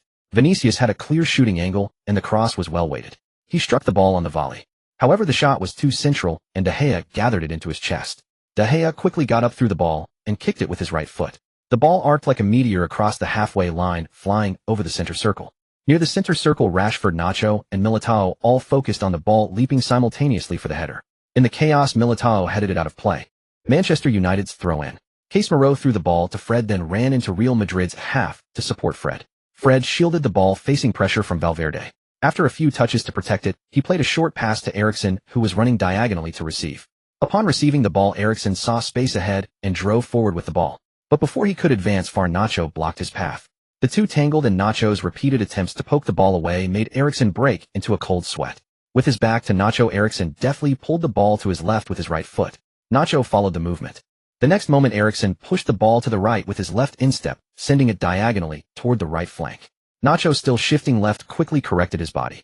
But Eriksen feigned twice. He stopped the ball with his right foot, then pulled it back to the left. The two consecutive feints left Nacho unable to readjust his body. Eriksen dribbled past Nacho and advanced, then spotted Fernandes in space on the right. He pushed the ball with the outside of his right foot. The ball slipped through to Fernandes, who controlled and stopped it in one fluid motion. With a sudden burst of speed, he deceived the recovering Rudiger, cut inside the box, and fired a shot. Goalkeeper Courtois made a precise save, palming the ball away. Carvajal, covering Rashford, cleared the ball for a corner kick, denying Rashford a rebound opportunity. Manchester United's corner kick. Luke Shaw, signaled by the assistant referee, lofted the ball into the box. The United players surged forward. In the end, Wan-Bissaka won the first header, but the quality was poor, striking the crossbar and bouncing out. The United fans in the stadium let out a collective sigh. Over the next 30 minutes, the match became a back-and-forth battle of transitions. Manchester United had 5 shots, 3 on target, with 57 possession. Real Madrid had 4 shots, 1 on target, with 43 possession. Manchester United's tactic was simple. Casemiro and centre-back Varane cut off the supply to Chinfeng in the center. As a result, even when Vinicius and Rodrigo on the wings received the ball, they lacked a central link to connect the flanks, making Real Madrid's attacks sluggish and ineffective. Moreover, Chinfeng was playing as a center-forward for the first time in his career. Unfamiliar with the position's demands, he struggled to make an impact. At the same time, United pressed Real Madrid's weaker left flank, putting immense pressure on Carvajal. Manchester United was truly targeting Real Madrid's Achilles heel. Real Madrid, who had played with restraint and frustration in the first half, were feeling the pressure. The combined defensive efforts of Casemiro and Varane isolated Chinfeng in the center. This effectively severed Chinfeng's connection with the rest of the team, simultaneously disrupting Real Madrid's ability to link up play between the flanks and the center. It was reminiscent of how Inter Milan had contained Haaland in the Champions League, locking him in the middle and leaving him with firepower but no opportunities. Watching the unfolding situation from the touchline, Ancelotti wondered if deploying Chinfeng in the center had been a mistake. However, compared to having Rodrigo as the central striker, he still preferred to see Rodrigo unleashed on the right wing. After all, he had spent a long time with Rodrigo and knew his capabilities inside out. At the same time, he hoped Chinfeng could make a name for himself in the center-forward position, not just be confined to the right wing. He envisioned Chinfeng becoming the next king of the Gunners, like Thierry Henry at Arsenal.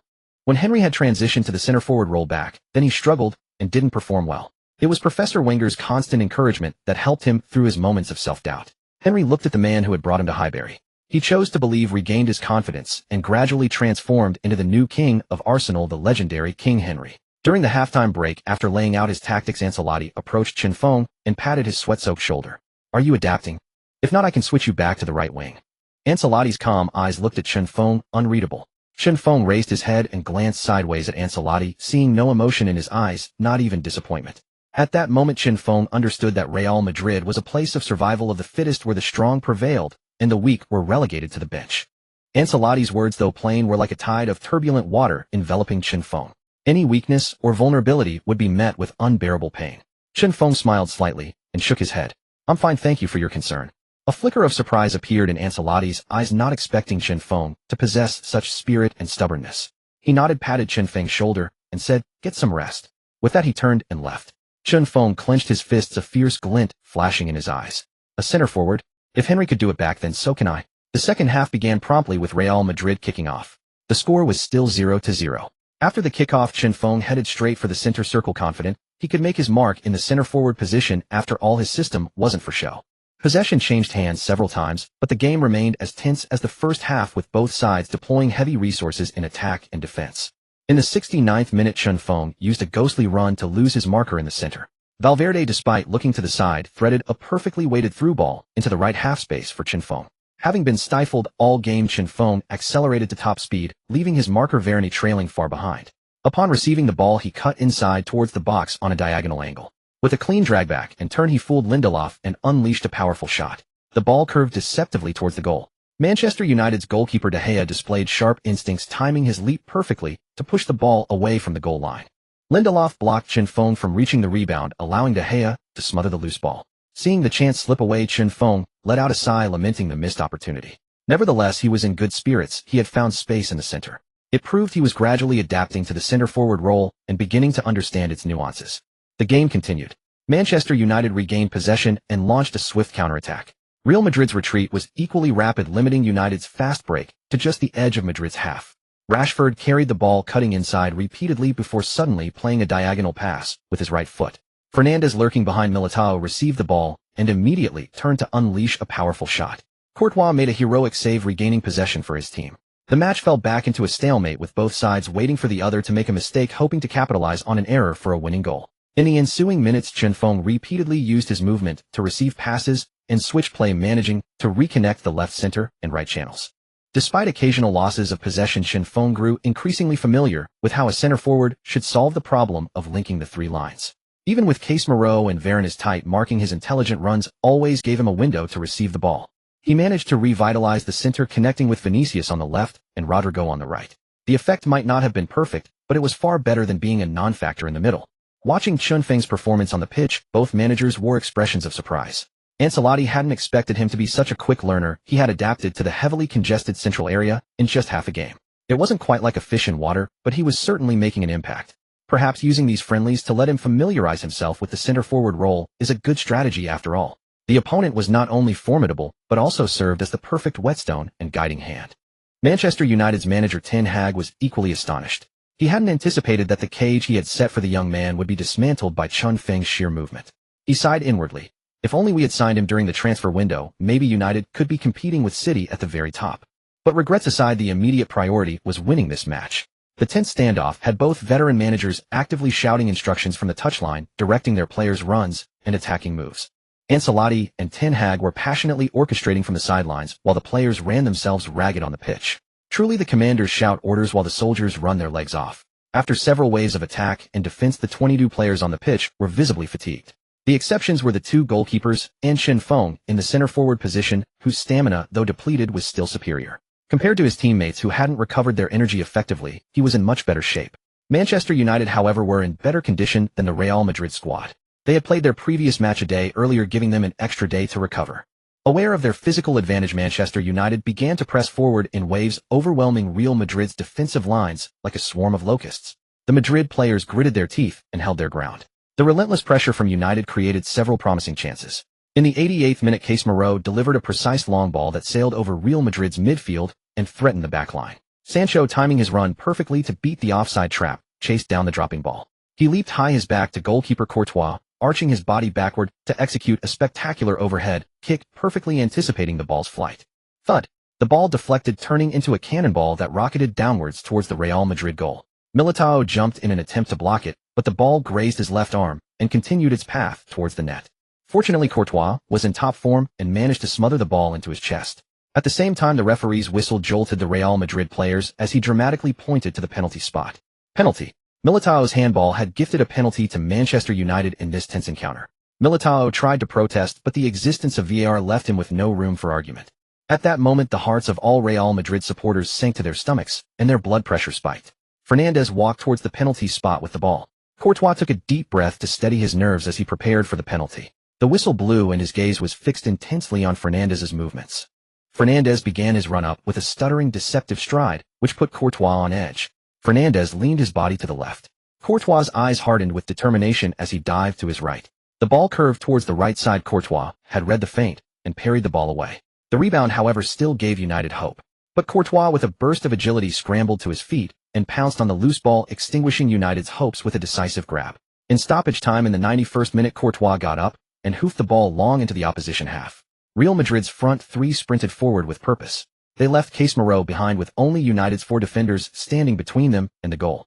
Chun Fong, winning the first ball, played it with his right foot across to Vinicius on the left, while simultaneously making a run past Varane into the box.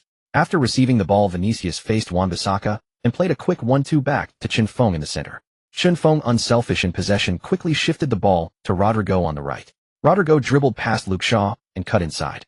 However, the persistent challenge from Shaw slowed his progress, forcing him to play the ball back into the center. Chun Fong, finding himself in an offside position, slowed his run and drifted back, impeding the returning Varane, which allowed Vinicius to cut in from the left towards the center. Vinicius and Lindelof raced towards the ball simultaneously, both at similar speeds. It was a 50-50 ball. In the end, it was the towering Lindelof whose long legs reached the ball first. But the fearless Vinicius, with a determined slide tackle, managed to poke the ball away from Lindelof's control. Chun Fong and Rodrigo both charged towards the loose ball. Rodrigo got there first, but Wan-Bissaka was already blocking his path. Rodrigo played a backheel pass. Chun Fong, shrugging off a tug from Varane, met the ball and unleashed a thunderous strike. The ball flew in a beautiful arc, curling past the outstretched fingers of De Gea. Clang! It hit the back of the net. Goal! The entire stadium erupted as Real Madrid fans jumped to their feet in celebration. The chasing Manchester United players stood with their hands on their hips, staring at the goal in disbelief. It was agonizing. They were so close to forcing a penalty shootout, only to fall at the final hurdle. In the end, Real Madrid secured a dramatic victory over Manchester United thanks to the brilliant link-up of their front three, claiming all 3 points. The Real Madrid players celebrated with the fans in the stands. During the post-match handshake, Ten Hag looked at Ancelotti with envy in his eyes. Why didn't he end up at United? Ancelotti replied smugly, how would I know? The two shared a knowing smile. Following Real Madrid's hard-fought 1-0 victory over Manchester United, Los Blancos now sit atop the table with a 10-point advantage, 6 points from 2 wins, 4 points from goals scored. With 8 elite clubs participating in the International Champions Cup, securing the top spot may seem straightforward, yet each team is a titan of their respective league. The competitive pressure is immense. Trailing in second place is Barcelona with 9 points, 6 points from 2 wins, 3 points from goals scored. While there's a slight gap compared to Real Madrid's for goal difference, the two are closely matched, separated by just a single goal. After the match, the Real Madrid players were utterly exhausted, their spirits visibly deflated. They could barely muster the energy to greet the fans, appearing listless and drained. Even during the post-match interview, Ancelotti brushed off the reporters with a few terse, indifferent remarks before hastily leaving the scene. This edition of the International Champions Cup was under the watchful eye of many clubs. Although several powerhouse teams were absent, the tournament's buzz rivaled that of any top 5 league. 7 of the 8 participating teams were the cream of their respective leagues, ensuring exceptionally high-quality matches. Of course, a primary driver of this attention was the immense football fanbase from China that Chun Fong carried on his shoulders. As a populous nation, the influence of Chinese football fans is not to be underestimated. Especially following Chun Feng's last-minute winner against Manchester United, major domestic forums, Weibo, and short video platforms were ablaze with discussion. That was incredible. Chun Feng scored a hat-trick against AC Milan, and then just moved to the striker position. He nets a last-minute winner against Manchester United. His ability and potential are immeasurable. On the team bus, Ancelotti was reviewing the next opponent, running his pencil down the list to find Real Madrid's upcoming challenge. Suddenly, a sharp glint mixed with a fighting spirit appeared in Ancelotti's somewhat puffy eyes. Although he had anticipated it, seeing that familiar name still stirred his emotions. The next opponent was Barcelona.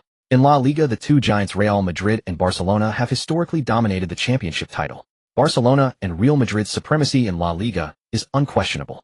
Their clashes, dubbed El Clásico, are the pinnacle of Spanish football, a rivalry between the league's two titans. The history of their rivalry is long and storied.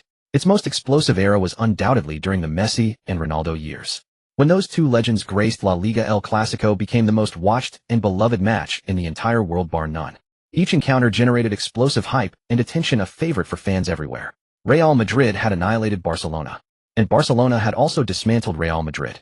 Every clash was a bitter no-holds-barred war filled with intense fouls and fierce determination. Meeting Barcelona in this International Champions Cup felt like a destined continuation of their eternal rivalry, a restaging of El Clasico. Ancelotti rubbed his temples, clearly feeling the pressure of facing Barcelona in just 2 days. Facing Barcelona meant this was more than just a friendly, it was a clash of destinies. A win would be glorious, but a loss would be a significant blow to pride. The players' only full day of rest was the 28th. Fatigue was becoming the team's biggest concern, especially with such a demanding schedule. Fortunately, Barcelona's schedule was equally tight, giving both teams similar recovery time.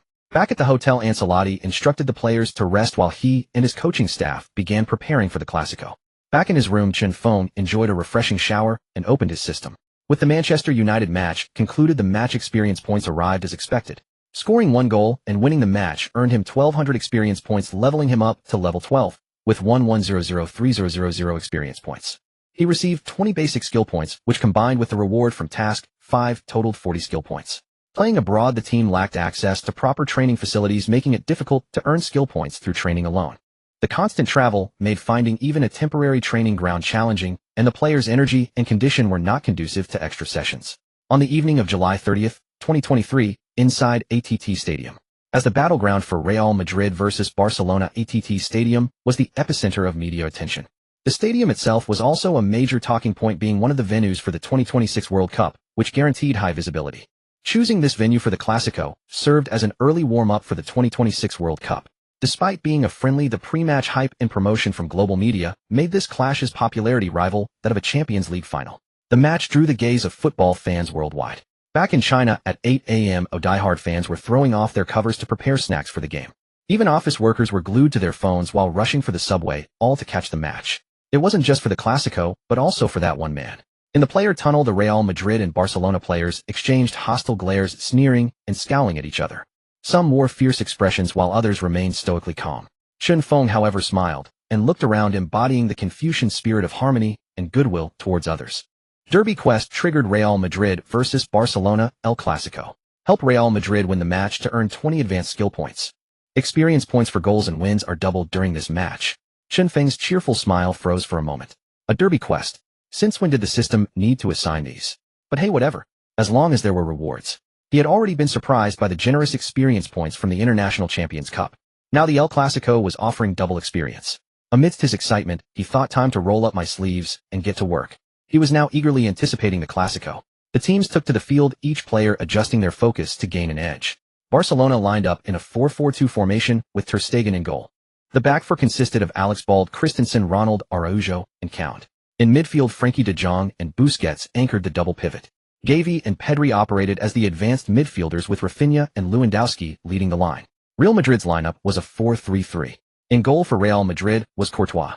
The first half began amidst the thunderous roars of both sets of fans. From the opening whistle, there was no feeling-out process. Both teams launched directly into an attacking battle, fully living up to the fans' expectations. In the 3rd minute, Barcelona, after a few quick passes, swiftly penetrated Real Madrid's right half space. The jade-faced butcher, Gavi, despite his youthful looks, used seasoned dribbling skills to beat Cruz and surge forward. But Cruz, a veteran of the famed midfield, wouldn't be easily beaten by an 18-year-old. Cruz quickly turned and stuck to Gavi, pressuring the young player into unease, especially as Cruz made several attempts to poke the ball away. Gavi, aware of the veteran's experience behind him, wisely chose not to dwell on the duel. He quickly passed the ball to Pedri, who had come to support. Suddenly, Militao surged forward from the backline, using his long legs to intercept the ball, snatching it away from Pedri. He then laid it back to Nacho. Nacho and left-back Rudiger exchanged passes to stabilize the defense. Frustrated by the loss, Gavi pressed forward, but Rudiger fooled him with a through ball. Bellingham received the ball in midfield and advanced, steadily scanning for opportunities. However, he found Barcelona's defense well organized.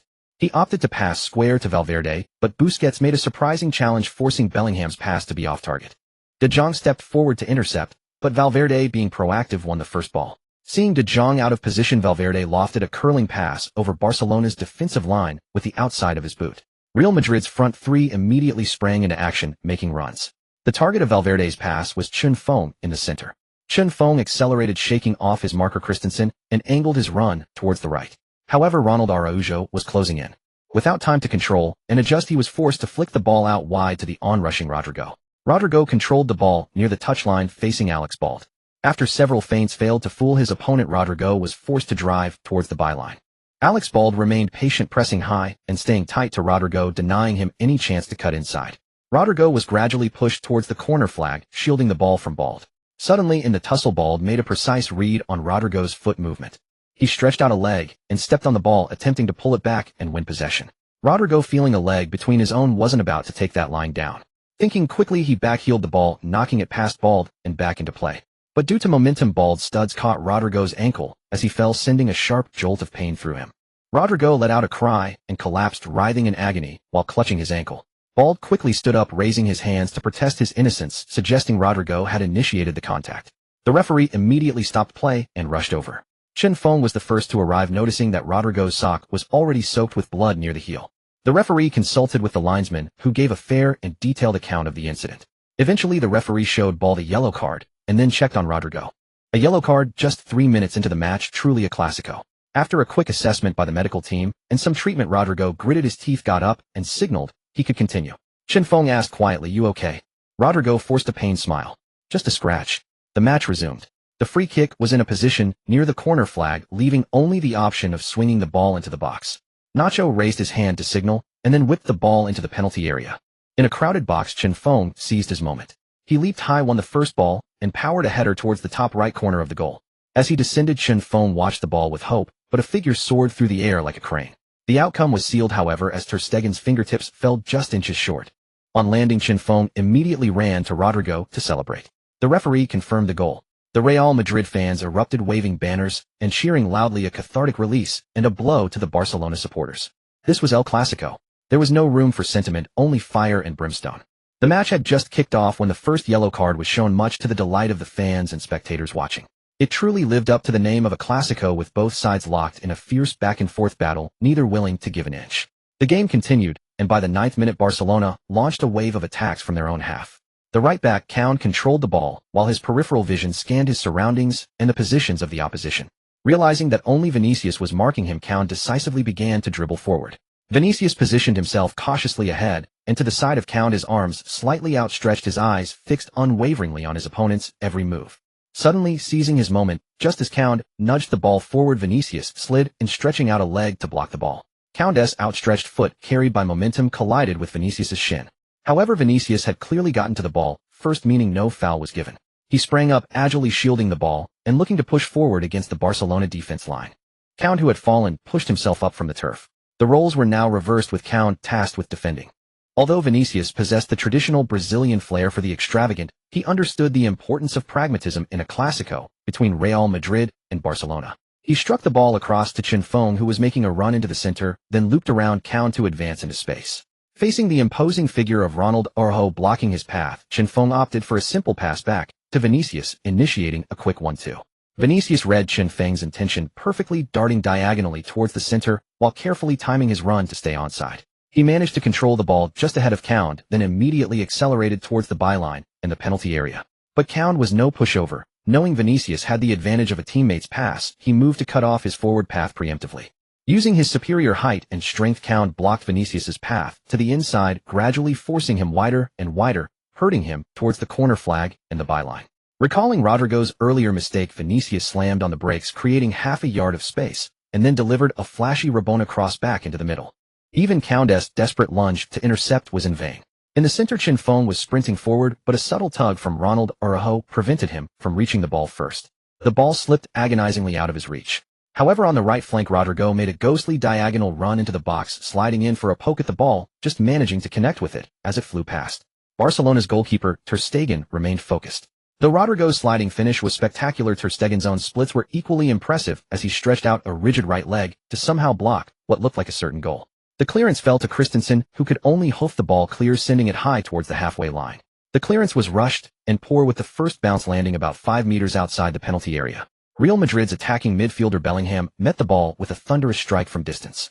With a resounding thud, the ball, carrying immense power, flew past De Jong, who turned his back in a desperate attempt to block and arrowed towards the center of the goal. Ter Stegen tried to react instantly, but his view had been obscured. Furthermore, Bellingham's shot was so sudden and ferocious that the goalkeeper stood no chance. It was a case of having the will, but not the power to stop it. The ball slammed into the back of the net, extending Real Madrid's lead to 2 goals. Overjoyed at his strike, Bellingham celebrated wildly. Since his transfer to Real Madrid, he had played 2 matches without finding the back of the net. So scoring this goal was a massive relief. He sprinted towards the fan stands, thumping the Real Madrid crest on his chest with fervor, as if to declare his love for the club. His teammates swarmed around him, embracing him in celebration. Even Ancelotti on the sidelines was ecstatic, dancing with joy. Despite being a preseason friendly, it was still a Clásico. How could he not be happy with the lead? At this moment, Real Madrid held a 2-goal advantage and had the upper hand. It was Barcelona who needed to worry. Barcelona's coach Xavi, a former master of the midfield pivot, could clearly see what was wrong with his team today. The problem was tactical. They had completely abandoned their signature tiki-taka possession-based style of play, the very foundation of Barcelona's identity. Xavi beckoned to midfield General De Jong, who hurried over. Xavi spoke into his ear, "Possession, we play possession. Don't get dragged into Real Madrid's pace, understand?" De Jong suddenly realized his error. After 10 minutes of play, he finally understood that Barcelona had fallen into Real Madrid's trap, forgetting their own tactical philosophy. The core of the tiki-taka tactic is control through passing, using passes to maintain possession, dismantle the opponent's defense, and exploit any gap. Trading blows with Real Madrid in an open game might thrill the spectators, but it would cost them the match. And finally, remember to stop Chinfeng. Don't let him link up the left and right flanks, just like Manchester United did in their last match. Xavi gave one final instruction, patting De Jong on the back. The game resumed with Barcelona kicking off from the center circle, returning to their roots. Instead of attacking immediately, they passed the ball backwards. Utilizing the numerical advantage and connections provided by their 4 defenders and 2 holding midfielders, they moved the ball around amongst themselves to control the tempo and possession. Chinfeng, positioned as the central striker, found himself surrounded by Barcelona's intricate passing web. He was hesitant to press forward, yet felt uneasy staying static. This 6-man tiki-taka cage was even more suffocating than the relentless pressure Manchester United had applied in the previous game. Meanwhile, the 2 attacking midfielders Gavi and Pedri made supporting runs near the center circle, ready to pierce the opponent's midfield line. By the 17th minute, Barcelona's well-oiled tiki-taka machine had advanced the ball to the center circle. Pedri suddenly unleashed a pinpoint through ball that sliced open the Real Madrid defense. Lewandowski timed his run perfectly, beating the offside trap and chasing down the pass. As a former top scorer in the Bundesliga and currently the leading scorer in La Liga, his dribbling and finishing abilities were world-class. Facing the recovering Nacho, Lewandowski feinted with his right foot, dragging the ball to the left and shifting his body weight. Having created space from Nacho, he used his left foot to set the ball back, then pushed it forward with his right, accelerating to sprint clear of the defender bearing down on goal. One-on-one with the goalkeeper Courtois, Lewandowski glanced briefly at his positioning before stroking a low shot towards the far left corner. Even though Courtois dived the right way, he was inches away from the ball, which clipped the post and ricocheted into the net. Immediately, the Barcelona fans in the stadium erupted with a thunderous roar, matching the fervor of the Real Madrid supporters, as if firing back. Lewandowski ran to the sideline, jumped onto the advertising hoardings, and spread his arms wide, a picture of pure elegance and confidence. His teammates rushed over, forming a congratulatory huddle behind their hero. On the sidelines, the expressions of the 2 coaches swapped completely. Xavi's brief tactical adjustment had dismantled Real Madrid's advantage, and Barcelona were gradually seizing control of the game. Satisfied with his team's response, Xavi casually picked up a water bottle and took a calm sip. Now it was Ancelotti's turn to worry. Barcelona's attack was formidable, and at this rate their slender 1-goal lead would likely be wiped out soon. Ancelotti turned to Modric on the bench and instructed, "Go warm up, you're coming on. Tell the team to hold their shape and stay calm. Tell Vinicius and Rodrigo to push closer to Chinfeng and link up more tightly." Modric nodded and jogged to the sidelines to warm up. In the 23rd minute, with Barcelona having a throw-in, Modric was brought on as a substitute, replacing the impressive Bellingham. The 2 players exchanged a high-five as they passed. The game resumed. Count, taking the throw-in, launched it to De Jong, another connection in Barcelona's midfield defense link-up play. Chinfeng found the pressure eased with the support of the wingers pushing closer to him. When the 3 of them pressed together, Barcelona's passing fluency between defenders and midfielders noticeably decreased. 3 minutes later, Modric intercepted a through ball from Busquets and carefully shielded the ball, looking for an opportunity. Chinfeng, seeing this, used his ghost-like movement to find space. Modric's through ball arrived instantly. Chinfeng sidestepped, letting the ball run across his body. Christensen, however, came charging across, sliding in with a tackle that took out both man and ball, sending Chinfeng tumbling to the ground, while the ball rolled harmlessly out of play. Fortunately, Chinfeng had braced for the impact, using his hands to cushion his chest as he hit the ground and rolling to dissipate the force. Nevertheless, the close call left him sweating and shaken. He got up a little shaken, but signaled that he was fine. The game continued with a free kick for Real Madrid near the center circle. Modric stepped up and launched a long ball into the penalty area. As Militao and Gavi contested the header, the former swung an elbow, catching Gavi flush and sending the young midfielder sprawling face-first to the ground. Gavi scrambled to his feet, face throbbing with pain, and in a fit of rage headbutt Militao in the back. Militao turned around ready to grab the Barcelona youngster. Fortunately, the referee's whistle cut the altercation short. He dealt out punishment to both, showing a yellow card to each player. A frustrated Gavi angrily argued with the official, insisting that Militao had started it and demanding to know why he was also being booked. His teammates eventually pulled Gavi away from the referee, preventing him from earning a second yellow card and an early dismissal. Still fuming, Gavi could only kick the turf in frustration. The clock ticked towards the 45th minute with 4 minutes of stoppage time signaled. In the final minute of added time, Valverde in possession attempted a hopeful long pass towards Vinicius up front. Near the penalty area, Vinicius watched the ball descend, holding his position. As it dropped, he lifted his left foot elegantly to control it perfectly on the turf. He then shifted laterally to his right to create space before unleashing a powerful shot that unfortunately was struck with too much force and ballooned high over the crossbar. After the halftime break, both sides had recovered some of their stamina. The match continued with fervor. Back on the pitch, the players were exceptionally active, exuding an aura of battle. Barcelona's tiki-taka strategy continued to exert its immense influence, maintaining a possession rate of 73 since the start of the second half. However, Real Madrid's defense was no pushover, and the front three wreaked havoc in the opponent's half spaces. Though their pressing yielded no tangible results, it disrupted the continuity of Barcelona's possession-based play. In the 59th minute, Busquets unleashed a sudden through ball that pierced Real Madrid's midfield and struck directly at their defensive line. Lewandowski did not sprint immediately, but instead held off Militao behind him, letting the ball glide past. Barcelona's other forward, Rafinha, burst into action, racing past the offside line to chase the ball, creating a rare one-on-one opportunity. Rafinha dribbled swiftly, cut inside to evade Rudiger, then faced Courtois. With a delicate chip, the ball sailed over Courtois' reach and nestled into the net. Barcelona equalized, making it 2-2. Rafinha joyfully sprinted toward the stands to celebrate. In the 63rd minute, both teams made substitutions almost simultaneously. For Real Madrid, center-back Alaba replaced Nacho to shore up the defense. Tchouaméni came on for Cruz, whose stamina was waning, to take up the defensive midfield role. Barcelona substituted Kessie for Busquets to maintain the midfield engine. De Jong made way for forward Ousmane Dembélé, bolstering the attack. Both sides entered the final sprint determined to seize the 3 points and claim victory in this El Clasico. Whoever secured these points would top Group A, making the next group stage match far easier. The match resumed. In the 73rd minute, Barcelona patiently sought openings through intricate passing in the midfield and defense.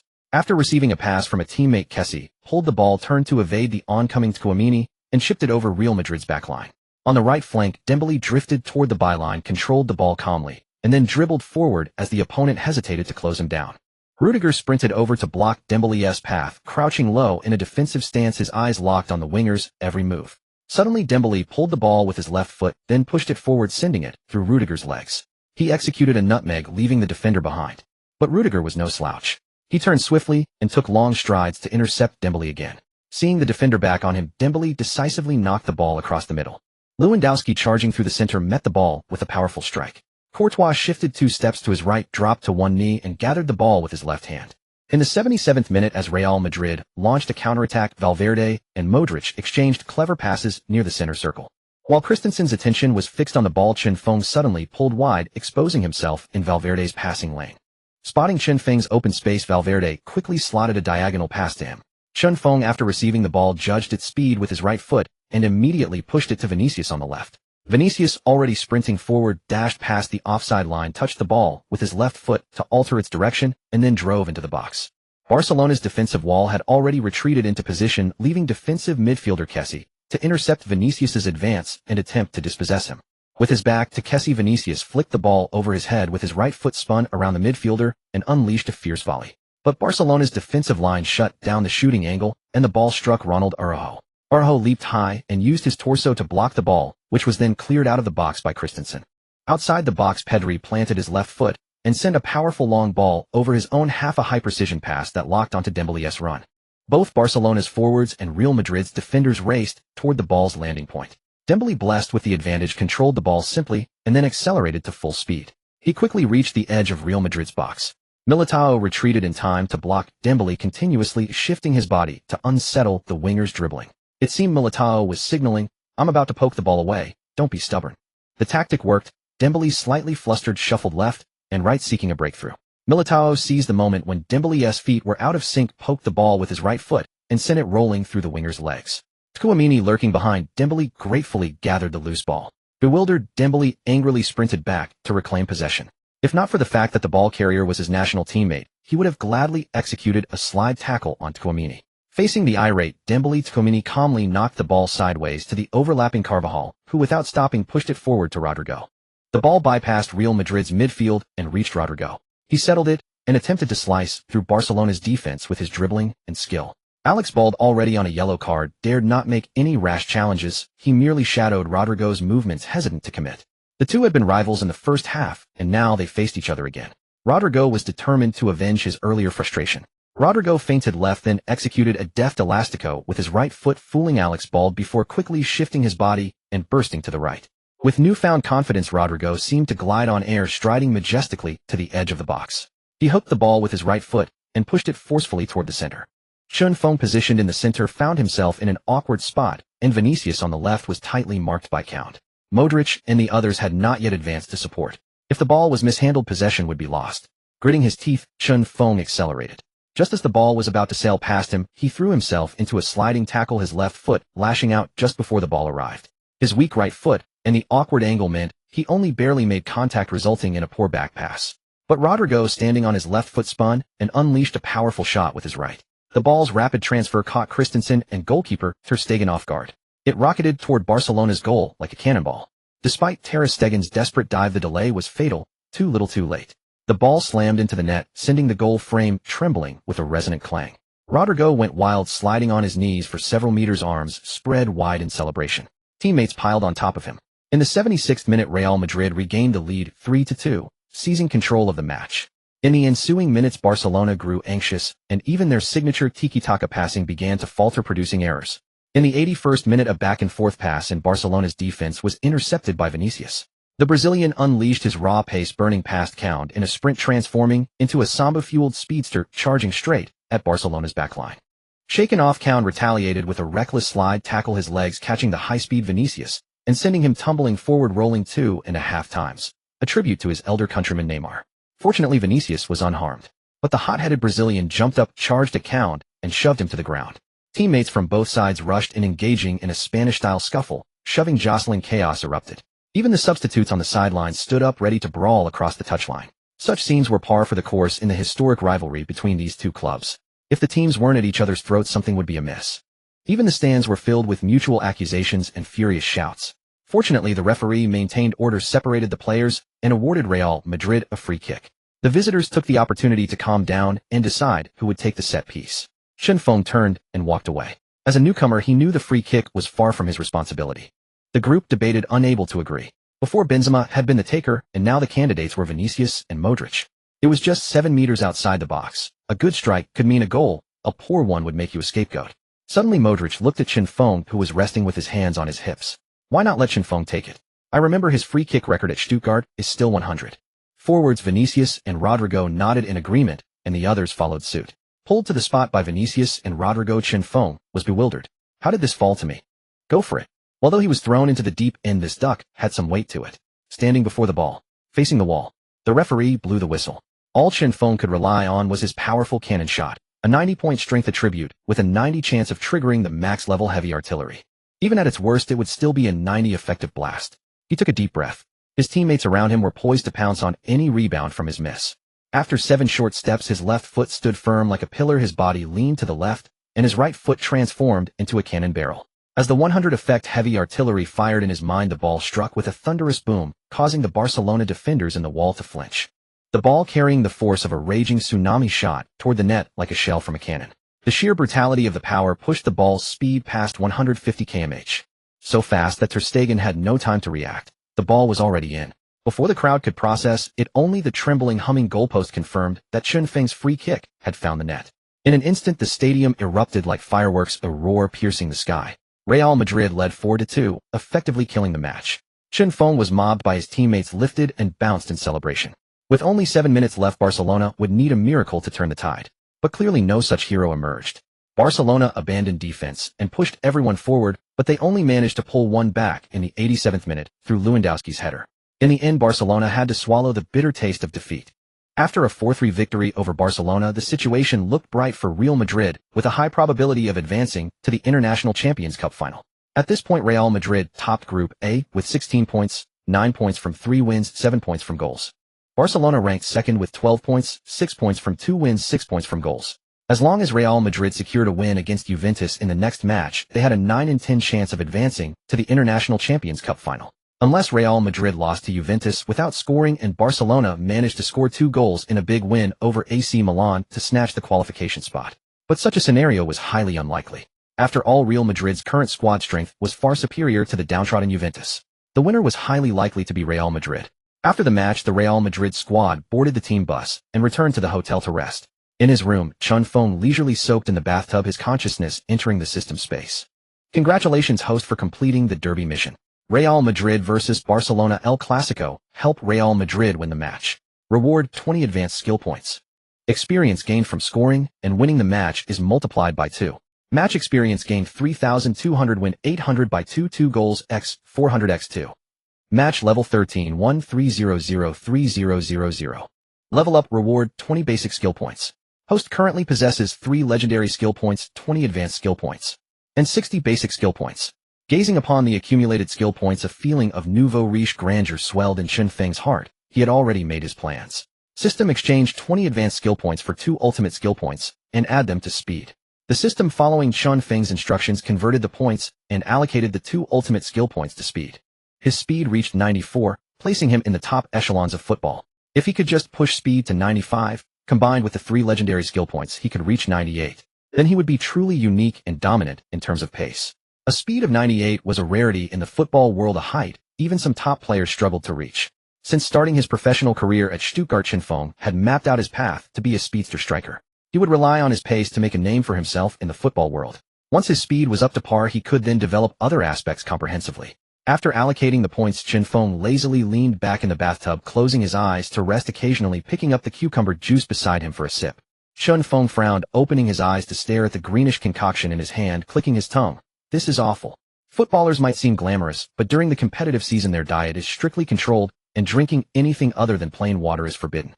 The monotonous dietary regime left Chun Feng accustomed to spicy flavors, often feeling utterly bored with food. So I let this end quickly. I'm going to have a proper meal when I get back. Chun Feng disdainfully downed the liquid in the cup. Time flew by. It was now officially August, yet the weather remained scorching hot. In recent years, for some reason, summers had become hotter and winters colder. On August 3, 2023, the final group stage match of the International Champions Cup was held at the Camping World Stadium. Yesterday, Barcelona had secured a convincing 2-0 victory over AC Milan in Las Vegas. AC Milan had recently sold their untouchable star Tonali, shattering the one club, one city story and selling off the cornerstone of the Rossoneri's rebuild. Many other players were also put on the transfer list by AC Milan, significantly weakening the team, making them easy prey for Barcelona. Many AC Milan fans lamented how times had changed. With the added 5 points, Barcelona now topped Group A with 17 points. Real Madrid, however, was second with 16 points. A win against Juventus would easily see them reclaim the top spot. Amidst widespread anticipation, the match officially began. Even the Barcelona players and coaches watched the game from their hotel, praying for a Juventus victory. Juventus starting lineup in a 4-3-3 formation. Szczesny guards the goal. Bonucci and Bremer partner as central defenders, with Dalot and Federico Gatti on the left and right flanks. Zakaria holds the defensive midfield role. Rabiot partners Pogba in the attacking midfield. Up front, Federico Chiesa is on the left wing, Vlahovic holds the central striking position, and Kulusevski is on the right wing. Real Madrid's lineup is also 4-3-3. Courtois is in goal. The defense consists of Rudiger, Alaba, Militao, and Carvajal. In midfield, Tchouaméni sits deep. Modric and Bellingham partner ahead of him. In attack, Vinicius Jr. is on the left, Chun Feng is the central striker, and Rodrigo is on the right. Whether they could secure first place in Group A all depended on Real Madrid. As long as they scored 2 goals, even a loss would see them advance to the International Champions Cup final. So Ancelotti fielded his strongest possible starting 11, determined to secure at least 2 goals or a win. As soon as the match kicked off, Real Madrid, starting from the center circle, were eager to press forward, aiming to settle the game as quickly as possible. Facing Real Madrid's all-out attacking strategy from the very beginning, Juventus's defense struggled to cope, finding themselves pinned back into a passive defensive phase. After a series of intricate passing combinations in midfield and attack, Real Madrid's attacking momentum intensified. In the 5th minute, Bellingham threaded a diagonal pass that pierced Juventus's defense like a spear. Rodrigo, already sprinting down the right flank, used his positional advantage to catch up with the rolling ball and surge forward. Ballon, having tracked back, intercepted Rodrigo's path. The latter quickly feinted with his body, attempting to deceive Ballon. Ballon shuffled his feet, mirroring Rodrigo's movements to avoid being beaten. Suddenly Rodrigo shifted his weight, chipped the ball over Ballon's head, and sprinted past him for a 1-2. Ballon instinctively grabbed at Rodrigo's shirt. Feeling the tug, Rodrigo, just before falling, flicked the ball with the outside of his left boot towards the left flank. Vinicius Jr., reading the play, perfectly controlled the ball with his chest before steadying himself and unleashing a right-footed volley. The ball skimmed the turf, taking a slight deflection as it arrowed towards the Juventus goal. Szczesny dived full stretch, but the ball still beat him, nestling into the back of the net. With that goal, Real Madrid had drawn level with Barcelona on points. The Barcelona contingent, watching on television, felt a collective knot tighten in their stomachs. Real Madrid had taken the lead early on, and their attacking pressure was causing panic in the Juventus defense. In the 19th minute, Juventus had an attacking opportunity. Defensive midfielder Zakaria swung in a cross. Pogba, linking up in the center, controlled it with a turn, then dragged the ball past the chasing Bellingham and laid it off to Chiesa on the left wing. Chiesa collected the ball and quickly drove towards Real Madrid's byline, looking for a chance to cross. Carvajal shadowed him closely, blocking any attempt to cut inside towards the penalty area. The strong Carvajal, his face set in grim determination, stood like an immovable mountain, cutting off Chiesa's path inside, and his crossing lanes forcing him closer and closer to the byline. Chiesa could only look for another opportunity to cross. After a brief tussle near the byline, Carvajal, composed amidst the chaos, managed to poke the ball away. However, Chiesa, anticipating Carvajal's move to control the ball, swiftly turned and kicked it back to the onrushing Rabiot. Carvajal gave a thumbs up to Chiesa for that piece of skill. Rabiot, in possession, squared the ball into the center. Vlahovic, waiting in the middle, struck it first time with power. But Alaba was there to block the shot, clearing the ball out of the penalty area. Chinfeng, waiting just outside the box, sprang into action. His acceleration of 80 and speed of 94 made him lightning fast as he chased the ball, even overtaking Zakaria to race clear. Zakaria watched the wind-like figure ahead in disbelief. He had been 5 meters ahead, yet Chinfeng had caught up so quickly. Bonucci, about to receive the ball near the center circle, hadn't even lifted his foot to control it before a figure in white darted and poked the ball forward and stole it away. Chinfeng had snatched the ball right from Bonucci's feet. His speed, which had dropped slightly, surged again. Bonucci desperately accelerated to give chase, but the aging defender could only watch helplessly as Chinfeng pulled further away. Chinfeng, now, like a runaway stallion, tore through the Juventus backline with the ball at his feet. He triggered his god-level dribbling skill, executing a quick dragon cut move to bypass Bremer. He used his sheer pace to create a one-on-one chance against Szczesny. Remaining perfectly composed, Chinfeng waited for the keeper to commit, then calmly slotted the ball into the far corner for a goal. As the ball hit the back of the net again, despair washed over the Juventus players and fans. Even more despairing were the Barcelona players watching from their hotel. With just over half of the first half played, Juventus were trailing by 2 goals. Real Madrid had secured their 2-point target, bringing their total to 18 points, surpassing Barcelona to take the top spot. Regardless of the final result, Real Madrid had already qualified for the final. Barcelona's hopes were dashed. Several Barcelona players angrily turned off their TVs and went to sleep, perhaps hoping to find solace in their dreams. Back on the pitch, having secured qualification for the International Champions Cup final, with Chinfeng's goal, the pressure on Real Madrid eased considerably. However, their playing style remained aggressive. They continued to press Juventus, keeping the ball in their half, probing for openings, and occasionally unleashing a shot on goal. With their minds at ease, Real Madrid's play and tactics became more relaxed. Since win or lose they were in the final, they played with a certain freedom. Ancelotti even made a few substitutions to give some players minutes on the pitch. In the second half, Juventus managed to pull one back, capitalizing on Real Madrid's relaxed mindset.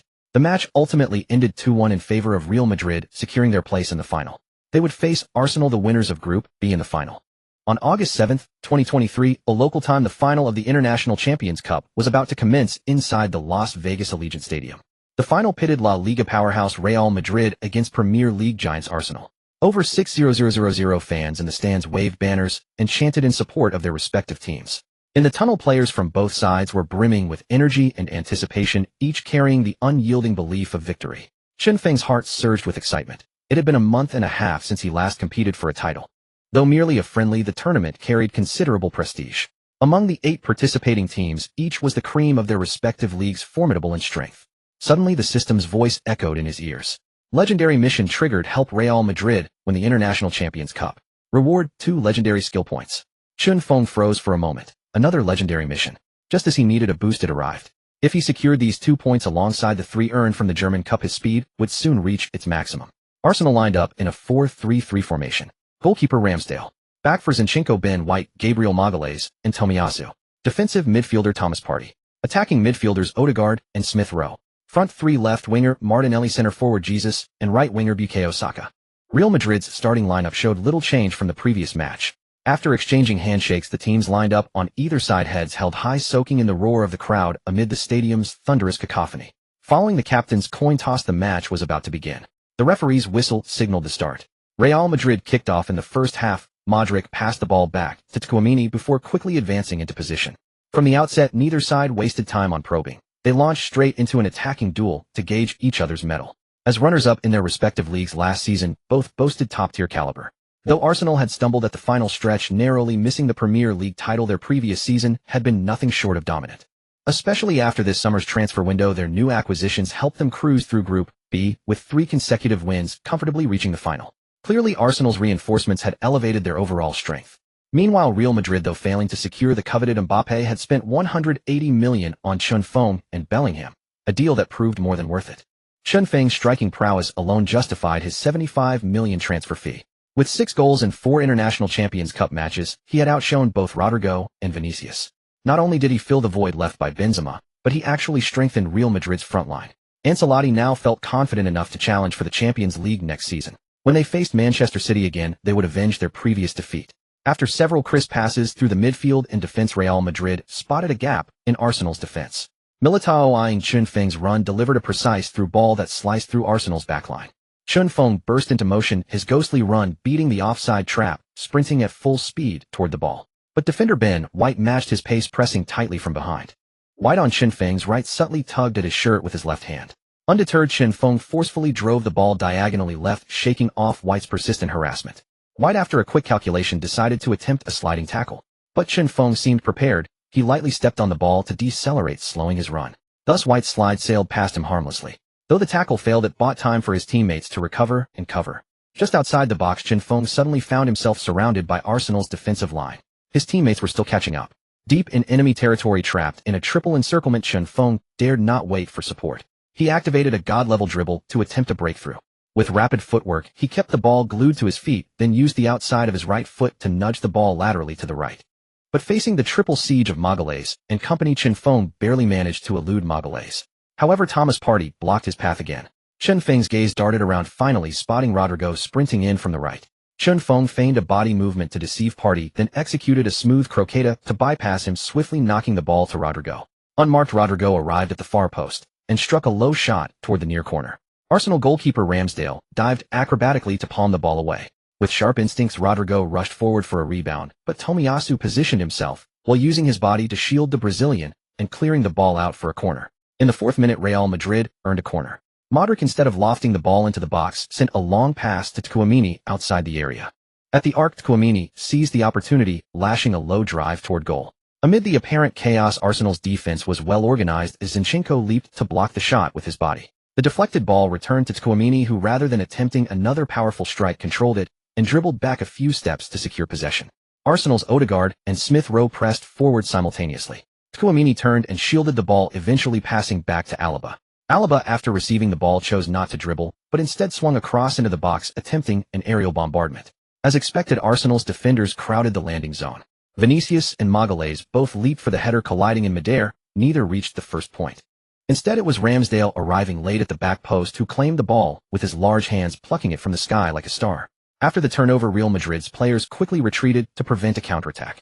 Ramsdale tossed the ball to Magalhaes, who then pushed it to Zinchenko on the flank. Zinchenko surveyed the field before beginning his dribble forward. Real Madrid, having quickly regrouped, deployed their defensive line, tasking Bellingham with high pressing to slow Zinchenko's advance. Seeing Bellingham close in for a tackle, Zinchenko promptly crossed the ball. Odegaard, receiving it centrally, quickly distributed it wide. The ball swiftly reached Saka on the right, who revved his engine to chase it down, but Rudiger, better positioned, intercepted it first. Rudiger glanced at his teammates' positions, then launched a curling ball straight to Vinicius on the left. The ball arced like a rainbow over the halfway line, landing near the left touchline. As the ball bounced toward the sideline, Vinicius arrived just in time, stretching out to keep it in play, while he himself tumbled out of bounds. However, his hard-fought save was claimed by Tomiyasu, and possession changed hands again. Within minutes, the ball had traded owners several times. Now in possession, Arsenal played it safe, circulating the ball in their own half to maintain control while waiting for an opening. In the 17th minute, Arsenal launched an attack steadily, pushing forward, working the ball into Real Madrid's left half space. Suddenly Smith Rowe whipped a through ball that sliced through Real Madrid's central defense with pace. Arsenal's left winger Martinelli broke the offside trap, with a diagonal run charging forward with desperate strides reaching the ball before Real Madrid's defenders. Courtois also dashed out of his 6-yard box ready at the edge of the penalty area. The ball was about to roll past the arc. Martinelli gritted his teeth, pushed his legs to the limit, and slid the final meter to reach the ball. His right foot struck the ball fiercely, altering its trajectory toward the left post. Courtois, eyes wide, backpedaled furiously, trying to spring for a save. But Martinelli's sliding shot produced a remarkable effect. The ball bypassed Courtois, struck the left post, and ricocheted into the net. The score was changed by Martinelli's stroke of genius. Arsenal 10, Real Madrid. It seemed Arsenal's hot form from last season had carried over. The goal scorer scrambled to his feet and ran toward the sideline to celebrate. The crowd erupted in applause and cheers. Chun Fong gazed at the scoreboard and murmured, "Another comeback game." Suddenly, he raised an eyebrow, muttering to himself, "Comeback game." Since leaving Stuttgart, he realized he hadn't faced a single comeback scenario in 4 matches with Real Madrid. He couldn't help but marvel at the strength of a top club, world-class defenders, fluid midfield interplay, and relentless attacking tempo. Despite the deficit, the match was still long. Slowly but surely they would find their rhythm. Who would claim the title remained unknown. The match gradually intensified. Neither side yielded an inch, both fully focused and determined to overpower the other. Despite trailing on the scoreboard, Real Madrid refrained from recklessly pushing forward. Instead, Arsenal's recent goal served as a stark wake-up call for the Madrid players. While relentless attacking had its merits, the neglect of defensive duties left Real Madrid's backline riddled with gaps. Given Arsenal's surprising second-place finish in the Premier League last season, their teamwork was undoubtedly formidable. Both teams were powerhouses, and a single mistake could be seized upon, magnified, and ruthlessly exploited by the opponent. Thus, Real Madrid's immediate task was to solidify their defensive line while patiently seeking opportunities. They aimed to utilize the prowess of their 3 midfield generals to orchestrate plays and link up between the lines, unleashing the offensive potential of their front 3. Ancelotti, a master of tactical nuance, swiftly adjusted Real Madrid's strategy, focusing attacks down Arsenal's right flank to continuously create pressure and scoring chances. In the 34th minute, Real Madrid executed Ancelotti's tactical adjustments. First, they consolidated their defense, dropping the slightly advanced back for deeper. Next, defensive midfielder Tchouaméni was tasked with increased movement to link the midfield and defense, solidifying the line and ensuring efficient transitions. The fullbacks pushed forward selectively to act as wide midfielders, assisting the wingers in breaking down the flanks and delivering crosses. Finally, stabilizing their formation, the ball-holding Tchouaméni threaded a pass to right-attacking midfielder Bellingham. Bellingham, utilizing the ball's momentum to save time, nudged it past Smith Rowe. Receiving the ball on the wing, Vinicius Jr. dribbled swiftly, preparing to take on the direct challenge of Takahiro Tomiyasu. The Bear King kept his eyes locked on Tomiyasu's every move. Timing his moment, he executed a rainbow flick, his right and left feet working in tandem, trapping the ball and flicking it backward and over. The ball arced over Tomiyasu's head like a rainbow, while Vinicius sprinted past him on the flank. This provocative move instinctively caused Tomiyasu to stick out a leg and trip him. Thus, the Bear King didn't get a chance to gloat, falling unceremoniously flat on his face as the ball rolled out of bounds. The referee awarded Real Madrid a free kick. Modric took the free kick, launching a powerful ball into the box. A chaotic scramble ensued within the penalty area. After several deflections, Chun Fong, with his back to Marlians, headed the ball clear. Carvajal, arriving late at the back post, seized the opportunity and struck the ball on the volley, sending it rocketing towards the goal. By the time Arsenal's goalkeeper spotted it, it was already too late. Fortunately, defender Ben White slid in and deflected the ball out for a corner kick. Real Madrid earned another corner. Modric stepped up once more, flashing a wink towards Rodrigo. At the whistle, Modric feigned a powerful cross into the box, but instead played a short pass to Rodrigo, who had darted out of the area. As they crossed paths, Rodrigo deceived Zinchenko and delivered a clever backheel pass back to Modric. Modric received the ball and struck a powerful looping shot towards the edge of the box. Yes, outside the box, bamboozling the players waiting expectantly inside. Chun Fong, who had already dropped back outside the area, controlled the ball on his chest. He then leaned back and unleashed a thunderous volley, his right leg like a whip striking the descending ball. The immense power sent the ball flying like a cruise missile, arcing through the crowded penalty area, threading through gaps between players, and curving past Ramsdale's outstretched right hand. With a thud, the ball nestled into the net with uncanny precision. The scorer Chun Fong immediately sprinted towards Modric. Without the veteran's assist and clever pass, the goal wouldn't have materialized. This connection between Real Madrid's new and veteran players leveled the score. Both teams were back on equal footing, and the pressure on Real Madrid's players eased considerably. The remainder of the first half saw both teams trading attacks. In the 39th minute, Arsenal dictated the tempo. Odegaard threaded a brilliant pass through Real Madrid's central defense. Gabriel Jesus accelerated past Alaba's challenge, winning the race to the ball by a whisker. He muscled past Militao, facing the goalkeeper one-on-one. However, his final shot was a cannon aimed at a mosquito, a wild effort that sailed high over the bar. In the 40th minute, Real Madrid found their chance. Vinicius Jr. once again executed a rainbow flick on the right to beat Tomiyasu cut inside the box and unleashed a shot that was saved. The second half began with renewed vigor. In the 53rd minute, Real Madrid earned a corner. Learning from previous threats, Arsenal assigned a specific marker to Modric to prevent any tricks. The ball sailed through the night sky into the box, eventually claimed by Ramsdale. In the 58th minute, Arsenal launched a lightning counterattack. Saka, sprinting forward, used his individual skill to bypass Rudiger and unleashed a powerful shot from outside the box. The explosive long-range strike stunned everyone, but Courtois was equal to it. He shuffled 2 steps to his right, dropped to one knee, and securely clutched Saka's low drive. In the 64th minute, Real Madrid created havoc in Arsenal's box with waves of attacks. Amidst the Arsenal defenders, Bellingham nutmegged an opponent to feed the ball perfectly to Vinicius. The Bear King chipped a shot, but Ramsdale tipped it over the bar. In the 67th minute, Real Madrid won another corner, but this one was poorly taken and easily cleared by Marlians. The transition was instantaneous. Arsenal's front three, as if triggered by a flare, sprinted at full throttle. The ball, like a dark firework, drew everyone's attention. Martinelli swiveled his body, controlling the ball with his ankle as he decelerated. He nudged it forward, then slammed his foot on the accelerator, surging ahead with blistering pace. Facing Carvajal's lateral pressure, Martinelli remained calm. A sudden sharp stop to evade Carvajal, followed by a cutback pass into the center. In the middle, Jesus, entangled with Militao, and Alaba, chose to let the ball run through his legs. He pivoted, shielding Militao from the ball's path, creating a shooting opportunity for Saka on the right. Saka seized the chance, unleashing a powerful shot towards the Real Madrid goal. Courtois, who had advanced anticipating a shot from Jesus, was caught off guard when Jesus let the ball pass, leaving Saka to take the shot. Courtois couldn't get a strong hand to the shot, leaving it to fate. In the end, he was a fraction too late to keep it out. Just as the ball was about to cross the line, Real Madrid's hero appeared, as if riding on clouds of auspicious colors. Chunfeng slid in his right foot, hooking the ball away from Saka's shot just 3 centimeters from the goal line. That flash of white became an eternal iconic image for everyone present. The ball flew into the air, landing beyond the advertising boards. Its slow descent mirrored the slowing hearts of the Real Madrid fans. Half a second later, Chunfeng, scrambling to his feet, celebrated more fervently than if he had scored. He sprinted towards the fans, leaping and roaring, beating the club crest on his chest while screaming at the night sky. The entire stadium of Real Madrid fans chanted Chunfeng's name. Chunfeng, Chunfeng, Chunfeng. The big screen replayed the moment. Chunfeng sprinting from the opponent's box, covering the entire length of the pitch, swift as a shooting star. In the final second, he turned the tide, miraculously scooping the ball away from the goal line, like fishing the moon from the sea. This moment epitomized the principle that speed is the ultimate weapon in martial arts.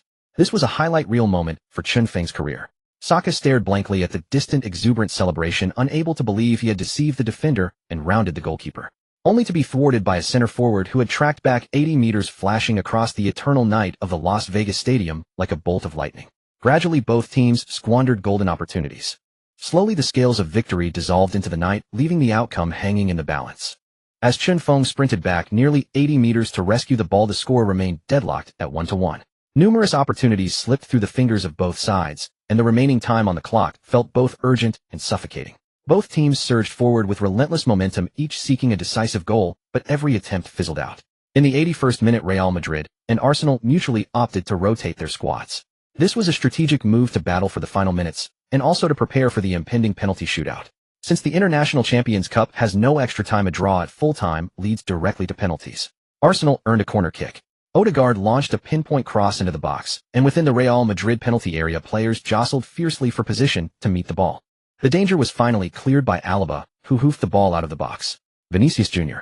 sprinted towards the ball, shouldering past Takahiro Tomiyasu before bursting forward with a powerful touch. Marlian, tracking back from midfield, charged across and slid in with a desperate tackle. Vinicius was forced to leap to avoid the challenge, but the ball was mercilessly poked out for a throw-in by Marlian. Although it conceded a throw-in, the tackle stalled Real Madrid's attacking rhythm, buying Arsenal precious time to regroup defensively. Had Vinicius been allowed to race unchallenged into the box for a one-on-one, Arsenal's goal would have been in grave peril. In the 85th minute, Real Madrid sought to exploit the throw-in to quickly tear open Arsenal's defense. Receiving the ball, Tchouaméni briefly scanned his opponents. He then threaded a precise pass through the grass to Modric. Facing Thomas Partey, marking the maestro deceived him with a series of feints before sliding a pass to Chunfeng, who was making a lateral run. Pressured tightly by Ben White and Marlian Chinfeng dared not turn and instead knocked the ball square to Rodrigo on the right flank. Rodrigo collected the ball and surged forward, charging directly at Zinchenko. Rather than attempting a flashy dribble, he delivered a sublime outside of the boot pass back into the center. Chinfeng, still hounded by Ben White, was forced to slow down, shielding the ball to block the defender's path to the pass. The ball ran through, finding Vinicius, who had cut in from the left flank. Gritting his teeth, he pushed his stamina to the limit, accelerating to create distance from Zinchenko. However, Marlian intercepted the ball, and possession returned to Arsenal. Upon receiving it, Marlian quickly drove forward, the ball moving as if an extension of his body. He curved his run to bypass Bellingham's challenge, and then played a straight pass. The ball found Jesus in the center, but as he controlled it and prepared to turn, Tchouaméni slid in from the side and dispossessed him. Jesus immediately gave chase, but Tchouaméni was decisive, playing the ball forward and thwarting the striker's attempt. Possession changed hands rapidly amidst the fierce contest. The resolute defending in the final third continually broke down the opposition's attacks. Finally, the full-time whistle echoed around the stadium, sending the match into a penalty shootout. Chinfeng stood in place, hands on his hips, slowly turning to survey the stadium. The night sky above was studded with stars. He took deep breaths to steady his nerves and recover his strength. It was the first penalty shootout of his career. The moment was filled with a mix of nerves and anticipation. On the sidelines, both head coaches were meticulously planning their penalty takers. After all, there are no cowards from 12 yards out. Hesitation is defeat. The coaches quickly finalized their lists. The captains convened for the coin toss, and Real Madrid's captain called heads correctly, choosing to shoot in front of their own fans. Players from both teams stood arm in arm on the halfway line, watching the respective goals. For the first round, Real Madrid went first. Stepping up was their legendary veteran and Croatia's midfield linchpin Luka Modric. Modric's hair was plastered with sweat and his face was etched with new lines of fatigue. He raised his right hand to the sky, bent down to place the ball on the spot, and at the referee's whistle, he sent Ramsdale the wrong way with a stuttering run-up before sweeping the ball into the bottom right corner calmly, giving Real Madrid the lead. Arsenal's first penalty was taken by Marlian. The pressure on the first taker is immense. Scoring lifts the team's spirits, but missing can be a crushing blow. Standing over the ball, Marlian took a deep breath before his run-up and strike in one fluid motion. Even though Courtois guessed correctly and dived to his right, the ball flew just over his reach and nestled into the net. For the second round, Real Madrid's star Vinicius Jr. stepped forward. His usually expressive face bore an unusual look of calm determination. Vinicius picked his spot, used a short run-up, and swept the ball to the right. Ramsdale's dive was in vain as the ball hit the back of the net. Arsenal's second taker was the newly transferred Kai Havertz. He chipped the ball towards the center, but Courtois, reading the play, got a strong hand to it and pushed it away. Havertz's eyes widened in disbelief as he covered his face in disappointment. The score was 2-1 to Real Madrid. In the third round, Rodrigo stepped up for Los Blancos. He struck a low, hard shot towards the left, but it canonied off the post and bounced away. Real Madrid had missed. Arsenal had to seize this opportunity. A goal would level the scores and reset the pressure. Arsenal's third taker was Martin Odegaard. Odegaard crouched, gathered his power, and unleashed a powerful shot, hoping to beat the keeper with sheer pace.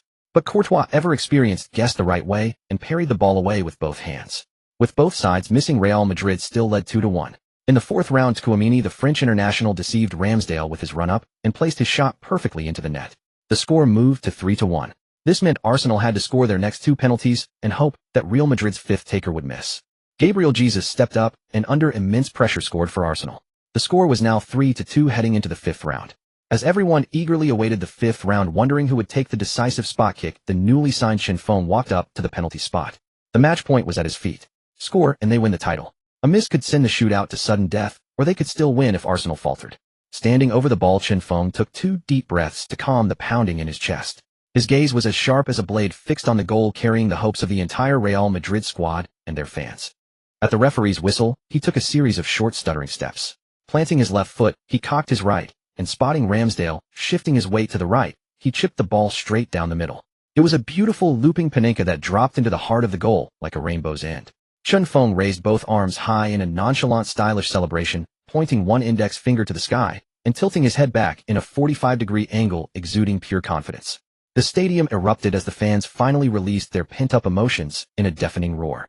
His teammates mobbed him, piling on top of him in a celebratory dogpile. The International Champions Cup final concluded. Real Madrid claimed the title with a 4-3 aggregate win, 3-2 on penalties. Securing the ICC trophy, though a preseason friendly, was a perfect start to the new campaign for Real Madrid. With the attacking reinforcement of the promising forward Chinfeng and the midfield addition of Jude Bellingham, Real Madrid's offensive prowess was significantly enhanced. A new Galacticos era seemed poised to set sail. Instead of getting carried away in celebration, Chen Feng went to shake hands and embrace the Arsenal players. Soccer in particular was gritting his teeth. He looked at Chen Feng with a wry smile and a shake of his head saying, "For them to get you at such a low price. They've pulled off an absolute steal." Chen Feng chuckled. He personally thought 75 million euros was already a hefty sum. But compared to the astronomical fees often paid for big names, his ability to cost ratio was indeed exceptional value. Still, he appreciated Stuttgart for not holding the club to ransom and letting him leave. "You're a great player too." After interacting with the home fans, the stage for the award ceremony was ready. The presentation ceremony commenced.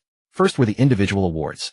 Chen Feng's 7 goals earned him the tournament's golden boot, and he also won the Player of the Tournament award.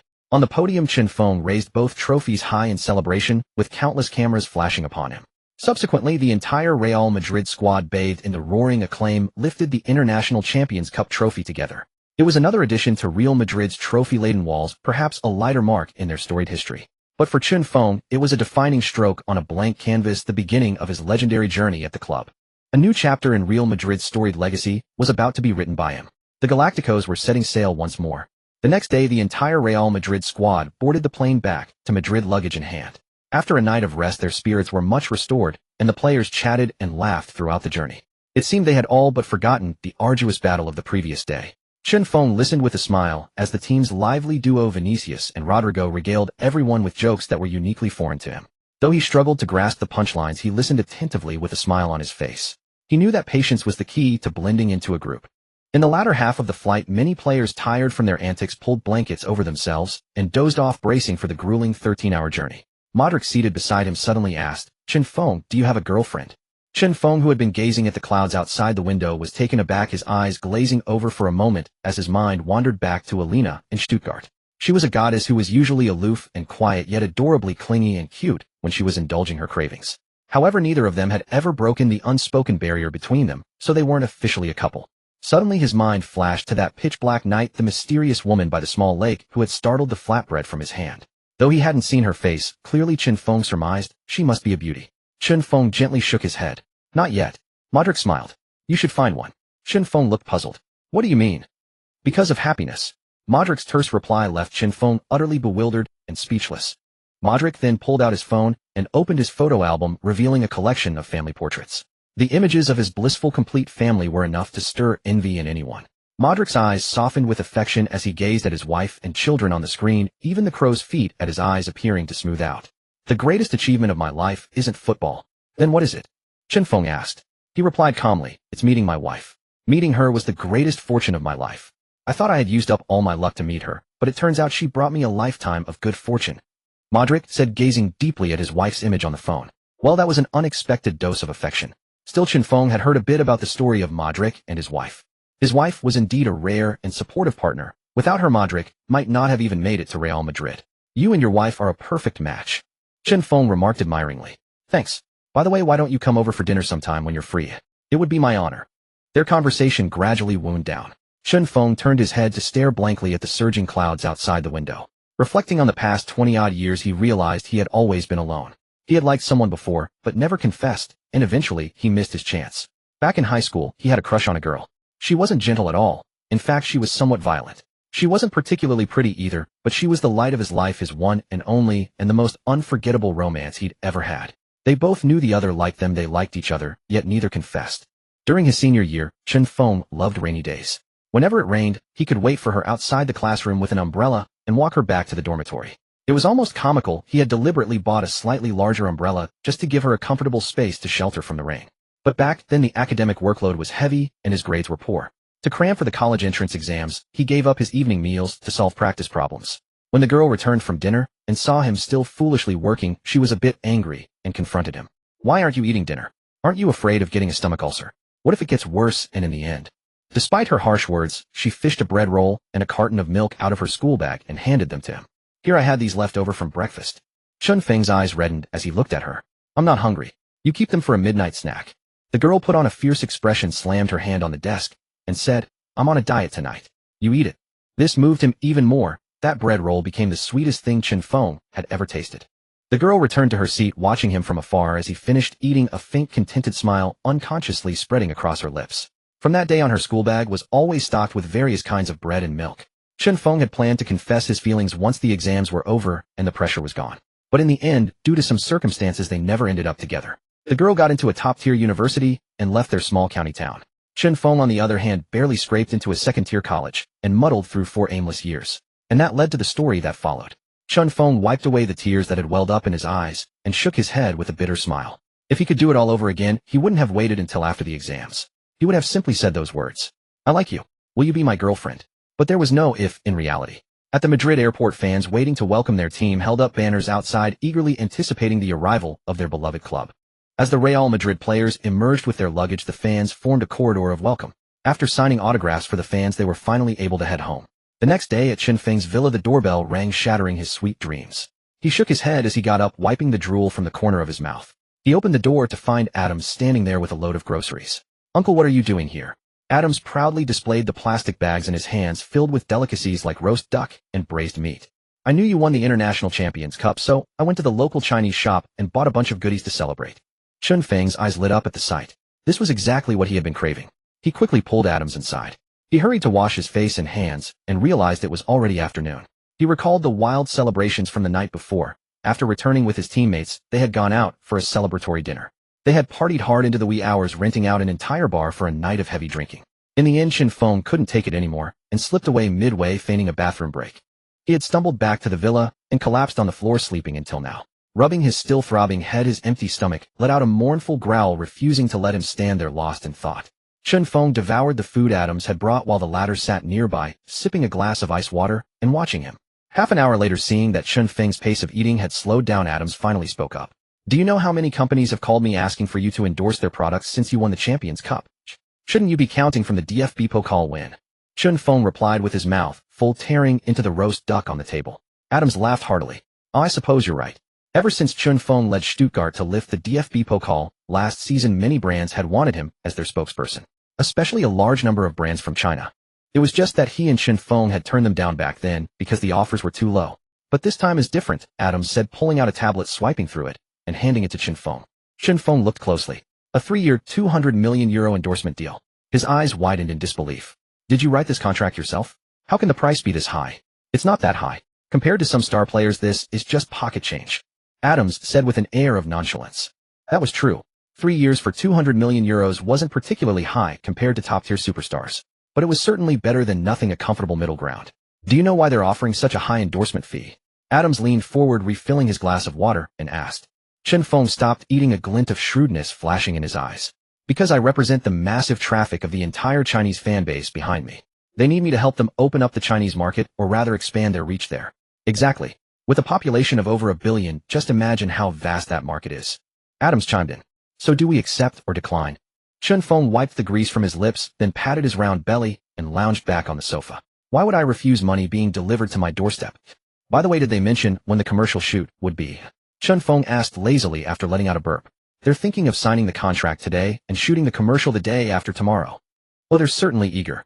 The contract also states they'll customize your boots until the deal ends. There are a few other additional clauses. I'll read them out to you. Chen Feng quickly waved his hand and dashed upstairs. Uncle, you just handle it. I'm going back to sleep. He found contract clauses to be a complete headache. Since he could delegate it to Adams, he'd be as lazy as possible. The next day, as Chen Feng lay sprawled on his bed deep in a blissful dream, a blaring phone alarm abruptly jolted him awake, leaving him feeling rather deflated. With a helpless sigh, he wondered what on earth was happening. Just as he was about to score, the call had made a spectacular save. Despite his irritation, Chen Feng yawned, cleared his throat, and answered, hello. Adams' urgent voice came through the line. Are you up yet? We have an ad shoot today. Chen Feng was taken aback, asking, didn't we agree on the day after tomorrow? Didn't I message you last night saying it was moved to today? Adams said, his tone one of exasperation. Chen Feng thought, well, that happened. The priority now is for you to get washed up. I'll come to pick you up soon. Adams hung up hastily, leaving only a dial tone on the other end. Frowning, Chen Feng checked last night's messages, and sure enough, there was one from Adams. It seemed he had been too engrossed in his viewing last night to notice. Deciding to deal with it, he cleared his phone's browsing history before rushing to get ready. 20 minutes later, Adams' car pulled up outside Chen Feng's place, and the latter urged him to get in quickly. Once he was in the car, Adams, ever prepared, handed him a pre-made sandwich. Just have a quick bite. Chen Feng didn't stand on ceremony, tore open the wrapper, and took a big bite, asking indistinctly where they were shooting. The morning session is for shooting cover photos in the studio, and this afternoon, we head out for location shots. Half an hour later, outside a pitch-black studio, a group of professional photographers and stylists were waiting with eager anticipation. Finally, a commercial vehicle turned the corner. Seeing Chun Feng arrive, everyone breathed a collective sigh of relief. He had arrived on time, no overtime needed. As Chun Feng got out of the car, a woman in a professional business suit stepped forward to shake his hand, a charming smile playing on her lips. Rena. Chun Feng. He gently took her fingertips, a brief, polite touch, avoiding any unnecessary lingering. He took in the classic professional woman before him, a three-piece suit, the white blouse barely containing her curves, a tempting pencil skirt exuding allure, and a pair of gold-rimmed glasses adding to her charm. Chun Feng thought to himself, wow, if this were ancient times I'd marry at least 10 women like you. Rena in turn was quite taken with his gentlemanly behavior. I'm in charge of this ad shoot. If you need anything at all, just let me know. Anything. Chun Feng quickly dismissed those fanciful thoughts and said seriously, thank you. Then let's begin today's shoot. First, the makeup artist will take you to the makeup room to get you camera ready, Rena said with a slight smile. Makeup? I may not be naturally flawless, but I'm certainly one in a million. Why do I need makeup? Chun Feng was puzzled, but he obediently followed the arrangements anyway. It wasn't until he saw himself in the makeup mirror that Chun Feng's lips twitched. Where did these dark circles come from? And why does my complexion look so deficient? Did I overdo it last night? With the help of two makeup artists, Chun Feng was completely transformed in just over 10 minutes. Looking at the fair-skinned, almost delicate-looking pretty boy in the mirror, his cheek twitched involuntarily. He even began to suspect these two makeup artists might be exclusive stylists for some Chinese celebrities. This effeminate look didn't fit his tough guy persona at all, but had to be redone. 10 minutes later, his makeup was finalized, redone to accentuate his original facial features. In the mirror, his face was chiseled, his brows sharp like distant peaks, his eyes holding a resolute glint complemented by his strong nose. He looked like a quintessential TV drama lead, the ancient general type, definitely not a pretty boy. Damn, I never thought I could look this handsome. Chun Feng marveled, staring at his reflection in disbelief. The two makeup artists behind him were equally astonished. They hadn't expected that simply accentuating his natural facial lines with light makeup would yield such a striking result. And he was exactly the type European girls found attractive. The two of them couldn't help but swoon. One of the bolder makeup artists spoke up, "It's all thanks to your great facial features." Chun Feng let out a hearty laugh, never imagining he'd get to experience being a handsome man. Real Madrid's good looks are now resting on my shoulders. The two women couldn't help but chuckle, but it wasn't entirely untrue. Nowadays, Real Madrid was jokingly referred to by many fans as real Somalia. They used to have both skill and looks. Now they had skill, and for looks, they had more skill. It seemed Real Madrid's aesthetic reputation finally had a worthy successor. Even Adams and Rena, who came in after finishing their discussion, were stunned into silence. Rena in particular felt her heart flutter, a blush creeping up her cheeks. Rena, nearly 27, could barely contain her hormones. Adams exclaimed, "Unbelievable. I've known you for so long, Chun Feng. How did I never notice you could be this handsome? It'd be a crime for you not to be an actor." Chun Feng's face darkened at that. What did he mean, could be this handsome? Rena also stepped forward, saying, "Indeed, your natural attributes are exceptional." Chun Feng shyly touched his face, blushing. "I used to be a bit chubby, which sealed away my good looks." This remark drew laughter from everyone around. Rena instructed the staff to bring out the clothes for today's shoot. Soon 4 full racks of clothing, over 100 items in total, appeared before them. A dizzying array of colors and styles. Formal suits, casual sportswear. Everything from head to toe. It looked like they were arming him to the teeth. These were all brought by the company based on your measurements. Pick a set to try on first, Rena said with a charming smile. Chun Feng suppressed his greedy thoughts and asked, "Do I get to keep these after the shoot?" Rena gently shook her head, her pink lips parting to say, "These are just for the sample shots. They can't be given to you."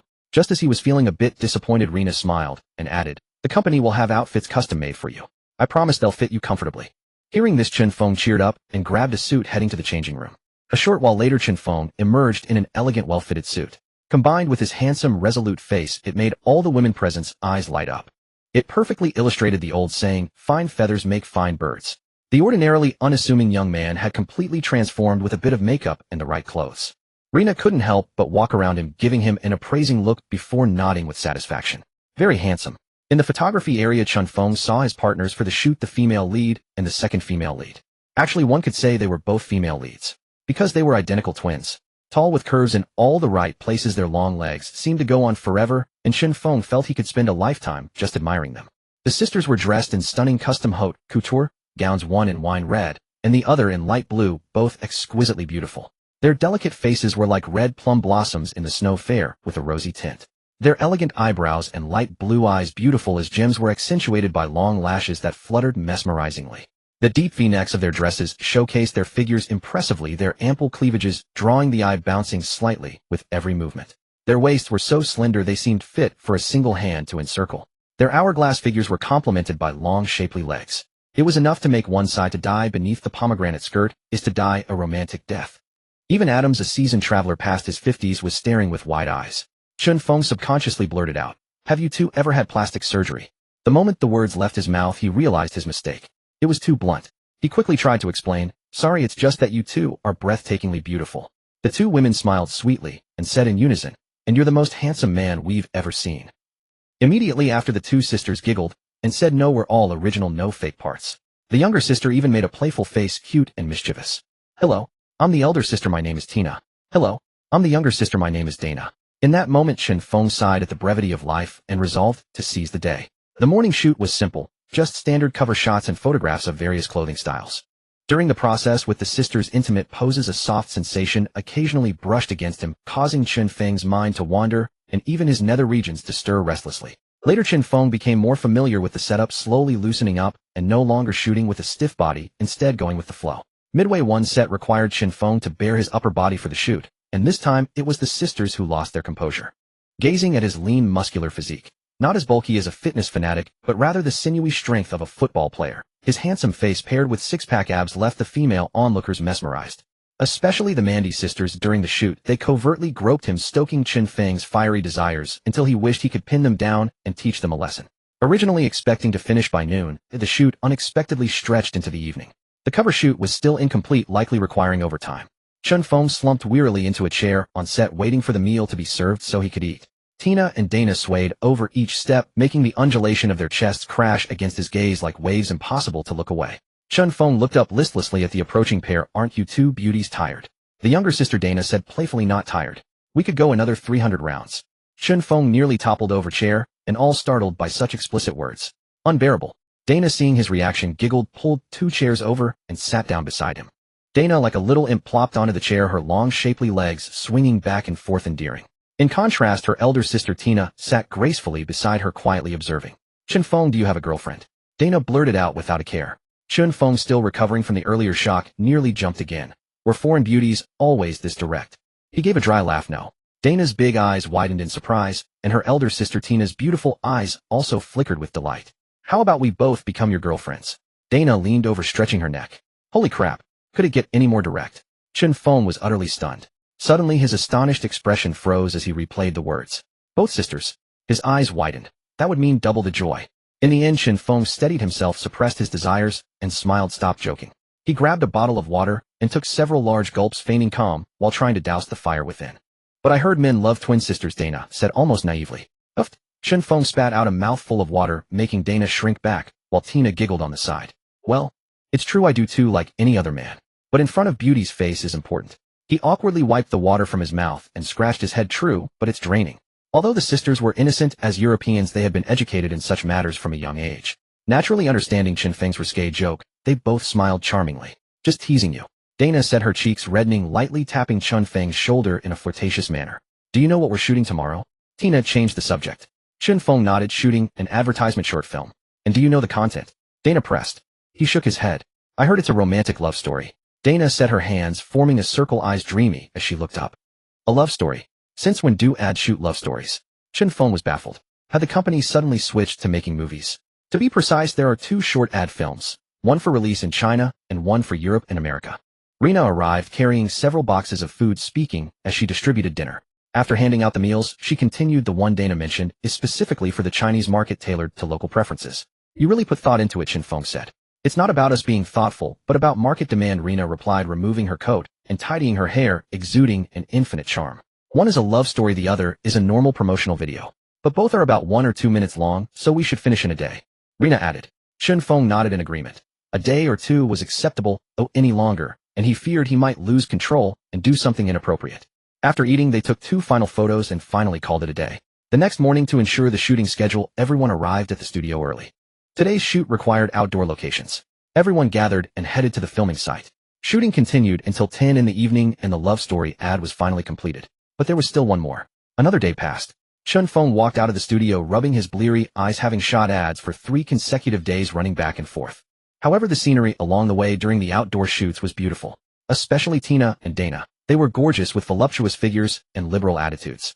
The whole shoot was quite enjoyable. He constantly got to sneak touches. But as a gentleman, how could Chun Feng stoop to such lowly behavior? He simply practiced his self-control on set. He merely stole a glance now and then to satisfy his eyes. After the final ad was shot, the two tall, beautiful figures rushed out on high heels. Catching Chen Feng off guard, they each planted a fiery red lipstick kiss on his cheeks, then slipped him their business cards and made a phone-calling gesture. Chen Feng watched the sisters' graceful silhouettes and seductive red lips, exclaiming he couldn't handle it. He quickly hid the cards. If he lost them, it would be a great loss. Back at the village, Chen Feng enjoyed a relaxing hot bath. The next day, the ads he shot were released on the partner's official website. In China, many marketing accounts began posting Chen Feng's photos. A flood of fans rushed to the Yanhuang official website to click on the ad covers. However, the ad video was teased by Yanhuang's official site. To pique public interest, the promotional video will be uploaded at 2023 Beijing time. Many young fans scratched their heads and asked online, Yanhuang, never heard of it. Which big shot can explain? Oh, countless enthusiastic netizens began to educate. It's not that I want to admit anything, I just want to clear things up for you. A user named 18 centimeters brother wrote. Less nonsense. If you don't speak, I curse you to be 19 centimeters shorter. Damn, that's harsh. Wouldn't that be negative? What's the point of discussing? Ahem, back on topic. Yanhuang is a new brand that exploded domestically and internationally in recent years. Its business covers clothing, cosmetics, and skincare. Yanhuang has a market cap of hundreds of billions. The boss behind it is said to be an extremely beautiful young woman who once made the Forbes China businesswomen list with a net worth of 10 billion. Then a netizen commented, is she single? Stop it, we're in the middle of something. Go on. But later, for some reason, this legendary woman withdrew from Yanhuang and her shares were acquired by other major shareholders. Oh, so who's in charge now? It seems to be a partner or close friend of that legendary woman. A conspiracy theory netizen said, I smell a bloody storm in this. The netizens below fired back, put your shoes on. Stop talking about bloody storms. The user replied with 2 grinning emojis, sorry, got too caught up, forgot. But since it's a Chinese brand and endorsed by our god phone, we gotta support it. I'll start. I'm buying a pair of socks. Disc so stingy. I'll go big. I'll buy a pair of crotch-hugging pants. Yanhuang stores in major domestic cities saw a surge of customers with sales rising about 7. After Chen Feng's ads were released worldwide, the total revenue in just one day reached 100 million euros. The next day at 2023 p.m., the promotional short film from Yanhuang Company appeared at the bottom of their official website. Chen Feng eagerly clicked to open the promotional video. The first thing that caught his eye was a runway show featuring him alongside a group of tall, handsome European and American male models, all wearing the latest designs by Yanrui. His handsome face rivaled the foreign models, his chiseled and resolute features captivating all who beheld them. A mischievous smile curled at the corner of his mouth, giving him the air of a CEO on a grand outing, effortlessly relegating the male models to the status of mere black-suited bodyguards. Whoa, our god Feng has such a stunningly handsome face, truly an eye-opener. He exudes an aristocratic aura, his eyes deep and profound like a vast ocean of stars holding countless stories within. Watching the barrage of comments praising his looks, Chen Feng felt a surge of secret delight. It seemed he should pay more attention to his grooming from now on. A third of the way into the video, the segment featuring both male and female models began and Tina and Dana started to appear on screen. The breathtakingly beautiful Tina sisters wore haute couture gowns, their necklines hinting at alluring curves, creating an ethereal and captivating beauty.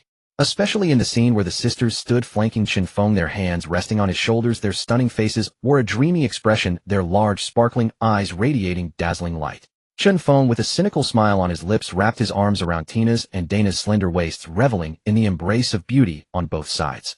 This sight made countless male viewers envious. Awesome. Feng Shun dominates the court, and now has a beauty on each arm, so envious. Please heaven grant me these 2 beauties. No, even one would do. Seeing the chaotic barrage of comments fly across the top of the screen, Chen Feng couldn't help but chuckle. Meanwhile, the advertising short film specially shot for the Chinese market was placed by Yanhuang's official team right after the first advertisement. He clicked on the second Yanhuang short film. Its content was extremely simple, a straightforward romantic skit. The male lead was Chen Feng, and the female leads were the Tina sisters. The story was divided into 2 parts. Chen Feng played Yanhuang's executive director, who also dabbled as a model, while Tina played the design director. The 2 fell in love at work. One night, while on a date at a restaurant and driving home, a truck ran a red light and smashed into the side of their car, sending it flying over 10 meters. Tina in the passenger seat hit her head on the window and was knocked unconscious. Chen Feng, his mind reeling, struggled to open the door and using all his remaining strength dragged Tina out of the wreck. In the hospital, Tina remained in a coma from the head injury. Chen Feng, his white shirt stained with blood, held her hand tightly, keeping a tense vigil by her side. Soon exhausted both physically and mentally, he collapsed by the bedside. On the electrocardiogram monitor beside them, the heart rate began to fluctuate erratically and then steadily decline. Tina's life was hanging by a thread. A team of doctors in white coats rushed into the room to resuscitate her. The final shot of the segment was of a gracefully curved figure from behind, a woman in a pale blue pleated skirt standing before Tina. The weakened Tina, her eyes glazing over, looked at the woman and weakly murmured something with her pale lips. Finally, 2 trails of clear tears traced down Tina's bloodless cheeks, her reluctance dissolving into the tears. The first half of the video ended there. So sad, damn, it's over just like that. Don't let our beautiful wife die. My dear wife, why didn't you wait for Feng Shan? You don't know the way to the underworld, you need him to guide you. Exactly, you're a Chinese daughter-in-law, you wouldn't know the way there. Don't go. Don't go. Watching the colorful barrage of comments, Chun Feng couldn't hold back his laughter. The thought process of netizens back home was certainly unique. The women were sobbing their hearts out, while the men missed the point entirely. At the start of the second half, Chun Feng jolted awake, his mind filled with the image of Tina covered in blood. He gasped for air, his breath trembling, his eyes twitching, and his back soaked with cold sweat. His trembling body had just begun to move, intending to get a glass of water to calm down, when his eyes suddenly widened, realizing his surroundings were wrong. Shouldn't I be in the hospital?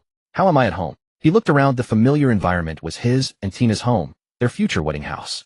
Suddenly his right hand touched something. It was a hand. A familiar yet unfamiliar hand. Chun Feng swallowed hard and slowly turned his head. A beautiful woman lay there in a lazy, languid pose, her graceful curves rising and falling softly, a testament to her being alive. Tina. Chun Feng couldn't believe his eyes as he looked at Tina sleeping beside him. He was utterly bewildered. Was it all a dream? A dream so vivid it felt real. Tina shifted in her sleep, turning over, and her whole face came into view. It was definitely her, Tina. Could it be that it truly was all just a dream? Soon Tina slowly opened her eyes and found Chun Feng leaning right over her, staring intently. She let out a startled yelp. She pushed herself back with her hands and feet scrambling away. What are you doing, trying to take advantage of me this early in the morning? Hearing Tina's words, Chun Feng was stunned for a moment, then overwhelmed with joy. He lunged forward and embraced her, holding her tightly. Tina's body trembled, slightly flustered at first, but then she glanced at the photo on the bedside table and slowly raised her hand to gently stroke Chun Feng's back. Suddenly the screen flashed the words, "To be continued." Oh, what is this? Turning an ad into a romantic drama series. Only Yin Huang would do this. Who was that figure in the first part? What did she say to Tina? Did Tina die? Or was it all just a daydream of Chun Feng's? After reading that brother's analysis, a simple love ad has turned into a detective mystery for me. My brain can't handle it. Does this count as the first ever serialized ad drama? Many people flooded Yin Huang's official website, commenting and demanding to know if Yin Huang could even make movies. Wait, no, they were making an ad. What did that have to do with movies? Yin Huang released an announcement stating that due to scheduling conflicts with Chun Feng, this promotional short film was only 10 minutes long. The second part would be filmed during the football winter break this year. As soon as this announcement was made, netizens were abuzz. Who would have thought the day would come when there would be such a thing as an ad drama series? And strangely enough, they found themselves actually looking forward to it. Unable to get any concrete answers from Yin Huang's official site, many fans flocked to Chun Feng's social media, leaving comments asking if the ad was actually a mystery thriller. Chun Feng's reply was simple: I don't know. Yin Huang hadn't given him a proper script, only a portion. What he had just seen was everything he had received. He wanted to know if it was a thriller just as much as they did. However, during filming, the Tina and Dana sisters had taken turns working with him, so the short film's content was definitely not as simple as it seemed. As Chun Feng was pondering the ad's plot, his phone rang. It was a video call from Dana. He answered the call and saw a stunning woman in a white bikini lounging under a beach umbrella, her perfect curves on full display. Sparingly cut clothes always looked good. So how's my sister's figure? Isn't she gorgeous? The camera switched to the front-facing lens, revealing Dana's playful, grinning face. Chun Feng had just been enjoying the view when Dana's big head filled the screen, which was a bit of a letdown. He reluctantly played along, saying, "She looks great." Dana raised an eyebrow, a mischievous glint in her eye, and switched the camera back to the rear-facing one. The screen showed a pair of shapely, slender, long legs, perfectly straight and toned. The sight of the fabric clinging to her curves stirred a wave of restless thoughts in Chun Feng. "Do you like them?" Dana asked with a giggle. "Yes, I do," Chun Feng replied. "So who's prettier, me or my sister?" Dana presented him with a choice. Chun Feng was momentarily stumped. They're identical twins, how am I supposed to tell them apart? It's not like he had any intimate way of distinguishing them. "You're both beautiful." Chun Feng finally offered a safe, generic answer. Dana huffed in mock anger. Hearing the commotion, Tina came over and appeared in the frame, greeting Chun Feng warmly. After chatting with the Tina sisters for half an hour, Chun Feng reluctantly ended the call, afraid his blood pressure wouldn't hold out much longer. No sooner had he hung up than his phone rang again. The caller ID said Rinnell. Chun Feng answered, puzzled. On the other end, Rinnell was wearing a sheer silk nightgown. Though loose-fitting, it still accentuated her impressive assets. The effect was utterly captivating. They chatted about this and that for a while. Then, seizing the opportunity, Chun Feng asked, "Is the plot of that promo video more complicated than it seems?" Rinnell leaned forward slightly, revealing a glimpse of her cleavage, seemingly oblivious to the exposure, and said, "I'm not sure either. The script was written by them. I only received a part of it too." Half an hour later, he hung up. Lying in bed, he found it hard to fall asleep, Every time he closed his eyes, the images from just moments ago flooded back. The next morning, Chinfeng rose early and headed to the Real Madrid training facility, eager to begin the day's practice. Arriving at the pitch at 7 a.m., he found many players already drenched in sweat, sprinting and drilling tirelessly. Although head coach Ancelotti had scheduled the team meeting for 8:30, a significant number of players had arrived much earlier to put in extra work. Indeed, the exceptional are always diligent. Especially in a club like Real Madrid, never lacking in talent, only relentless effort can set one apart from the rest. After changing in the locker room, Chinfeng performed a few warm-up stretches on the sideline before starting his aerobic running on the track. Shortly after, Rodrigo and Vinicius arrived. Seeing Chinfeng already at work, they quickly changed and jogged over to join him. "How have the last few days been?" Vinicius asked with a sly grin. Chinfeng was taken aback. "What do you mean, how?" "We heard you've met a few beautiful women." Rodrigo chimed in with a mischievous laugh. Chinfeng thought about it. He had indeed encountered some. "Why need me to make an introduction?" "No need for that. I rely purely on my personal charm for romance," the latter declared with feigned arrogance. Chinfeng struggled to see where this so-called charm lay, perhaps in that set of gleaming white teeth colloquially known as pearly whites. "We're just reminding you, young man, to practice moderation. Don't overdo it," Vinicius said with the air of a seasoned elder, patting Chinfeng on the shoulder. Chinfeng burst out laughing. "Don't tell me you two have had such experiences."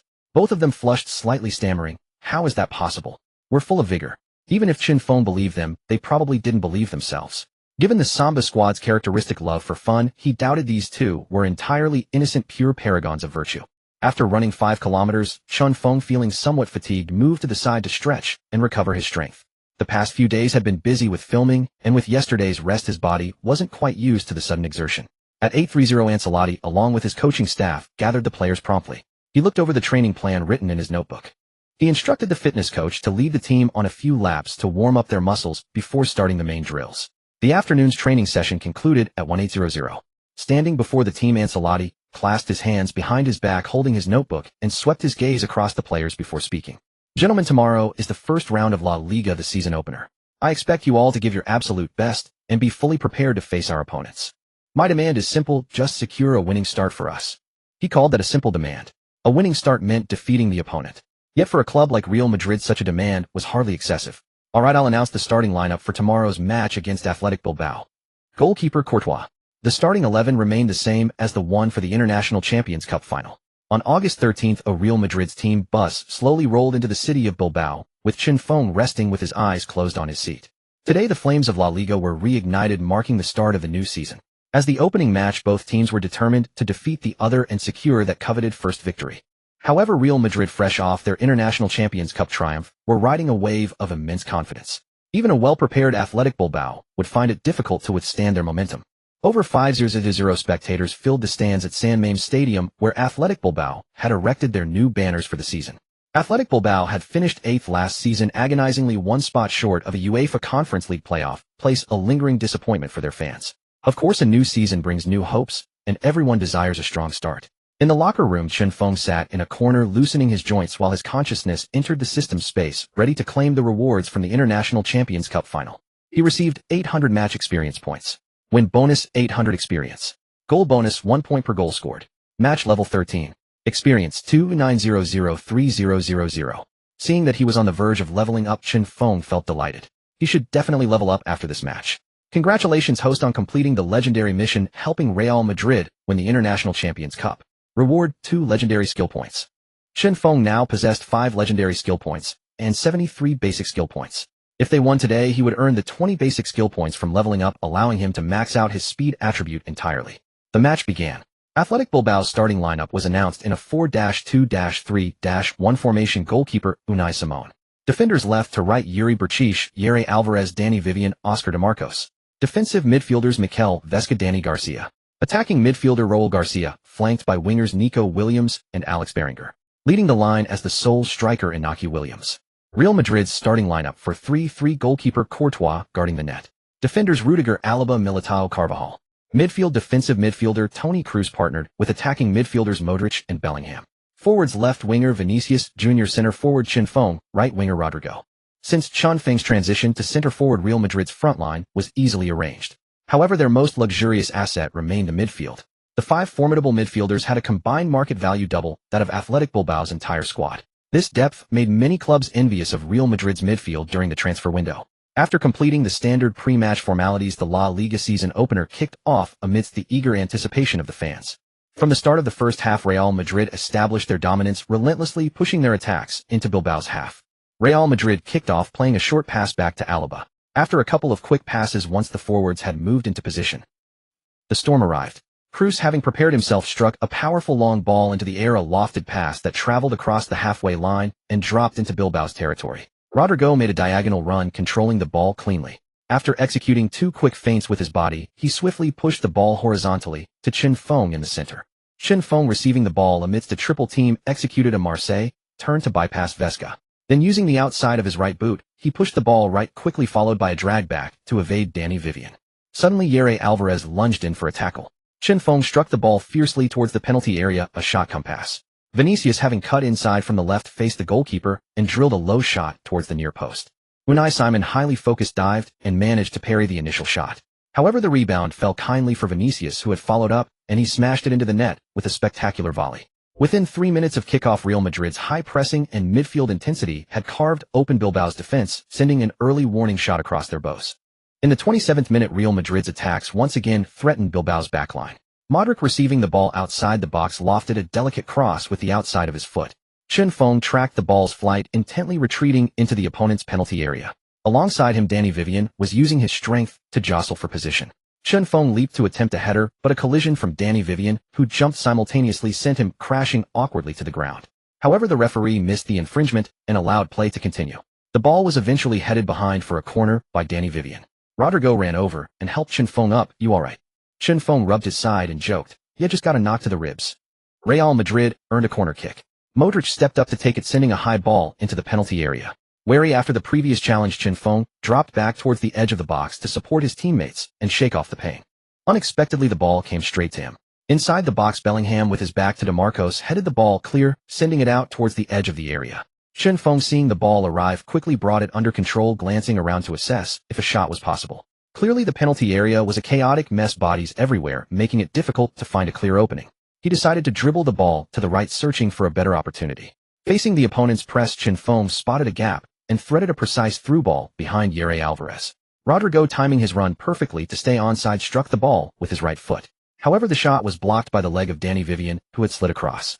The deflected ball became the center of attention once more. Just outside the 6-yard box, Modric saw the ball coming and attempted a follow-up shot, but Unai Simon managed to smother it. The first half soon concluded with Real Madrid taking a 1-goal lead into the break.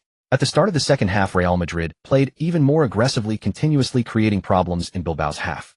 In the 53rd minute, Bellingham played a through ball to Chin Feng. The two combined with a quick 1-2 pass to get past Dani Garcia.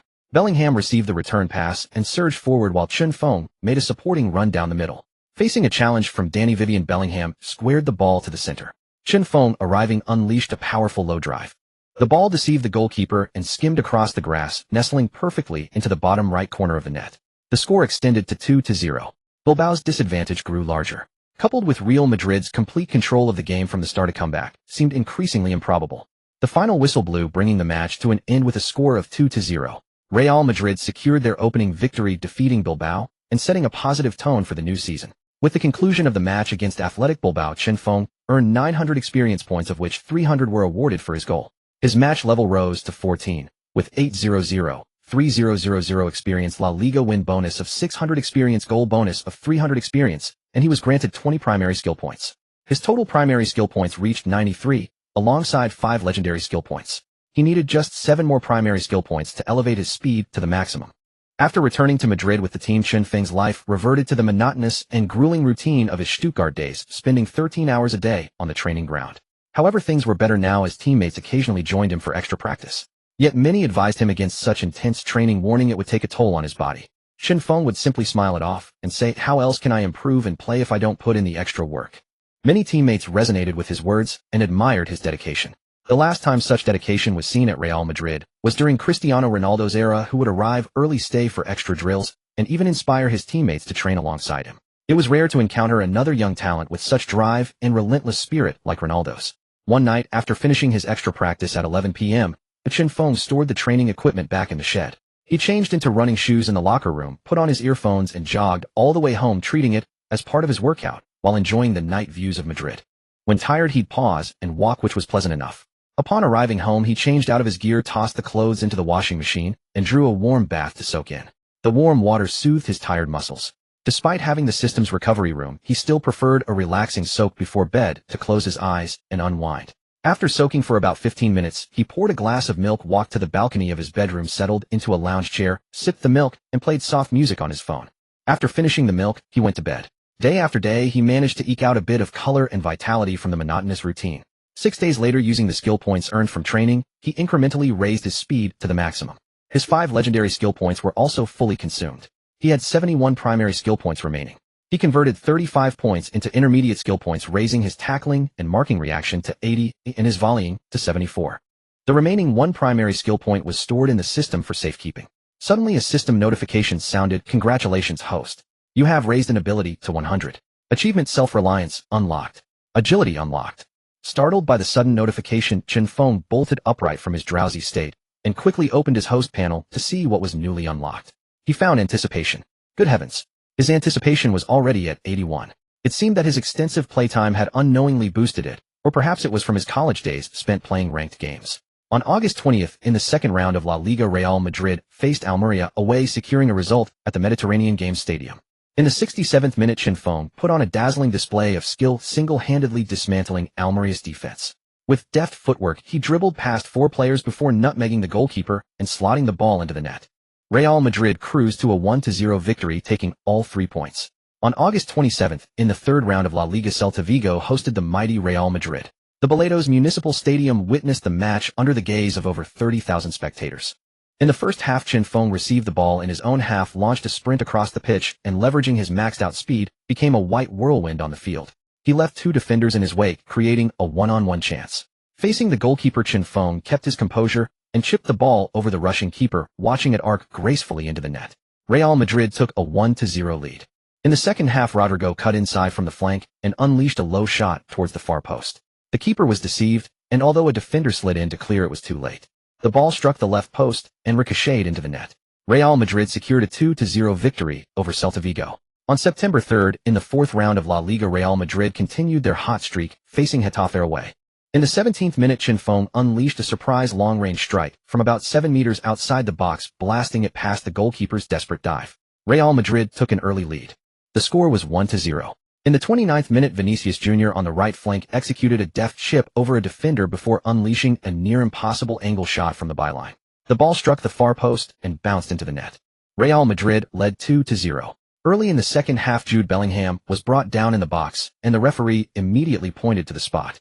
Chen Feng stepped up for the penalty and calmly slotted it into the left corner, extending the lead. Real Madrid secured a 3-0 victory over Getafe. Their next opponent was Real Sociedad, the fourth-place finishers from the previous season. In preparation, Real Madrid's manager Carlo Ancelotti had spent considerable time devising a tactical plan aiming for another 3 points. The night before September 17th, at Real Madrid's training ground, Chen Feng was wiping sweat with a towel while tidying up the training equipment. After finishing, he followed his usual routine and ran home. Back home, Chen Feng showered and got into bed. He delved into the system panel, reviewing his progress. 3 matches, 4 goals plus victory bonuses had netted him a total of 3,000 experience points, exactly enough for a level up. His match level was now 15, with 800-3000 experience. Over the past 24 days, e-training had yielded 312 primary skill points. Combined with the 20 points from leveling up and the 1 point he had left, he had a total of 333 primary skill points. Chen Feng, mindful of not raising suspicion, decided to allocate his points, gradually increasing his acceleration stats a little each day. He spent 300 primary skill points to convert into 10 advanced skill points and 2 ultimate skill points, boosting his acceleration to 92. He used the remaining 33 points on marking, bringing it up to 60. His host panel was updated as follows: host Chen Feng, age 22, height 176 centimeters, weight 75 kilograms, shooting 100 free kicks, 80 penalties, 90 heading, 80 first touch, 80 positioning, 90 vision, 80 strength, 90 jumping, 80 dribbling, 90 speed, 100 acceleration, instant burst, 92 ball control, 80 anticipation, 81 volleying, 74 stamina, 80 physique, injury recovery tolerance, 80 frame, physical confrontation, 80 long passes, 80 short passes, 80 balance, 80 agility, 80 reactions, 80 marking, 60 tackling, 80 sliding tackle, 28. On the night of August 17th, Real Madrid faced Real Sociedad, the fourth-place team from the previous season. Judging by their previous season's standing, they were undoubtedly a formidable opponent. Inside the Santiago Bernabeu, Real Madrid were playing their first home game of the season. All 8,544 seats within the Bernabeu were filled to capacity, a sea of humanity, as far as the eye could see. The Madridistas greeted their team for their first home match of the season with thunderous roars. The fans unveiled a massive tifo in support of the home side, and sang the club's anthem in unison. In that moment, the Bernabeu was transformed into a true fortress by the sheer passion of its supporters. The anthem echoing within the stadium was intimidating, a suffocating atmosphere for the opposition. Even in the players' tunnel, the chorus of tens of thousands singing the club's song was clearly audible. Even the traveling Real Sociedad fans attempted to counter with their own anthem, but their numbers were too few to compete with the overwhelming chorus of the home crowd, which could be heard even outside the stadium. Chunfeng listened to the Real Madrid anthem resonating around him. While he couldn't fully grasp the deeper meaning of the song, the collective voice of tens of thousands sent a tremor through his soul. He hadn't expected the atmosphere at the Bernabeu to be so awe-inspiring and imposing. It was truly worthy of a giant of the sport.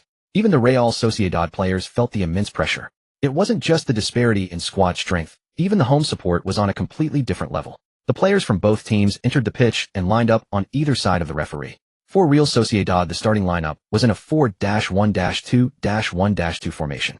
In goal was Alex Ramiro. The back four consisted of Ihan Munoz, Robin Lou Normand, Igor Zabeldia, and Aritz Ilustando. Martin Zubamendi anchored the midfield as the defensive midfielder.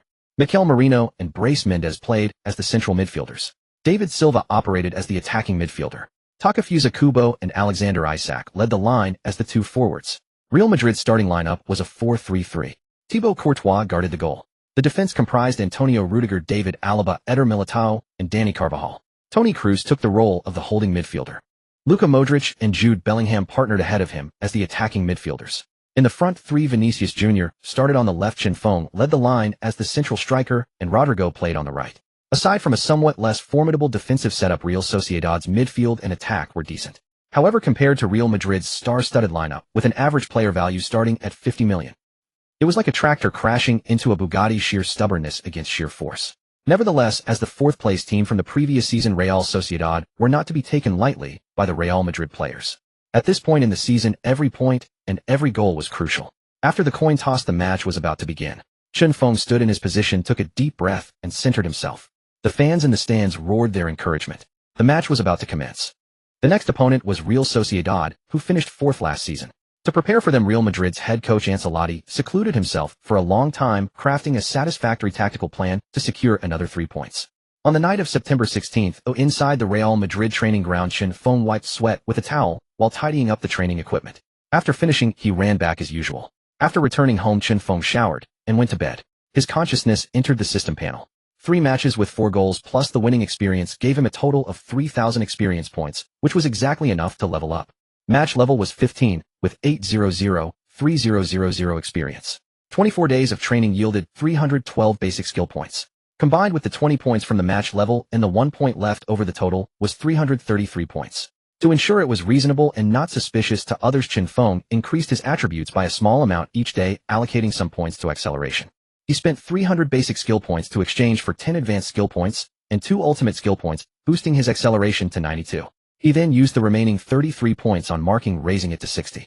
The hosts panel updated as follows: host Chunfeng, age 22, height 176 centimeters, weight 75 kilograms, shooting 100, free kicks 80, penalties 90, heading 80, ball control 80, positioning 90, vision 80, strength 90, jumping 80, dribbling 90, speed 100, acceleration instant burst speed 92, ball carrying 80, anticipation 81, volleying 74, stamina 80, constitution injury recovery damage tolerance 80, physique, physical confrontation 80, long passes 80, short passes 80, balance 80, agility 80, reactions 80, marking 60, tackling 80, sliding tackle 28. On the night of August 17th, Real Madrid faced Real Sociedad, who finished fourth last season. Judging by their ranking from last season, the opponent was undeniably a formidable adversary. Inside the Santiago Bernabeu, Real Madrid was playing their first home match of the season. All 8,544 seats in the Bernabeu were filled to capacity. As far as the eye could see, there was a sea of people. Real Madrid's fans greeted the home team for their first home battle of the season with thunderous cheers. The fans in the stands even unfurled a massive Real Madrid tifo to show their support and sang the club's anthem in unison. In that moment, the Bernabeu faithful, with their fervent support, transformed the entire stadium into a fortress of intimidation.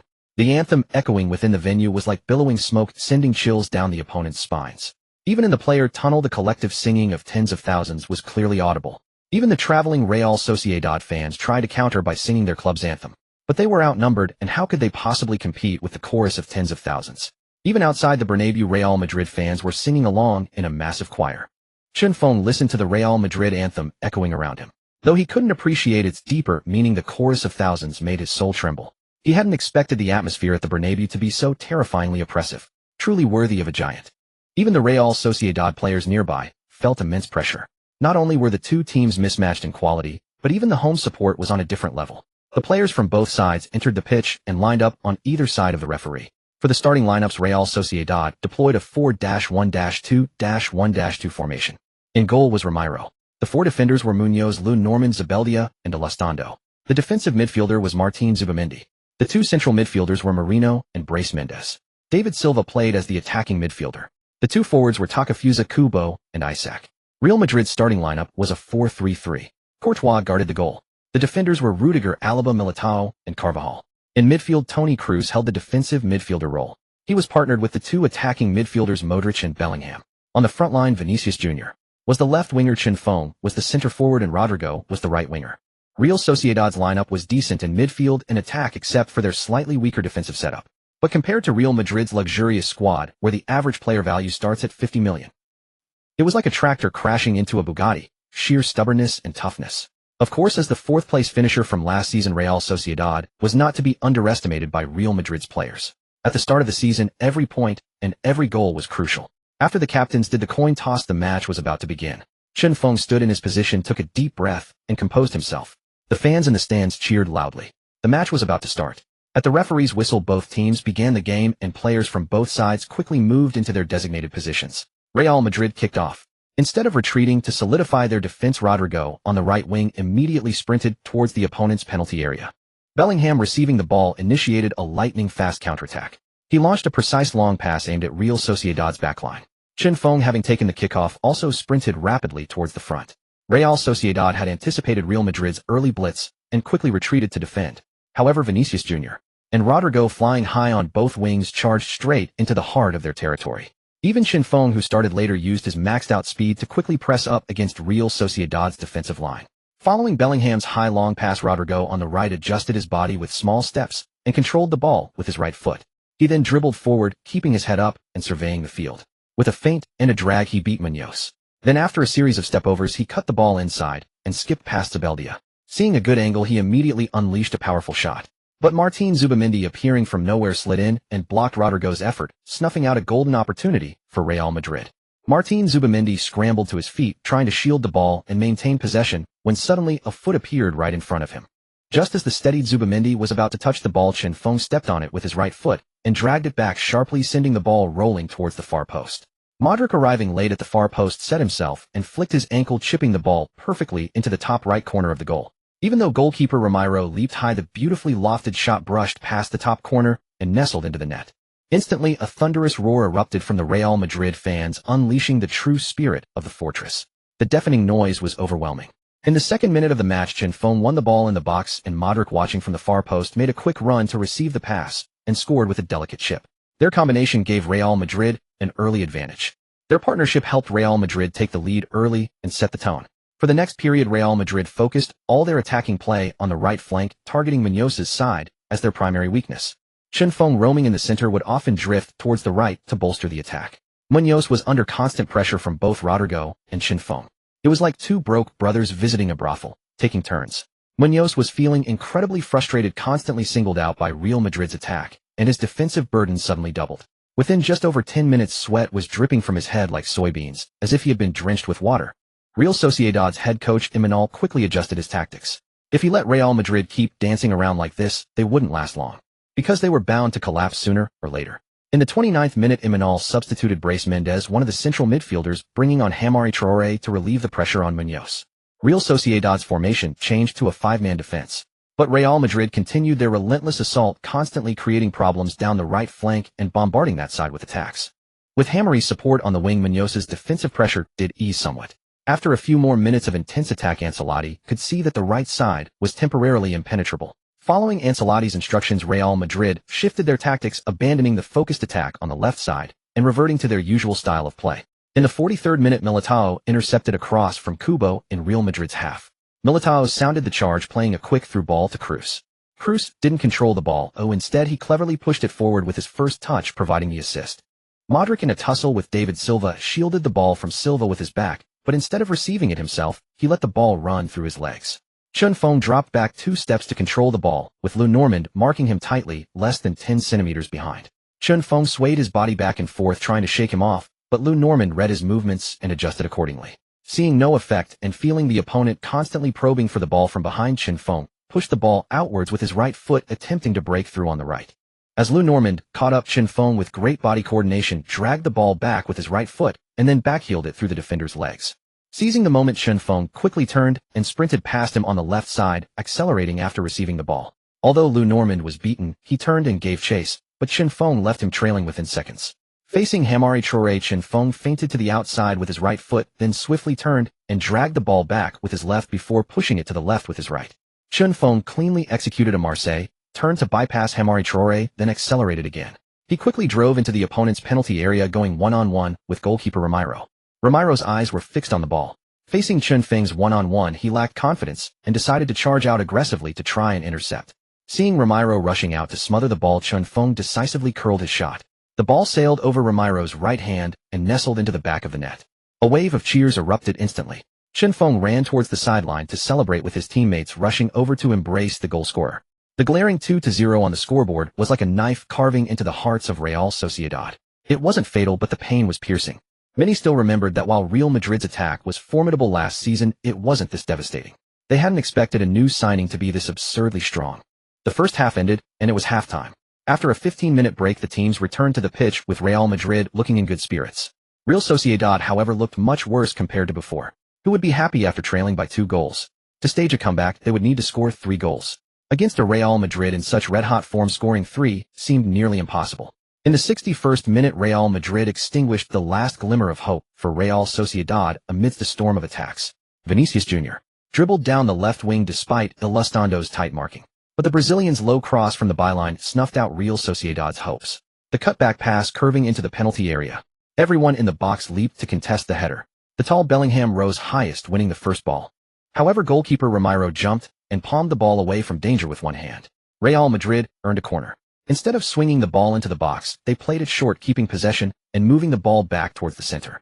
In the ensuing scramble in the box, Rodrigo poked the ball out of the crowded area.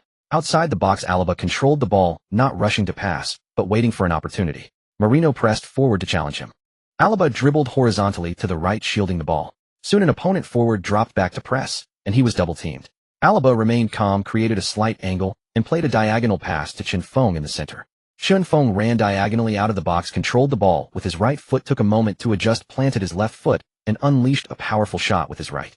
The fast curving ball flew through the crowded box, evading Zabeldia's outstretched leg. Ramiro dived to save, but the ball carried immense power. His hand stung, and the ball slipped from his grasp, hit the post, and ricocheted into the net. Real Madrid 3-0 Real Sociedad. At that moment, Chun Feng shattered Real Sociedad's goal with his ferocious strike, extinguishing their hopes and ending the match as a contest. Chun Feng, scoring his second goal, sprinted towards the stands and celebrated with a full slide on his knees. Eventually, the referee reminded Real Madrid to stop celebrating and return to the center circle for the restart. In the 86th minute, Real Madrid came again, unleashing another barrage on Real Sociedad's defense. Cruz won the ball in midfield, sounding the charge and quickly starting the attack. Cruz wound up his leg and launched a powerful long pass. The ball arced across the night sky and descended towards the front. Chun Feng made a ghostly run, timing his movement perfectly to beat the offside trap, his speed maxing out as he burst through Real Sociedad's backline. In just a few seconds, Chun Feng left everyone behind him in the dust. Many watched his back as if he were a monster. At that moment, all the spotlight seemed to converge on him, a hero riding into glory. The ball landed not far ahead.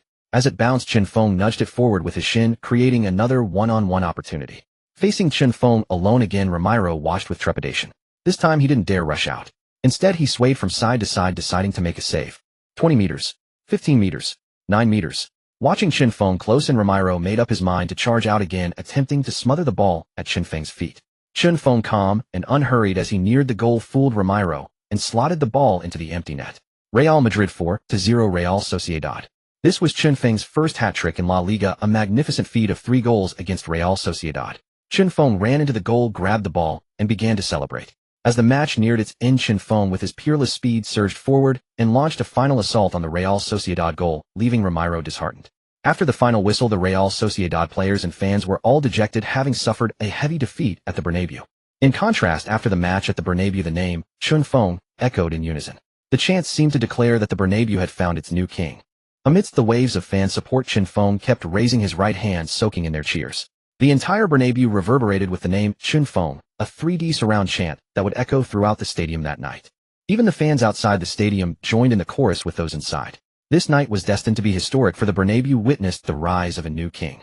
Many had been touted as Ronaldo's successor after he left, but none had truly carried the Real Madrid banner. They eventually faded into obscurity. But now Real Madrid fans saw the best successor to Ronaldo. He had arrived. For matches in the International Champions Cup, 8 goals. 5 matches in La Liga, 8 goals and 1 assist. In 9 matches since joining Real Madrid, he had delivered 16 goals. He was replicating the legend of Ronaldo at his peak, and his abilities were comparable to Ronaldo's. He was Chinfeng, the future core of the Galacticos. During the post-match interview, Ancelotti brought Chinfeng to the press conference. As Chinfeng appeared, countless cameras and microphones focused on his face, accompanied by a chorus of shutter clicks. Chinfeng waved politely in greeting. A reporter asked, "Hello Chinfeng, ever since your unexpected arrival at the Bernabeu, your performances have been nothing short of astonishing, with world-class displays that leave people wondering why Real Madrid only spent €75 million to bring you to the Bernabeu. Do you think you are worth €75 million, or perhaps a higher valuation?" Chinfeng smiled slightly, replying without hesitation, "I believe the €75 million price tag is already quite high, and I am deeply grateful to Real Madrid for spending such a significant amount, and for their appreciation of me." He bowed to the audience in attendance, and the fans waved flags and cheered in support. "What are your future goals?"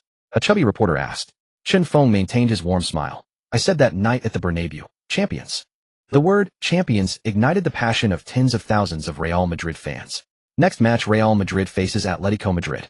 "Do you have absolute confidence in victory?" He shook his head slowly and replied, "On the pitch, no one can have absolute certainty of victory, but I will give my all to seize it." As the match against Real Sociedad concluded, Real Madrid, with their outstanding attacking performance, defeated the fourth-place team from last season.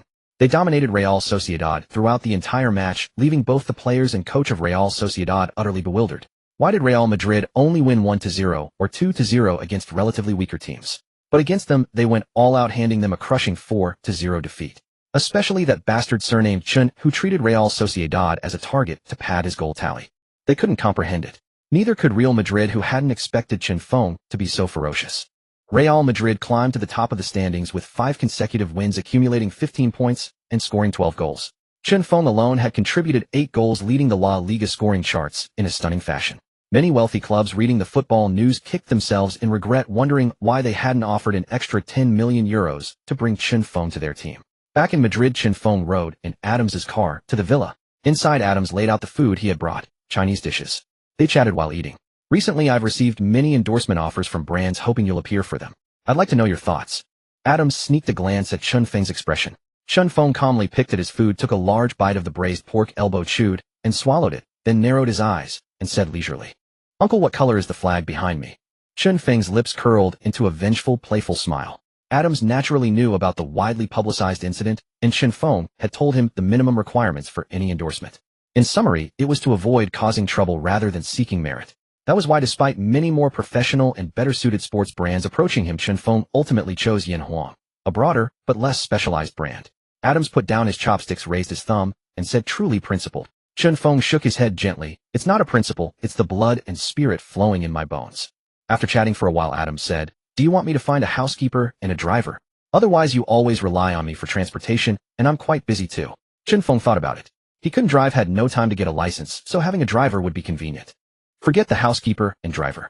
I eat at the club cafeteria, and when I come back, I just have a slice of whole wheat toast for a late-night snack. I run to the club, so I don't need to trouble anyone. I can just take a taxi when needed, gets fine." Chinfeng ultimately declined, not accustomed to being served. "All right, get some rest. I'm off." The next day, Chinfeng woke up early and went to the club for training. It was a rest day, so the training ground was nearly empty. Many teammates were still resting after yesterday's match. Autumn was gradually approaching, and the weather was no longer so hot, making training more bearable. Another 6 days passed, and the match against Atletico Madrid was tomorrow. The Madrid derby was about to ignite. With the skill points accumulated from 6 days of training, Chinfeng raised his dribbling to 87, leaving 8 basic skill points. On September 24, 2023, at 1930 local time, the lights shone brightly at the Civitas Metropolitano Stadium. The two Madrid teams met again, a clash fans called the Madrid Derby. A derby as fierce as the one between Real Madrid and Barcelona. Real Madrid and Barcelona represent the pinnacle of Spanish football, like two giants locked in eternal snarling battles. But Real Madrid and Atletico Madrid are bitter city rivals with a long history of animosity. The two clubs are 8 miles apart, having fought for a century. Real Madrid was born in the Chamartin district, the wealthy area of Madrid representing the upper class. Atletico Madrid, founded by 3 students who despised Real Madrid, is located in the southeast of Madrid representing the working class. Thus Real Madrid and Atletico Madrid became the hopes of 2 social classes in Madrid, with every match secretly pitting the 2 classes against each other. As Real Madrid's bus drove through the streets near Atletico's home ground, extreme fans outside hurled insults and contempt at the bus. Atletico would receive similar treatment when visiting the Bernabeu. In the locker room, while the players warmed up, Ancelotti eloquently and passionately explained the tactics in front of the board.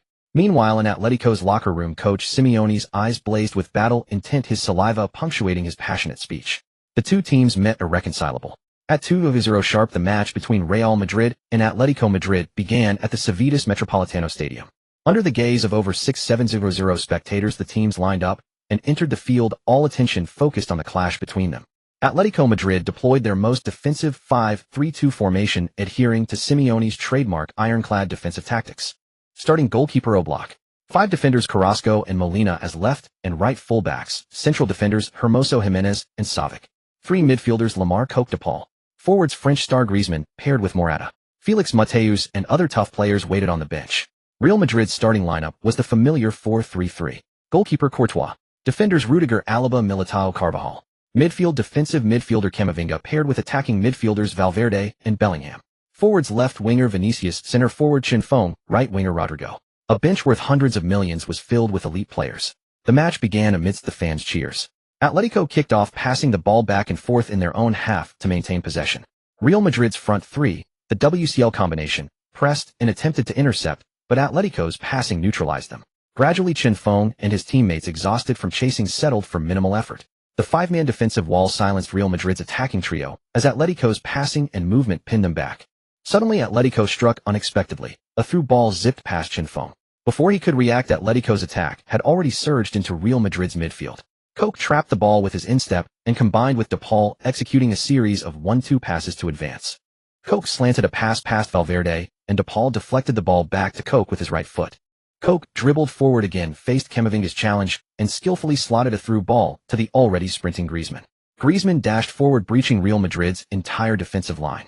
He eased the ball with his left foot, then curled a shot from the edge of the arc. The curving shot traced a semicircle, but Courtois, reading the trajectory, dove to his left and plucked the ball securely. In the 18th minute, with possession at the back, Real Madrid slowed the pace, passing and probing for openings against Atletico's compact defense. Camavinga and Valverde combined to move the ball into the midfield.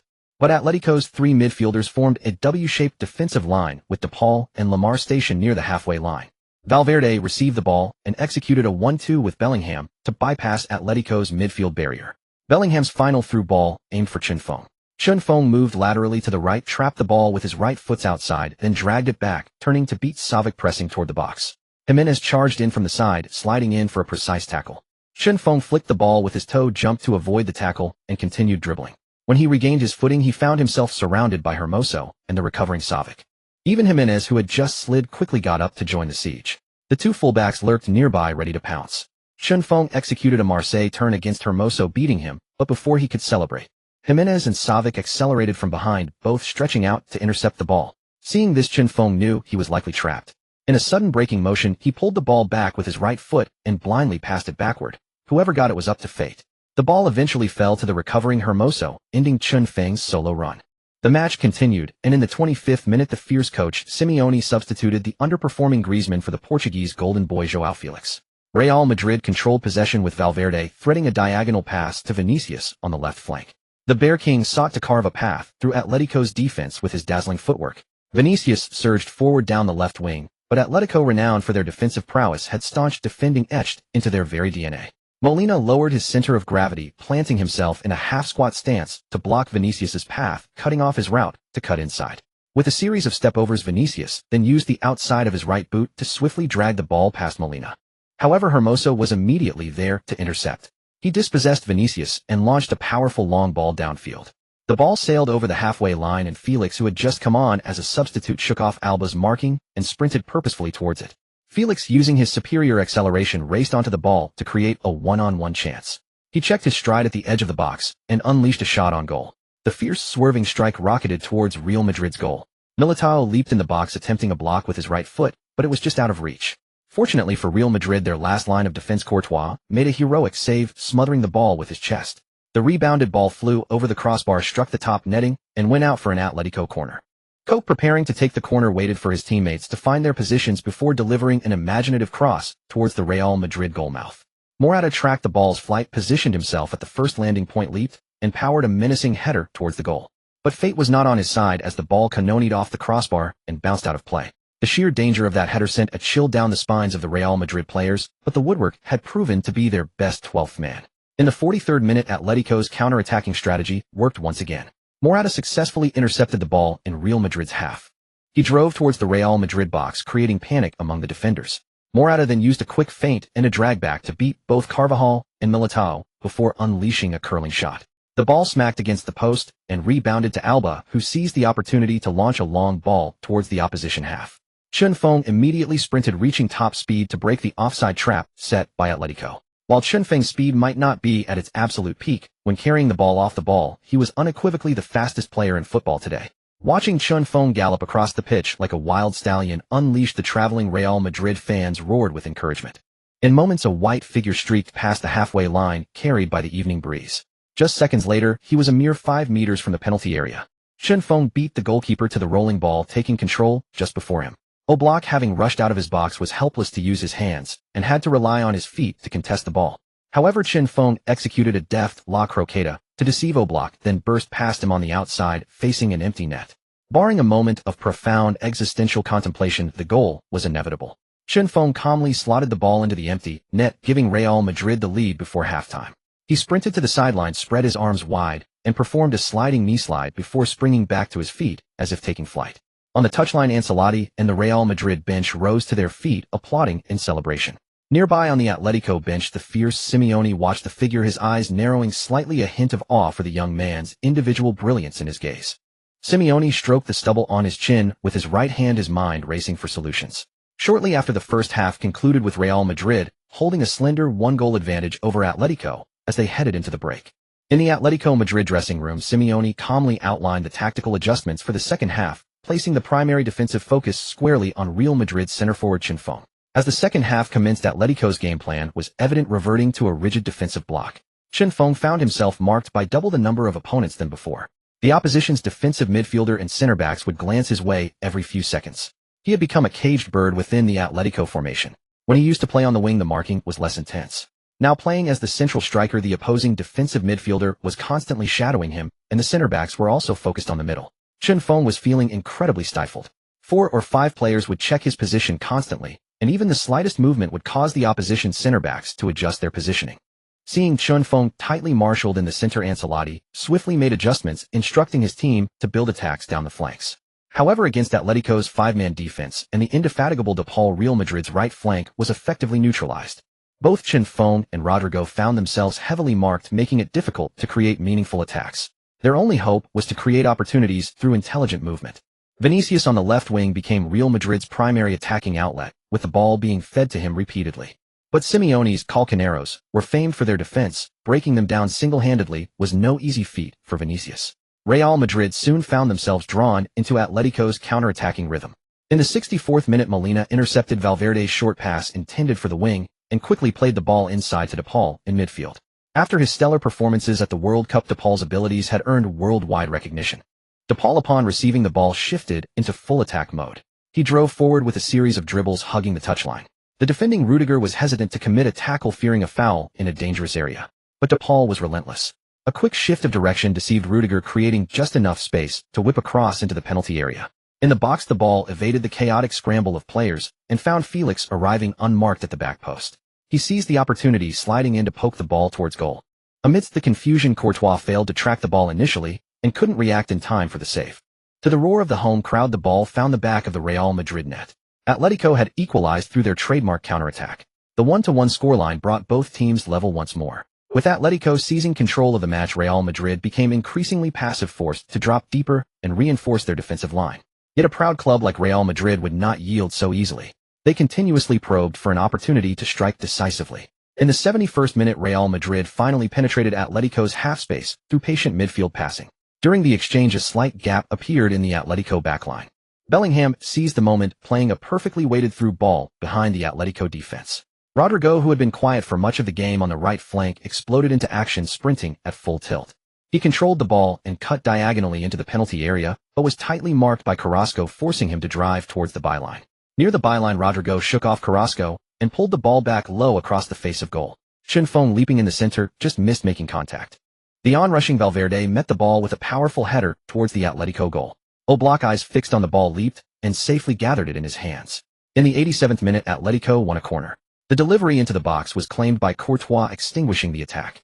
The match, a tense back-and-forth affair, crept into the 90th minute. 4 minutes of stoppage time were indicated. Though it seemed short, both teams were locked in a fierce battle for every inch of ground.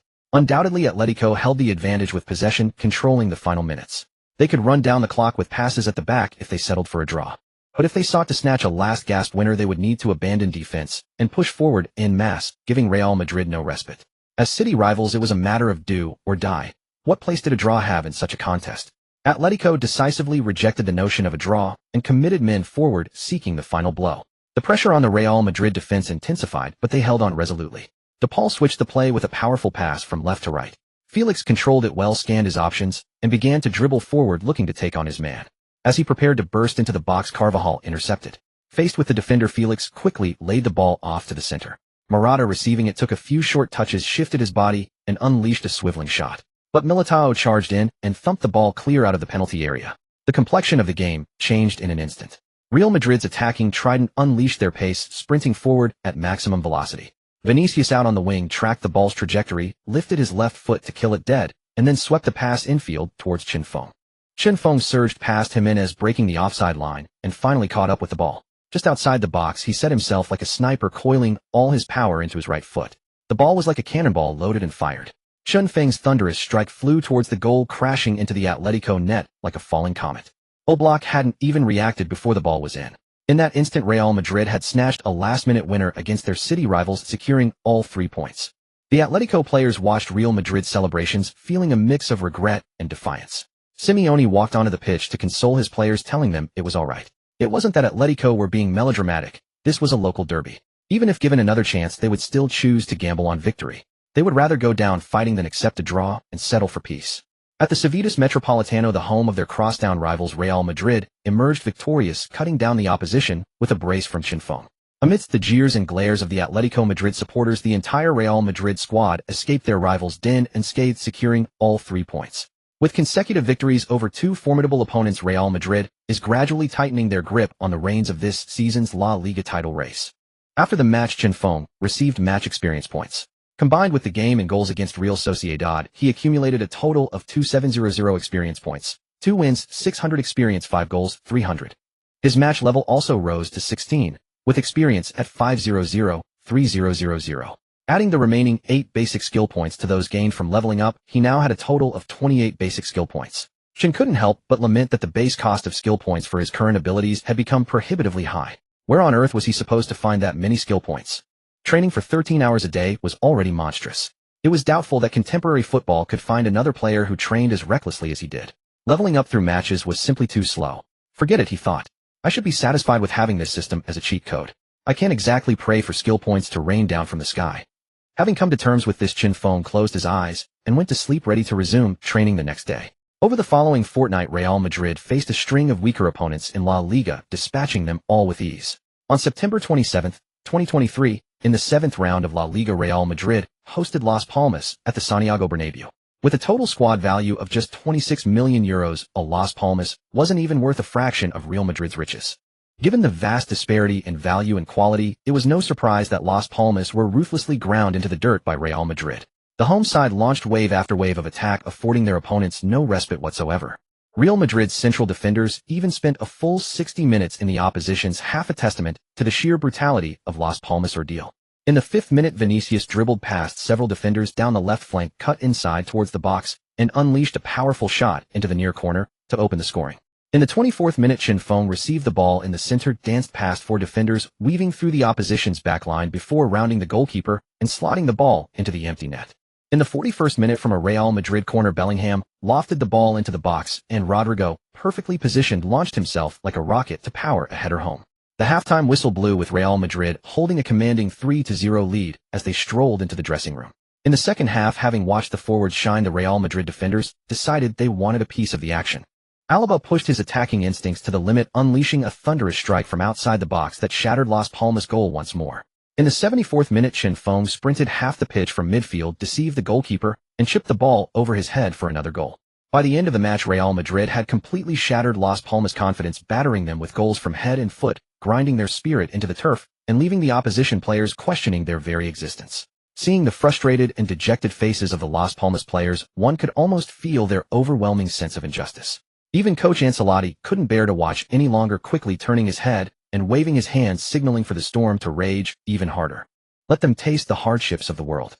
Even the referee on duty had seen enough, and after a mere minute of added time, he hastily blew the final whistle. That whistle, sounding like heavenly music, rescued Las Palmas from their misery, much like a divine incantation. The final score was a brutal 5-0. On October 1, 2023, during China's National Day holiday, which also marked the 8th round of La Liga, while everyone back home was enjoying their vacation and traveling, Chen Feng was busy orchestrating a massacre at Montilivi Stadium, scoring his first 4-goal haul poker for Real Madrid.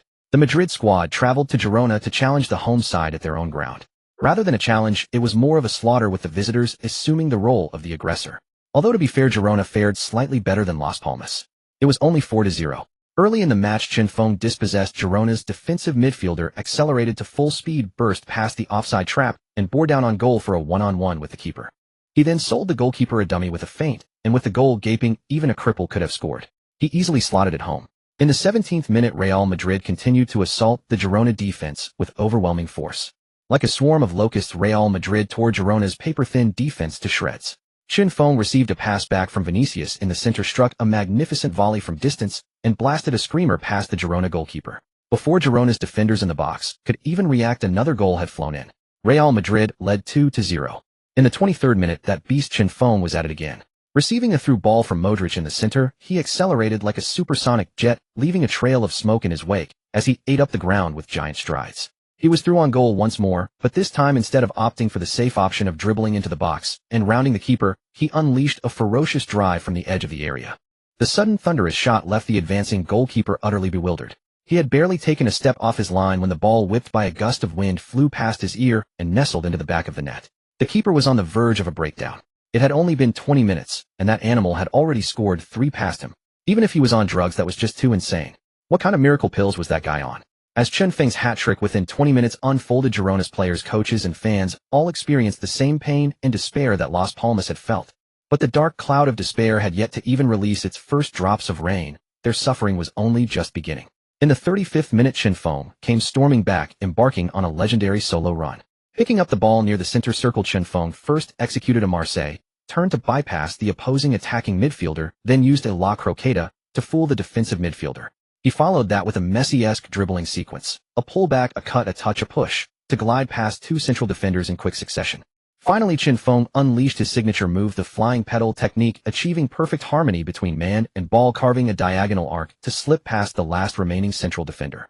The chasing fullbacks desperately tried to close the gap Chen Feng had torn open in their defense. But Chen Feng paid them no mind, lifting his right leg to control the ball with his thigh, letting it pop up into the air. With incredible speed, he adjusted his body, leaning to the left, and as the ball descended, he launched himself into a spectacular airborne volley with his right boot. The 2 trailing fullbacks could only watch in despair as Chen Feng unleashed his wonder strike, placing all their hopes on their goalkeeper. If the keeper could have heard their thoughts, he would have cursed their ancestors for putting him in such a predicament. Despite a desperate dive, the goalkeeper couldn't reach the rapidly moving ball. It nestled into the back of the net, and the keeper slumped to the ground, refusing to get up. His teammates rushed over to console him, telling him not to be upset. The goalkeeper was speechless. "You think I'm upset? This is sheer shame. I can't face my fans after this. And you useless lot. We played with 5 defenders, and it was all for nothing. You left me to get battered and bruised by that animal up front." Of course, these were just the goalkeeper's internal grievances. Life had to go on, and he believed tomorrow would be better. Having scored 4 goals, Chen Feng noticed the opposing goalkeeper's distress. Instead of celebrating, he awkwardly scratched his head in front of the goal. His teammates, however, didn't care about such formalities. They rushed over and hoisted Chen Feng onto their shoulders in celebration. Finally, before the first half even ended, the better tomorrow that Girona had hoped for arrived. Ancelotti made a massive 6 substitutions, bringing on the bench warmers to get some exercise. The Girona goalkeeper was so grateful to see Chen Feng substituted off that tears almost welled up in his eyes. That guy was simply inhumane. He had no consideration for the opponent's feelings, never asking if they could handle it. Real Madrid didn't extend their lead further as Girona, traumatized by Chen Feng, parked the bus completely. The substitutes who came on were frustrated. How come when we get on the pitch they're defending with a bus? We wanted to show what we could do. How are we supposed to play like this? The final score remained 4-0.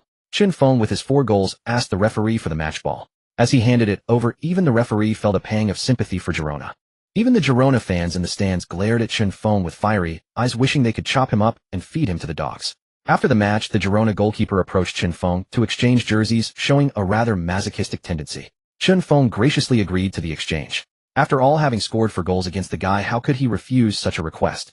As the season reached this point, Real Madrid stood atop the La Liga table with 24 points from 8 consecutive victories, while Barcelona trailed in second with 22 points.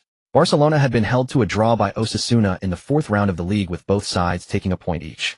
In 3rd place was Atletico Madrid, who had recently suffered a defeat at the hands of Real Madrid, sitting on 21 points. The 3 teams were locked in a tight race where a single loss or draw for any side could see them overtaken by their rivals. Thus, for Real Madrid to clinch the league title, they had to maintain a winning streak for as long as possible. It seemed like a tall order, but where there's a will, there's a way. That evening, Chen Feng, who was soaking in his bathtub, received an enticing video call. The moment he answered, a familiar figure appeared on the screen. Alina, wearing a face mask, appeared before the camera, pouting her pink lips in a most alluring manner. Dressed in casual home attire, she wore a loose t-shirt and a pair of hot denim shorts, showing off her long, stunning legs. Chen Feng suddenly realized how much many foreign girls loved wearing shorts, so short they were almost indecent. "Hello, Alina. Long time no see. Why did you call me out of the blue?" Alina pouted with a hint of playful arrogance, her face stern as she said coldly, "Since you never call me, I had to call you." Chen Feng coughed awkwardly. "I've been really busy lately. Busy doing something mischievous, I bet." Alina teased with a laugh. Chen Feng quickly denied it. "No way. I train every day. When would I have time?" Alina chuckled, her expression saying, "You think I believe that?" Oh, and said, "But I saw your new commercial today. You looked quite happy with all those girls around you." Chen Feng was momentarily stunned. It had been fun, but he had only taken the opportunity for a bit of harmless flirting. He truly hadn't done anything else. He was still a pure, innocent man who only had Thumbelina as his companion. After chatting about this and that, Alina couldn't fight off her drowsiness any longer and said good night, hanging up to go to sleep. Just as Chen Feng was about to get out of the tub and head to bed, another video call popped up. He glanced at the caller ID. It said double the fun, Tina. Chen Feng's drooping eyelids instantly snapped open, as if a truce had been called on his fatigue. He answered the call, and Tina's gentle, caring voice came through. "Hi. Chen Feng, are you asleep?" "I was just about to sleep, but seeing your call gave me an instant energy boost. Are you looking for a late-night chat with me?" Chen Feng deliberately teased. The 2 sisters, Tina and Dana, were complete opposites. Tina was serene and gentle, meticulous in her work, and even shy in her interactions with others. Her younger sister Dana, however, was her polar opposite, energetic, playful, and always running around. To put it in a metaphor, Tina was a holy angel as pure as a white lotus, while Dana was a little witch, mischievous and naughty, but with a straightforward and honest nature. Knowing their personalities well, Chen Feng deliberately teased Tina, finding amusement in the long night. Upon hearing his words, Tina's pretty face flushed red like a peony, and she said shyly, "If you want, I can keep you company." Chen Feng was taken aback, marveling at Tina's gentle nature. She lacked the boldness typical of Westerners, possessing instead a gentle, virtuous charm reminiscent of a Chinese woman. He laughed to ease the awkwardness. "Tina, calling so late at night, it can't just be to chat with me, right?" Tina's big, watery eyes widened in realization. "All right. My sister and I are coming to Madrid on business tomorrow, and we wanted to come and see you." Seeing Tina grow shyer as she spoke, Chen Feng smiled and decided to tease her further. "Then don't book a hotel. You can stay at my place." Tina nodded shyly, her voice barely a whisper. "And your sister can sleep in the guest room," Chen Feng said with a grin, continuing to lead her into his trap. "Okay. And you can share the master bedroom with me." Chen Feng squinted, looking at the blushing Tina with her head bowed, and pressed on quickly. Tina instinctively hummed in agreement, but then her eyes widened as she realized she'd been tricked. She quickly blushed and said, "No, I can share a room with my sister." "Oh, do you 2 sisters have some secret you're hiding?" Chen Feng grinned mischievously at the beauty on the screen. Tina was momentarily stunned, but then she caught on. "No, we're not. We're normal, not like." She stopped mid-sentence, realizing she had almost been fooled again, and quickly clamped her mouth shut. Seeing her reaction, Chen Feng burst out laughing. "Tina, you're so cute." This time, it was Chen Feng's turn to be embarrassed while Tina looked up at him in surprise, her eyes fixed intently on him. Chen Feng quickly covered his mouth, but the words were already out. Suddenly Dana's loud, carefree voice came from the other end of the line. Sis, what are you doing? Why is your face so red while looking at your phone? Are you chatting with that handsome guy? Tina, startled, flung her phone away and it bounced on the bed. She then pounced on Dana, pinning her down and clamping a hand over her loose-lipped mouth. From Chen Feng's perspective, the view tumbled and turned before plunging into darkness. MMPH. Why are you wearing clothes while chatting? Shouldn't you be? Dana's muffled voice came through the black screen. I'm on the phone with Chen Feng. Don't talk nonsense. Tina threatened, making a fierce face. Dana looked shocked and regretful. Sis, you're terrible. I haven't even had a chance to. And you've already beaten me to it. Dana's fragmented voice came through the phone, clearly indicating Tina had intervened again. Chen Feng's face darkened, a vein throbbing in his forehead. That little rascal Dana always had a mind full of chaos, thinking he was having a steamy video chat with Tina. Dana yanked Tina's hand away and her sly voice came through the phone. You two are chatting without inviting me. Shouldn't it be more fun with three? Tina was so exasperated, she held her head in her hands. Even Chen Feng, a veteran of countless adult films, was left speechless. All the movies he'd watched over the years couldn't compare to Dana's unbridled mouth. Then Dana's grinning face appeared on the screen. So Chen Feng, what do you say? You don't mind if I join, do you? Chen Feng's face was full of black lines. Well, since it's come to this, I have nothing to say if you want to barge in. And so their late-night chat turned into a three-way affair. They talked until 1 in the morning when Chen Feng finally ended the call, promising to pick them up at the airport the next day. The sisters were looking forward to it. The next morning, Chen Feng got up early as usual and did his morning training on the lawn in front of his villa, deciding to train at home that day.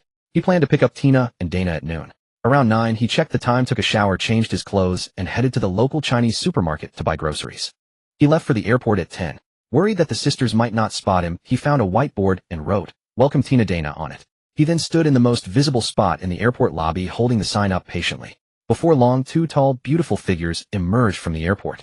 The sisters, wearing sunglasses and casual outfits, exuded an air of youthful vitality. Dana, who was looking around, spotted Chen Feng first. She ran over with her long legs, dragging her suitcase behind her, completely unconcerned about her image. She greeted him with a big bear hug and then planted a hot red lipstick kiss on his cheek. And I'm the one being taken advantage of again, Chen Feng thought. Tina, not to be outdone, also gave him a bear hug and a kiss on his other cheek. The men around them watched with envy, thinking this guy must have saved the galaxy in his past life. He was truly blessed with good fortune. Chen Feng quickly grabbed their suitcases and made a hasty retreat, dragging the luggage as if sparks were flying at his heels. Tina picked up the discarded sign and followed. Outside the airport, Chen Feng had already arranged for a car. Back at the villa, he carried the suitcases in behind the sisters and showed them to their rooms. Fortunately, Chen Feng's rented villa had plenty of rooms, 3 master bedrooms and 8 guest rooms. It was usually just him, but now it felt lively. The sisters each chose a master bedroom, while Chen Feng went downstairs to wash the vegetables and prepare lunch. A little while later, Tina came down in a change of home clothes to help him wash the vegetables. Go and rest, you must be tired from the flight, Chen Feng said. Tina shook her head. It's fine, I'm not tired. Let me help. I'll help too. Dana also came running down to lend a hand. Half an hour later, Tina was in charge of serving the dishes, while Chen Feng did the cooking. He prepared a large table full of dishes. Looking at the appetizing food, Dana took a deep breath, savoring the aroma. So delicious. Dig in, Chen Feng said, serving her a bowl of rice. The 3 of them ate and chatted with the sisters, constantly praising Chen Feng's cooking skills. How long do you plan to stay? Chen Feng asked. Dana, her mouth full of food, mumbled, What's the matter, already missing us? Chen Feng chuckled. I do, but seeing how much you eat, I'm afraid I can't afford to feed you. Upon hearing this, Dana pouted her lips in grievance, stopped chewing, and her eyes welled up with tears as if she was about to cry. Her pitiful expression was truly endearing. Chen Feng couldn't bear it. Don't cry. Stay as long as you want, as long as you're happy. Tina, who was watching, covered her mouth to stifle a laugh. Just then Dana burst out laughing, a triumphant look on her face. Chen Feng knew he'd been played. You said it. Dana took 2 more big bites of food. Chen Feng looked at Tina with a pained expression. Is she always this good at acting? Tina smiled sweetly and nodded. She's pretty impressive, isn't she? Dana added, besides being models, my sister and I are also actresses. We're here in Madrid to shoot a film. Indeed, the ancients were right, know your enemy, and know yourself, and you shall win every battle. He had been outsmarted by Dana's acting skills. After the meal, Dana lay on the spacious sofa, clutching her round full belly, while Tina and Chen Feng watched TV and chatted nearby. They tried to get Dana to go to her room and rest, but the little witch glared at them and said, I need to keep an eye on you two to make sure you don't do anything behind my back that I'd want to do myself.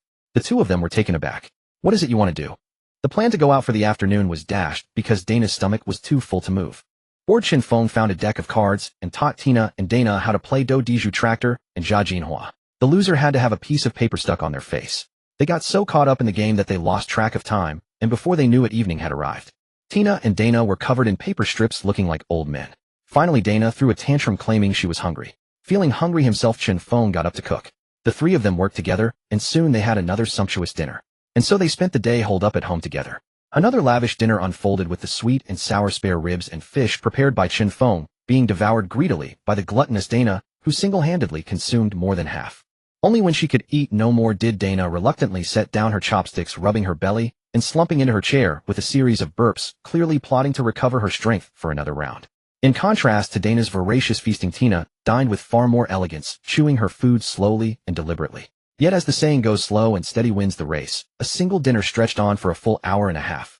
After the meal, having grown tired of playing cards, Chen Feng produced a set of mahjong tiles and began instructing the two sisters in the art of the game, spreading the profound culture of Chinese dominoes. Late into the night, a weary Chen Feng, yawning incessantly, could barely keep his eyes open.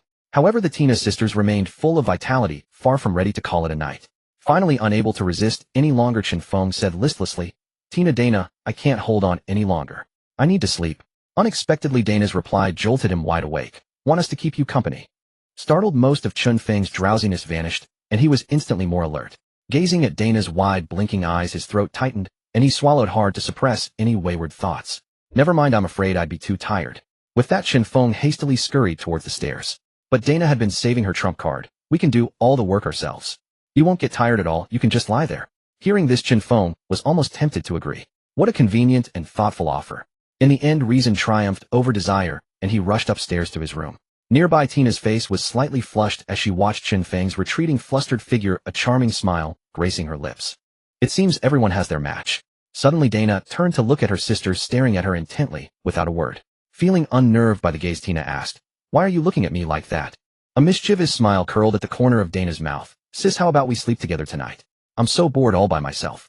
Recalling her phone call with Chen Feng the previous night, Tina shook her head decisively. "No, I want to sleep alone."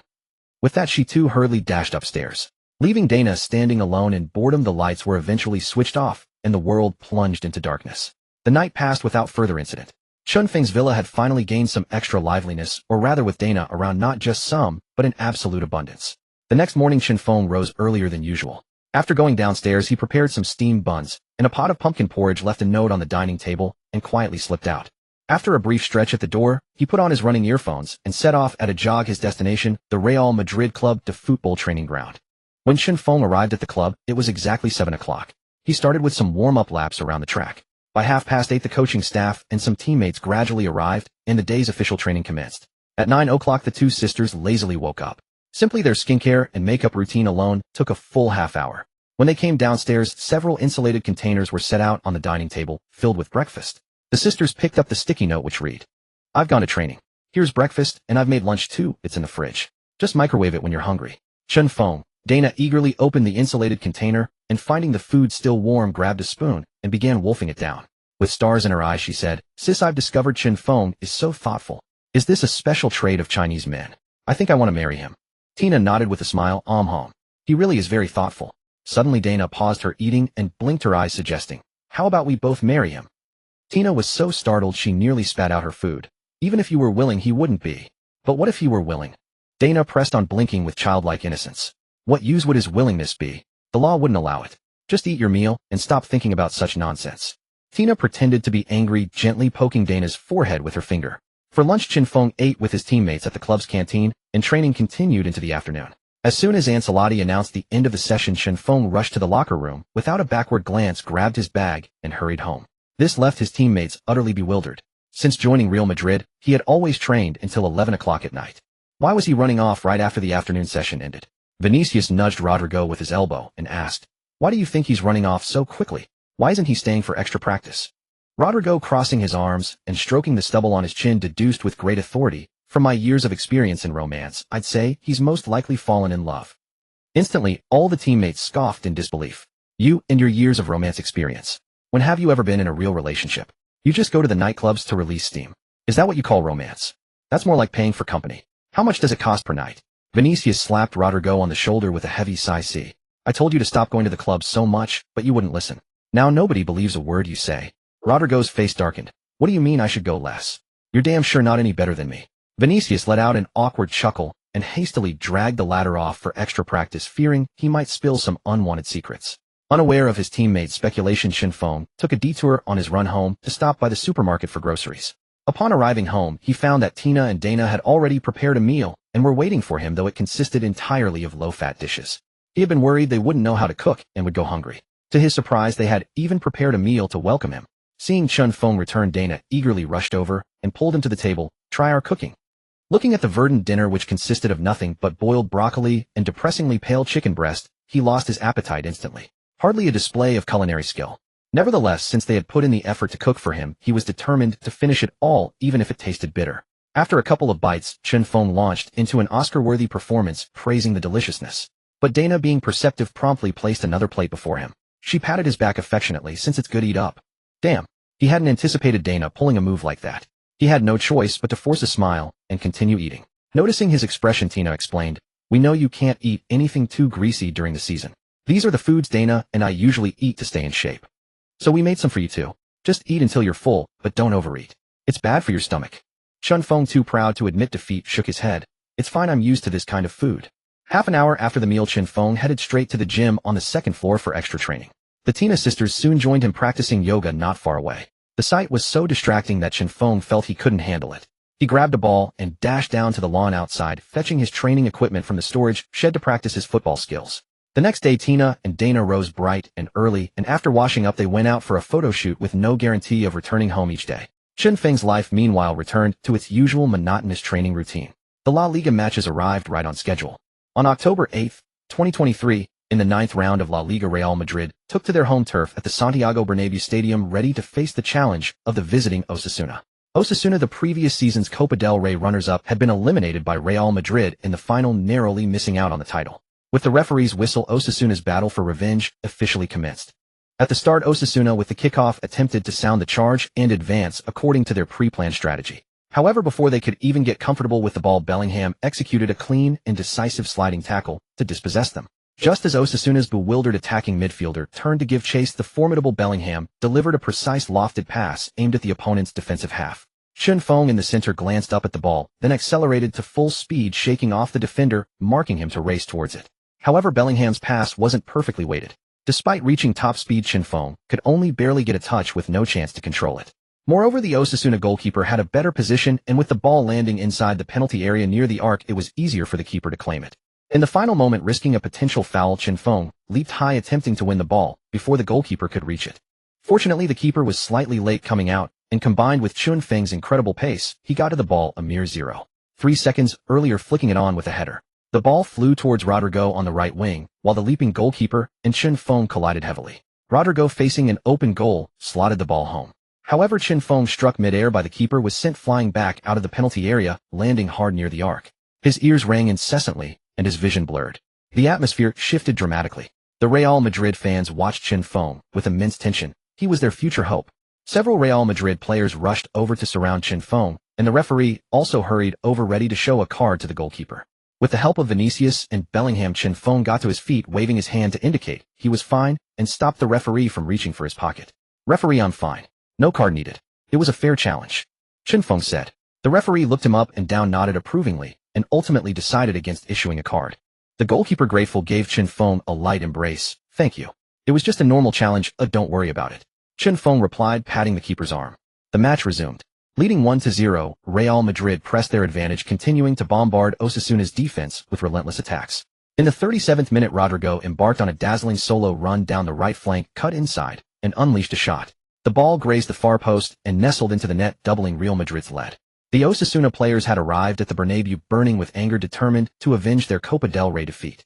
But the course of this match was firmly under Real Madrid's control. Even as Copa del Rey runners-up at the Bernabéu, a dragon must coil like a snake and a tiger must crouch like a cat. Yet Osasuna kept their attacking spirit alive. In the 53rd minute of the second half, Osasuna scored from a corner kick, heading the ball past Courtois amidst a scramble in the box. With their relentless fighting spirit, they pulled the score back to 2-1. In the 76th minute, after a series of intricate passes and penetrations through Osasuna's half-space, Vinicius took a shot from a tight angle inside the box, but the ball struck the post and went out for a goal kick. Osasuna had escaped that scare.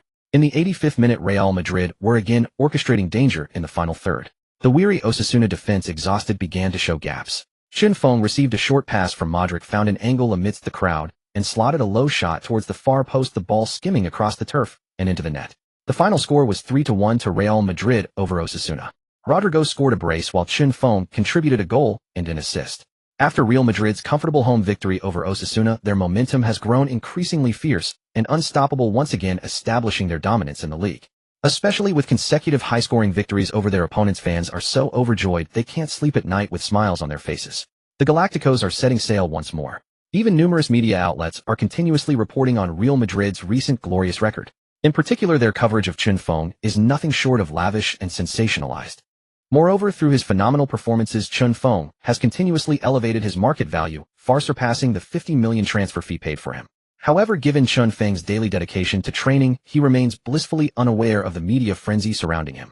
It's only through Adam's occasional phone calls that he gets any inkling of it. Real Madrid's next opponent is Sevilla, known as the Kings of the Europa League, and a formidable rival. Feng reflects on the past month, starting from the match against Las Palmas. Another 3-match winning streak with 7 goals scored earned Feng 390 experience points, 3 wins, 607 goals, 300. His match level rose to 17, with experience at 14003000. He gained 20 basic skill points, which combined with the remaining 28, totaled 48 basic skill points. Adding the 299 basic skill points from training, 23 days 13, he had a total of 347 basic skill points. He spent 300 basic skill points to exchange for 3 ultimate skill points, which he added to his dribbling, bringing it to 93.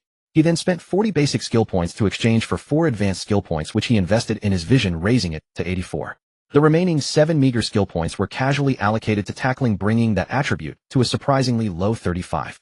After arriving at Real Madrid, Feng realized that this Galactico requires the coordination and connection of all its players to navigate the vast expanse of the footballing cosmos, unlike his time at Stuttgart, where individual brilliance was paramount.